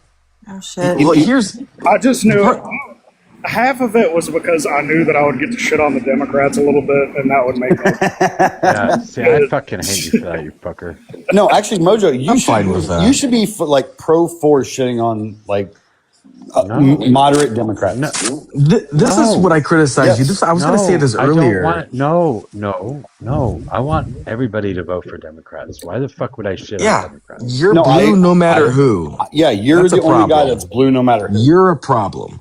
That is problematic messaging. No. I'm also blue. I'm also blue no matter who, because there's going to be certain parts of the country that are just not going to go progressive. And if you don't convince those people to continue to vote for Democrats, we're in the same fucking, then Unless you Republicans convince win. people to vote on policy I'm and not not done. candidates. Ash, I'm not done. That's fine. I'm not done. Like, I want primaries to work. I want primaries to give us progressives. But like, for example, in Southwest Virginia, like progressives did not win. There are several states where progressives did not win their primaries. And if progressives don't come out to vote for even establishment Dems, we still lose the House. The messaging is important. It is really important right now because not everywhere is going to go progressive. I got to. I agree, or but go home. There's one let me problem with just this. say though, hold on real quick. Let me just retort because she did kind of like say that against me. Like, I will say this. I think that like we need to re-educate the population. I mean, we need people. If every individual is going to be involved, then we need to have a higher standard of literacy in politics. And I think that investing money into areas that could help that, make sure everyone can vote. Go ahead and do that in the future. Fuck off right now. I'm sorry, Ellen Lobacher is running against Lauren Boebert. She has a very good chance of beating her. I campaigned against her in the primaries. I campaigned for somebody else in the primaries. I tried to get the progressive to win that particular seat. However, he did not. Now I'm going to vote for her, even though she is like the moderate. She's a moderate Democrat. Anyway. Well, you're a walking contradiction, Mojo, because you say that blue no matter who, but then at the same breath you'll say that you vote on policy. So I'm sorry, but like you can't vote on policy. Vote on policy. No, the policy, that's fine. The policy. No, just because there's a correlation and those things line up does not mean. Ash. The policy is demand-side economics. That's what I vote on. That's fine, but that's the policy. And just because your policies align with the left, that's fine. I'm saying that I don't require people to vote blue. I require people to be knowledgeable and vote on policy to the best ability that they think that will help then you want Democrats the country. To lose, and you want Republicans to stay in control. That's awesome. But I don't know what that's not doing true. Here. I think I think that the hang up here is that most people and most educated voters that are on like the quote unquote left side of the aisle will vote for the most part blue no matter who. I don't think anybody actually would vote blue no matter who as a like 100% thing because I would challenge you, if you lived in Maine and Graham Plattner didn't drop out, would you actively vote for Graham Plattner? No. Exactly. That was going to be my point. I won't vote for shit. Like, one second. For the Tennessee governor race, I'm going to vote for Jerry Green. Jerry Green is so far, like, right on the Democratic Party that she might, like, or not realistically, but, like, I view her not as different as a fucking Republican, but like I'm still going to vote for her, and I think that's the case with most people on the left side. I think it's a fucking kind of bullshit divide thing. I would say for the midterms, your issue isn't going to be people on the left voting for moderates. It's going to be convincing the moderates to vote for the progressives. Because how many people have you seen on actual platforms going on fucking Fox News to streamers to fucking whoever else saying like, I'm not going to support Abdul El Sayed because of Hassan Piker. The base needs to be mobilized because of Hassan Piker. Wait, listen. All of the establishment Dems have backed El Sayed, they backed Mamdani, they've been backing progressives as they have won, and establishment Democrats have come out and backed those candidates. I understand that there is like there are people going on Fox News, there are people who want to make it seem like the Democratic Party is split, but the data says otherwise, right? That like when the same way that that we have to swallow it and vote for establishment Dems if you live in an area that's happening like Mojo, like people are swallowing the pill and they're gonna vote for progressives too, right? Like that's happening in New York. Like I've talked to people who work on Wall Street who are they're worried, but they're still gonna vote Democrat because they're sick of the uncertainty that's come with Republican office. And that's kind of generally how Wall Street feels. They would rather have that. So like it's happening both ways. And I think, Ash, my my thing is that like you're talking about long term. You're talking about the long term of wanting progressives, and I agree, right? Those that education is a piece of that. But the reality is right now we're in a really desperate place. We like are like the ship is like the train is off the fucking rails, and we have to vote for Democrats and put them in. It's always off the rails. I don't disagree. It says so I much. just feel Hold like. on. Can I Sorry, please go add ahead. something? I haven't Wait, talked for she like 2 just hours. talked straight to Ash. It's okay. Go ahead, B. Okay. It's just been off the rails for years now. And this is where the Democratic Party becomes a snake that eats itself. In that people vote for essentially no change because they're so afraid of the Republicans. Then the Democrats feel like they don't really have anything to offer other than being anti-Republican. The moment that Roe v. Wade got overturned, I got an email from Hillary asking me for money to help return Roe v. Wade. And still to this day, I haven't heard one fucking Democrat bring it up again. Not even run on it anymore. Not even give it the time of day. And this is where it becomes a snake that eats itself because they just won't do anything because all they have to run on is we're not Trump. That is not going to get anybody anywhere. I agree. I'm just saying that we have to do that during the primaries. It's not about the general election. When it comes to the general elections, you have to pick the lesser of two evils, and that means not making sure that people come out to vote and don't let Republicans win, because that's a vote in the House that is not going to go the right way 100% of the time. Right? You might not get everything you want from an establishment Dem, but you'll get some of it. And that's who runs the party, though? Who runs the party? Do the establishment Dems dictate who we get as our overlords, or do we dictate who the establishment Dems are? Because right now it's them dictating who the overlords are. I'm talking about it's location specific, B. Like you're going to get some of those progressives by campaigning for them, by making sure they win in primaries, but you're not going to get them in every part of the country. That's just not going to happen right now. And elections are in November. So we need people who are progressives to not sit out this election. That's all I'm saying. They still need to show up to the poll. So let me All right, respond to that hold because on. I agree with that. Hold Sorry, on. go ahead. Hold on. Lohbacher is not so moderate as I thought. Holy shit. Her platform: enact term limits, ban members of Congress from trading stocks, crack down on lobbyist influence, end dark money and limit corporate funds and campaigns, balance the budget responsibly, protect voting rights and fair elections, focus on common sense solutions. Under her, make healthcare affordable and accessible, keep rural hospitals open, expand telehealth, protect women's access to abortion, IVF, and birth control. This is on her platform. This is a person that switched from the Republican Party to the Democratic Party less than a year ago. Okay. Just saying, you say you haven't heard anybody running on that. This moderate is running on that. You don't think the progressives are running on that too? Oh, maybe progressives are. The issue isn't the progressives. The issue is the establishment Democrats. I just said this moderate, this person that just switched from the Republican to the Democratic Party to run for this seat, has that on her platform. It's not surprising because if you're going to make a switch like that, like you have to continue to see this as a pendulum. And the fact is that it's swung so far. The only possible response is a further swing.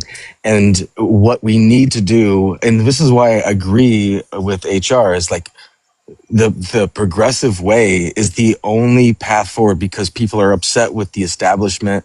People are upset that the people who claim they are this moral high ground takes big money from big corporations for whatever reason, doesn't matter. But the fact is that we need to lean into the progressivism. I've said this before till I'm blue in the face. Like the only path forward is to bring people out to vote. We know that. We all know that. And the only way to do that is to energize people. And the only way to energize all these young motherfuckers out there is to bring in progressives, period. And like the more progressives that we get in the areas that we get, the further left will push the establishment, right? And I don't want them controlling the party. That is exactly the thing I don't want, right? I want them to have to move left in order to get votes instead of moving right. But I also don't want people to sit out the vote because they're angry that they didn't get their guy in. That's what I don't want. It's not about getting their guy in. It's about actually having someone who promotes real, actual change. We're the only first world nation without healthcare, without a universal healthcare. This is something very simple that they can implement and run on.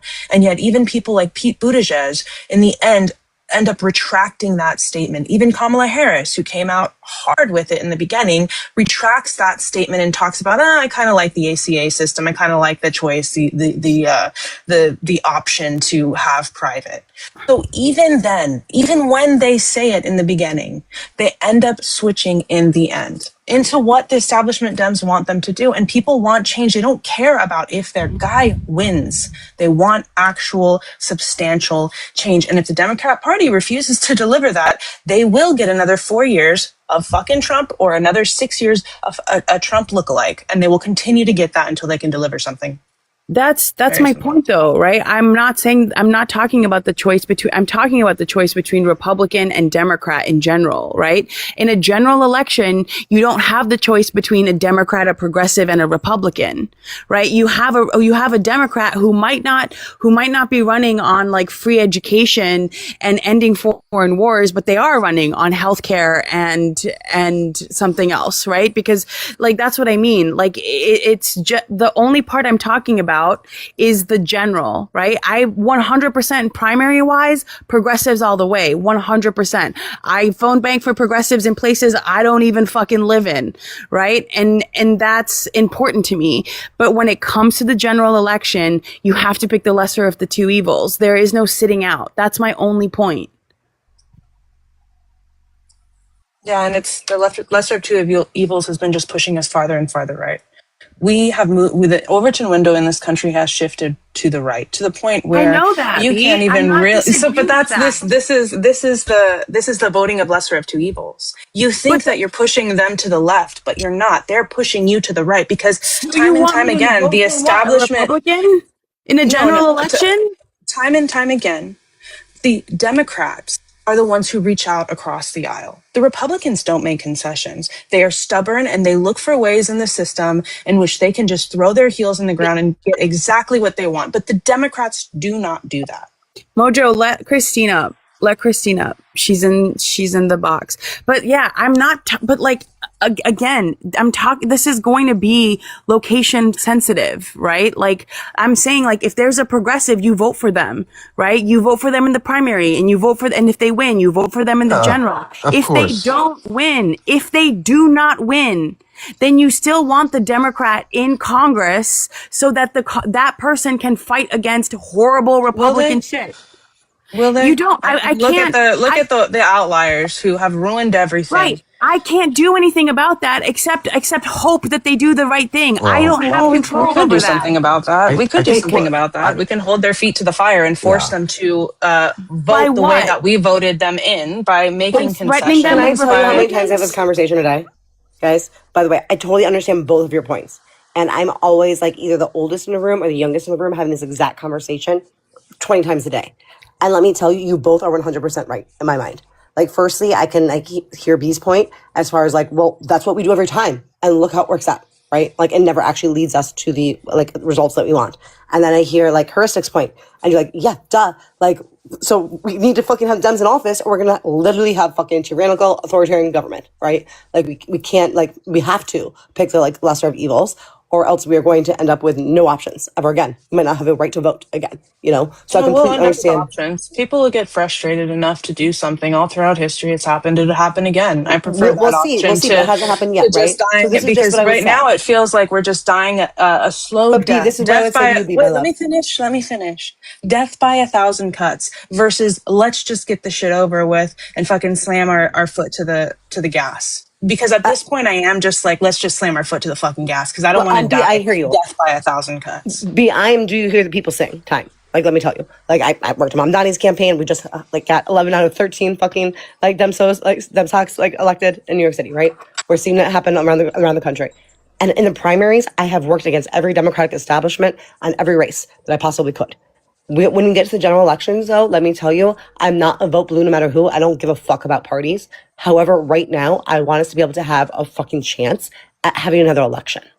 And I don't think that happens unless we make sure that the Republicans are not controlling, that they don't have a trifecta, right? And that means that we can't, like, not even not have a trifecta, they can't have the House and the Senate, or there's no chance that we can like continue on. So like that's where I'm at. And like I do have a vote blue no matter who hat, and I'm not a fucking Dem.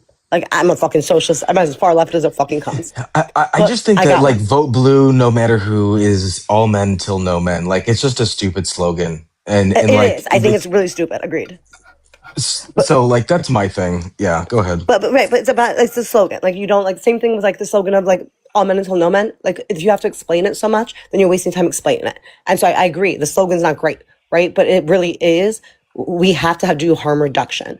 And harm reduction, and I agree with you, by the way, as well, B, because why would anyone, like, the other argument is, well, why would people ever change if we're going to vote for them anyways, right? And so, like, I completely understand where you're coming from, too, B. So, like, I think that we've seen a very major shift in this past, like, the primaries. And we're continuing, there's still a few states left out, that are left to go. But we've seen a huge shift where people are pushing farther left. And I think in the presidential election, when we get to the presidential election, you're going to see a push for more progressive candidates that we have not seen before. Because I was just speaking to a very influential group of 500 plus very wealthy women who have a lot of political power. And they were all spent half an hour telling me that we all need to vote blue no matter who. And I'm like, okay, cool. So you all just spent half an hour telling me you're voting blue no matter who. Then why would I appease you instead of the progressives, the youth? Because y'all voting blue no matter who. So like they get that like whoever it is that we vote for is who we need to vote for. So we push further left, B. Like this is our opportunity to get an We don't push further left. History just has not shown that we have ever pushed further left. In fact, since the inception of this fucking country, we have pushed nothing but farther and farther right, especially economically. 100. Especially, Then we hold on, would let have me finish. adopted fascism. We Like, are on the no, brink of we it, would have Doc. adopted fascism. We are on the fucking brink of it right now. America is on the top of a fucking mountain, and we either go towards extreme leftism or we go towards extreme fascism. And I think personally that we will go to extreme fascism because we got people on here who are saying that if you don't work, you deserve to die and you don't deserve healthcare. And those are people who are in charge of our fucking government. We are going towards fascism. Where have you We're been? there. We are already there, B. I'm on the same side. We're there. Like we are there, B. 100% we are there. What I'm saying is like, look at what we've already seen. Like we had a fucking socialist fucking win and goddamn like in the West, right? Like I think this is our chance to get a fucking more left candidate. Like I think people are learning in the Democratic Party, like the Democratic establishment, they're like, hey, you guys aren't going to win. Like I don't care that you fucking outnumber, like you raised fucking 500 times more than we did. We fucking beat your ass. Like you can look at so many different races to like show that. So I do think this is the first time we've ever seen it. I agree with you. We have not seen it ever. We always keep like making our umbrella bigger and capitulating to the right. We have to stop fucking doing that and go back to like fucking go back left. Like go back to what we actually stand for. Yeah, and I think the point is that this is the moment to push left because people are seeing the real consequences of pushing further right. Like people are seeing it in real time, how bad pushing to the right has gotten people. And because we've had a lot of progressive wins in a lot of areas, like that is a sign that we can maybe push a big general election like the presidency further left. And we have to try. Like we have to try to do that. Even if it's imperfect, we still have to try and we still have to do it. Well, and that's what I'm talking about the Overton window. While you're doing that, not fucking attack Democrats though. Well, no, I think it's fair to hold our own party accountable. Stop being the snowflake, Mojo. No, I think it's fair to hold our own party accountable. Like fuck off. The fucking election is coming up. Yeah, who the fuck said that? Yeah. Time after the election. There'll be 100% after the. Nope. Oh, sorry. Go ahead about. I'm so sorry. I didn't mean to cut you off, Pallet. No, it's fine. Mojo, were you saying something? No, I guess not. No, go ahead. Oh, I'm so sorry. Was it you talking, Mojo? I apologize. Yeah, it was Mojo that was talking. Oh, I couldn't tell who was, my box was lighting up. Go ahead. Okay, well, whoever was talking, I fucking completely agree. Because, Yeah. like, you're right. We have time to talk about this after the midterms. We can't do it now. We have to push every, like, and again, state legislative races are so important. Remember, those are the ones that, like, determine how we, like, count votes. Like, whether or not we have access to early voting, like, what times, where, like, where polling sites are located. Like, if you want to make sure we have fair and free elections, like, you gotta fucking vote, like, right now. Like, these are, like, the important races. I think the important part too is that like we have to make sure that we're not talking shit about Democrats until after the election. Like we can hold their feet to the fire when they're in office. After, like, I'm talking about after primaries, because primaries are over. So right now we need to have Democrats win and then hold their feet to the fire once they're in. Right? Why would they even Once they're in. care? They're in. Why would they care? It'd be like if I said to you, HR, you know what? I'm going to do this interview with you, but I'm going to hire you no matter what. So I need you to just do the best on the interview. I'm going to make you do some calculus equations. I'm going to make you recite to me, I don't know, a poem about, I don't know, that was a haiku that was made by some famous fucking Chinese author 1,000 years ago. But you're going to get the job anyway. Why would you do any of those things? You're going to get the job anyway. No, what I'm trying to say is that like we can still be critical of the party, but we need them to be like, again, we're just saying like this is after they've already won the bid. They've already won the bid. Right? We need Dems to come out and we need them to vote for them. And then when they're in, we have to make sure we do hold their feet to the fire when it comes to votes. Yeah. And the thing is, the reason that we would do that is because you can still get fired, because you can still be voted out. Because if people still don't see the change that we need to see, then they're going to know that we need a more progressive candidate. Right? Like, I don't know what to tell you. I'm trying to do harm reduction because in Southwest Virginia, no fucking progressive won. Not a fucking one. But because it's Southwest fucking Virginia. That's my point, dude. That's what I'm trying to tell you. Is it's time to choose a side and not be in the middle, because there's two things the Bible got right. One of them is the root of all evil is money. And the second is you are neither hot nor cold, so I spew you from my fucking mouth. In this situation where America is right now, I don't think anyone really could afford, and I'm getting passionate, but I'm not trying to be mean. It's not directed at you. I'm just a passionate person. That I don't think that America can afford to be in the middle.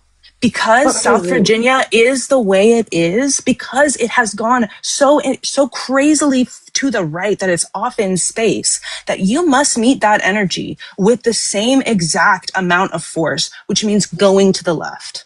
No, so Bia, I'd like you to look up Pennsylvania, for example. They just had a special election, right? Butler County, which like is not on the red to blue list, which is like a place we were not even fucking working on.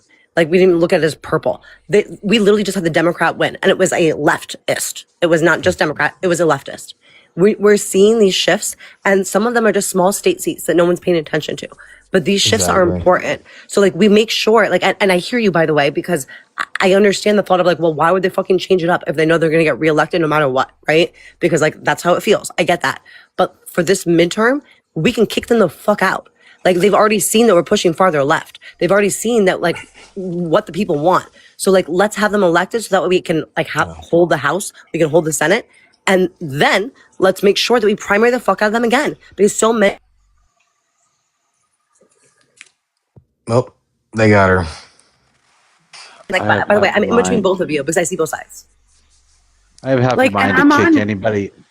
I have half a mind to kick anybody that is going to shit on the Democratic Party right now off my panel and not allow them back up. Like, I agree, Bree. Like, I want to push the party left, but I also know that even in Southwest Virginia, it's going to be better for those people if at least a Democrat wins. Yeah. Right. As opposed to the Republican stronghold that it's had. Right. And for right now, that's all they're going to swallow. And that's going to have to be okay, because I need them also in Congress, at least working with progressives, and maybe the progressives that win, push them further left, push those Democrats further left. That's just where we're at. I agree with you long term, but we have to just vote where we're at. So I just wanted to pop in here real quick because a couple things, there's been a bunch of back and forth, but a couple important things. One, like I just want to call to attention. am not saying that I would not vote blue, but I just think the whole blue, no matter who, is poor messaging. And the other thing is, like, I think that you can't determine when people become enlightened. And when we see large political swings where people are sort of forced to pay more attention to what's happening, like when a war breaks out, they're like, okay, maybe I should pay more attention. If these people become enlightened and see that this new progressive coming in is the right path forward, I think that's everyone should have the courage to vote in that way. And I think that, like, voting for blue, if it's not your favorite candidate, that's fine. We should do that anyway. But I just think that we should be encouraging this younger generation who all the things we've said before. I think people acknowledging that and leaning into that is really important, is all I'm saying. I just want to mention so you all know, like, I'm literally the one in these groups pushing against the people who are saying the vote blue no matter who, and all of them, and saying, like, then you have to push further left if you want that, because you all are willing to vote blue no matter who, and not everyone is. And, like, I worked on Mamdani's campaign. I worked on every fucking leftist campaign that pretty much happened. And some of them we lost, like Francesca, some of them we won. But so we all recognize this is how we push further left. Like, we're going to now hold 13 more seats in Congress of either Demsocs or, like, leftists than we did before. Like, they can't get shit done if the Republicans are still in charge. Like, we can coalition build now. And, like, I'm not saying, like, all of a sudden they're going to take over power, but we don't get there unless we continue pushing. And we're not going to get there if the right stays in power. I think the irony in allowing capital a say in democracy is that capital will vote out the democracy. I think that's the irony in all this. And I think that I am bitter, as Fee said in the comments, because I'm getting sick of the ping-ponging, right? That's all I've known my entire life. I grew up, the first election I voted in was Obama-Biden, and it's just been a shit show of ping-ponging back and forth. Fee, I would love to invite you to one of my groups. Like, honestly, to come speak to them. I mean, this is, I'm trying to explain to them what people think, and I think you're saying it very well. Like, I would love for you to come speak. I've got a group of older women who have a lot of fucking money, and, like, they don't get what I'm saying. When I'm saying, like, you don't understand what our life has looked like. Like, why would we have faith in the Democratic establishment anymore? Like, we are not vote blue no matter who for a reason, because it's never worked out. We keep doing that. We keep capitulating, and then we keep becoming a bigger tent. And, like, yeah, we need a big tent to win, but at what point do we stand for the ideals we're supposed to run on? And I would love to invite you to the group to speak to them at some point, just to, like, kind of hear it from a different perspective than mine, because I think you do a very good job explaining it. And I do think that in the midterms, we do need to make sure that we hold seats. Like, that, I think is incredibly important, and at the state level, even more so than federally. Like, I know people think at the federal level is more important, but, like, remember, like, it's the people, it's the state senators, it is the House, like, at the state level, that actually dictates how our elections are run, like, whether or not ballots are counted. Like, that's where the real mechanics are. Yeah. And I realize we're talking about two different things also, and that's fine. But, like, I do think that, like, some of the stuff that I was sort of advocating for is a bit more, like, long term, whereas I agree, we will do what we need to do in the short term. But I just think that grounding ourselves and finding a bit more, footing with what we think is the future is really important right now, because the Democratic Party is not doing great. Like, these elections we've seen are in part because of the lack of leadership, really true Democratic leadership in the party. And these new people coming in, realizing this, speaking to the people, are the sort of new advocacy groups that we need to see.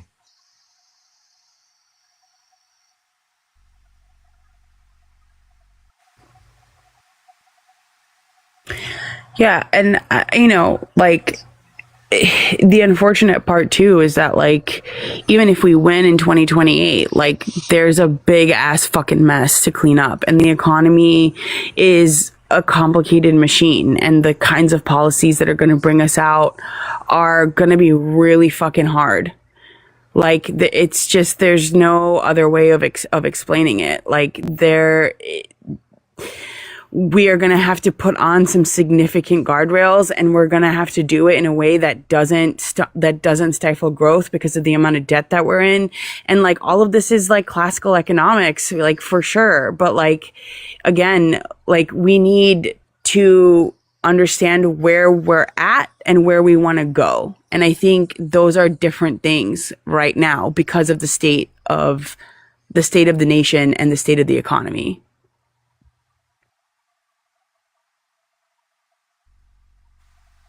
Hope I'm wrong. All I can say. It doesn't matter either way, whether they're wrong. If we're both wrong, then the Republicans win, and we're probably both going to get exactly what we want eventually. I mean, I'll say this, like I said, even Wall Street is moving further left right now. So I think the Overton window is an interesting thing. Sorry, Mojo. I saw your box light up. Go ahead. A lot more people suffer in the meantime between now and the time you get what you want if Republicans win, though. Yeah, and I was just going to add that like the Overton window, I think, is an interesting thing because this could be misguided, but I think that it moves similarly in the pendulum where like we are seeing a shift to the right, but I think there could very well be a response, and this is future predicting, but I think it will inevitably move more left in the near future. I mean, I think we are already moving left. I think that it's just really important to keep young people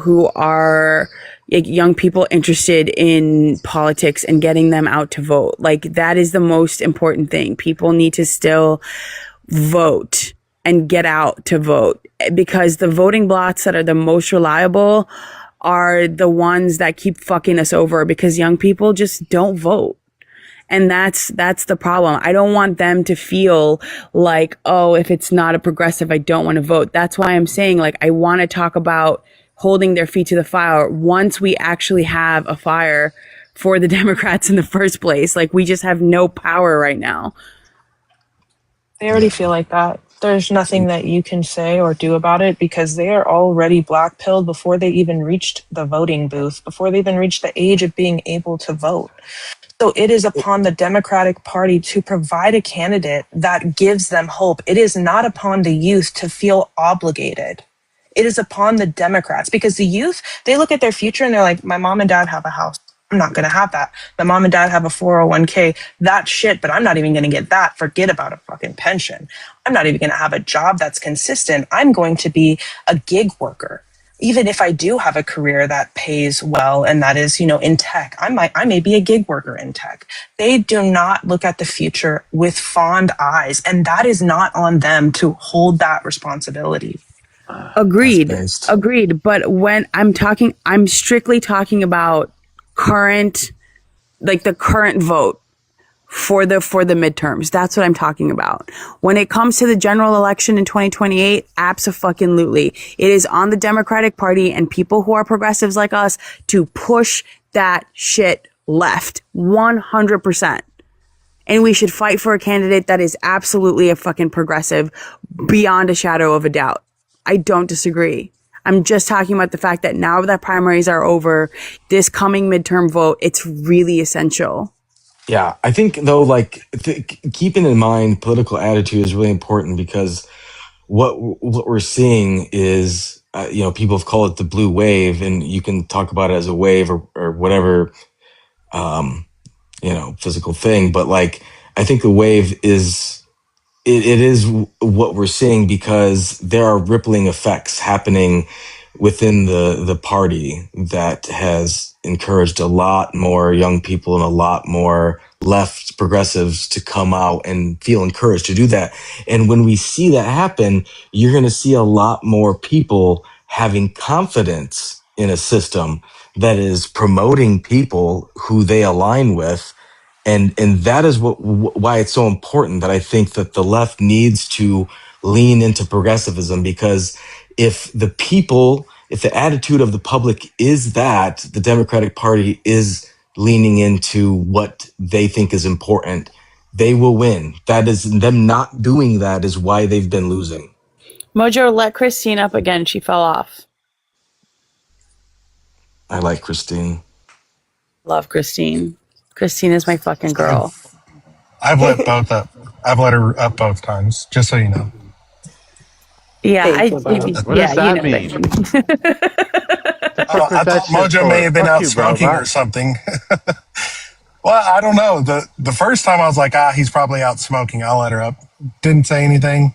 And then this time I was like, is he back outside? Like, is he that mad about the blue no matter who stuff? Chain smoking. Look at him. Look at him all fucking taking control of my fucking. Okay, anyone not chain smoking right now? What the fuck are you doing? Yeah, the constant blue comments made him think about his American Spirit light blues. I'm a Marlboro Red 100s type of gal, but I will say it, even in my particular situation down here in Texas, like, I really wanted Jasmine Crockett. Even though Tallarico got the nomination, like, I'm still going to vote for him. I'm damn sure not going to vote for Dan Patrick. So, it simply happens that way. Like Angie Nixon, man, in Florida, progressive, who was like outspent by $20 million. She still fucking won against an establishment Dem in fucking Florida. Well, and I think we are seeing the shift left, right? Like, I mean, look at these races. Like, I know we didn't win, like the leftist candidates didn't win every single one, but like the Dem establishment is scared. Like, it's not going to happen overnight, right? Like, but this is the biggest shift we've ever seen in history, pushing further left. And like, finally, I feel like this has never happened. Like, I mean, okay, except for like the New Deal. That was like the last time that we had a shift left, right? So like, we're making it again. And I do feel like in order to allow the left to do fucking anything, we do have to fucking make sure that we nail down the midterms, or else we're not going to have a government to have a say in. Yeah, that's like the big thing, man. The way he's talking about elections and the way he's been suing states over voter rolls, even though he's like 0 for 23 on that, like it's still like you say something long enough and people are going to start believing it's true, right? Like, and that's the worry right now, which is why, like Christine is right, like state house elections are really fucking important this round too, because they're so close too. Yeah, they're going to be the ones that are ensuring that the elections are actually free and fair, because it does seem like there's a lot of shady ass fucking shit going on the Republican side, because they know they're not going to be winning these elections. Like, they know that they have fucked up royally, and the Dems have to seize this moment. And specifically, I'm talking about the progressives. And I think the establishment is aware of this. Like, Ken Martin even came out for Abdul Al-Sayed, right? And that was like a big deal. He's the chair of the DNC, and he came out for Abdul Al-Sayed. So I do see the shift happening. It's not going to be perfect, and it's not going to be complete, but it is happening. And let's kick them all out after the fucking midterms. Don't get me wrong. Like, the same way I primaried all their asses. And every step, like, I was so fucking pissed off about Francesca Hong. Like, what the fuck? Like, not that I ever trust polls, but we were pulling 20% ahead. And then she lost, and I was like, oh my God, like, it was a rough night for me. I was working on her campaign. But anyways, 100% heuristic. I agree with you. And like, again, please, everyone pay attention to your local elections. That people don't think they're important, but they really are. Like I look at it like the democracy as a house, and like, yes, the roof is important, but if the foundation is crumbling underneath you, and like those are the state offices, then it doesn't fucking matter. Like, the house is falling down. Like, we need to have the foundation. I have a great idea. What if, and stay with me here, what if we took the unlimited budget from the CIA and put that towards political education for young people? I love that. And how do we do that unless we have people who want that to happen in office? Yep, exactly. But, and by the way, I completely understand, because I'm arguing your point usually to the older generation. That's pouring. Come on, Mojo. Your ears are better than that. Yeah, it's pouring. That's what they all say. That'd be Well, a I'm going pretty to add heavy the other scream, part to bro. it now, so you can listen to that part now. But like, did you guys see like so I know this is just one small race, but in Pennsylvania that's pouring as well. This is the schmalka that goes into it. Did you guys see in like Pennsylvania, for example, in Butler County, we had the special election this past Tuesday, and this was a place that went plus 20 Trump. I think it was plus 20. Don't quote me on it. I believe it was plus 20 though. That went Trump, and the Democrat just won. Like, that's showing you something. And again, I don't fucking give a fuck about parties. Like, I think the Dems are really good at fucking losing, right? But this isn't the time. It's the time to push further left, in the primaries. It's the time to push further left after the midterms. And I think we need to look at Pennsylvania is now a +3 Democrat state house. Mm-hmm. So that's a huge deal. That's a big deal. Dude, we're gonna win the House and Senate. And when I say we, I like fuck the Dems. I mean like we who don't want fucking fascism. Yeah, I mean the government layer is above the societal layer, but it acts like a train in that when things start hitting the brakes or going off the rails, there is a bit of a shockwave that takes time for that to reciprocate. And eventually there is going to be a reaction along down the line. And that is what we're going to see. There are 38 hotly contested House seats, which is the largest in modern history. And on top of that, the Senate looks like it could flip up to 54 seats for the Democrats. Like, I understand more where Mojo's coming from than where you're coming from, Ash. So I encourage everyone, by the way, to look at the red to blue list if you're not familiar with it. It does a really good job of identifying a lot of different races where you could volunteer your time. If you have money, my ass fucking doesn't because I'm a millennial, where you could donate. But like really these state races, and like I know I keep going down to that, but like if you flip the legislative chambers that control the map, you flip the results for 2028. And let's remember that we have a census coming up in 2030. And like the amount of incumbents that win, the percentage at the state level is between 90 to 95% nationally. So the people that we elect this year are very, very likely to be in office in 2030. And remember that the census is kind of like a redo of the map. Like you determine the population determines like how the seats are drawn. So it's incredibly important, these seats, like the local seats now. So please pay attention to them, especially in Pennsylvania, in Wisconsin, like in North Carolina, in Ohio, and Iowa. Like there's some seats that like we could break a supermajority or gain one. And I say we, not because I'm part of the Democrats, but because I want fair and free and equal elections.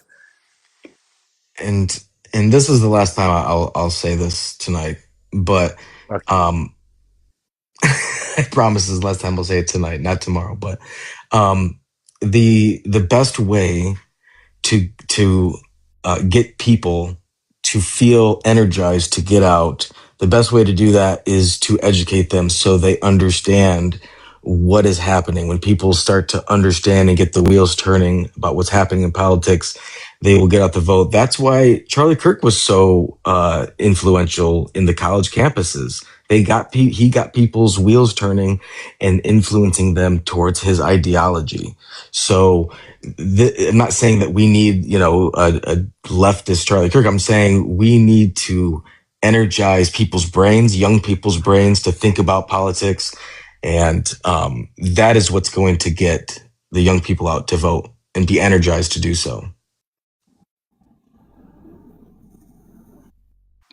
Yeah, we have the most educated younger generation in all of history. They know about politics. They've all taken political science 101.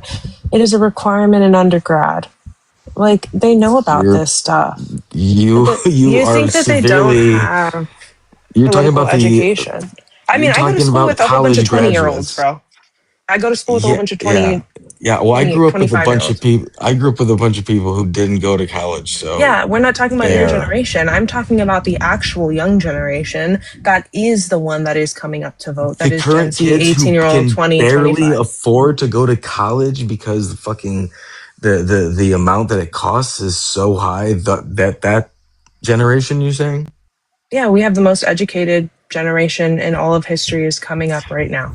So why are these Millennials young and Gen people Z. in college who were attracted to Charlie Kirk? How were they swayed if they had all this leftist I know, you knowledge to know how they them? were swayed. Well, You know partly how they were. Wait, hold on. Let me finish. You know exactly how they were swayed. They were told that there was a problem, right? And that there is a reason that they didn't make as much money as they wanted. They were told all of these things, that there's a reason that they are without. And then Charlie Kirk pointed to the problem and he pointed to the solution. The solution is get the immigrants out. The solution is make sure that DEI doesn't happen because those people are taking your positions in life. They're the reason why you're not getting that job that you wanted that pays so well and why you have to do gig work. He pointed to the All you had to problem say and then was he fear pointed to the mongering. solution. Yeah, you're right. Fear mongering is real. That's You true. guys are so trying to trigger me tonight. Jesus. Well, do you disagree though, Mojo? I think they kind of hit the nail on the head, right? Like, life isn't I going well. think millennials bitch too much. I know you, Joe. How old are you? He's 53. Okay, I'm 38. Yeah, I hear you. Like, I know you understand. Like, you think we bitch too much, but like, let's look at the reality, right? Like, we were sold a bill of goods that wasn't true. Like, I did everything that I was told. And like, to be clear, the terms of service weren't even good. The terms of service are fine. I mean, they weren't though, because I did exactly what I was supposed to do, and I wasn't able to buy a house right out of like grad school like I was supposed to. Nobody buys a fucking house out of grad school. We didn't buy a fucking house out of grad What do you school. mean? My parents bought a house right when they were fucking in their early 30s. My grandparents bought a house when they were 20. My partner's parents bought a house when they were 24. My mom bought a house when she was 25. That's fucking awesome. You come from a wealthy family then, because No. God damn it, I didn't get a house until I was 38, and I grew up poor as fuck. And Wait, but so nobody if in my you- fucking family bought a house until they were in their fucking mid 30s, early 40s. This is not unusual. This is normal for human beings in this But country, so, Mojo, in the if we capitalist look- system. If we look at this, like, we can look at the numbers as far as like how much your dollar was worth, and it's very clear that it's very different now, right? Like, if you look at how much it cost, like, and again, I do think we have to make a very clear differentiation. that you guys are spending money in fucking Starbucks and avocado toast. I don't go to Starbucks or buy avocados. I hear you though, but like, let's also remember that, like, Dude, you I were at do the wanna make- diner buying burgers and shakes. Fuck off. Well, well, also remember, a lot of the reason people are at McDonald's is because they can't afford to go to the grocery store. I meant like the 1950s We style actually have diners, data you know, on 'cause this, he's right? old. We do Yeah, I actually know. We have could pull it data up. on this. Reuters says that in the 50s, the average home buying age was 23 to 25.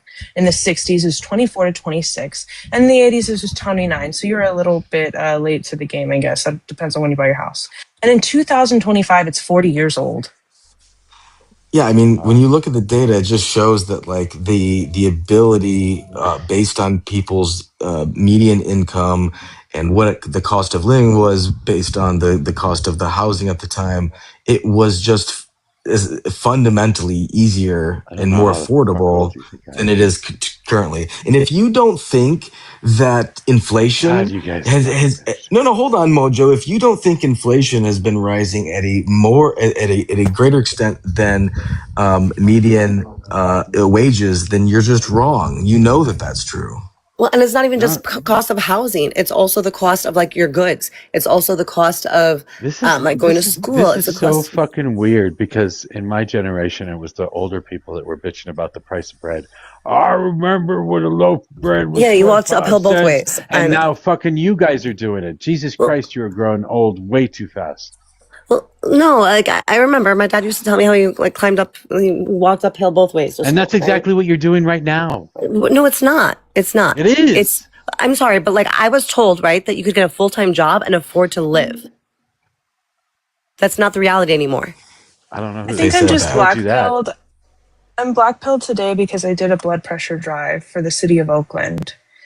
And I must have seen like 50 to 100 patients. I don't know, it was a crazy amount. None of them had access to healthcare. They had lost it with the most recent Medicare cuts, but this has always been the situation in California. You bounce between having coverage, you bounce between not, and especially when it comes to meds. And people having 200 over 110 blood pressure. That's insane. You should be in the hospital. That's a medical emergency. And me asking, can I take them to the hospital? And them saying no because they're afraid of the bill that's going to come after. And that story was no different under Biden. I heard that same exact story every single day in the ER under Biden. And I'm just blackpilled today, so I apologize. being a downer. Well, I don't think it's. That story is the same under fucking Obama, and under W, and under Clinton, and under fucking Reagan, and under fucking Carter. The same fucking story has happened over and over again. Welcome to capitalism. Yeah, So I don't want that just capitalism furthers anymore. her black pillism.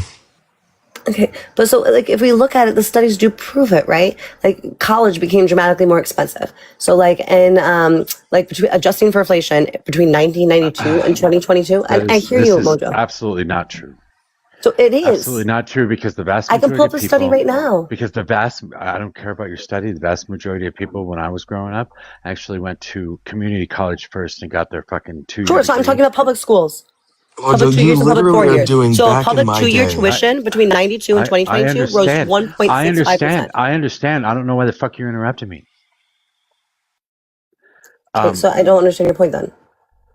Well, you didn't let me finish. I apologize. Holy fuck. That when we were growing up and when my parents were growing up, you would go to a 2-year college, get your associate's degree, and then you'd move on to a 4-year college, generally in state, and you could get loans and grants and scholarships based on your 2-year degree as well. So even if you didn't do good in high school, you could still get that extra funding for your state school after that too. And your community colleges are cheap as fuck, and they're still cheap as fuck. How much is a community college? How much is a credit in community college? How much is one credit in the average community college school? How much do you think one credit costs? I don't fucking know. I haven't looked at it for a long time, but we did look. Here in California, it's $84. So between 92 so if one class is 3 credits, that's if you're not doing a class with a lab, meaning this class may not even go in your undergrad or your general education transference. Usually, it's 5 credits you need. That can almost be $300. Yeah, I think people have $300 laying around. Everything, yeah, exactly. Okay, let me look at that. Let me look at the credit. Every house in California is worth a fucking $1 million, for Christ's sake. Okay, so Mojo, I would just say, like, for a public, like 2-year tuition, it rose 165 times its former level between 92 and 2022, while the median family income only rose 27% during the same period. So, like, there is, like... Do what? There's a difference. What did you say? I didn't hear what you said. Between 92 and 2022, a public 2-year tuition, so a community college, right, rose 165%. No, that's not a community college. Yes. No, it's not. No, so I'm looking at specific community colleges. School. No, that would be a 4-year public college. Which rose 165, which rose 225 times. I'd have to look at what you're talking about. Sure. So this is according to College Board's 30-year comparison. Yeah, so they've done studies also adjusted for inflation. And in the 60s, college was about $1,700 a year if you take it in today's dollars. College in 2024, and with the same metrics, is about $4,000 a year. So that's about 2.3, I understand that the baby boomers had it easier. Everybody understands that. Nobody's arguing that. I'm talking about Gen X on. And you guys way too much. I don't think either that the baby boomers, I don't want the baby boomers also to feel that they're not included in this struggle session, if you will. They also rely on government entities, right? They rely on Social Security. So if we have our government, continuously pushing cutting Social Security or cutting these social programs. Boomers? What are you doing? Everybody's involved. Yes, absolutely. Everybody's involved. Christ, you just want to. This is how you bring people together. We all bitch together. About something or another. It's worth whining about, I think. No, it's not. Hey, but I think it's worth changing. Baby boomers were not rich. Let's not throw an entire generation under the fucking bus. Yeah, I never said that they were. I was just saying that they also suffer under capitalism. That was the point I was making. I was directing it towards Mojo because he said now we're bitching for the baby boomers. Not all of them are rich. Okay. And I think it's fair to say that like everyone struggles under capitalism. When the 1% continues to win and divide, then the 99% continues to lose. Yeah, I say that we could tell everybody that they should get a free education, they should get free healthcare, that we should have food included in our socialist utopia. We should have a shelter included in some way, shape, or form as well. I think basic needs are are human needs, they're human rights, and we can say that without complaining about where we're at. So I don't know if it's about complaining. I think it's about like the first step of like figuring out a problem is like recognizing we have a problem, right? And then we can move on to the next step, which is like figuring out how to solve the problem. So like, but if we don't identify that there is a problem, then we don't move on to the next step. What's your solution? So my solution is some of the things you just mentioned. Eliminate capitalism. Do not allow it to be in democracy anymore. Okay, it has lost its privilege in democracy. Tell me the steps to get there. First, I would balkanize. I would make the country into separate, something similar to Canada. I think the country's too big. I think we are separated. Like, there's no reason that I should be voting for robot in Texas. There's no solution there. That's not a solution. That is a Medicare solution. for all. That is one of the solutions. How is that not a solution? Getting rid of the Constitution and breaking up the fucking You're United not States getting of rid of America the is not a solution. Constitution. The countries that choose to keep the Constitution can keep the Constitution. Mojo. Hold on. Whoa. Go ahead, B. You don't have to get rid of the Constitution. The countries that choose to keep, or whatever the territories that choose to keep it can keep it. That's fine. But I do think that there is something. Because the Constitution makes it illegal for a state to secede. It does. No, there is. Yes, it does. No, there is a. Yes, okay, there's a. It Let me fucking finish. does. If you get an amendment, then you can balkanize the country. You would need, Good yes, luck of course, getting an 2/3 of. Yeah, do propaganda about it. We fucking hate California. There's your propaganda. I guarantee you, everyone will be calling their congressperson to ask for California to get the fuck out of their country. Yeah, that's never going to happen. And then when it comes to Texas, why Texas? Because California hates Texas and all what. It's never going to happen. D. We fought. You keep saying never, dude. No, this country needs California over states. God damn it! I love that I don't get to talk my own. We literally fought a war over keeping the union together. No states can leave. Go ahead, Mojo. No, Mojo was trying to say something. Go ahead, Mojo. Well, fuck, I don't even fucking remember now. God damn it. You were saying how it would be a violation of the Constitution if a state were to leave. No, it wasn't just a violation of the Constitution. The amendment process, that's what it was. You said, oh, just amend the Constitution. And nobody's going to let California leave because California has the fourth largest economy on the face of the planet.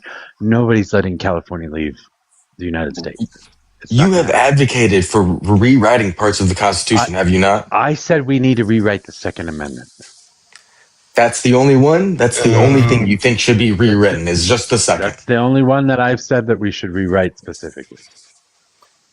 Well, if you rewrite one of the Bill of Rights, they're going to take them all. No, well, remember, there is a thing called an amendment. An amendment, for Christ's sake. I don't think it'll pass, but that's something I would want to see.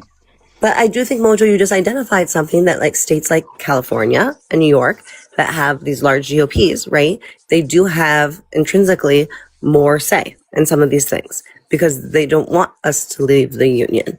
And I also think that we don't even have to go that drastic right now. We could discuss like Medicare for all would be hugely important, right? I agree. I do think we don't have to go all the way. We can walk people into it. I honestly think the cheapest and easiest thing to do would be to make sure that we have no homeless people in the country and that everybody is food secure. I think these are the cheapest and easiest things that we can tackle first. I think. Agreed. And so, how would you accomplish that? Like for real, asking, how would you make sure like food security is real? So, well, as far as homeless people go, in Colorado, we set up an apartment building that had on the first floor an intake, and they would take donations and all this nifty stuff. Second floor was like job training. Third floor was like therapy, and then the next eight or nine floors or whatever it was for with apartments. So they had people stay there until they got back on their feet, got jobs, got sobered up, and were able to get their own place. And then I'm so down. I'm in. We set up those systems all over the place, and they're really not that expensive to do, and gives people jobs in the state, as well as some of the people that are there would end up working there as well and get state funded for it. So like, I'm down. So like, let's think about the things like we all agree on, right? Like it is going to cost us less to do that than it costs, like than it strains the government, right? To have people that are houseless. Yeah. So like, also I think bringing people together for common causes is a really critical part to, I think, driving the whole individual political education thing, because like the more you communicate with people and understand what is best for the future, people are going to talk more. People are going to have these more in-depth solutions than just these surface level takes that a lot of people have today.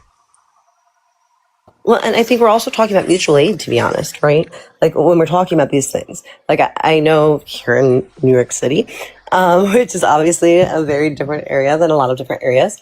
But like when we're not being provided for, we start mutual aid networks. Like we take care of one another. As much as people think that we're all fucking assholes, we are. We're not like nice, but we're kind. And I always like to use an example, like when I was in a fucking scooter when both my legs were broken a few years ago. Like they'd be fucking bitching at me as they're pushing me up the hill. Like, I'm gonna be late to fucking work as they push me up the hill, yelling at me. Like we're not nice, we're kind. I think those are very big distinctions. And I think when the government fails us, we have to look more and more at mutual aid. And I think that's how we become. That's fine, but you pay taxes. And then at the 100, point, there is no fucking point in paying taxes. There's no point in government existing. I don't pay taxes anymore. If they, well, it's not just you, right? There's other people no, agreed. But I'm just saying, I agree with you. In the United States, and so if it's, I think when we do mutual aid networks, and they are beautiful. I've again volunteered for blood pressure drive today with a great community organization, and I'll always volunteer. But I do think that kind of relieves our government and our leaders from having to do these things that we pay for. 100. I'm saying it more as far as like an example for the government. Like I'm under, like when you guys see those TikTok videos of like New Yorkers going like, Mom Donnie, like I'm sure you guys have all seen them, right? Yeah. Like that's not fake. Like literally the amount of times I'm out there and someone will like, it won't even have anything to do with something you could fix. And they're like, oh, Mom Donnie. Like, do you know like the shift that's happened in New York? Like it is palatable. Like literally, like it's not just a TikTok video. It's a reality. He's becoming like the Charles de Gaulle of New York, where everyone, if anyone says his name, everyone has to stand up and then sit back down. It really does feel like that. And like it's kind of changed. I mean, like, and we're also at the same time, we're dealing with ICE at a new level than we ever have. And like, when I say that, I mean, it's despicable. Like I've not been working because I'm spending all of my time doing rapid response because it's that bad. Because there's a huge fucking influx of ICE officers in New York City. And it's disgusting. It's really bad. I ended up taking 2 kids home the other day because ICE left 2 kids alone after having taken their grandparents, technically. And they were just there. I had nowhere to go. It's bad. Did you guys ever? Oh, I'm sorry, I didn't even know. Did you guys ever have a grandparent who had a picture of like FDR or JFK in their house? Yep. It's gonna be like that with Mom Donnie. Like all the millennials are gonna have a picture of Mom Donnie in their house. And I have a calendar with her. Do you guys want to argue with somebody? Sure. Oh, I thought we were arguing with you. I'm kidding. We were. He's trying to outsource his work now. I do have a Mom Donnie calendar, I'm not going to lie. But I've also yelled at him. I've gotten in fights with him. I love Mom Donnie. I love his video he just put out where he's like getting yelled at by a bunch of people for not wearing a helmet while he's biking. And he's like, you guys are right. I'm going to be better. And he fucking puts on his helmet. Like, that's just great. I'm sorry. Oh my God. And then Fox played wholesome family. Fox played that segment and we're like, this is what he thinks safety is? He's making a mockery of safety and like public safety. And you're like, what the fuck? You guys like really can't find anything on him, huh? God. Wow. Okay, so I'm going to tell you guys inside scoop. I've shared this and I don't really give a fuck. But so like I worked on his campaign and after one of his debate nights, like I was doing interviews with like the New York Post and shit after his debates. And at one of the nights I was a little bit drunk and I was with his wife. And apparently, according to my friends, made it very clear that I'm into men and women. And pretty much asked them for a threesome. She did not know my name that night. She knew my name the next day. And I am still so embarrassed, but more so I'm pissed off because like, why have they not called me? And like, Mom Donnie and I talk. Like I still talk to him. Like we talk about shit. I was just so pissed off after the Delgado. He was right to like not to like fucking back the governor. Well, even I hate her, but then you're still in the atmosphere. It's not a no. There's still a chance. You're right. Yeah, there's still a chance. I'm kidding. But like, no, I also think it's just as important. Like, I've held this foot to the fire. Like, we can't just like, I don't give a shit what party you are. I don't give a fuck if I voted for you. That's even more of a reason for me to like criticize you and I think you're doing something wrong. And I did, and then I found out that I was wrong because you made the right decision, which is humbling. But like, also good. That's why you're the mayor and I'm not.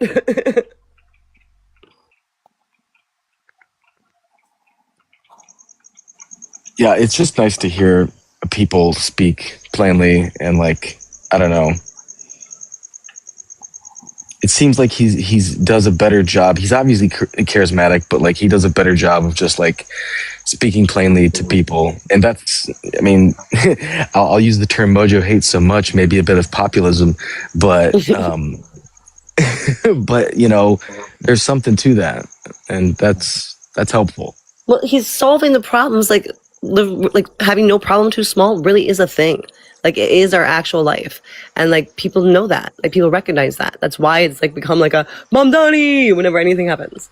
Like, it feels good to have your leaders listen to you. Okay.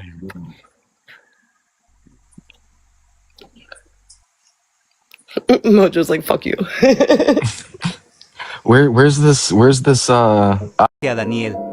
op you were bringing up? What happened? It was popcorn. You left. I thought it was Steph. No offense, Steph. Love you, girl.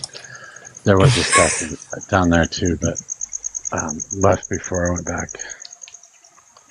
Popcorn no longer there either, so whatever. Well, we've got enough ops amongst ourselves because we are fucking doing shit. You guys make me grumpy. You guys make me grumpy. And Steph is drunk, I'm sure. What, Saturday night? Nah, she would never. How you doing, Steph? You got church tomorrow? No, I have work tomorrow. I'm sorry. That sucks. Chickens. I'm just glad that I'm back home. I've been in Michigan for the past 10 days, and it's nice to sleep in my own bed. Michigan's nice. What do you have to say? Thank you. I saw you said you supported me on YouTube. You were hanging out on YouTube. Yes, sir. Thank you. Very welcome. Steph's excited. She's about to go vote for Jerry Green in November. God. Tennessee's going to have its first Democratic governor since Phil Bredesen. That right, Steph? That's absolutely wrong, but we'll go with it. Why you want to vote for Marsha Blackburn, Steph?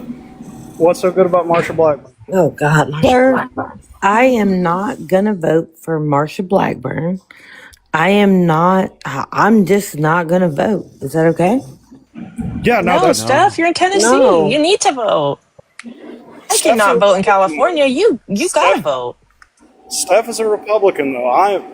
Let's get that voter turnout on the Republican side. I am not a Republican. I'm a conservative. Do you feel like the current Republican administration represents your conservative ideology? No.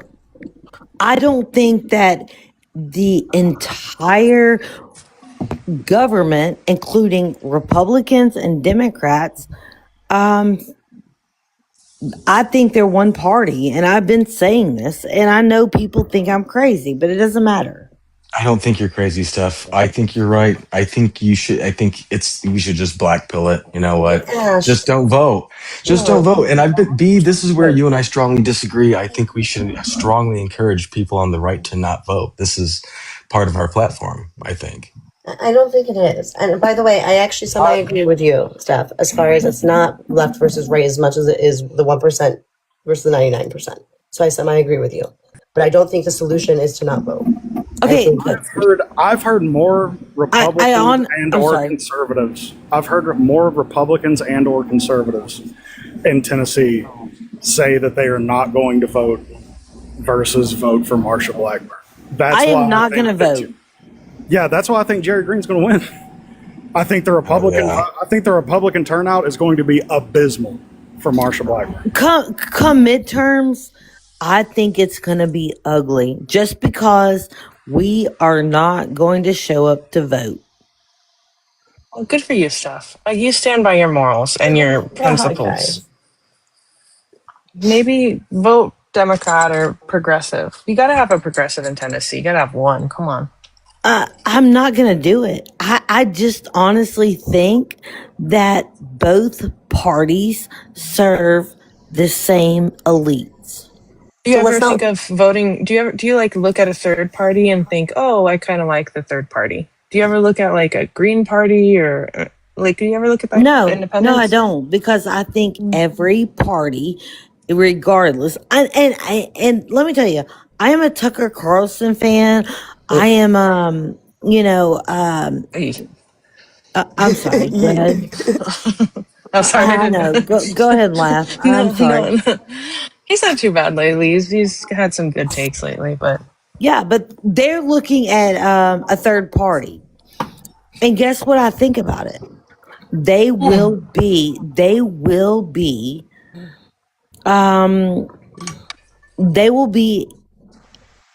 corrupted by money, and it's not gonna matter. It's and just be communist stuff. Like, why are you playing this game? Why do Republicans come so close to understanding the actual problem, but they never take the full leap in the pool? I don't get it. You always just dip your toes in. You don't really ever fully submerge. Just be a communist, Steph. Look into it. So Steph, I hear you. So like, stop looking at it as parties, right? If we don't like the current system, then the way that we shift that is we vote for individual candidates. We stop looking at it at party lines, and we look at the actual individuals that are putting forth policies and then enacting policies that could actually help shift that. Okay, talking about communists, correct? No, she's talking about something different. Christine is different. She's not talking about communism. That was just me.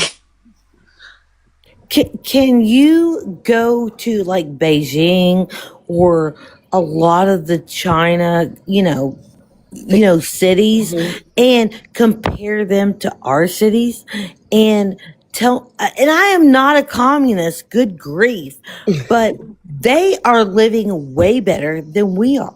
They are. Tell me I'm wrong. You're not. I think this goes back to what they were just kind of saying. I don't think you're wrong, Steph. Is this like the 45 goals of communism thing, like a thing that is happening? Because we had that guy read it, and then Rosa in the comments was mentioning it. Is it a thing like going around Republican lives or something? Yeah, it is. Well, no, it's like... Okay. Yeah, it's like we're under Red Scare times again. Which Rosa is here? Oh, it is. You can come up. I won't yell at you. She says no. Mojo, don't lie. Yeah, everyone's dead, by the way. I know. She's so close. You will yell and you'll drop. I don't drop people. I'm kidding, sir. I'm kidding. Wow. I lie. You're a Tennessean, those stuff. I wanted to get your opinion on something. And did you see the news story about the big church in Chattanooga that had a political rally like during service? Yes, sir. I did. I'm from Chattanooga, actually. Okay. What do you think about that? Honestly, I think that we have free speech. Am I right? We have the right to protest. Does that make sense? Really not. You can't protest. You can't protest churches now in Tennessee. But you can also be arrested and sentenced to 30 years for just attending one or not even being there. No, I'm asking, like, so the branch of Calvary Chapel churches, which is considered like a mega church branch. I mean, do you think that they violated like IRS code, like because they handed out pamphlets of like, scan this QR code and here are the recommended candidates that we say that you should vote for. Okay, sir. Like, don't you think that's a I'm so sorry. violation of tax code? What kind of church was it? It was Calvary Chapel of Chattanooga. Okay, Calvary Chapel. Was that like, what kind of denomination is that? I mean, they call themselves They call themselves non-denominational, but that's just code for Southern Baptist. But it's Christian. Yeah. No, it's not. No, ma'am, it's not. That kind of church is they are an good grief. Evangelical. Thank you. Yes, they are that church, and Evangelical that is what? non-denominational church. Evangelical Christians. Yeah. Right, Christians. What? They're non-denominational evangelical Christians. Yes. They are not Orthodox Christians. They are, and like I said, I'm going to be honest, I haven't even heard of that in Chattanooga, and I'm from there. You just said that you heard about it. I'm so sorry. I just try to be smart and like go with it, but At least I'm not you're gonna honest. lie. I'm sorry. It's on. I am so It was sorry. all over. It was all over News Channel 9, News Channel 3, even News Channel 5 in Nashville covered it. You're such a polite liar, Steph. Yeah, thank you. Well, and Steph, by the way, one of the smartest things you can do is when you don't know something, you ask. Like, you don't have to be ashamed of that. I don't fucking know. I know so little about so many things. Thank you. Yeah, I try to play it off, and I'm sorry I didn't know. But never be embarrassed about not knowing something. The way you get smart is by asking questions. Yeah. But what they did is they brought up a bunch of Republican political candidates. This is during a sermon. They all had them give like speeches. Some of the politicians were Michelle Renault, Weston Wamp, a couple people running for Hamilton County School Board. Hamilton County. Yeah, I'm from there. Yes, sir. Yeah, so am I. I'm so sorry. I didn't mean to say that. No, it's fine. Brought all them up. They gave speeches. The pastor came up, who, by the way, whose brother-in-law works in the White House. Imagine that. And he came out and said that like you can't be Christian and vote for Democrat. So we're gonna pass out these pamphlets, scan the QR code. Here's a pre-filled out ballot. Oh my God. These are the candidates that you should vote for. My goodness. And they still receive tax-free status? Yeah. So they're still tax exempt? Yep. That's so fucked up. I can't even respond to that. You know, I am a conservative.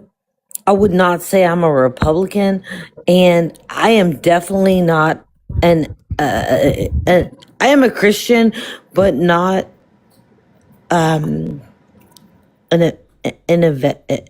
know what I'm talking about. Evangelical. Yeah, we got. Thank you. Yes. Yes. You know, I'm an Orthodox Christian. I believe. You know, I don't believe, and I don't want to get the lie brought down, but I'm just telling you, I do not believe that there's no Jesus. That makes sense? I do not believe. That's a Christian. It's in the name, Jesus Christ, Christian Christ. Yeah, I get it. I believe that Jesus Christ is our Lord.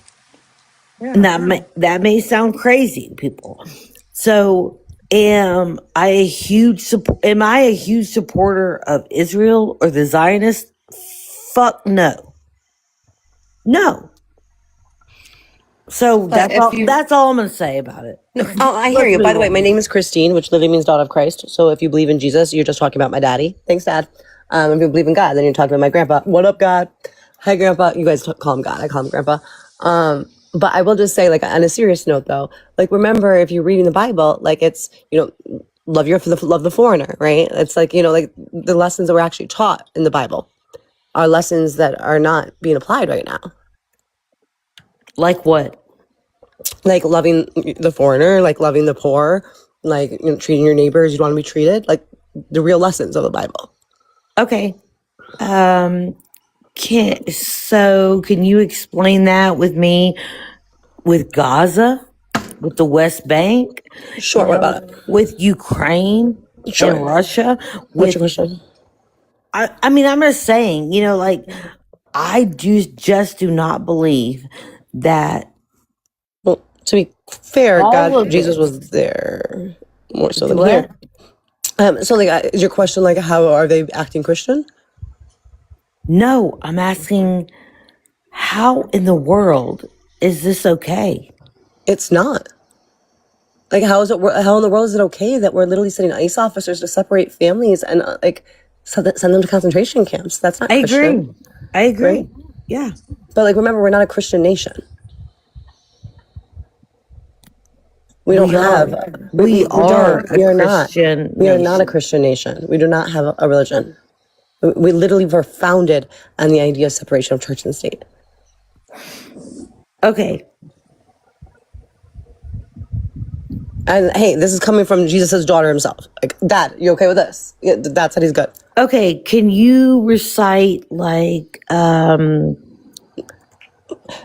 Jesus so loved the world that he, like, I mean, yeah, I can. No, I'm talking about, like the United States stuff.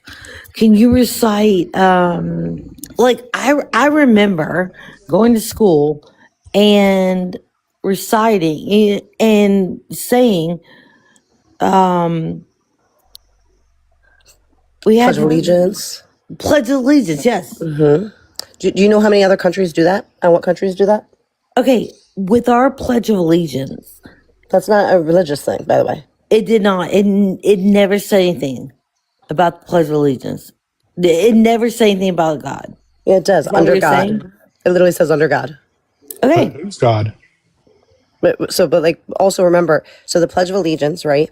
If we look at other countries that have the pledge of, like, a pledge like this, which, by the way, most do not, like, it's kind of ludicrous. Like, you're talking about literally countries that tend to have fascist dictators. They make you do such things. Like, okay, like, think of the words. I honestly don't care about other countries. Well, under the Pledge of Allegiance, which I did for years and years, did it say under God? When was that added stuff? I don't know. I'm just asking you, did it say that? Under God? Did we pledge allegiance to the United States under God? Yeah, that happened in 1954 when Eisenhower did it. I was born in 76. Okay, so the point is it wasn't founded on that. That's the point. It wasn't founded on that. What if they really meant Zeus? Zeus was God. Well, that Hercules really isn't is the the son of point. God. Well, and then another the point is the pledge was hold on. The pledge was written in 1892, Steph. It was not under God, was not added until 1954. So if you wanted to make the argument that we're founded on Christianity, we're not founded on it. We definitely add a whole bunch of Christian elements to the pledge. Our dollar has "In God We Trust" on the back of it, right? Or our money has that. But those aren't things that are added until the 50s. 1892, is that what you said? Yeah, that's when the pledge was written. Minister who's a socialist that was doing it for a magazine promo. So 1892 is what you're telling me. Right? That's when the Pledge of Allegiance was written, yeah. Who was "In God We Trust"? Who was it written by? By a Baptist minister named like Bellamy or something like that. And it was like for like Christopher Columbus, like a celebration of like an anniversary, like 400 years or something after Columbus had arrived in America. It was not even written by anyone in the government. Hercules sailed the ocean blue. I remember. All right. And also, I'll move on. Well, one last thing. Like, moving it all the way back, the Treaty of Tripoli in 1797, which was ratified without, like, conflict of verbiage by the U.S. Senate, which still had founding fathers in it, states in Article 11 that the United States is in no way founded on the Christian religion. And that was signed by John Adams. That was one of the reasons our country was created. And like, I also just want to add, when under God was added to the, also the Pledge of Allegiance is bullshit. It's not like that was something that had to do with our government. Like, it was just something we did, right? But like, it's also so fucking propaganda. However, in 54, when Eisenhower added under God, that was during the Cold War.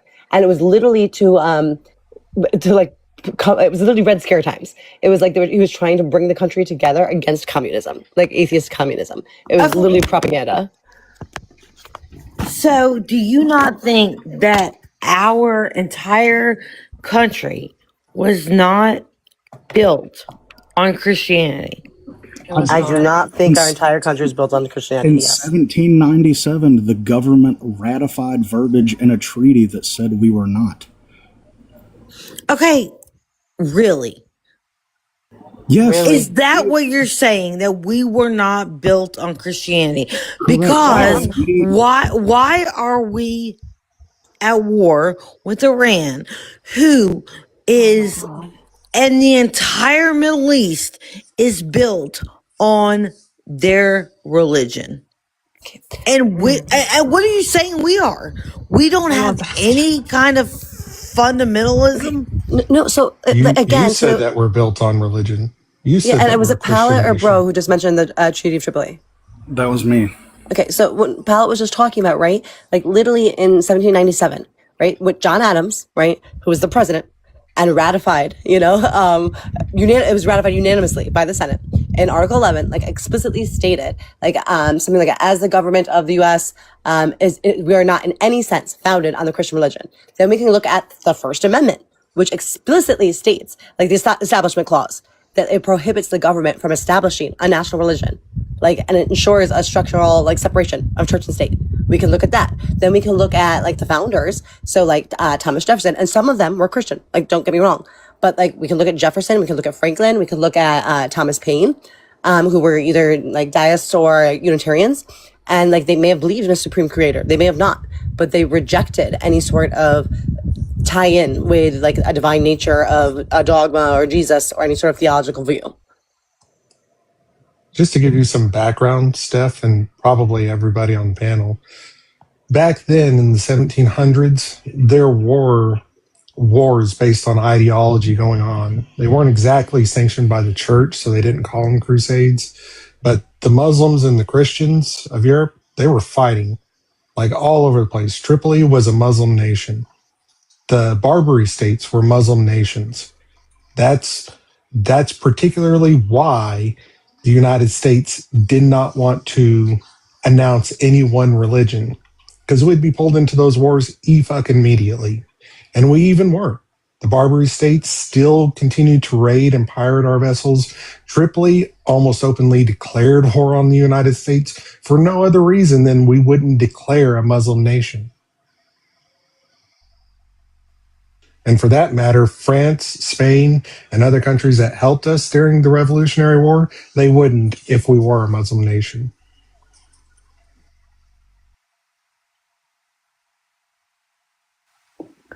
So do you think that we were built to be a Muslim nation? We weren't built to be any sort of religious nation. Any religion. God, I love you. You're awesome. Never change, Steph. Never change. But Steph, I love the way that you're asking questions. But no, we're not meant to be any sort of religious nation. That was the whole point. Right? Everyone was supposed to be able to believe whatever they wanted to. There's a complete absence of religious language in the Constitution. If you look at the Constitution, there's no mention of God. If you look at the oaths of office, the article, which article is it that explicitly states that federal officials may take non-religious affirmation rather than a religious oath. We look at the no religious test clause, which also declares that there's no religious test shall ever be required as a qualification to any office. The only time we mention religion in the Constitution is to say no religion is necessary. That's the only time. And then, Article 11, which states the government, again, I think I already mentioned that, is in any sense not founded on the Christian religion, as it in itself has no character, what's the quote? God, no character of enmity against the laws, religion, or tranquility of Muslims. It is declared by the parties that no pretext arising from religious opinion shall ever produce an interruption of the harmony existing between two countries. It's literally found in the fact that we don't have religion. We wrote the Declaration of Independence in 1776. The war didn't end until 1781. France didn't join until 1787 or 1777. And then we only put God in the Declaration of Independence because other countries would not help us. Yes, I understand. I love it. No, I love it. I think this is really interesting, and I enjoy having the conversation with you because I feel like you're having it in good faith. But I also I don't know if you've ever heard of the Wall of Separation letter that Jefferson penned. So like in 1802, he had penned a letter too that like it was like became one of the most famous phrases, saying that the First Amendment in itself built a wall of separation between church and state, and that was where that was where the separation of church and state came from, right? Like that was literally our First Amendment was like separation of church and state.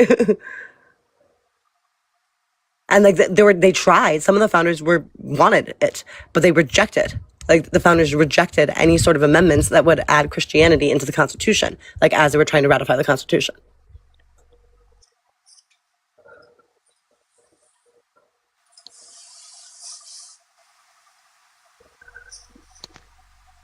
Oh, she's gone. We lost her. Oh, I wasn't trying to go hard on her.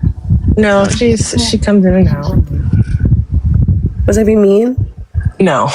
Okay. Usually stays longer. I think she was just maybe tired. I don't understand where people get this from. Like, honestly. Like, I mean, I do because of the lack of education in our country. But, like, God, the amount of propaganda. Like, why do you think... Ugh. God. It's rewriting history, right? Like, it's this whole idea of that we were a nation founded on this particular religion simply because in the 50s, I don't know, maybe it was Brobot or was it Pallet who was talking about like Benny Hinn taking up like really popular in American history and like, you know, evangelicalism essentially like taking over politics in the 50s all the way up to present.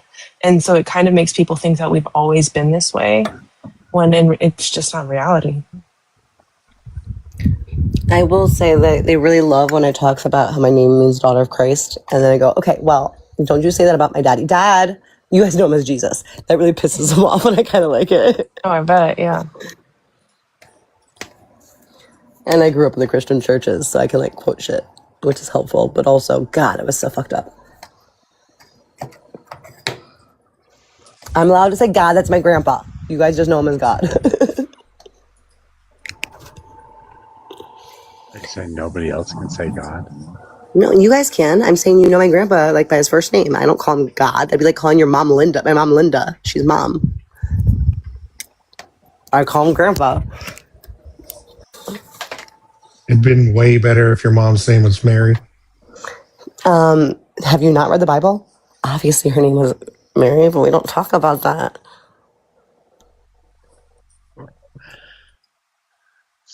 Family secrets. Yeah. Have you not read the Bible? We have a lot of family secrets. It gets uncomfortable and whenever we get together.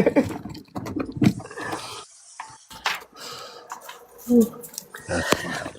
Holy fuck. Oh my God. It's fucking crazy. Have you guys been paying attention to what's going on in New York City at all though? Like with ICE? A little bit. It's so like we've been doing rapid response forever, and I've had to like pull like we were supporting everyone outside of Delaney in Jersey for a long time because things weren't as amped up in New York City, but they have like specifically targeted us like Holman like said he was going to, like so we knew it was coming. But like in Queens alone, like we've ran out of people in New York City. Like they are outnumbering us. Like ICE is. Like I literally had 2 kids come and spend 2 nights with me because like ICE left 2 kids behind when they took the grandparents, which like in some ways is great because then they couldn't throw the 2 kids in a detention center and never like see their family again. But like we were left there for 4 hours, like looking for like these 2 kids. Like anyone know these kids? Like what the fuck happened if like a predator had picked them up? Or, like they were hit by a car, you know? Like it's just fucking, it's wild. Like I mean every fucking 5 minutes an alert goes off on my phone being like, ICE is here, ICE is here, ICE is here. And like we're super organized. We can run license plates, we can do everything. But like we're running out of people because they're everywhere at the same time. Like they're doing a much better job than they were before. It's pretty wild. It's like it does feel like I'm living a different reality than many people here in New York.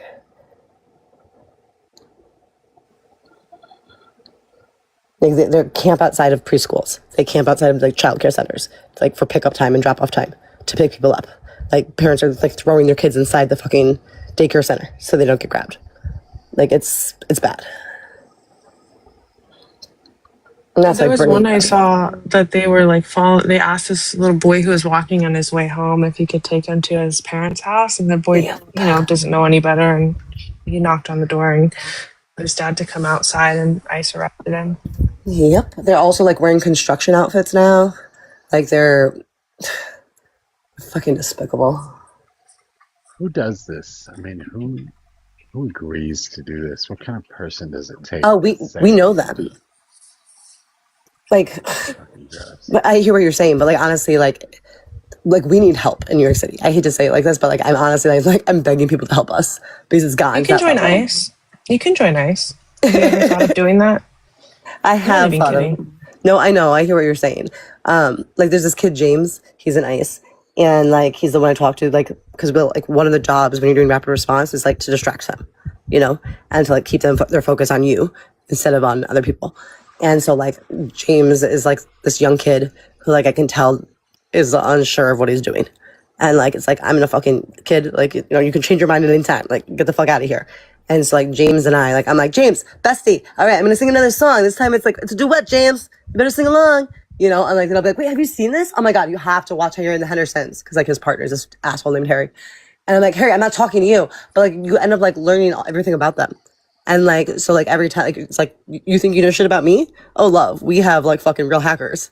Like we know everything about you. So I'll be like, I don't know. Your mom, Linda, she's not so proud of you, I don't think. And like, I'm old enough to be your mom. I ain't proud of you either, James. But James, you can change that. Every day's a new opportunity, you know? But like it's bad.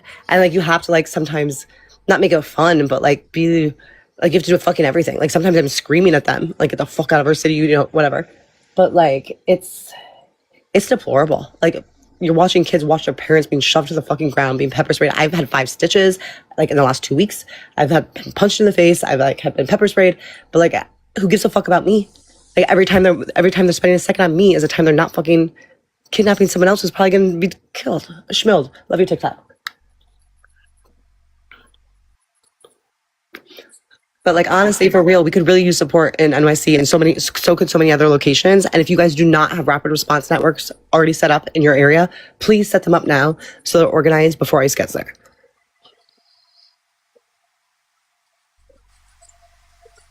No thanks. How are the local law enforcement responding?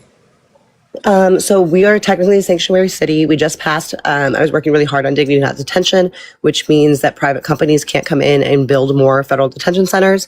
We also passed a mask ban, but now that's gone to the courts. So at this point, it's not being followed. And like the NYPD is not supposed to assist. Oh, now you guys want to take the masks off, huh? What do you mean? You fun COVID. Guy. You fun guy. That's hilarious. So, like, did you not hear about the people pretending to be ICE officers and then, like, harmed people? Like, are you embarrassed to be a part of ICE? If you're doing things legally, why would you have to cover your face? Well, I mean, because they're getting, harassed and things of that nature, right? They're getting harassed? Like, people doing good things, have to cover their face, Wait, you mean like one's protection from germs, one's to cover their identity? Those are two completely different things, sir. Well, yeah, like reporters in, like, say, Iran cover their face quite often, Okay, are we in Iran, sir? Journalists, are you not saying we're, like, ICE officers I'm are just like saying, we're in Iran? You can be an innocent person. Are we in a war cover zone? your face. That's all I'm saying. You don't gotta get excited. Agreed. I cover my face sometimes. Why do you think I cover my face? Exactly. For what reason? Sometimes we gotta cover our face. Why do you think I'd be covering my face? Because I'd be at risk of what? You're scared of being identified. Right. So why would they be scared of being identified if they're following the law? Because certain people like you who get, a little excited on your ones, okay, might do some I've never digging made on them your get families stitches. and stuff. Okay? I've never made them have to get stitches. This I've AI never pepper shit, sprayed them. I've never beaten them. Anything can happen. Anything can happen. Have I ever beaten them? No. Have they beaten me? Yes. Have I ever had to get stitches? No. Oh my god. Well, you were probably acting crazy. The way you're acting right now. Acting crazy, my love. I'm so sorry. Am I not allowed to observe legally? Are you not allowed to what? Observe. Observe? Mm-hmm. I mean, I'm sure that's a good defense in court, but the fact of the matter is, I don't think you're doing that. I think you're being a belligerent person. You think I'm not observing? What is the point of what's the argument here right now? She's essentially observing is an issue. A domestic terrorist. I know, that's what Trump has called me, right? And she's mad that she's getting. How am I domestic terrorist? Please explain. Basically forced into the ground. Okay. Please explain I'm a domestic terrorist. You just called me a domestic terrorist. Please explain. Protesting the security of this nation. You know, I'm allowed to protest. That doesn't make me a domestic terrorist. Please explain I'm a domestic terrorist. You might as well be. Okay. So explain, dude. If you're gonna call me a domestic terrorist, tell me why. Especially times like these. You know what I mean? Come on now. How old are you? All this war going on, and you're gonna be against America. Hey, Liquidity, shut up. Yeah. How old are you? I'm 20. Okay, that makes more sense. Yeah, if you're gonna call me a terrorist, though, you have to explain it. Basically, right. Given the current situation of America, I just what situation? You're not. You're genuinely like. Let me just. Whoa. Yeah, whatever. Well, hold on. Let me say this real quick. Yeah, the only terrorist here is fucking ICE. I don't give a fuck about their feelings and shit. Like they should be unmasked. They should be found out. Fuck them all.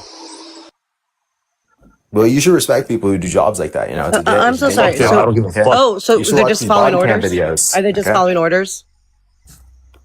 I mean, they're probably among others. I think some of them actually do believe in the cause. I don't think it's following orders. The fucking Nazis and the Gestapo full of I think like probably 50% of them, 60% of them. Where do you live? Where do you live, Liquidity? Dade.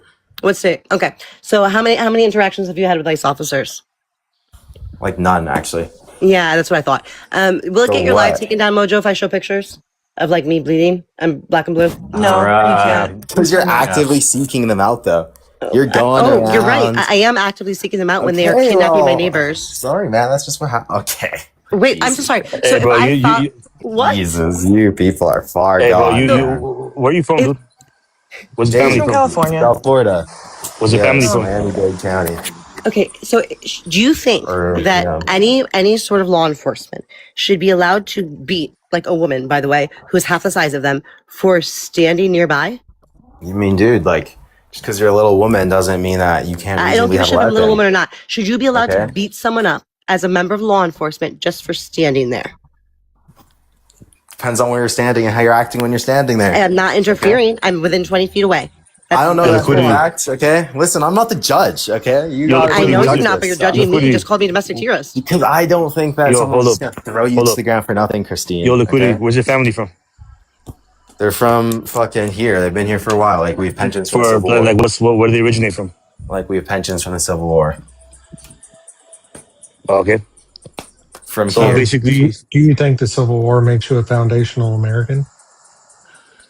Dude, I don't know what the fuck it makes me, okay? It makes me American. You don't look American foundational, here. You don't look based on the law, okay? You don't look foundational. You look like the rest of us. You look like one of these what?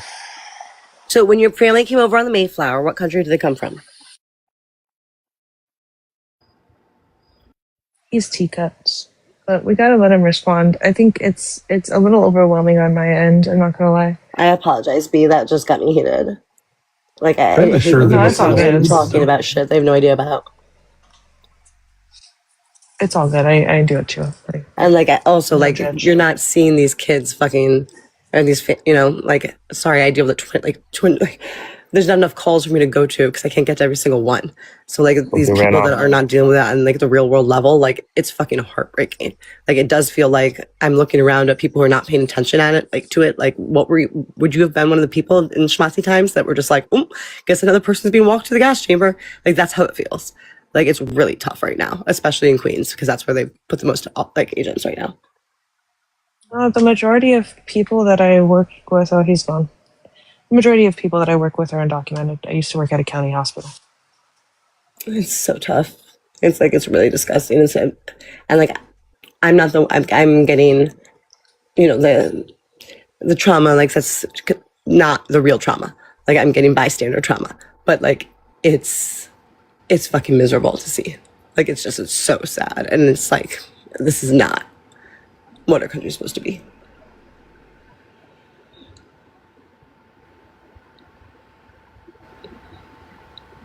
Yeah, it is really sad. It's kind of scary. I had a revelation today or yesterday or whatever. We're talking to El Predictor. El Predictor says that he voted for Donald Trump because Donald Trump was less likely to deport people, even though he ran on it. He knew Donald Trump was a liar, though, and wasn't able to deport hardly anybody his first term, so he didn't figure it was going to deport anybody this term either. And his just so I'm understanding, Mojo. So he was saying that like he voted for him because he thought he'd be bad at his job. Yeah. Okay, sorry, go ahead. Yeah, he's a Latino and didn't want his brothers and sisters to be taken away. And Democrats are much better at deporting people than Republicans. I mean, that's actually the best reason I've ever heard. Yeah, I thought about it for a second. I'm like, fuck, that's right. Holy shit. Dude, like, honestly, that's something, a reason I could actually, like, I would get why you would vote for Trump for that reason. That is the most cogent thing, though, that El Predictor's ever said to me and made me stop and think and, like, change my mind. I'm like, fuck, okay, you win. That's 3D chess, for real. For anybody that hates El Predictor, by the way, El Predictor he's a character, he's a kid that comes in all the time and calls me Mr. Mojo. God. I love that.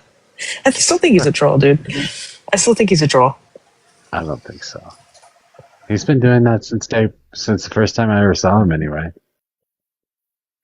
And I've been relatively nice to him throughout the whole time. He's got some pretty wild takes sometimes, but it's hard to argue with a kid that said he'll vote for AOC if she's the candidate.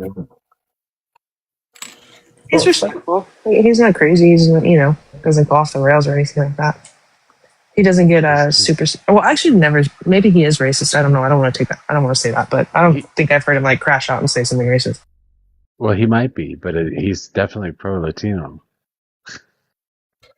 I mean, I'll just say I never say anything like that because, like, I don't know what's in anyone's heart. So even like I'll say I'll say things like I've never heard them say anything that's against this group or whatever.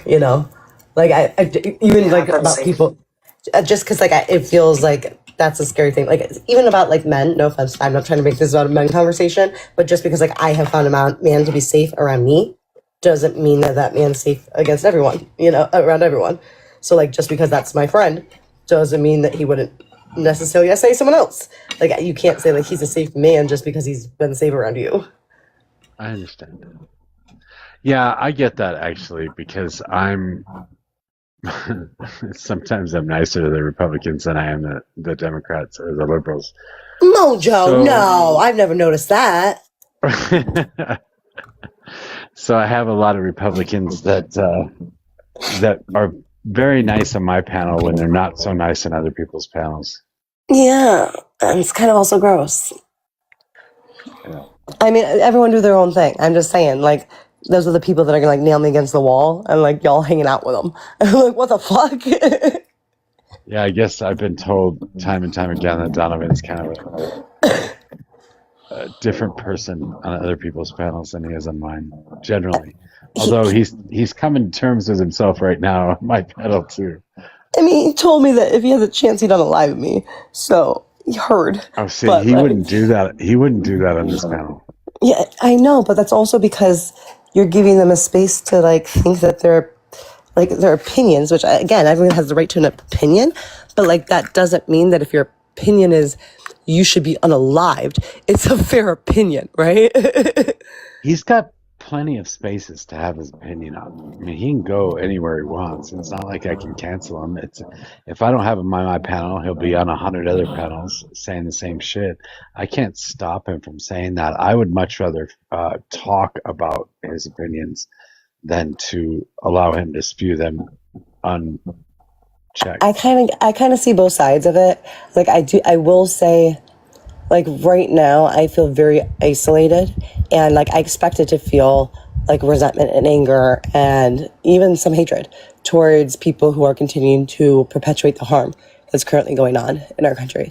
But like I'm now recognizing I feel isolated from people who agree with me for the most part on these positions, because it's like, guys, what are you doing? Like, please come fucking help. Like, we need more people. Like, what are you doing? And like, I didn't realize there'd be that level. It's very isolating. I also think it's not everyone's living where I am. Not everyone's dealing with it daily, But like, I will say it does feel like when I see panels where people are making jokes with the same people who yesterday told me I should be unalived, it's hard to like, or not even me, but like the entire populations should be unalived. Like, that's even worse. And like it's hard for me to like feel like that should be debate worthy. Like it's like human rights aren't up for debate in my mind. And like at the same time though, like we have to change minds. So like I get the other side of it too, but like I'm just kind of past the point where like we can debate other things, but like debating your right to exist doesn't feel like debatable to me. Well, I don't know. You seem to hang out with ICE agents a whole lot. I'm not sure. I do. That's true. That is very true, Mojo. And cops too. I'm with them a lot more than I'd ever want to be. They call me Canes. Literally, the NYPD, like the fucking head of the NYPD calls me Canes because I have a cane.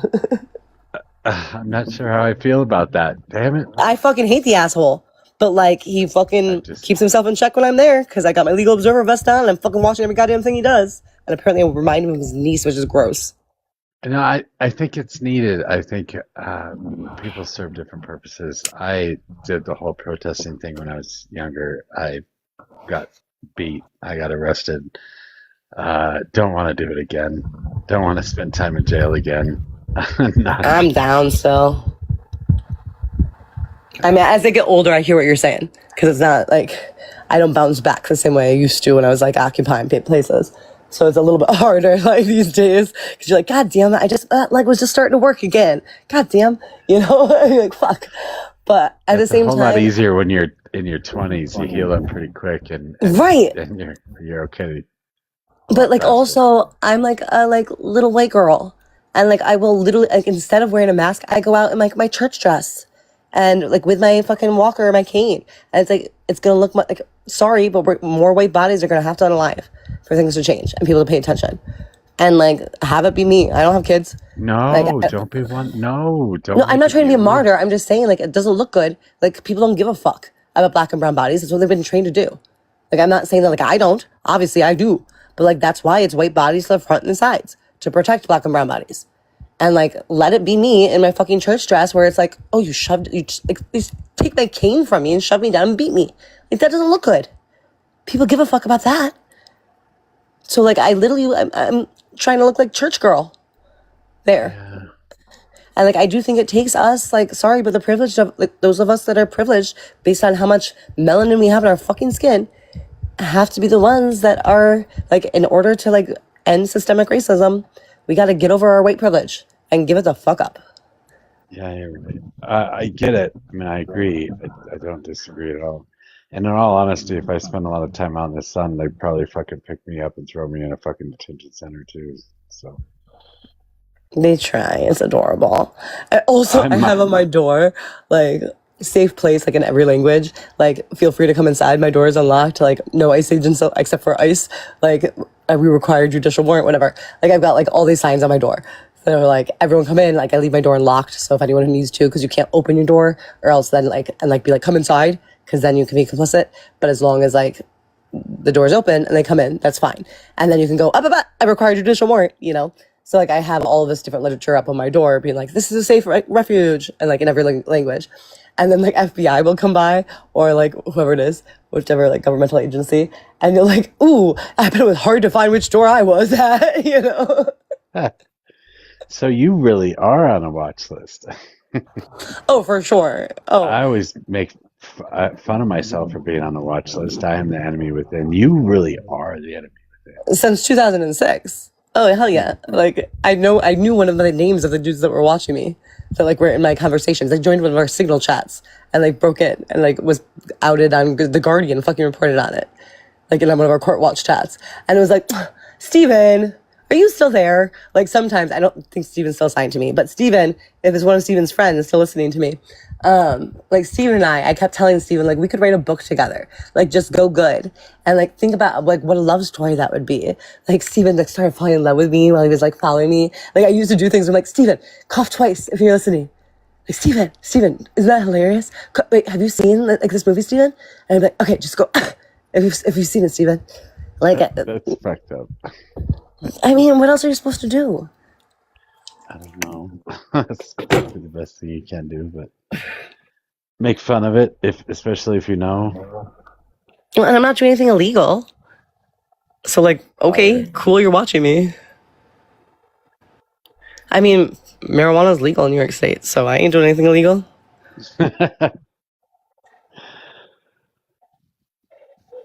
But everybody went away. I guess it's I time scared to me. end I'm the sorry. live. Oh, wait, hold on. Let me put some more of the other things. This was so fucked up. Look up the Guardian article about the feds fucking infiltrating our court watch group. And look how insane it was. Because, like, on our end, let me tell you how insane it was, because the Guardian article did, like, that was how we found out. So, like, the Guardian wrote an article saying there was a member of the FBI that infiltrated our, like, court watch groups in New York City. And, like, we have multiple court watch groups, but based on the information they provided in the article, we, like, knew which court watch group it was. And it was one of our most vetted fucking chats, which meant, like, you had to know someone that was in our group, like, in real life, that, like, you'd gone to these different things with for a long time, and, like, they had to, like, vouch for you. There's, like, only 20 people in it. And this fucking federal agent, like, posed as one of us for years, started dating one of the people in our group. They were engaged to be married when this article came out, and none of us had any fucking idea. Like, how fucking insane. Wow. So Like, this that was all fake, or did it turn out to be? No, it was real. The Guardian was the one that broke it. That's how we found out we had a fucking federal agent in one of our groups. And, like, they were like... go ahead. No, I mean, like, the marriage. And Oh, they didn't end up getting married. They were engaged. But yeah, no, he was faking it with her. Like, the poor girl was, like, devastated. She left our group. She apologized and was like, it's my fault. We're like, what? No. Like, he was in the group before you even joined. Like, what? But, like, she was devastated, obviously. Like, that should be, like, fucking a crime to do to someone. Like, how fucking ridiculous. No. And then also, like, when they were reporting on it, like, literally look up the Guardian article. Like, it's insane because they're like, they told people how to get into the courthouse. And it was like, yeah, we said, go tell them you're there to observe the court. Like, what? Like, it wasn't like we were having them sneak in. It was like, we're here to do court watching. Like, you go up to this door and go, hi, my name is so-and-so. I'm here to do court watching. Like, what? Like, we're telling them to sneak in. It's just insane. Sorry. But, like, one time you snuck in through the front door. Yeah, seriously. And, like, I remember reading the article. This was, like, probably a year ago that the Guardian article came out. And, like, then we found out about it, and we're all talking about it, trying to, like, and then we traced it back based on, like, the quotes they'd quoted from. I'm like, oh, shit, it's this group. And it's like we knew which one of our court watching groups it was, because, like, we're the main admins are in all of them. And, like, we found out which one it was. And, like, just reading the conversation, you're like, dude, like, he was someone, like, I knew him in real life, you know? Like, we went to do court watching together.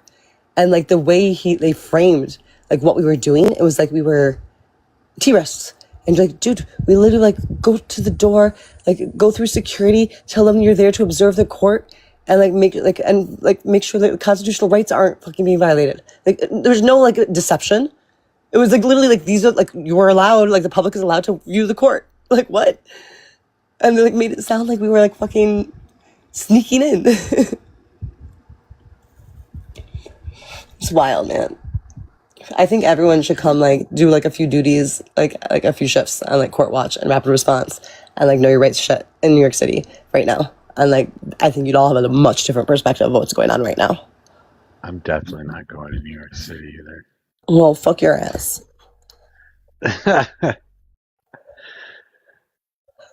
Dude, my fucking brother, he's on TPS, he's Haitian, and his TPS obviously was just revoked. And, dude, it fucking sucks. Like, he just filed his asylum claim. I don't think it's gonna get through. But, like, holy fuck. Like, my brother's gonna, like, if he goes back, he's gonna be fucking unalived. Like, it's fucking so shitty. Like, this isn't the way it works. Like, and I don't think people understand what TPS is. But, like, that's illegal. Like, you have to do a review 60 days before TPS is supposed to be done and show that the country has materially changed. That's why TPS has been, like, the order since 2010 for Haitians. Like, it's my fucking brother. Like, it's my baby brother. Like, he's not fucking eating cats and dogs. He's taking care of our cats and dogs. Oh, God, I'm just so fucking pissed off at these people. That sucks. Sorry, I know I'm rambling. It's so fucking much. This is like the 10th woman to reference your butthole in some way or another, Mojo. I don't know what it is, but it seems like these liberal women really want to peg you. Did I reference a butthole? Wait, yeah, what? You said fuck his ass. What did I miss? I said fuck his ass. Yeah. Okay, I wasn't referencing his butthole. His was more like, a pronoun to mean like theirs. It was like a his their pronoun. Oh, okay, that's fair. But goddamn. Okay, there's something wrong with you, bro. You pay way Why? more Because I attention. heard that specifically and was like, huh, this is like the 10th woman to say it. Yeah, there's something wrong with you. You aren't paying a lot of attention to his asshole, it sounds like. I just passively hear it, and I was only making the observation. You know, it's funny. I sit here and listen to the conversations. I'm just playing a video game the entire time I'm playing that I'm doing this. I sit here and play a video game, and I can follow the political conversation. I listen to what everybody says, but I like totally tune out the insults and the I don't know, random weird things that people say. But I'm able to follow the conversation. Yeah, I don't hear them anymore. Like I've worked in this line of work for like whether it be activism or politics for 20 years. Like I don't even hear it anymore. Actively listen to it all because it normally like enumerates quite a bit about a person's character. If you just listen to how they talk when they think nobody's listening to them. Well, character is who you are when nobody's watching. Wait, well, yes, that's why I said it enumerates your character. I want to know what you think about Christine's character right now, then. Well, fuck your goddamn asshole. That was from Robot. Why does my butthole have to be in this? So anyways, it sounded like you were being left out. You're welcome. Because you're a cowboy, and I heard you guys like that kind of shit. Wow. As we stir the coal with our penis. Anyways, for Christine, no, I think she's a good person. Like, she's very genuine, honest. I don't think she really has any kind of pathological need or any desire to, like, lie about anything. She doesn't seem dishonest in any way. Weird that it went right to honesty. That feels like you don't believe that then. Why wouldn't I believe that? Well, just because like you immediately like pointed down on like honesty as if like me thinks that us protest too much. Not necessarily. It's because we're on a internet app. Like, I appreciate that. I think I am also fixated on that because obviously I'm sure you guys had heard there was an issue at some point, and I like was like like this doesn't distract me from my work. I'm getting the fuck off. So I like took a little break from tickety tackety for a little bit. I didn't. I don't have any foreknowledge of anything. I appreciate that. Just saying, like, run on an app. I don't know any of your other proclivities or anything like that. Just the way you relay information on here is honest. It all seems true and upfront. I'm not gonna lie. I did notice you were gone for a while, but I have absolutely no idea why. Well, okay, so like, long story short, like I'd fucking mentioned that there was a dude. Like I'd been asked by someone to like just mention it privately to a few different people that were having this dude on their lives. That was this young woman was concerned because there were pictures that were exchanged, and she had been intoxicated at the time, and like so she like had asked if I could please assist her in like making sure that those did not come out, and had also informed me that this person was talking to younger individuals not of a legal age as well. And I did not like put it out. Like I privately messaged people, didn't like make a thing of it. Like did exactly what she wanted me to do, but like did it in like hype and like these are people that we both know, whatever. They made a huge thing out of it. She was in a situation that like would not be safe for her to be known who it was. They then outed who it was and like then tried to like turn it on me like I wanted TikTok drama. And you're like, what the fuck? Like I literally did everything I could to avoid that shit. What are you talking about? And like try to, I don't know. It was stupid ass shit. But like the only thing that was important was like this young woman being safe to me, you know? So like that was what I cared about. And like then these same people are people that continue to drama farm. And like it's like I don't have time for that shit. Like I get really grossed out by people who like proclaim that they give a fuck about the results of the world and like what happens, and like they're spending their time on TikTok drama farming. Like that feels so performative and fake as fuck. And like, I don't like that. I think it's very harmful to all of our communities. And then people think that they are aware of what's going on, but they're getting their information from someone that's not paying attention. And I really have a problem with that. And when it became, they then, like you guys know Dan. Yeah. Mm-hmm. Yeah, they then like tried to have like this fucking Republican woman came up and tried to insist that Dan had essayed me. And it had happened on a TikTok live. And like they all knew it happened. And like it got to the point where I fucking contacted Patriot. And like Patriot was like the one that convinced me it wasn't true. Like not that I needed convincing, because I didn't think it was true. But like having multiple people tell you that they had seen it happen when I was unconscious, you know, was like, wait, what? And like I reached out to fucking my MAGA life was supposed assholes. to be involved in this, isn't it? Wasn't it? Say again? My life was supposed to be involved in this portion of it, wasn't it? Oh, I don't know. I don't like everyone's live is fucking recording it. Like I'm over here fucking crying. No. I mean, oh, sorry. Go ahead. No, I mean that particular portion of the fucking drama, bullshit lies. That was something that was supposed to have happened in my life. I have no idea. I didn't know anything was supposed to happen. I was just like so caught off guard because I was like, wait, what? And like then people like being like, oh, karma. You don't accuse someone unless it's true. And you're like, you're the like, I didn't like. I was throwing up. Like I've been friends with this dude for this long, and this had like he'd essayed me. Like I didn't believe it at all. Like I was 99.99% sure it did not happen. But when multiple people were saying that they saw it happen, you know, you're like, wait, what? And like. And it fucking literally took Patriot, like fucking Patriot's ass. And like some of the other like fucking MAGA hats that like I would never talk to. Like to be like, dude, are you kidding me? Like I hate these bitches, but like this didn't fucking happen. And like I will say as much as I fucking can't stand Patriot, I respect him now. Like I don't respect him, but I respect that moment that he chose to be honest. Because he was like, guys, you guys know I would fucking tear both of them down. I hate them both. Like if this had happened, it would not have like, I would not have stopped talking about it. Like this did not happen. And I was like, thank you. Like I asked him if he would call me and be like, I need to know if this is true, you know? But like, that's just, it's so beyond the peril, like beyond the like, pale of like what happens on TikTok. Like you can't fucking do that, especially to like a survivor. Like what? And like, crazy. I have heard quite a bit of that actually. It's just fucking insanity. And like, yeah, I must recant my statement. Now that you mention it, I did have foreknowledge of all that stuff. Yeah, it was really fucked up. And like, I had to take a break from it because it was like, I would never do anything to try to harm anyone. And like, for real, like, even if I disagree with you, I don't want to harm you, you know? Yeah. It was really fucking tough. And like, will always be 0.0001% of me that's like, I don't know. But like, of course it didn't fucking happen. And like, it's fucking shitty as fuck. Like, that people are like laughing at that, proclaim to be on the left and support women. Like, what the fuck? And like the same people that like recently you got in with like Mojo, like that shit. And you're like, guys, like this like has real impacts on people's lives. Yeah, I probably shouldn't talk about that. Yeah, no, I don't want to. That's why I just said it that way. But like, it was a similar group, is what I'm saying. Where you're like, guys, this isn't fucking for fun. This is real consequences.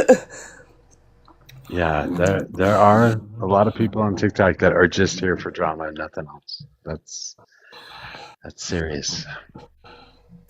Yeah, but I didn't mean like bring it all up. It's just like that's why I took a break for a little bit because it was like Thank you for sharing. Well, I will just give everybody that is listening the forewarning. The dildo of consequences rarely arrives mood. You cut off, but I'm sure it was very poignant. I want to hear what you had to say. The dildo of consequences rarely arrives lewd. Oh my God. It was not poignant. Never mind. I told you don't want to hear it. Mojo, I should not have asked him to repeat it. Yeah, that was wild.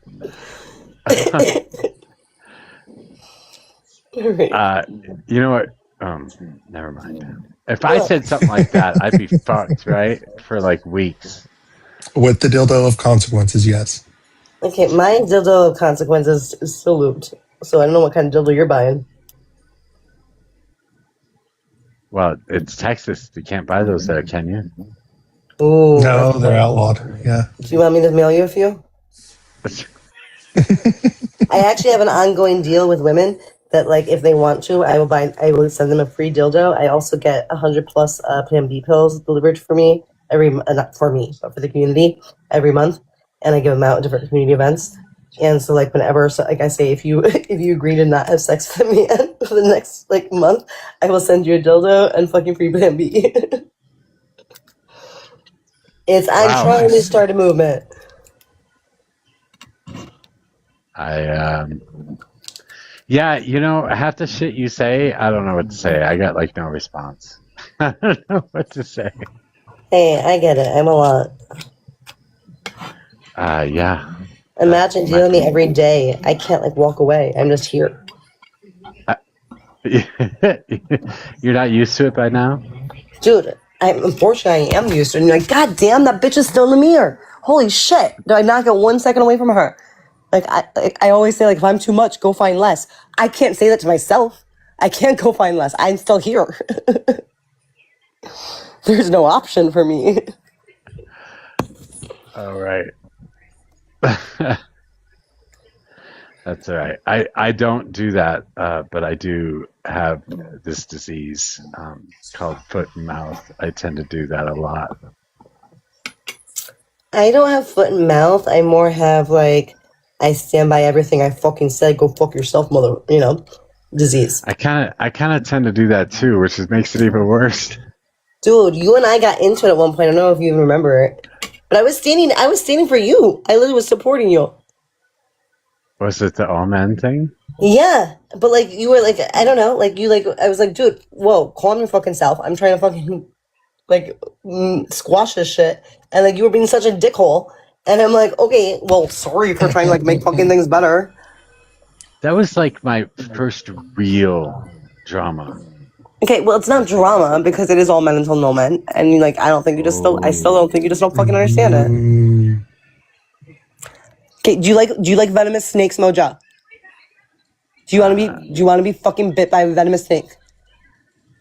No. Okay, if you see a snake, you have a 1 in 6,000 chance of being bit by a venomous snake. I know. I pick up snakes all the time. Right, but did you pick up venomous snakes when you recognize it's a venomous snake? And you're oh, this snake's gonna probably kill me. No, but I'm not scared of snakes because some of them are venomous. So you're gonna grab a venomous snake? I'm not scared of snakes because you know that this snake is a venomous snake. I'm not saying you're scared. Mm-hmm. You know the snake is a venomous snake. Are you gonna go touch it? Yeah, but you don't know that. That's the problem. But no, I know. I'm saying in this situation, totally such a different situation. That's a snake. You've identified it as a certain type of snake. It's a venomous snake. Are you gonna go grab it? Then I wouldn't pick it up. No. Okay, and you have only a 1 in 6,000 chance of being bitten by that venomous snake. So you know. Well, I'm kind of clumsy. I think my numbers would probably be a little higher. Okay, fair. I'm clumsy too, so my numbers will probably be higher in this example as well. I've been around quite a few of those venomous snakes, so my numbers are a lot higher. How many times have you died? But I mean, die. Are we talking about permanence, or are we talking just about asking, how many times have you been killed by that venomous snake? I don't know. If I've experienced death, then I'll call the law offices of blah, blah, blah, blah, blah. Well, just saying, you just told me you're around venomous snakes a lot, and you're still alive. Yeah, but that doesn't mean I haven't experienced death. What? Okay, now I'm confused. You can experience death and no. You came back to life? Are you my dad? Jesus. Dad. What the fuck? I told you not to do this thing anymore. He fucking plays with me sometimes like this. What the fuck, Dad? Oh my god, he's such a fucking joker. Man, Dad. Do you know you're up here? Oh, I didn't even realize there was someone else here. That's rude. Yes. Okay. You just came up to not say anything? I'm just listening. Oh. You said Cobra. Are we doing fucking Karate Kid? No, it's G.I. Joe. Wax on, wax off, Kiwasabi. Are you part of the... Can we say that? Can we say Kiwasabi? Yes, that's literally in Oh my god, Mojo. Can we say Well, I'm not sure what we can say anymore. Oh, shut up. Oh my goodness. What the fuck? Can I not say a word in another language? It's not like you're fucking saying it Kimosabi, oh my. No, you can say Kimosabi. It's just another fucking word. Aman, ishkadam. I have no idea what that means. That's Armenian. Oh my fucking god. Oh, culturally appropriating. I'm Armenian. Canceler. I'm Armenian. No, you're American. Cancel her. Oh my god. That made me fucking laugh my ass off. Oh my god. Damn, you gotta quit smoking. I will not quit smoking. Ever. There you go. Winners never quit. We do not. Mom run 100 since I was 12 years old. I'm so proud of it. No, I'm not. But I have no desire to quit. I do hide it though, because I'm so embarrassed by it. That's fair. Especially around kids. I don't hide, but I certainly don't smoke in front of people. Okay, that's hiding. No. I mean, like, I don't want to blow smoke in anybody else's face. I don't want to inconvenience other people. Exactly. That's hiding it. No, it's not hiding it. It's just being courteous. A good person. Yeah, me too. I know. But like, I'll literally see a kid across the street and I like put my cigarette like behind my back. I've never done that. Yeah, you have. No, I sit on the front porch and I sit on the front porch and smoke cigarettes. I got an ashtray set up there. I got my grandparents' ashtray that they used to put candy in after they quit smoking. Okay, see, like you're like living a legend. It'd be rude to them. You're like honoring your grandparents. And by the way, Game Genie, we know that you can always smell. I just meant more like I'm hiding it because like I don't want kids or like people like even like interns or like the younger generation to like the people who respect me to like think it's okay to do it. Like I'm already fucking in. I already got 20-pack years plus. So like I'm done. Don't worry about me. But like I don't want other people to think it's okay. Why aren't you coming up, Ella? I'll make you come up. I did the rings just a little bit ago because I told you I'd start it over again, and I made it through on the first try. If that doesn't get you up here, I don't know what will. Wait, rings in what game? Crimson Desert. Ah, interesting. You go up in the sky and you get. I know what. Are you fucking kidding me? You think I don't know what? Oh my god. Have you played it? I have not. I watched one of the teenagers that I work with play it, and then he laughed at me because I did such a bad job. Now I feel childish. I'm like still back in Overwatch and like fucking GTA days over here. I never played Overwatch. Oh my god, Overwatch is so much fucking fun. That's like a first-person shooter, yeah. Yeah, but like the different classes, like it's a blast. I used to get paid. Like people would like teams would pay me to like be their fucking healer, and I like crushed Mercy, which I know other people fucking judge, but like I was a really great Mercy. Interesting. I loved like those games. I only learned video games because my brother, like I was leaving for college, and my younger brother was 5 years younger than me, and I like knew he would stop hanging out with me or like talking to me, so like I got in with him on video games. So like that way, even when I was gone, he'd be like, "Oh, you want to play Call of Duty?" And you're like, "Yeah, I got you, boy." You know. So like that's how I like kept our relationship going. It was like I learned video games, and then I like started enjoying them. Best excuse ever. You know? Yeah. So anyway, there's one of the abyss things that you have to do where you get blown up in the air with the fan or whatever, and you have to fly through these rings. And she was having a really hard time with it last night, and it was driving her crazy. And I said, "It's not hard. What are you doing?" You jerk! Don't say that. Ella, I apologize on his behalf. I'm sure it was hard. Yes, Mojo's very ableist. I am good at a lot of things in that game, but the abyss part is not one of them. I hear you. She gets vertigo. I so get that. I turn around too quickly, and I'll like. Listen, in real life, I used to rock climb. I have no fear of heights, but then in that game, there's something about the way you move up in the abyss area, and you're looking down at the game world. Like it gives me vertigo. It's crazy. Holy fuck! I experienced the same thing. What's the fucking one? It's like also a like one-player shooter that like everyone plays, and like you get like you spawn in different spots, and like your team. Like, what's the one? Like the main games, like everyone plays. It's like super famous. Shit, what the fuck is the game? But the same thing happened to me, Ella. It's just Call of Duty. Yeah, no, it's not Call of Duty. Which I love COD, but is it? No, it's fucking like the one that like all the kids are playing right now. and like For you like Fortnite. Fortnite, no, not Fortnite. That's closer. That's Fortnite's closer.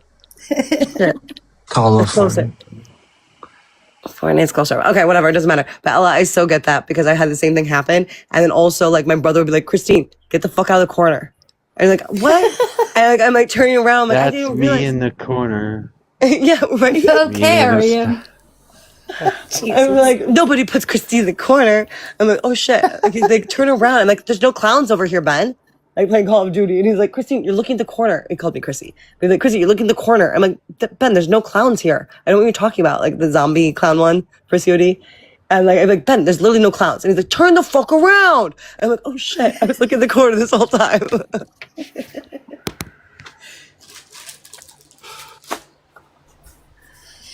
I'm playing Well, WoW right now. here's the crazy that I am. The crazy that I am is that I have beat the game twice, just running through it. But I have restarted, I don't know, 7 times now.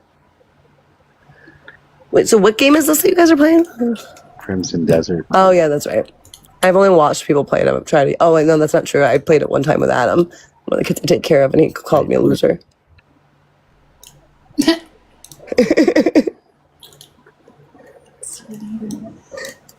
I spend my time between a couple of games. Have you played Overwatch, Ella? No, I have not. Oh my god, it's like the only game I really want to play right now.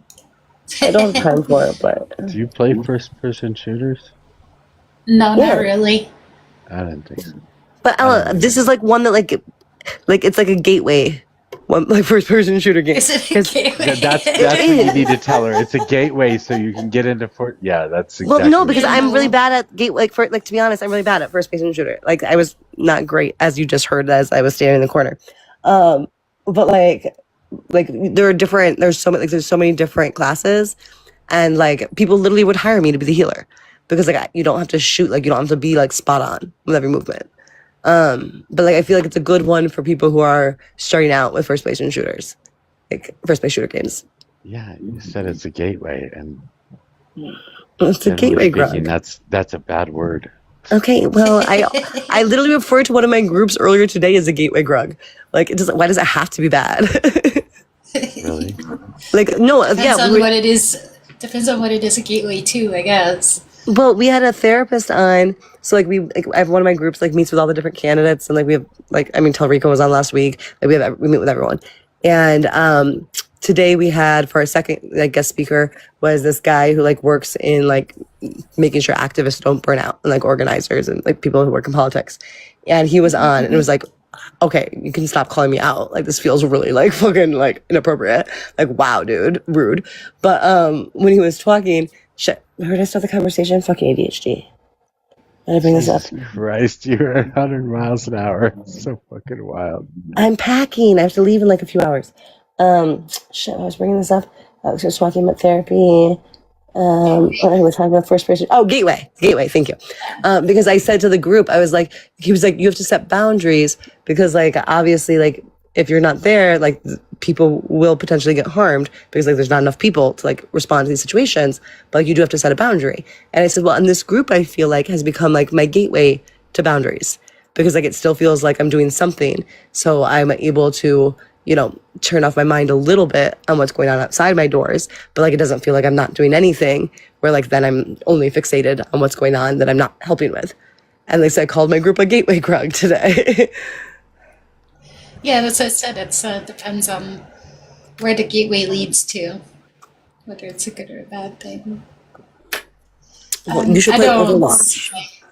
I don't It's a see good myself gateway. playing first-person shooters. The only one I've ever really, well, the two. I shouldn't even say that. The only one that I've ever really played was Borderlands, just because I really like the art in it. I love Borderlands. Yeah. But I got a lot of the Far Cry games and I'm on BattleNet, so clearly Call of Duty there. But like I've tried them all once or twice, and I can't get into it. Have you played did you play GTA like doing like the actual heists? I don't like GTA. It's too modern for me. Like if I'm gonna play video games, it's got to be like whimsical or fantasy or something.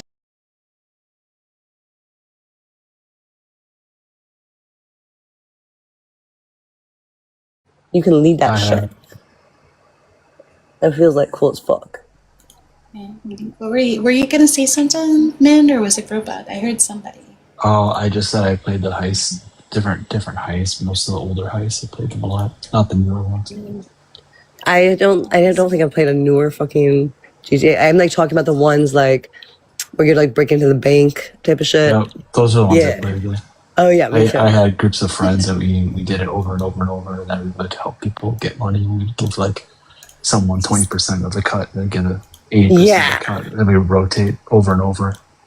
Dude, I like the idea of robbing banks for fun just doesn't appeal to me.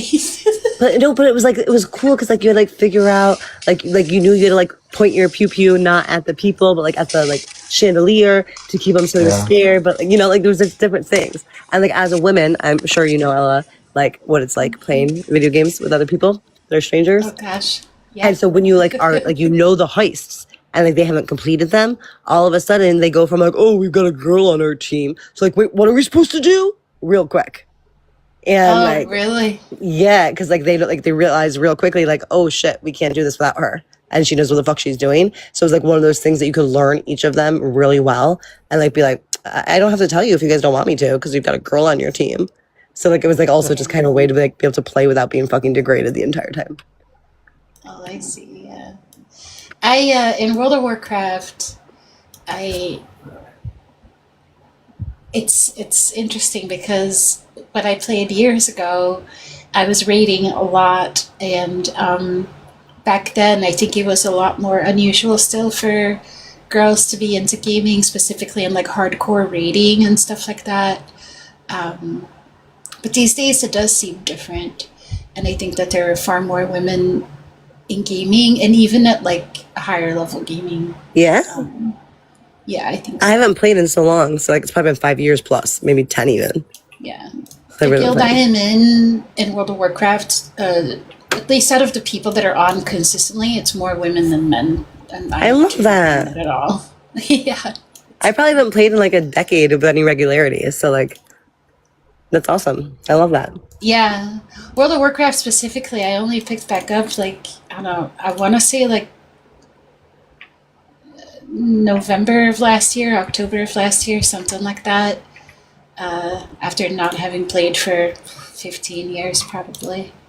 That's awesome. Do any of you play D&D? No, but I do play Baldur's Gate 3. All right. And I've been told that that is probably one of the better, like, video game versions of a D&D type game. Wait, what's it called? I don't think I've ever heard of this. Baldur's Gate. I'm gonna write that down. Specifically the third one. Beaulder. Let me put in the comments so I can screenshot it, Mojo. No. Sorry, I'm packing. I'm supposed to be like on a train in 3 hours. Packing. I'm packing here. I'm walking here. Karenz, are you there? Karenz? Karen, I think. It's Karen Zen or something. Karen Zenner. Karen Zenner. Karen. Yeah. First of all, the reason I asked to join was I heard Christine's voice, and I wanted to say how much as an older person I appreciate all the efforts you're making toward revolutionary change. I see your videos, and I think you're sweet. I just wanted you to know that, number one, okay? Thank you. Because we need revolutionary change here in this nation. I mean revolutionary change in order to give the next generation a true chance at a happy, healthy life. One of the things that I wanted to ask the people on this panel is that I've been doing a lot of thinking about all of this. And so I started asking people. I said, name 3 things that you need to stay alive. Now name 3 things that would make you comfortable now that you're alive. Name 3 things that would make you happy. And I came to notice that 6 of those 9 answers were always the same if the people actually sat down and thought about it for a minute, recognizing the commonness of all people, you know, the thing that brings us all together. And I think that maybe There's a couple of things, Christine. Also, I've never been on a live, not one live, where I heard people say to the young generation that they were worth something, that they were worth a home, and they were worth clean water, and they were worth healthy food, education, and medical care. They were worth a National Workers' Bill of Rights. I never hear anybody tell this younger generation that they're worth the change that the people, the activists are fighting for, that they're worth it. And I never hear anybody say anything good about the younger generation. And how can you make people fight for something if they don't feel like they're worth it? And in this story that people live in, every day these young people get up and fight a battle to stay alive. The story itself tells them they're not worth it. The whole story, from the moment they're born and their eyes are opened up, they're born into a story that says you're worth so much. They're born into mansions with nannies and opportunities, and some children born into poverty, war, filth, neglect. And then the silence of the people reinforce that lie of worth. From the time that they're born, we're assigned our worth. I'm sorry. Don't apologize. Okay, and I'm saying, where are the people my generation telling your generation that you're worth more than the goddamn story you were born in? Where are they? Telling these young people to stand up and fight, fight, fight, fight, fight. Where are the people my generation standing up for their children and their grandchildren? Karen, I'm going to message you. I would love for you to join one of the groups I'm in that are people of your generation that are doing that, because I want you to know that there are people doing that, and it does feel like there's not enough, but there are people doing that, and you're one of them. So where are they? They're right here. Would you like to say anything, Mojo? What age are I feel we like talking about? like an asshole. I'm 67 years old. My kids are in their 40s. I got a 20-year-old, a 10-year-old, and I was a asking newborn Christine. Oh. Yeah, I was curious, Christine. Oh, yeah. Asking me what? Apologies. Like the age. The group I was talking about? Range of that group. Yeah, so they are about his age, so they're 65 plus. Oh, okay. I'm like in that middle range where I don't know where I fit in, but I'm always the oldest of a group or the youngest of a group, it feels like. yeah, same. And I'll be 47 in a couple of weeks, and I just don't know what to do with myself. I'm 38, and let me tell you, my entire life, though, I've always been the oldest in a group or youngest in a group when it comes to politics. Since I was 16, that's how it feels. I mean, not how it feels, that's how it's been. And I actually asked the question of the older group it's called Markers for Democracy, and they work with a group called Seniors. I don't remember what that other group is called, but I asked them if they had the same experience, because it was like, this can't be new, and they're like, no, not really. Like, we've never had that. And they're like, that's a weird. Like, I wonder if some of the older individuals can speak to that at all, because for me, it's always been I'm either the youngest in a political environment or the oldest, depending on which group I'm with. Did you guys experience that at all growing up? Those of us who are at a different age. Yeah, consistently, but I think the last couple of years, especially in the more the activism kind of world, like the volunteer world, I'm typically the oldest at this point. Well, and I see people of both ages. It's just that if I'm in the postcarding group, I'm the youngest. If I'm out protesting, I'm the oldest. It depends on which group. Yeah. I'm in. But I'm kind of trying to bridge the gap. We're can we not be fighting each other? Yeah. Well, something else I think about, I don't think people realize this, okay? But probably the greatest force in this nation is the ages between 45 and 65. But the greatest potential force is the ages between 18 and 45, which are also the greatest non-voting age, you know?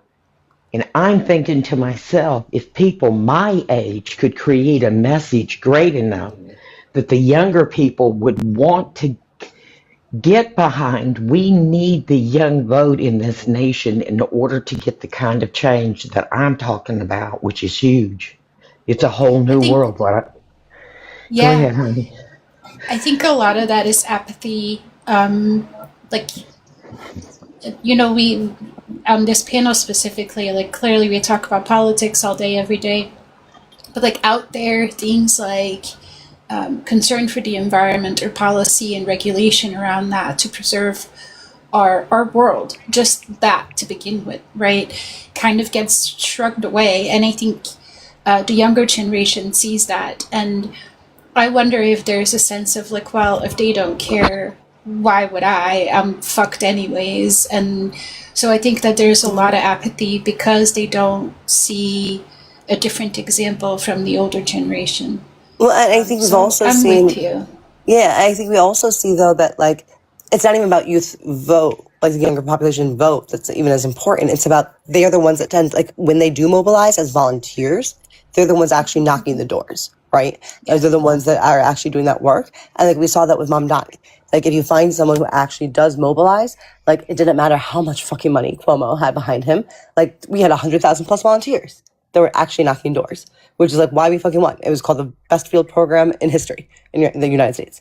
And it really, like, okay, I'm not gonna toot my own horn because I was the field director of Queens, but like it was a great, like I've worked on so many campaigns. I've never seen a field program like this. And it was because they spoke directly to, like not down to, but to the youth and like to their issues. And I do think it's very hard to motivate someone when they're looking around and like, dude, what do you mean? Like the generation above me still can't own a home. Like what? Like I can't fucking buy health insurance. Like what's my motivation? You know? And like, so when they're seeing both parties fail and like, then they're learning about it too. Like they just finished high school or they're in college, whatever it may be. And they're like, wait, you guys have never done this change. Like we've been asking for healthcare for all for how long? I just found out. Like what? And like, so it's like, what's motivating them to be involved? And I do think to your point, Karen, like we need to capitalize. I don't want to like say that in like a capitalist way, but like capitalize on that energy. And like, instead of like talking about things that are bad, like this is what we could change. And like, that's what Mamdani did so well.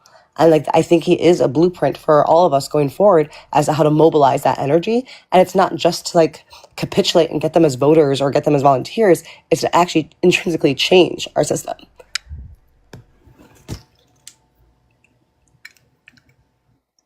And you got the right idea. But here was something else I was wondering, Christine, all right? Why is it, I mean, in my heart, okay, I have a message for the young generation. Something I've noticed about politics is there doesn't seem to be a united, simple message offered to the people. It's like the opposing party can't collectively come up with something. Christine, listen, listen to my idea, okay? Well, we have the 3 things you need to stay alive, 3 things to make you comfortable, 3 things to make you happy. I already wrote that down, by the way. I loved it. Okay, if people, you're going to be amazed at how 6 of those 9 answers are the same. The collective, okay, something else, collective suffrage, during the civil rights, during the women's movement, we had collective suffrage of the people. All the Black people came together as one with one voice. The women came together as one with one voice. That collective suffrage, I mean, it's so powerful, okay? And here's what I was thinking. Okay, look, Christine, we need a National Workers' Bill of Rights to cover every worker in this nation. Mm-hmm. We need a Declaration of Human Rights to include homes, healthy food, clean water, education, and medical care. You guys need to fight this younger generation. Y'all are not like the people that came before you. It's so much easier for you to look to your neighbor and say, if you live here, work here, your children go to school here, and you call this nation home, you have a vote, a new voter's Bill of Rights. You know, and then in order to accomplish it, you know, you have to consider that a CEO of a great corporation claims great profits, but he doesn't consider environmental damage or economic slavery. He is a false prophet claiming false profits because the interest-bearing banks were created by the ruling elite to ensure that they remain the ruling elite. Money moves up. The people are burdened and oppressed with debt. In order to achieve your dreams when you come in power, you're going to have to create a new financial system, fair, just, transparent, non-profit banking, to ensure that money remains a tool for the people, by the people. I'm talking real revolutionary change. Your generation has risen above the ideas of nations, race, religion, class, money, even political rhetoric, to recognize the truth of one planet, one humanity, one global environmental system in crisis. Only reason I got on, okay, and it's not that I don't know the rest of you, it's just that young lady up there sitting in that corner packing, okay, that young lady inspires me. My hope lies in people like her who are fighting for the greatest change this nation has ever seen. I got on to tell you I was proud of you, Christine. I just wanted to say that. Thank you so much. That means so much to me. I also I hope you have that written down somewhere and please send that to me. That was quite the speech you just gave. I just want you to know I'm proud of you, young lady, and all the hope of mankind lies in the hands of young too people much. like That's I got enough weight on my shoulders. No, honey, I'm serious. I wouldn't say it if I wasn't. You hear I me? appreciate that. You give me hope. To be honest, I just recorded a video I'm about to post about someone who's 20 that I talk about the next generation being my hope. So it's so you know how I feel. You know exactly how I feel. Okay. You know it's real then, don't you? I do. I appreciate that. Thank you.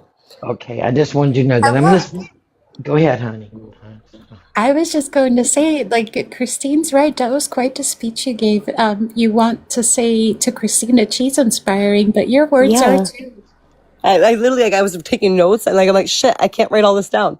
I got some of it, but if you have that written out, I'd love to. It should be on YouTube if you want to listen back to it. That would be great. Thank you, Mojo. Let me make sure. Because I wrote, name 3 things you need to stay alive, 3 things to be comfortable, 3 things happy, Declaration of Human and Worker Rights, voting rights. But then you kept talking, and then I was paying attention to you, and so I didn't keep taking notes. Include housing in the Bill of Human Rights, like that part. Yeah. Dude, that was really powerful. Okay, because look, it's constitutional.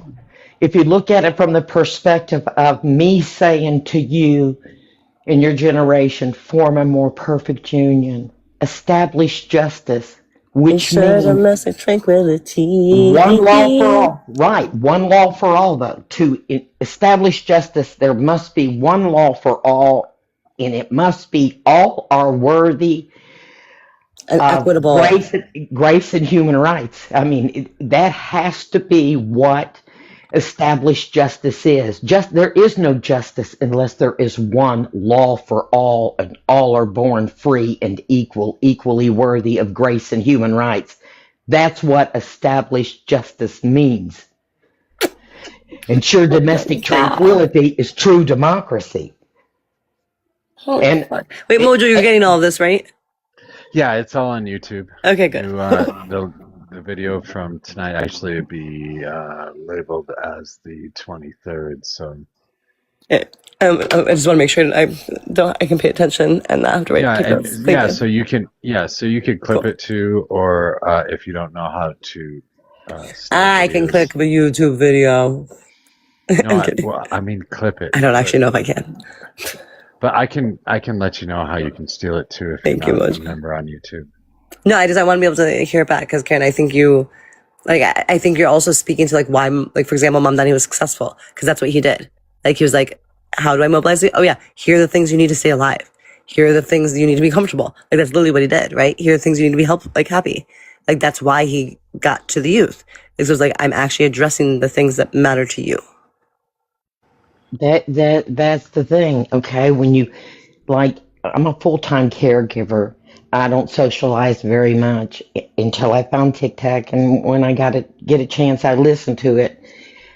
But to me, to an outsider who's not in it all the time, when I go in and I listen to the people talk, it gets to the point to where they sound just like crickets to me. It just becomes noise because they never address. They make it, now don't take this wrong, they make it about immigration. They make it about tariffs. Young people don't give that don't mean shit to them. It's that we're not speaking their language. Their language is education as they're going out of college with tremendous debts or not even considering going in it. What if we freed education and vocational training and we said to the young people of this nation, we need doctors, dentists, people in the medical field. We need people building new infrastructure. We will give you free education and free vocational training. We will support you along the way. Don't you know that our young people will answer that call? There'll be so many kids saying, when I grow up, I'm going to do this and I'm going to do that. Because we believed in them enough to provide a future for them, they rise to the call. If we don't free education, as it is right now, the reason we can't give health care to everybody in the United States is we don't have an infrastructure to support it. What will it be like for my children when they get older, and my grandchildren, if we don't do something now, right now? I don't think you're wrong. I do think that you're there's right. a bit of but I do think that there's a little bit of how do I put this? There is a fairly large movement of young people on the right that are leaning in to religion and that are not about immigration and that are not about universal health care, that have a more I'm going to say selfish kind of point of view. I don't know if that's really the core reason, but that is how it comes across to me. So But I think you're both speaking the same thing, though. Like because their needs are not being addressed, they're either like becoming apathetic and like they're distrusting of institutions, etc., or they're like, well, these people aren't giving it to me. Like, and there must be a reason behind it. It's the fucking other people. That's why like the world's not working out. So I think you're both kind of saying the same thing. Like whether it be from the left or the right, like either the younger population becomes apathetic or they become very involved on one side or the other. And if like you tell them this is the reason, if you do fear mongering, you're like, this is why like we can't have these things. Then it's like, oh, well now I know who I have to fight against. I don't know if I think my question ultimately was going to be, how do you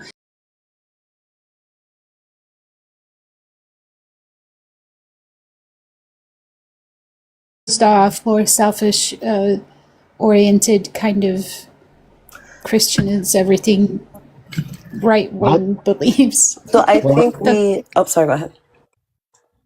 I think the greatest, if you simplify everything, all right, it really starts off with the lie of worth. I can't think of a greater person that teaches it than the church. They have no problem looking at their parishioners and the people that come in and deciding who goes to heaven and who goes to hell. Now that's a pretty big lie of worth right there, all right? This entire system, this entire civilization is built on the lie of worth, where one brother stands against another and says, I'm worth more than you. Upon that one idea, this entire civilization has been built. The banking system is like a holy bloodline that feeds that lie of worth every day, all right? Ensuring people their worth. All right.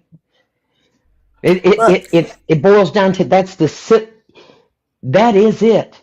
That's what the lie of worth. They'll stand against you, show you their face, tell you their name, and tell you that they're worth more than you are. Their children are worth more than your children. They're more deserving. They deserve more. What kind of an idea is that? I think you hit the nail on the head. Like, I think there are a few things happening in conjunction, right? Like, firstly, I think you're right. But, like, we have to make it more simplistic. So, like, for example, Mamdani was asked recently in an interview, like, is it harder to run for office or be in office? And he said it's harder to run for office because you're asking people, like, trust me, bro. Like, that's not the direct quote, but that's pretty much what he said. Whereas, like, when you're in office, you can go, look, I did this. And, like, then people understand and they believe you because they see the change, right? And so I think we're asking the younger generation to say, like, hey, trust me, bro, but they haven't seen that ever work. So, like, of course they're not going to trust me, bro. And then at the same time, we're talking about, like, I'm 38, but, like, the generation below me that grew up in COVID, that grew up where, like, you know, they were now 100% online, where they have these parasocial relationships, where they're listening to, like, the Nick Fuentes, where, like, women now have rights, and, like, just being a person that we need so we can buy property isn't enough, you know? Like, we actually have our own skills. Like, we don't want to be with you just because we need you. So, like, I think there's a lot of different things going into play here, where, like, it's much easier, for example, for a young man, especially a young white man, a young white cis man in our country, to either go one way or the other, where they can go, oh, like, I don't give a shit, like, none of these is gonna work out for me. Or the other option, because, like, the other side hasn't worked to solve their problems, is this problem is someone else's. I can blame this on someone else. And that's what the right does so well, is they go, no, it's not working. Like, and this is who you can blame. It's their fucking fault. And that changes from, like, person to person. Sometimes it's the immigrants, sometimes it's LGBTQ, sometimes it's women. Like, it doesn't matter what it is, but it's always someone else's fault. And if they can point at someone else, that's a much easier thing for them to understand than the other side going, no, we're going to fix it, when they know that they've never fixed it before. So I think we're seeing multiple things come into play, like the younger generation being below me. And I do think that the millennials are in a very unique spot because we experienced both of them. Like, we kind of had our foot in both sides. Like, the internet came out during us. Like, I remember when we got Facebook, you know? So I think we're in a very weird spot because, like, we get both sides, but we also are, like, I think you also hit the nail on the head when it's like, we see the entire world as, like, it's not nationalism. Like, we're patriotic by saying we want to be better. And, like, that's patriotism. So, like, most people in my generation that aren't, you know, incredibly extreme. Like, we look at it as fixing the world. And so we do see us all more as, like, a circles one, you know, like that's how we grew up with a Captain Planet, you know, like, we grew up with a thought of, like, we're all together. Like, it shouldn't be just, like, it shouldn't be divisive. And then we saw Trump come up and we were all like, what the fuck? Like, that's not what we're supposed to do. Whereas the last generation, they only knew Trump. Like, most of these people, like, that was their first election. And so, like, they don't know really a past and haven't experienced it. So I do think, like, we have to kind of give like empathy and, like, teach them that this isn't the way it's supposed to be. Not that, like, America was ever great, you know, like, there's always been change that needs to happen, but, like, hey guys, like, we're the ones that can change it.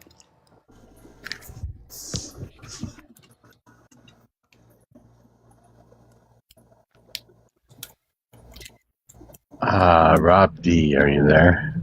I am, yes. Sound old enough to be on? You have something. Yeah, I'm 44. Yeah. Hey, fellow millennial, older millennial. Yeah, I'm right there. Actually, I don't know. 81, is that a millennial, or is that, or am I? Yeah, or am I? Gen X, I mean. Gen X. I don't know. It's actually it might still be millennial. Anyway, I do have a question though. So, and I did vote for Donald Trump. And I live in New York. I have a question. Wait, hold on. Did you vote for Trump every time? Yes, I did. And what part of New York? Don't dox yourself, but just in general. Well, I live in the Bronx. All right. Hey, what up, Queens of the House? I do have a question. So, if in 28, I don't think the Republicans will run Vance. I think Marco Rubio should run.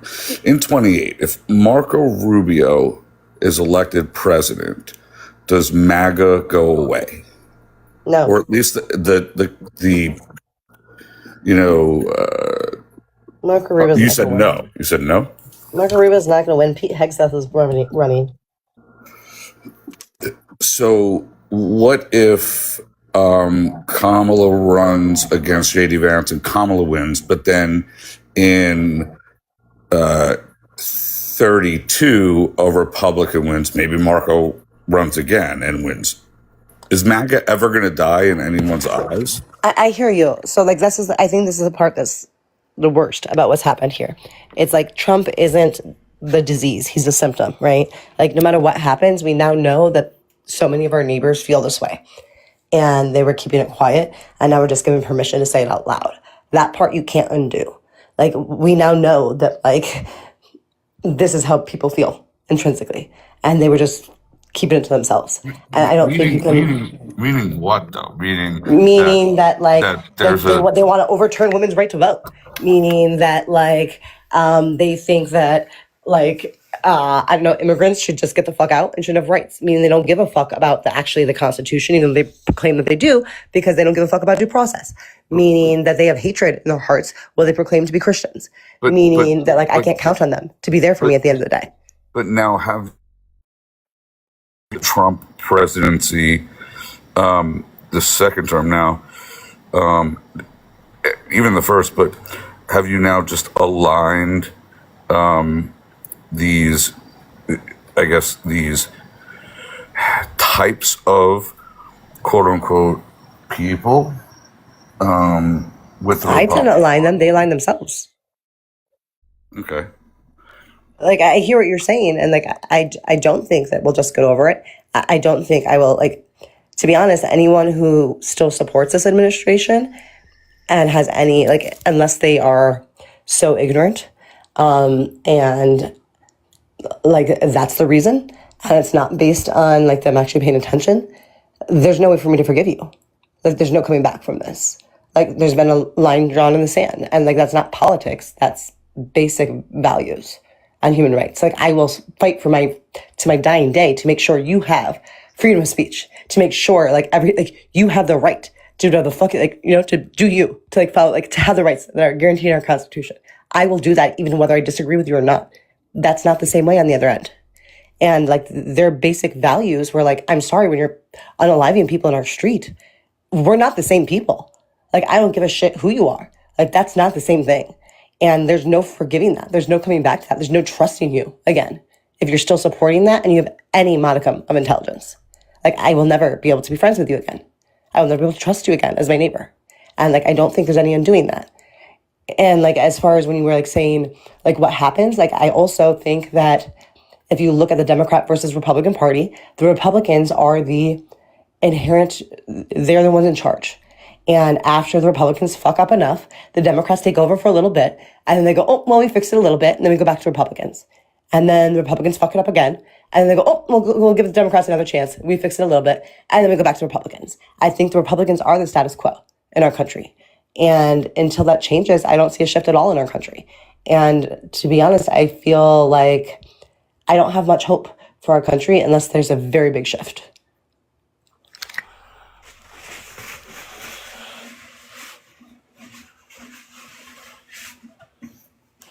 Oh, he left. Yeah, we left. Man, you chase him away, don't you? What? I was nice.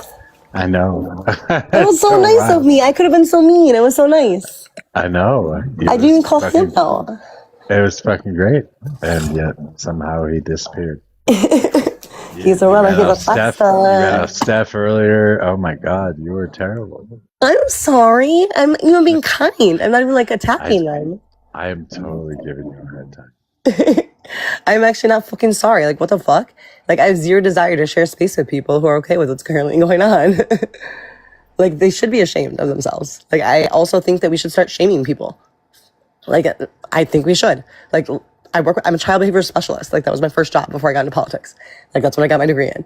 I like work with kids with autism, different types of special needs. And like, there is something to say with like a social, like, not that I think like peer pressure is good, but like social norms that are like, hey, if you go around punching kids in the face, kids aren't going to want to hang out with you. You know, like kids don't like when you punch them in the face, right? Like that's just a social norm. And like kids with autism don't understand social norms. So you have to like be like, hey, so like if whenever someone talks, you go, and like, you know, like that they're not going to want to probably talk to you anymore. So like that's something where it's like, hey, if you like encourage people to like unalive their neighbors, people aren't going to want to be friends with you. Like, I don't know why we're not like doing some public shaming here. Like, get the fucking like slacks out. Like, bye. Well, I'll tell you what, if you ask me, the best way to shame somebody is to remain calm, make a better argument, and have them run. Why are we arguing with these individuals? What are we arguing over? What is there left to debate? Like, please tell me one issue that we can debate.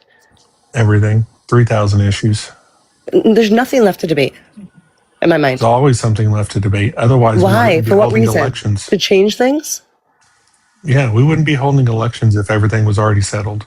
Well, I don't think it's that things are settled. I'm saying, what is there left to debate with people who intrinsically completely disagree as to whether or not human rights should exist?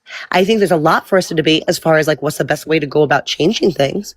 But like, if there's someone who is over here that's saying like you shouldn't have the right to exist, like women should have the right to vote, like we should have the right to bodily autonomy, like I don't want to fucking debate your ass. We don't have the same values. If you're supporting ICE right now, I have nothing to debate you on. Like, sorry, we ain't the same people.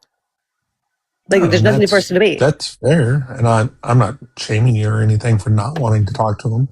I'm simply saying that we do have something to debate, like this panel, with those kinds of people. But what's debatable about human rights? Like, it feels like you're playing into their hand, that you're like giving that even as an option. No, the fact that we believe they should exist. But how's that debatable? It is like, debatable this is what I'm because saying. they vote. Look, I know, I hear you, but like, I'm saying we should stop debating that. Like, sorry, I don't debate basic fucking human rights. If you want to debate, like, how should we handle like immigration? Sure. But that's not debating basic fucking human rights, humanity. Like, that's not debating whether or not people should have the right to exist. Like, I refuse to debate that. Human rights in this country? No, we have not. Then there is absolutely something to debate. If you want, I don't think it's debatable. Need to be talking about them. But that's why I'm saying I think we should stop doing that. Has that ever worked in the past? Why are we still debating it? It should be like, yeah. No, it's just that I don't debate human rights.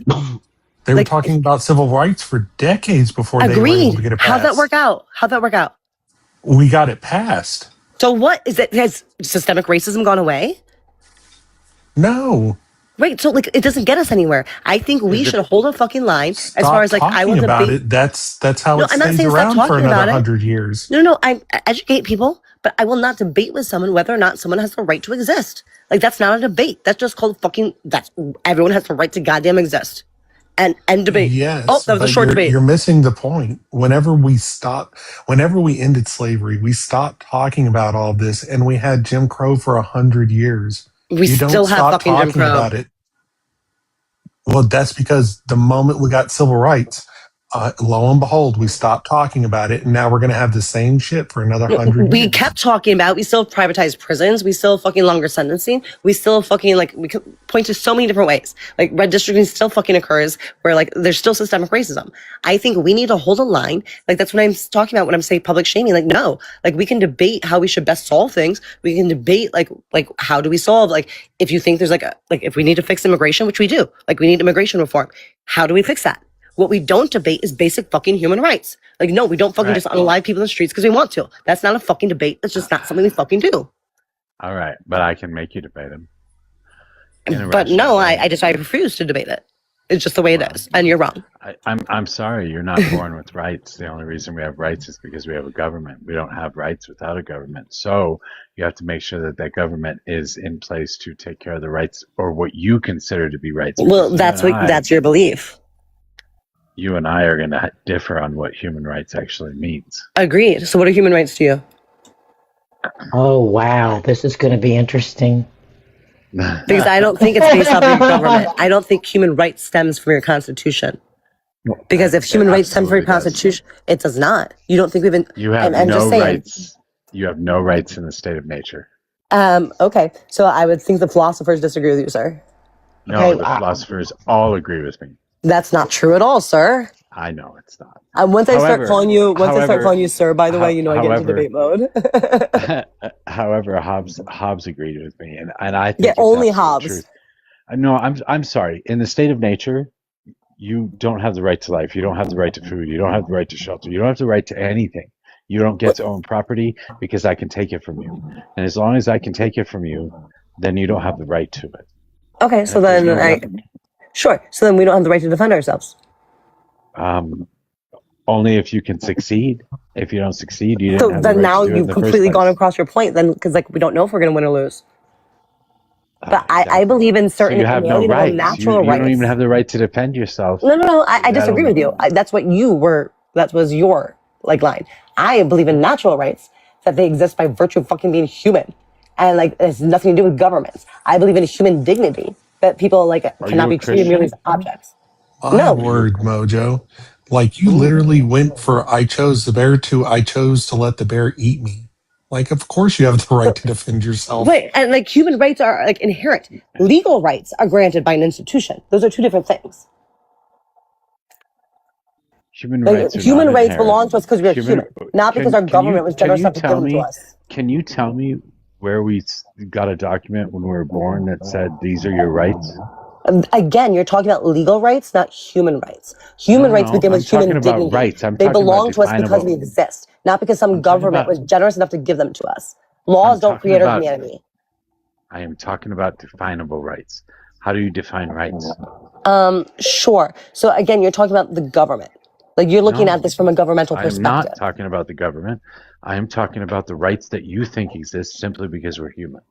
Sure. If they exist simply because we're human, then why do not Iranians have them? Why don't the Ukrainians? They should. They all do. But they don't. But just because they're not being exercised. Pause. So if a right isn't being respected, is that right gone? If a right is being violated, for example, our current administration, so we no longer have the right to freedom of speech. We no longer have that right? That is correct. Okay, so the First Amendment's gone. We shouldn't even fight to try to have it, evoke that right? Yeah, if you think it's gone, it's gone. But if he's violated our First Amendment rights, so we no longer have that right as United States citizens. That is correct. It's no longer in our Constitution. It's gone. You don't have that in the state of nature either, because if you say something I don't like, you're right. It's a legal right. I didn't say it was a human right. It's a legal right. Well, yeah, but you're talking about human rights. You're talking about human rights, and if you're talking about the rights that exist just simply because you're human, you can't define those. Yes, I can. I'm talking about equal dignity. The only way you get to define those is if you have some sort of a higher power that gave them to you. No. Yes. Wait, I'm so sorry. Someone else supposed to tell me what I have the right to? I'm talking about moral. I'm talking about moral rights. Because you're not born with the knowledge. Apparently I was, because I don't believe in a higher power. No, you weren't. And you're not. I'm sorry. I'll talk to my dad. You're going to disagree. Hey, Jesus. I'm asking my dad. Hold on a second. Jesus. Okay. So to be clear, though, human rights, right? In my, and again, this one is not. Yes, in my opinion, right. This is not. This is subjective for sure. But human rights to me are universal, moral claims, right? So that's based on. It can't be universal if they're. I'm still speaking. Thank you. I want to hear what you have to say when I'm finished.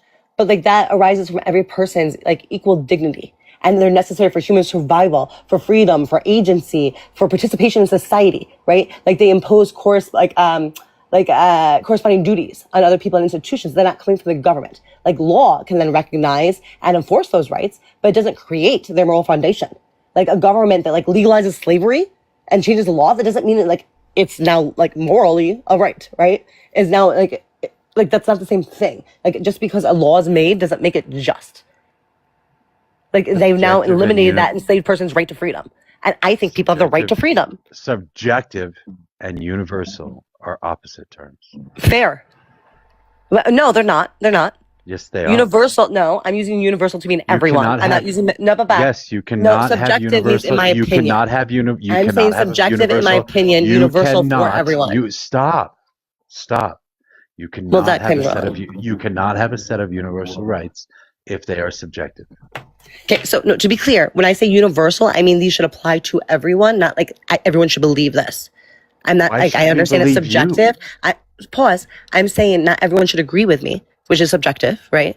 Like subjective means it's in my opinion. I'm saying it should like universally, when I'm talking about this, I think this should apply universally to everyone, like regardless of where you're from, whatever your laws are. I'm not saying that universally this is accepted. It's subjective in my opinion, but I think universally everyone has this inherent right. What gives you the right to define those rights? Because I think inherently we should be born with like the right to fucking dignity. Okay, so fine, you can believe that, but you I can't do. enforce that, and you can't impose Do you think that you on don't other have the people. right to like human survival? You To, like, can't freedom? you can't impose your belief on other people. Well, everyone else does. Is it good or is it bad? You're talking about legal rights again. Is it good? No, I'm not. I didn't say anything about legal. We're talking about human rights. In the So state then of you nature, now agree with me can that you there's a difference between impose human your and legal rights? rights? Can you impose your subjective rights on other people? No. Okay. Well, then there are not universal. Okay, but so like let's look at John Locke, right?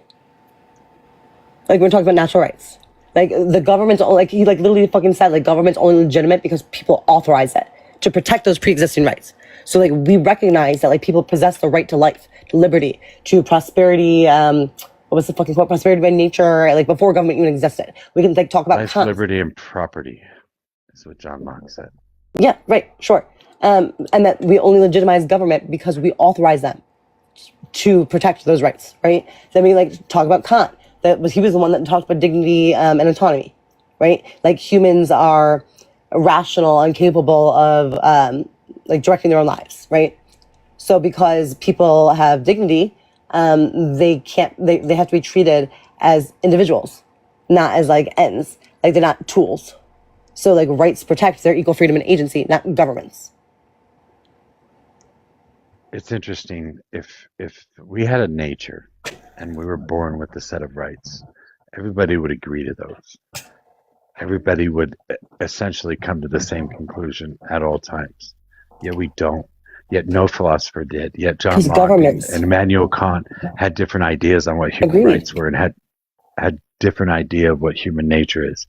And they set up their entire philosophy based on these things while they just made these things up. I hear you. A problem with that? I hear you. So I think you're right. It is subjective, which I start out with. I made that very clear. No, I'm just saying that the philosophers were all wrong. But okay, but I don't. Entire philosophy on a fucking foundation that they created. What are you basing yours on? So like everyone's wrong. I'm basing mine on a syllogism. Okay, so but everything's made the fuck up because we're the ones who make it up. I'm basing mine on a syllogism. It doesn't matter what you base it on. We create societies so that we can have rights. That society creates the rights, codifies those rights, and protects those rights. So if the government creates a right that harms others, is that still a right? The rights are defined by the opposite, the yin and the yang. So it's just formal permission. It's not a fucking. If you want, why can't I finish what I'm fucking saying? Go for it. It just pisses me off. By the way, this is how I talk. If you want to protect human life, then you outlaw murder. It's a basic syllogism. What if it's in self-defense? Well, that would be subjective as to whether it's self-defense. So now we're back in the subjective land. I would say that you would never have the right to take another human life. Ever? Ever. Okay, so like if someone's trying to unalive me, I can't fight back? You can fight back. I don't think you have the right to take their life because if you do... Well, what if that's the only way I can stay alive? Well, then somebody has the right to take your life after that. Wow, that's wild. How are you pro-choice again, Mojo? What does that have to do with anything? Well, I think that ties directly into this. I'm for bodily autonomy. But so like, I wouldn't be alive if I hadn't access to an AB, but technically I unalived a person. So I should be unalived now? I don't think technically you unalived a person. Because you don't believe that fetus was a human? I don't believe it's a person. Okay, so when, for example, Robert Nickel, and I see KOL, feel free to look it up, when he was charged for attempting to murder me, he was an attorney for the state senate, and I fought back, and if I could have, let me tell you, I would have fucking taken him out before he could. but he made me unconscious before then. If I had unalived him as he was trying to unalive me, I should not be unalived. No. But that's what you just said. But I think somebody has the right to unalive me because I fought for my life. Yes. What the fuck? Because that's a weird position to take. If you think that it's okay to kill somebody else for killing somebody else, then it's in the moment. What are you talking about? I'm trying to stay alive. If you think it's okay to kill somebody else for killing somebody else, then you're saying it's inherent. I don't think that's okay. You. Oh my God. But Mojo, you're talking about two different things. I'm not saying you should, like, out of revenge, kill someone. I'm saying I'm literally being fucking attacked. I said nothing about revenge. You just said if you think it's all right to kill somebody for killing you. No, for killing somebody. Okay, I'm not saying like some random person. This is the problem when you speak over me. You can't hear me. Yeah, but what you're saying doesn't really make sense. It doesn't make sense because you only hear every other word because you're talking the entire time. Well, there's a reason. Like, I'm sorry, but justify to me. Actually, the reason I did this was just to show you that human rights can be debated. No, they can't. Because look at right now how they're not being debated. They are. No, because we're all laughing at you. Because I don't think anyone in the world. I don't think anyone in the world would agree with your stance that if someone's trying to kill you and you killed them, then they deserve to die. As they're trying to like fucking stay alive. That depends on why they were trying to kill you in the first place. Okay. That's interesting. He wasn't taking a moral stance against you, Christine. He was doing a logic train. Yeah, the logic train isn't a logic train when it actually gets to reality.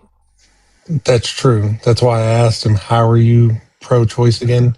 Because the two statements that he had would be incongruent with pro-choice. 100%. Because I also believe in bodily autonomy. No, I believe that's one of the rights that we create through society. So if you believe in bodily autonomy, then that means if someone's trying to kill me and I fight back and I take away their bodily autonomy because I'm trying to stay alive, I've now violated bodily autonomy and a basic right. I would say yes.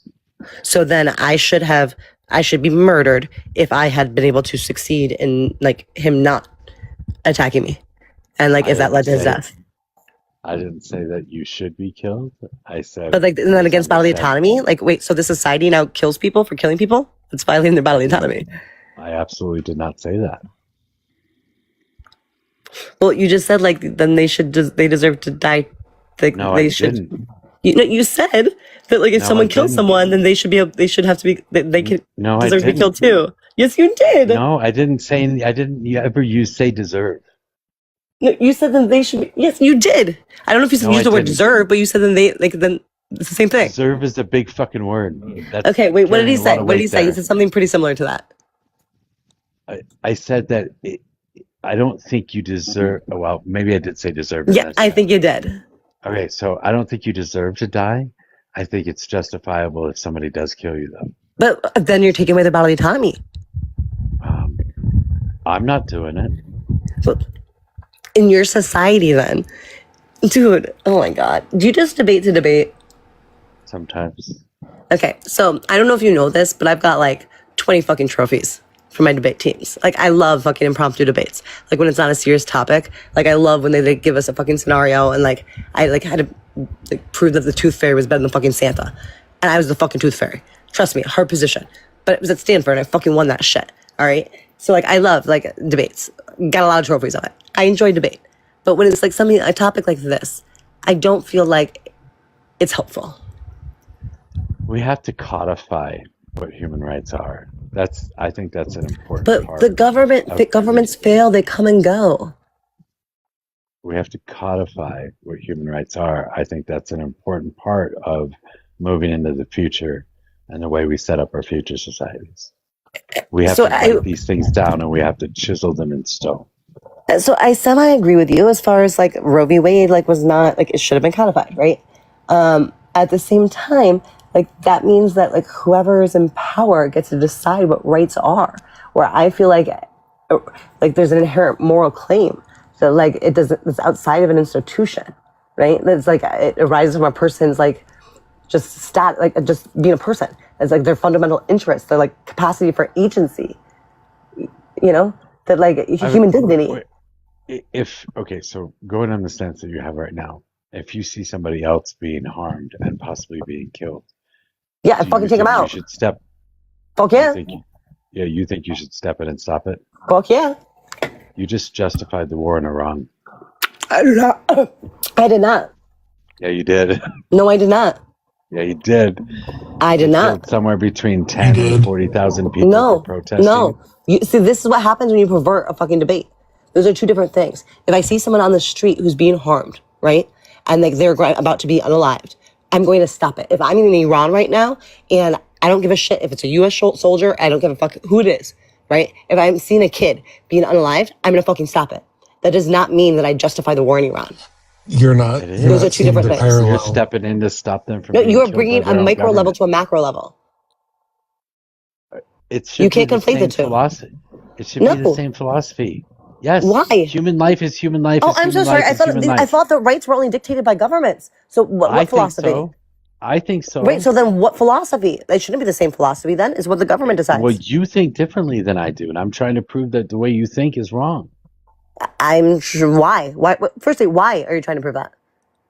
That's an interesting topic. Why are you trying to prove that the way I think is wrong? Because you inherently disagree with it, or because it's fun? No, because I think it's super important to have governments, and I think those governments have to be responsible for human rights because they don't exist outside of the government. So who does? I think we need a one does world it matter government. who's in charge, or like whatever the government says goes? That's why we write things like constitutions and shit. Sure, but like, what happens when like the wrong people write it?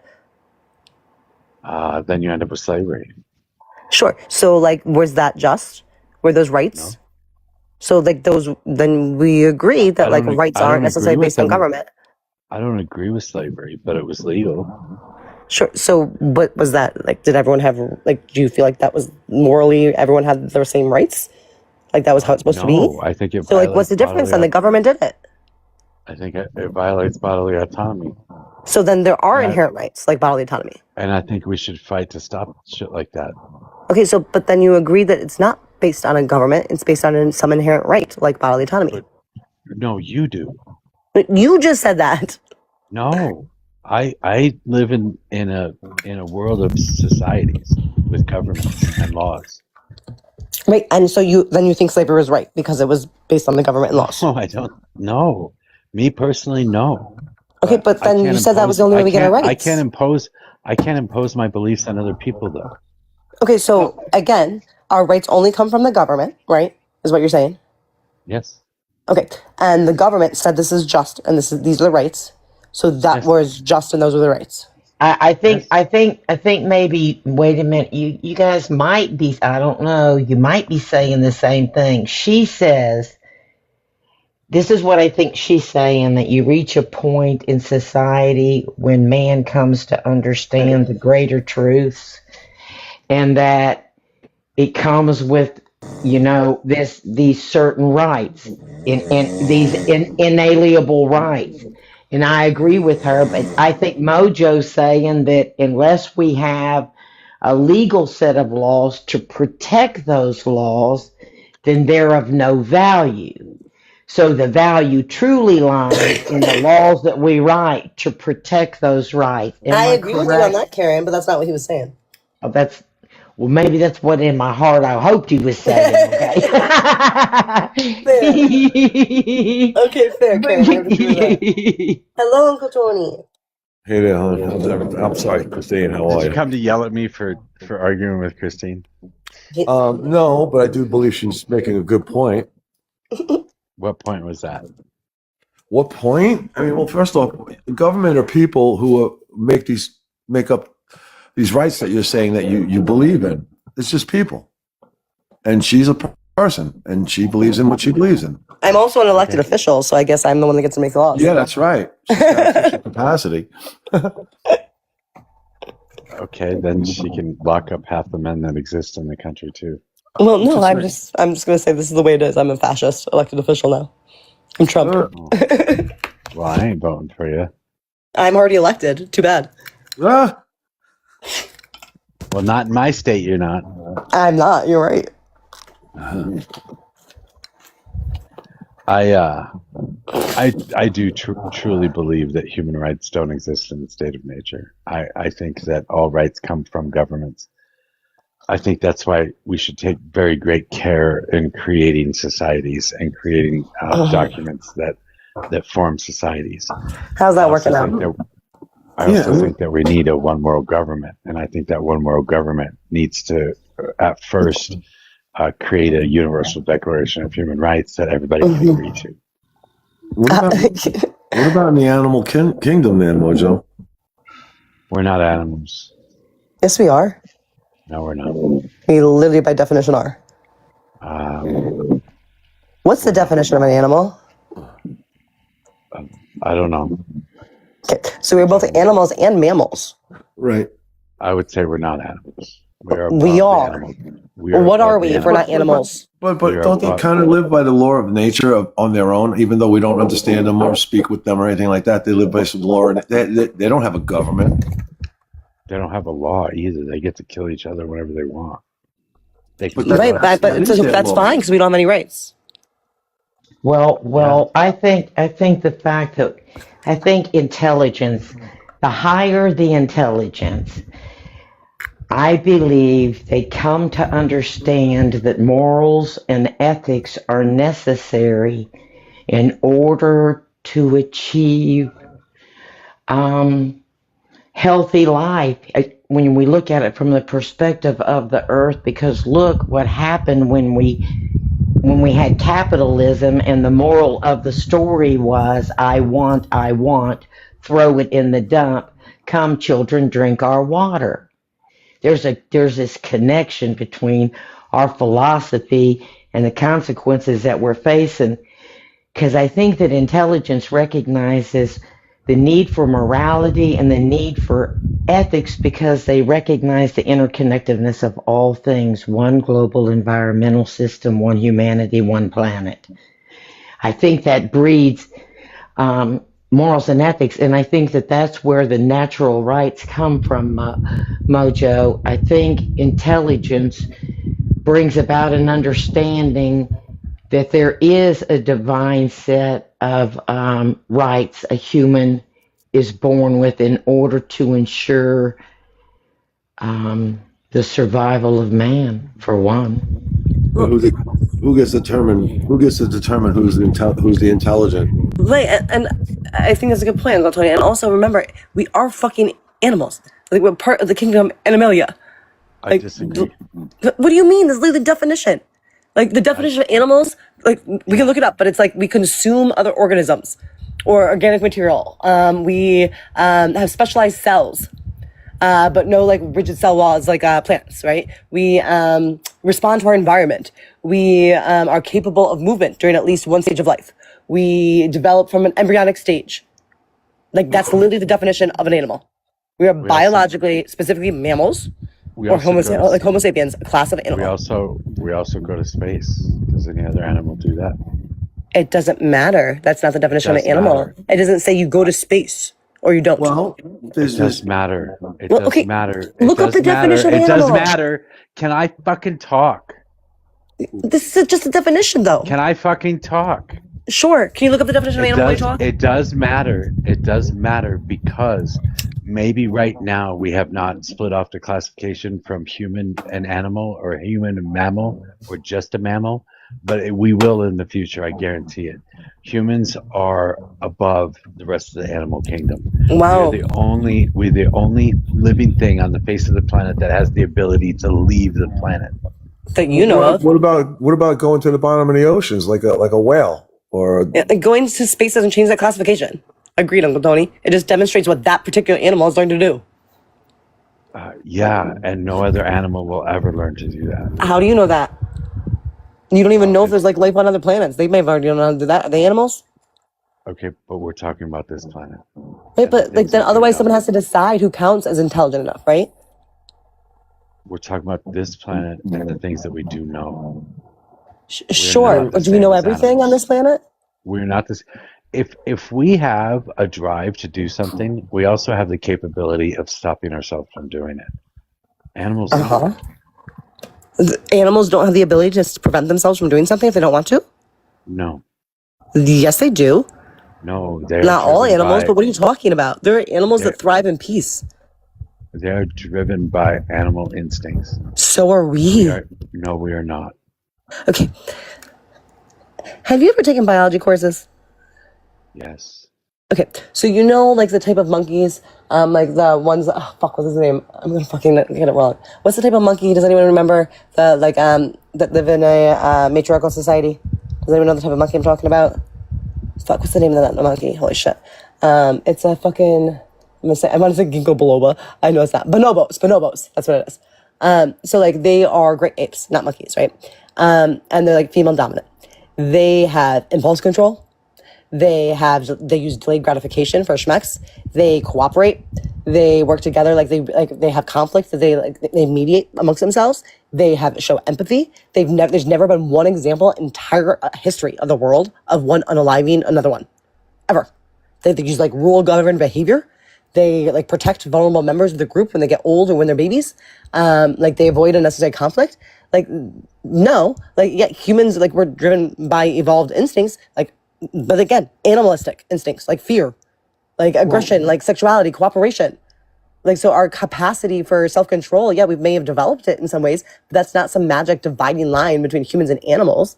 It's just elaborating on the capacity that exists in varying degrees across the entire animal kingdom.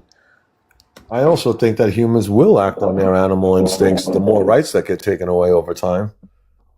I don't think so. I think we make a choice to do what we do on a daily basis. Bonobos rarely kill each other, but lethal aggression does happen. Say again? They still fight, and in rare observations confirm that coalition attacks can result in death. Cool. Bonobos do kill each other. Okay, cool. How does that change anything I said? I don't know. You said it was a fact, and I just wanted to Okay, so sorry. There have been a few instances in which they were dealing with a fucking conflict, and they decided death penalty was the right way to go. So again, that's just showing how they're logical, like us. So they may be the closest cousin that we would have on the fucking genealogical tree. That still doesn't mean that we're bonobos or anything like bonobos. We do kill each other, and we still go to space. So going to space is what makes us human? Were we not human? Were we human before we went to space? Having the intelligence to be able to do that separates us from the animal kingdom. How do we know that they're not more intelligent than us in other ways? Just because we can't communicate with them. Some animals are able to communicate without speaking. What do you mean in other ways? I don't know. You can come up with whatever. Okay, how about this? When I'm riding my horses in the middle of the woods, and my horse stops, and I have no idea why they fucking stopped, and then we find out that there was a bear up ahead. I didn't know that. They're more intelligent than I am on that. No, they can smell better than you can. Maybe. Well, I don't fucking know. Did you talk to a horse and they said they could smell better than you? No, but we know that for a fact. Because we decided so? We don't know that they have because it's biology. But you're going against biology right now. Am I saying we're not animals? I'm not going against biology. To defend your point. I'm going against classification charts. Because I'm saying that those will change. I am not an animal. I am not an animal.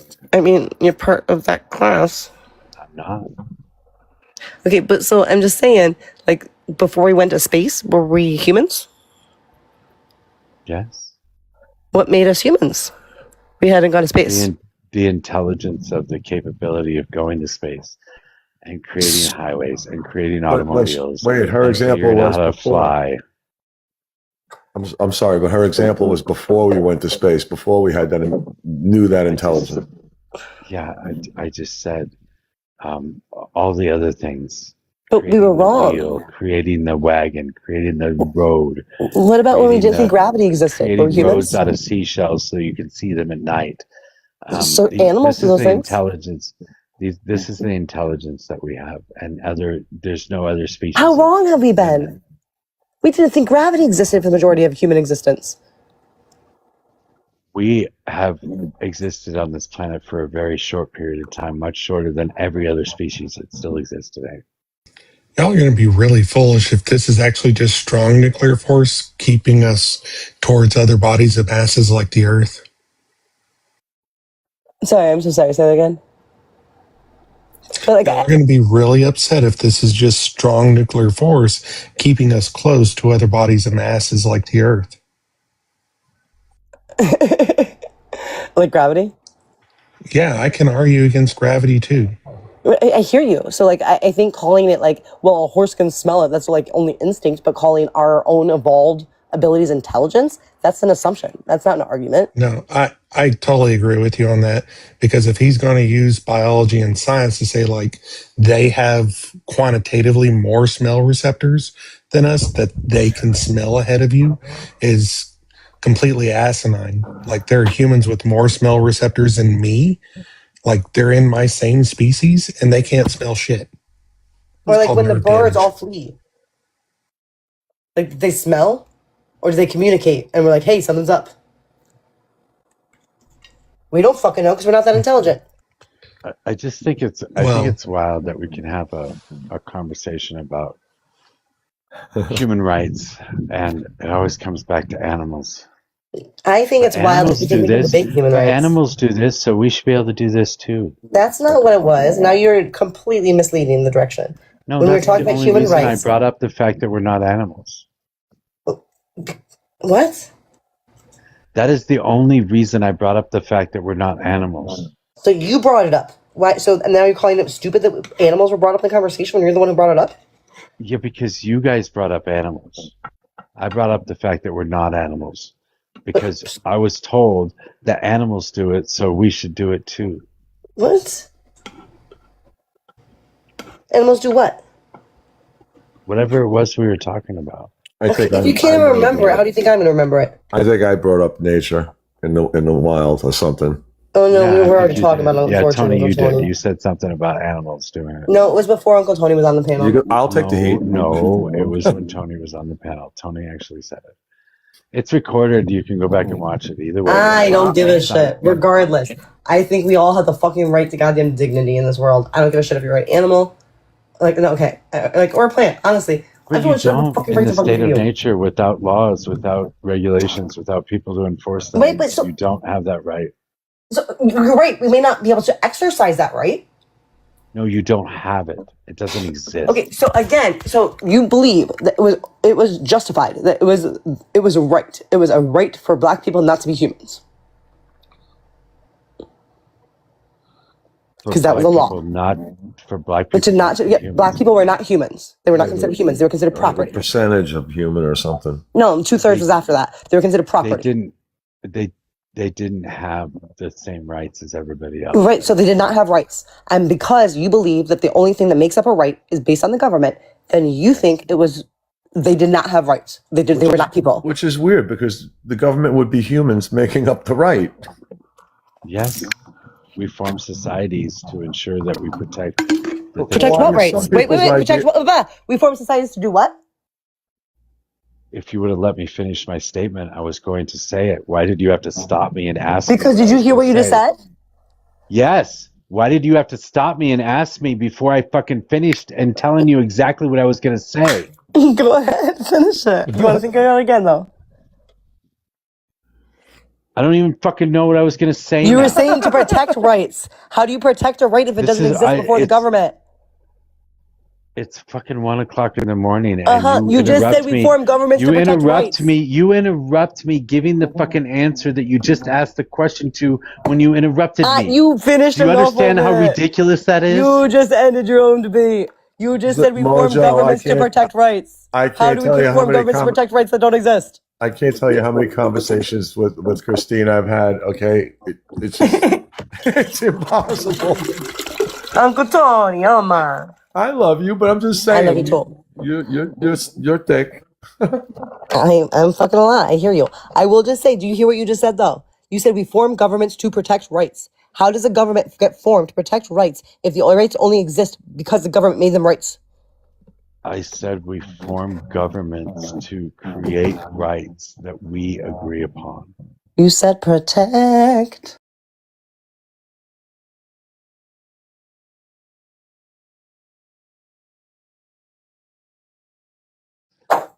That's not what you stated. But he would be correct in that assertion. She won. She won. You won, Christine. He did say that you won. So it's you won. Would You you like won to the bet that debate. I didn't say that? Because I can tell you that. You said reform governments to protect rights. But there aren't any rights unless the government makes them, so See, that I doesn't think make it's interesting, sense. Christine. See, what happens is that you know you're losing the argument, so you have to interrupt and try and fuck up the argument because you know You're exactly gonna what's listen coming, to and you know that. if I say it, you're going to look like a fool, so you stop me from saying it. Okay, you were gonna look like a fool, but you'd already said it. That's why I No, jumped you look in. like a fool. I don't That's why feel you like a stop me from fool, saying nor it. do I look like one. I could turn my camera on to show you I don't look like one too. Wait, what does a fool look like? I don't know, but not like me. Probably like an animal, like me. Like an animal. Mojo, Well, you're so funny. these are things I believe in, and you you can certainly ask the HR. Her and I have gone around on all this shit too, human nature, human rights. But I did just. Does she whoop your butt too? She thinks she does. She did that. That's a yes. Robot, did she whip his butt too? Yep. Yep, that's what I thought. I will say, I do respect for you that you have a strong woman on your panel. Mojo, and everybody loves HR, so I don't know. I don't hate you. I don't know you well enough to hate you. But I will say that one of the only things I respect, I mean, I don't know you well enough, so like, I'm not saying that as a diss, but one of the only things I know about you is that you have HR up here all the time. And as someone who knows what a fucking strong and like smart fucking human she is, I do respect that you have her on your panel. Because not all men can handle that. Because they're weak as fuck. Oh boy. But you have her, so like that was a compliment. Just so you know, she's my compliment. That's funny. Just so you know, the first time I did talk to her, I told her she was what was wrong with the world. Yeah, but not with the world. You said she's what's wrong with this country, and then banned her. That's probably true. That's probably true. And then I blocked her. Okay. So what made you change? That was the time of all men, and oh god. so I think the conversation was sort of surrounding that, but then after that, I heard her on another panel talking shit about me, so I blocked her. Oh my god. Well, if HR has gotten over it, then I back HR. Shoot, you must have done something right. Well, one day when HR Christine's not on, and if I happen to be around, I'd love to hear how you handled the no men thing. Oh, fuck you, Uncle Tony. I'll beat your ass. I'm running away. How I handled it? You want to know how I handled it? I don't know if we want to go there right term, all women until no women. Agreed. I think that's a good term too. I think all women until no woman is correct as well. That all women until no woman is fucking harmed. Especially after Lindsay Clancy. I'm so sorry. Are we now going after mental health? We're changing the topic. I thought we were talking about all men and all women. Are we going after mental health? Are we going after mental health? Because all women that give childbirth, they go through postpartum. Are you saying that postpartum is a mental health issue? Wait, all women go through postpartum depression or postpartum psychosis? They go through postpartum depression, yeah. All women experience postpartum depression. All women. All women that gave birth, as I just said. All women that give birth experience postpartum depression, is your claim. I don't think that's so. It's not true. Oh, and you know what? Can I ask you a question, Christine? Because you so were how do we know who experiences postpartum depression and who doesn't? Because they either experience it or they don't. But how do we know? Well, for example, even in Lindsay's, like in the Clancy case, right? She said, I did not experience postpartum depression with this child. I did in this case, right? Like those are two different times. One time she did, one time she didn't. I mean, and arguably she was misdiagnosed. She was misdiagnosed with 100%. depression, right? She had bipolar, and the postpartum period brought on the psychosis because she was undiagnosed bipolar and given depression meds. That's my understanding of everything. So, as a society, how do we know? How do we know if all women experience postpartum depression? How do we know if they are experiencing postpartum? When you report when so they're we just reporting. have to ask them? when they're in the postpartum period, and I'd argue well over a year can be postpartum, right?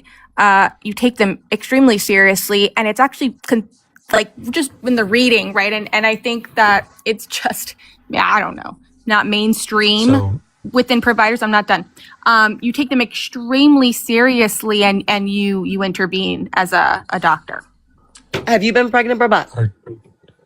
No, obviously not. Okay. But So, I'm asking I have in been terms pregnant, of if and we're I going to haven't make a always experienced solution. postpartum depression.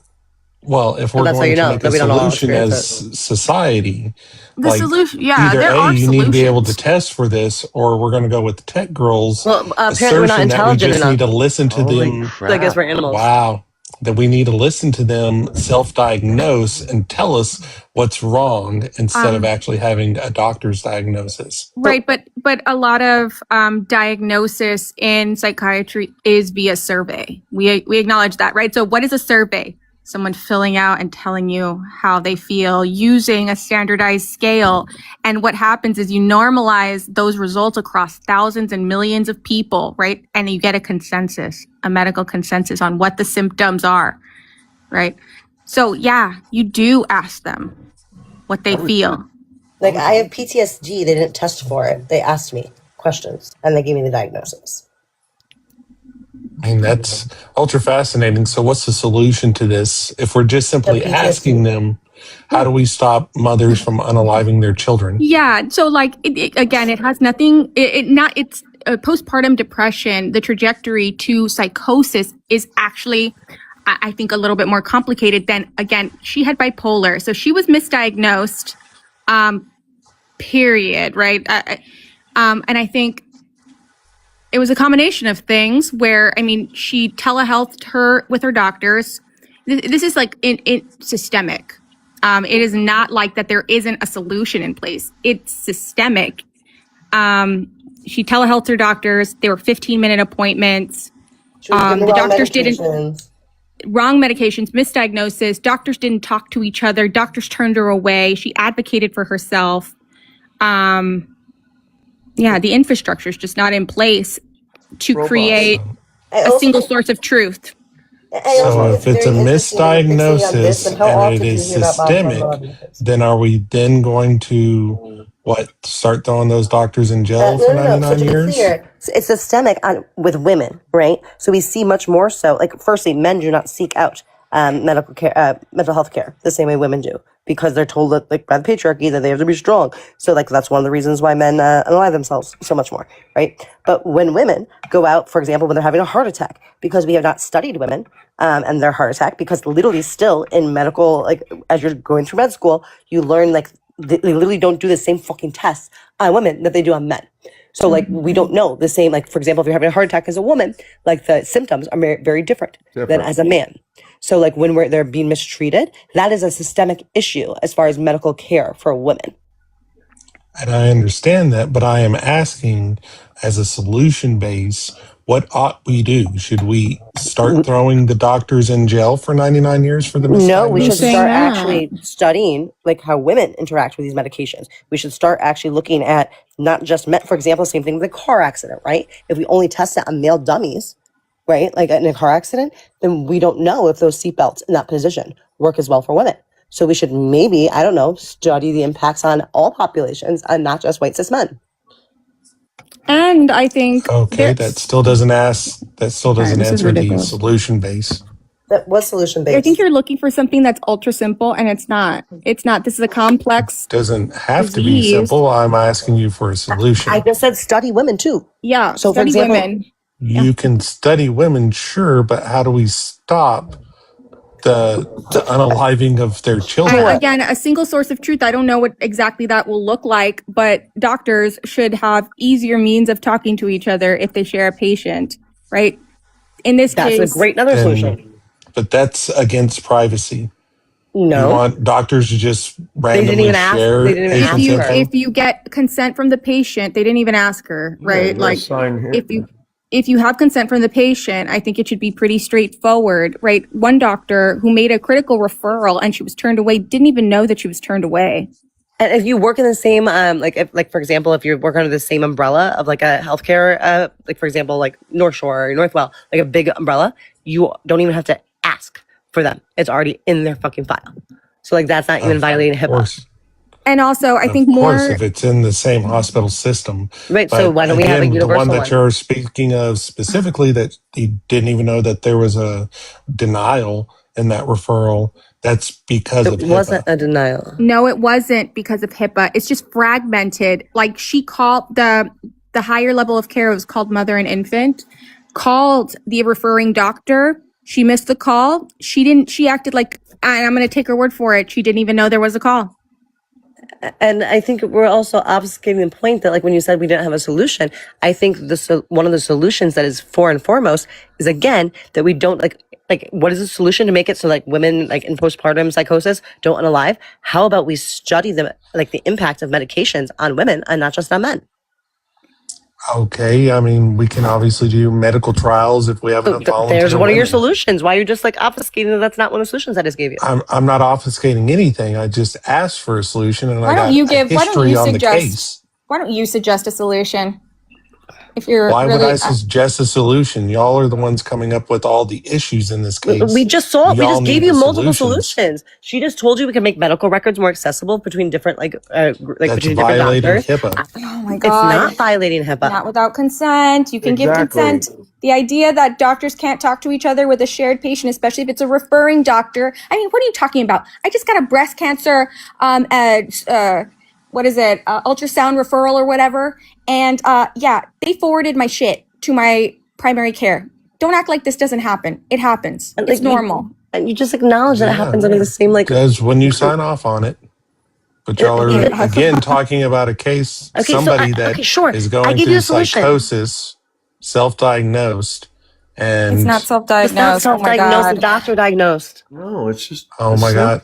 Again, exposing a symptom. It's like let's say I broke my arm. I go into the emergency room, and I'm like, we're not talking about breaking an arm. But it's a what symptom we just that they're talked about reporting. was them going through surveys. That is literally essentially asking how they're feeling. So no mental health diagnoses are correct. That would be self-diagnosis. So all mental health diagnoses are bullshit. No one's ever been accurately diagnosed with a mental health disorder because they're all self-diagnosed.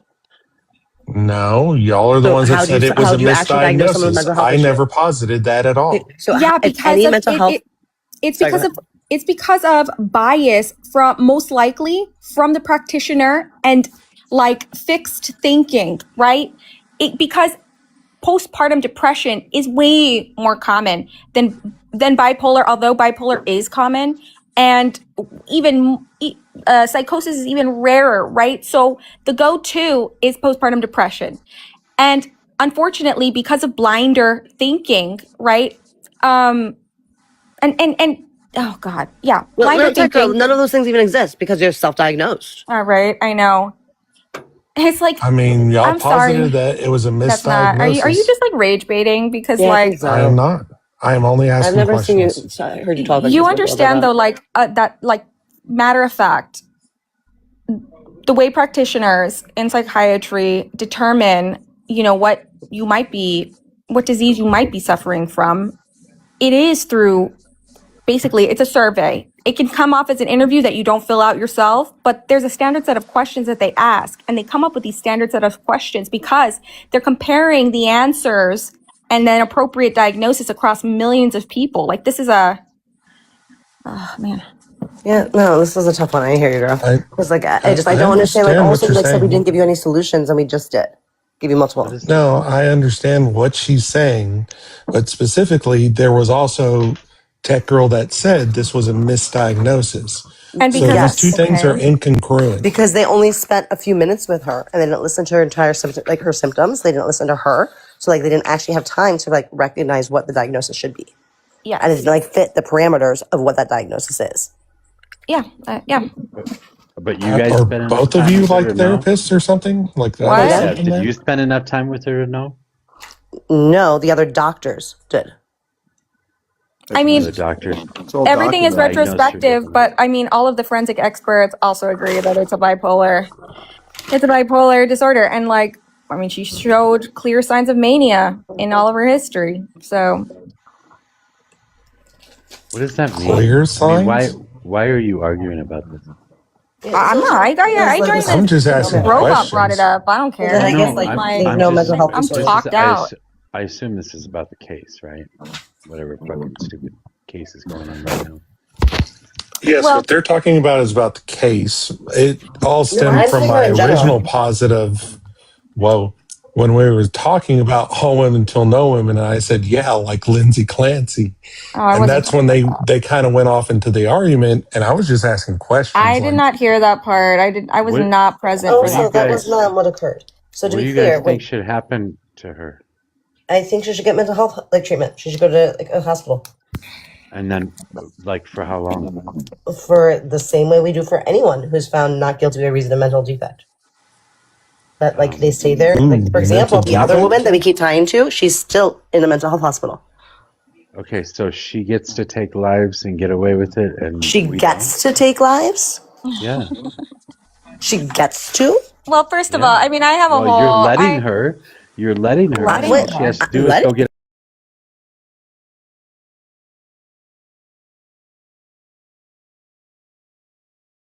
This is what she should get.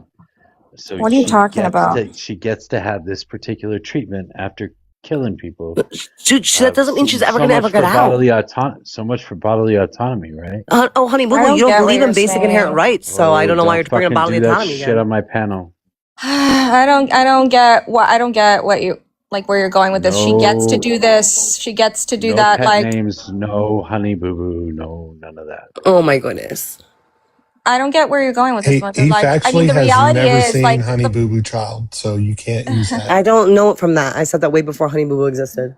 the outcomes for her could be. I mean, are you just saying like you want her to be guilty and go to prison? Is that what you're advocating for? Are you asking me? Yeah, I'm just asking. I don't care what happens to her. I just want to argue with Christine. Yeah, I don't know why you're. Well, you're stupid. Yeah, I get it.